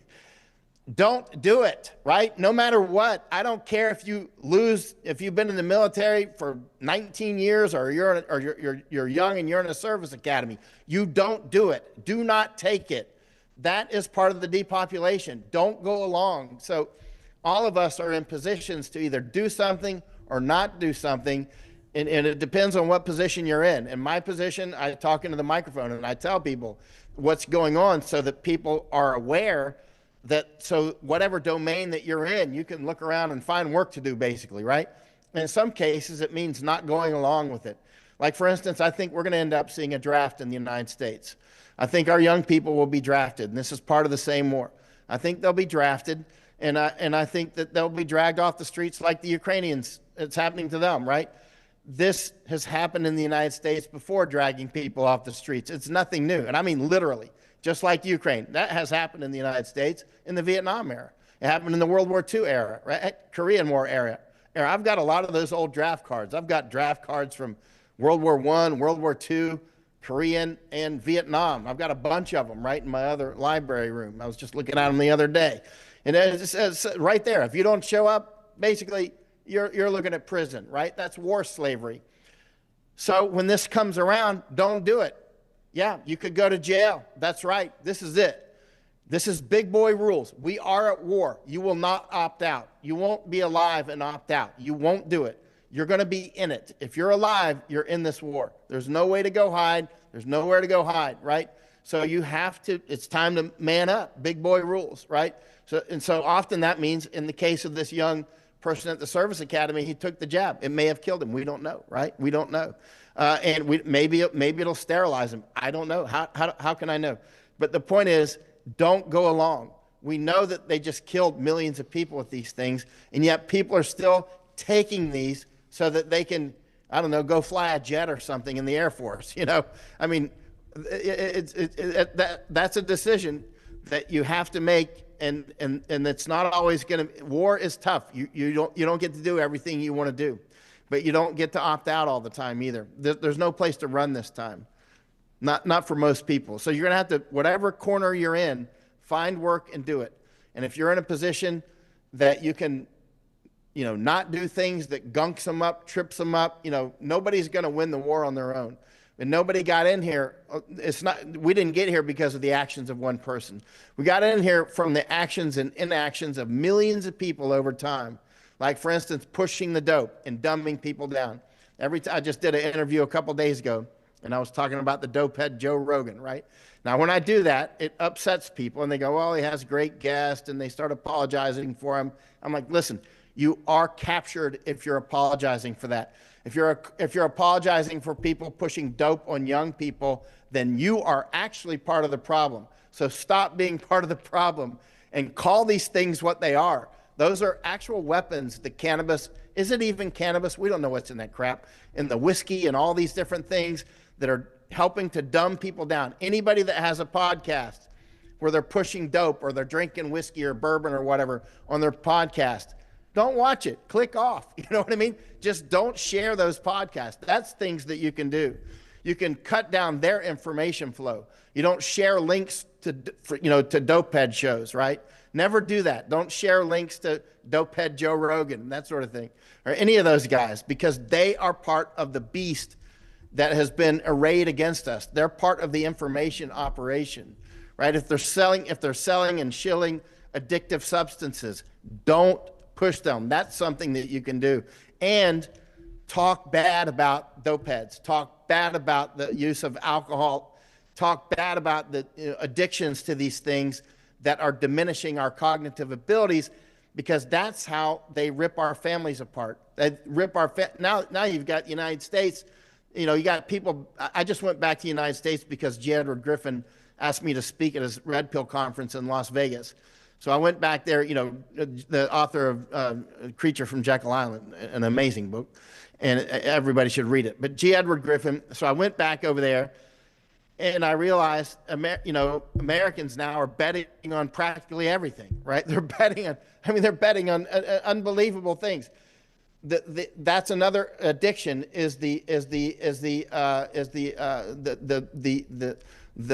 gambling addiction, and it just robs people. It robs families. Everybody watching this will have had at least one addict of some sort in their family, whether it's alcohol or something else or gambling. And as you know, you don't have to addict an entire family. One person under that roof is like getting a missile through the roof, right? And they know that. One of the ways that we destroyed the Indians was just firewater. I read a book, I finished it last month, called 9 Years with the Indians. And part of that book talked about how the Apaches doing firewater just started killing each other. I mean, the Apaches were drinking whiskey and started killing each other.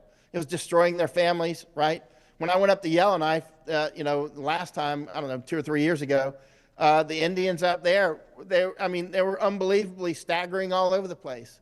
I hired a tour guide to take my wife, Masako, and me around and ice fishing and that sort of thing. And the Indians would come up and talk to the tour guide because they know him because he lives up there. And he said, this is terrible what's happened to the indigenous people. I mean, they're just destroyed by this alcohol. There's a little mall in downtown Yellowknife. They don't have seats at the coffee shop there because, and we asked, they're like, because the indigenous people come in and the alcohol has destroyed them, right? And it was, this sort of thing also happens with us, with, whether it's with opioids or opium, or nicotine is being pushed hard now. And what's up with that? I say nicotine, but what's in that stuff? I don't know. But but what can you do? I would say, as a strong rule, any influencer who's pushing any sort of addictive substances, whether they're selling it or just going, hey, this is great, I'm having bourbon while we talk about how much I love Trump, right? It's got the bourbon and Trump guy, right? Don't share their stuff and talk bad about them. When you talk bad about them, it diminishes them, right? Don't find common ground with them. Don't do it, because this is war and it's destroying our families, right? That's a long answer, but I'm very serious about this because I see what it does. I've been all over America. I've seen a lot of Canada. I've been all over Europe. I lived in, or spent about 7 years in Europe. And now they're doing it in Thailand. They're pushing cannabis all over the place in addition to the alcohol, right? They're doing it in Argentina now. They're starting to push the cannabis out there. Masako and I went to an expo that they had in downtown Buenos Aires, and it was just kids on parents' shoulders while the parents are smoking dope. And they've got children drawing on these, little whiteboards with mushrooms and cannabis all around. That got the kids drawing marijuana leaves. And you can't make up this stuff. They're literally destroying, basically, hypersonic dope missiles into the Argentinians, into Americans, into Canadians. Dutch. I mean, I took a Japanese member of parliament about maybe 8 or 9 months ago to some of the dope places in Amsterdam. We both spoke at the same thing at the same sort of meeting, and so I know him from Japan. So I took him around. I said, let's take tomorrow off, and I'll take you around to some of these dope museums and whatnot around Amsterdam because they're trying to do this in Japan. And he said, I haven't seen it in Japan. And I showed him some pictures of a place in Kyoto, I think it was. And he said, that's actually right around the corner from where I live. It's a CBD, one of those CBD, whatever you call them, stores, right? And I said, what they do with these is they open those first, and then later the laws will change, and they'll have all their infrastructure in place. They'll have all the warehouses in place. They'll have the stores open. They will have gotten people used to the idea. And before you know it, whatever's in those things. I mean, you can see in Thailand now, the people, it's not cannabis from the 1960s, which I'm sure already had additives in it. They used to warn us about it back then, right? Not that I was born in 64. But the point is that these days, that stuff is super powerful and you can smell it. It smells rotten. I mean, I took my wife, Masako, into some of these stores in Bangkok, in Thailand, and you have to get a prescription to buy dope in those stores. So there's a doctor or a guy with a white coat behind the counter, and he writes a prescription for Masako and a prescription for, we don't smoke dope, obviously, but we went through the process so that we could see. He didn't ask us any reasons why you would want a prescription. I think he wrote me one for insomnia or something, which I sleep like a baby. And he wrote Masako one for, I don't know, nervousness or something. This is just something crazy, right? And then they immediately will sell you the dope. And they did, right? And Masako wouldn't touch it because she's Japanese. She's like, I'm not even going to touch it. But what I'm getting to is this is being allowed one weakness at a time. When people are like, oh, I don't want to stand up to that because, people won't like me. Oh, yeah, I don't care if people don't like me. I don't want dope heads all around my town. When we go up to Portland, Oregon, Masako and I, we were in a church parking lot, and the government was handing out needles. The government was doing a needle exchange. We walked up and got needles. They gave you the rubber thing to put around your arm, the band and the little cup for, heating up your drugs and all this. They gave us all that. That's the government in a church parking lot in Portland, right? And so and you go around, there's literally needles on the street. I mean, literally, like a lot of them, like a danger. They could stick through your shoe. And the Antifa guys, we've spent a lot of time out with the Antifa guys in many different places from coast to coast. And those people are so drugged up, it's immensely concerning. That's how you capture them, right? You capture them by getting them drugged up. You disengage their executive function, and the next thing you know, you got them in an Antifa cult or whatever.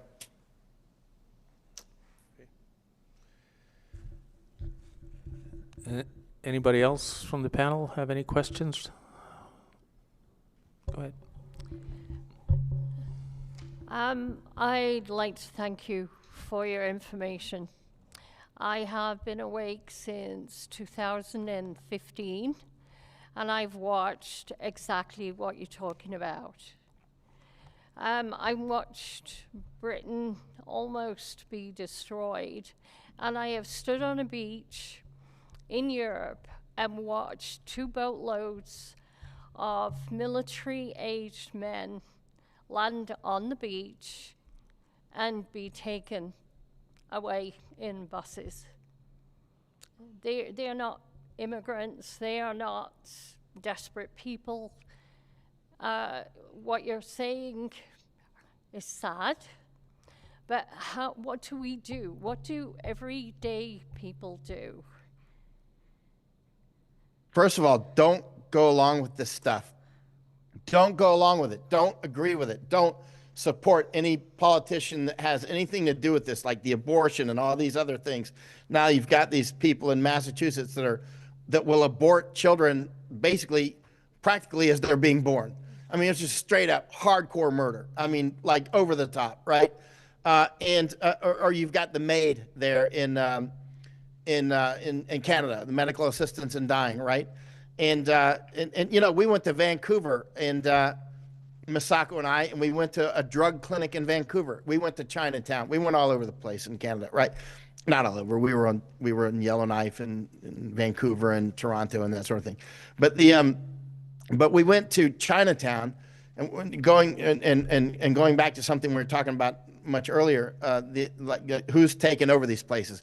If you see a 5-toed dragon, by the way, you see the Chinese dragon statues, if it has 3 claws, it means you're like a friend or a relative if they put that in your neighborhood. If they put 4 claws, it means that this is, you're very close to them. 5 claws, and they're claiming it. You go to Vancouver, we looked at every dragon statue in Vancouver, and go around Chinatown if you're in that area, and you'll see every dragon there has 5 claws, right? They're claiming that. We went into the Chinese police station in Vancouver, and we talked with them. We talked with the Chinese policemen in the police station, right? They're clearly taking Canada. So what can you do? You can, first of all, this is a process. It took a long time to get here. It took a long time. We're not going to suddenly change this. We're just not going to. So we'll be gone by the time this can truly be changed. So what we have to do is realize we have to plant this in the younger generation as we exit, right? And so one thing that we're going to do, and we're working on here in Japan, is we're building something called Kenjiro House.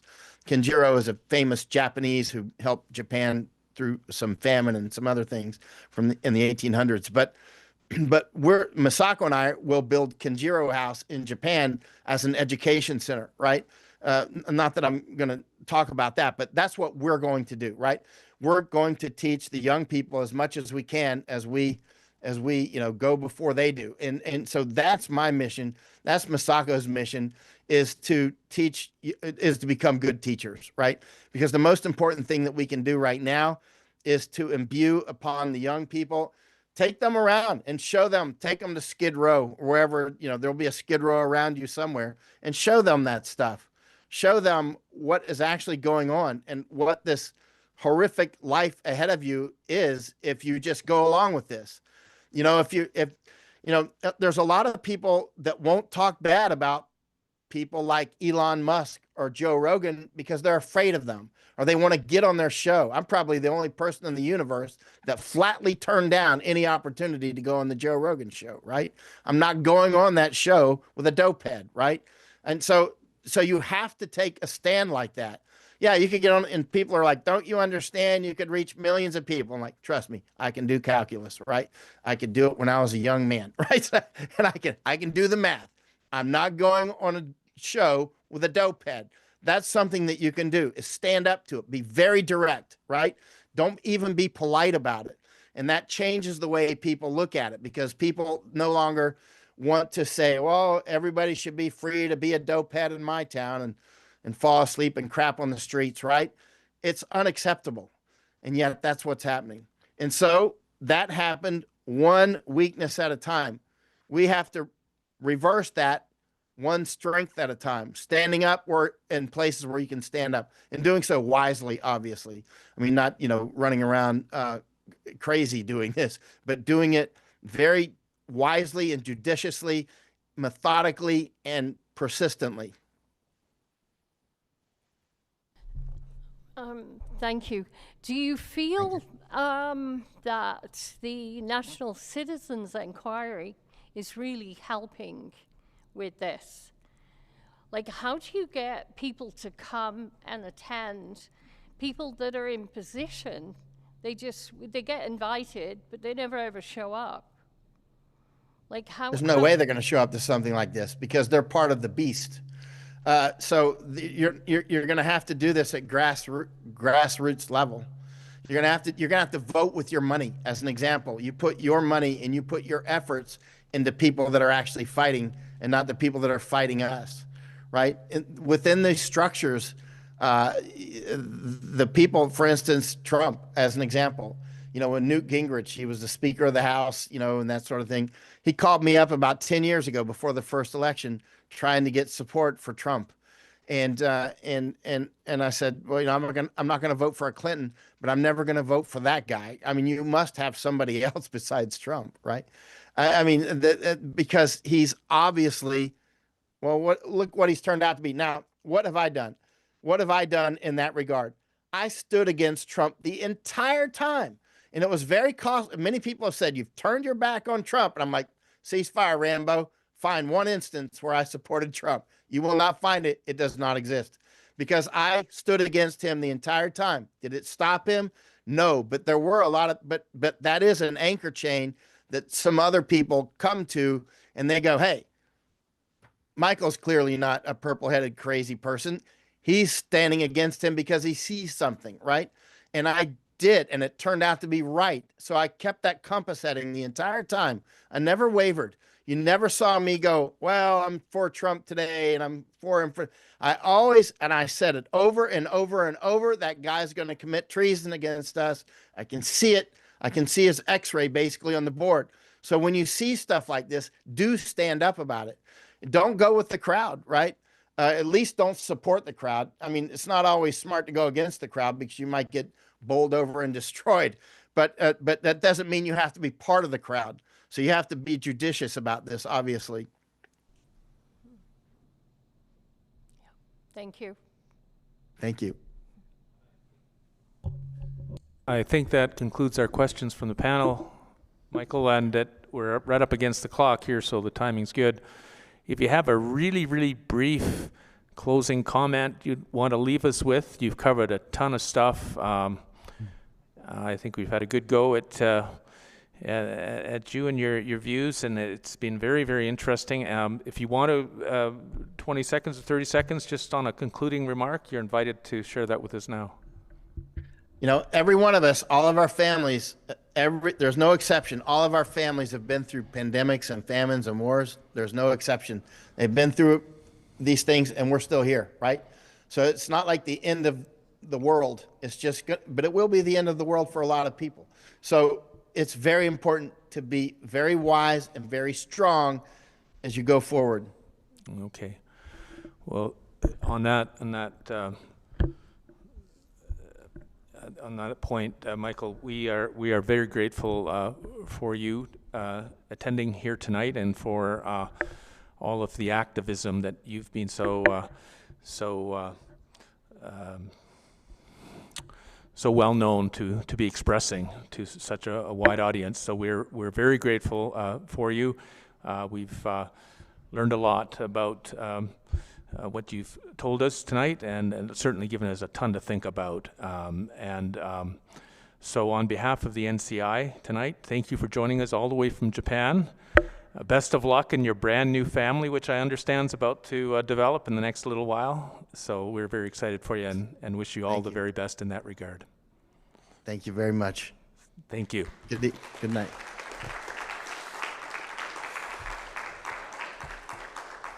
And commissioners, that does conclude the evidence for today.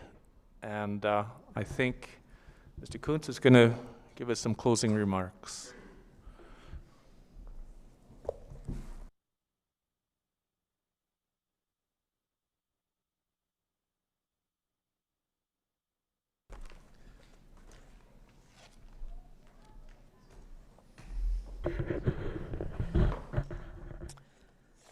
Well, I have to be honest, I'm not sure what I'm going to say.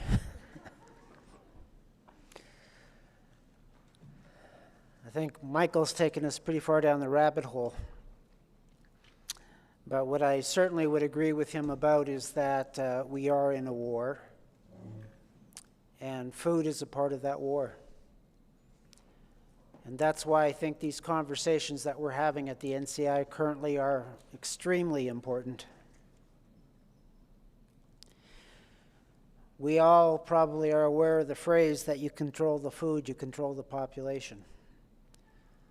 And I think that's part of the battle plan. That's the focus of our attention now. Our previous hearings on COVID, we saw how there was a different weapon. The COVID injections were part of that war. When we looked at the issue of our children safe in Canada, we could recognize other weapons that were used to divide families and still divide families.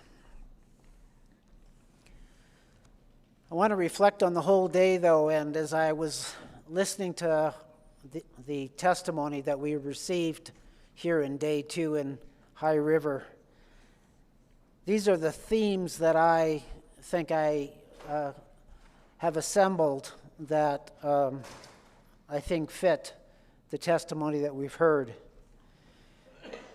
The message that we're being told is that we're to trust the government, that the government is acting in our best interest. We're supposed to trust the pharmaceutical industry, that they're based upon science, trust the science. We're told not to trust our farmers. They can't be trusted. We actually have to create incredible systems of control and monitoring because they're not trustworthy. I would suggest that other messages that are being delivered is that synthetic is good, natural is bad. It was interesting, one of our witnesses talked about how that synthetic milk is being marketed as cruelty-free milk. It's interesting how they are trying to change the narrative. So we are in a very interesting war, and what Michael spoke about initially in his comments is that a part of that war is an information war. And so I think the things that I've just described are part of that information war. I think our farmers represent a segment of our population that our truckers represent. Hardworking, passionate, blue-collar workers who are grounded in the earth, committed to their craft. And it's interesting that those are the sectors of our society that have seemed to be the ones that have most stood up for our freedoms. I think that says something about our education system and our perception of our professions that we think are acting in our best interest, but we're quickly learning are serving another agenda.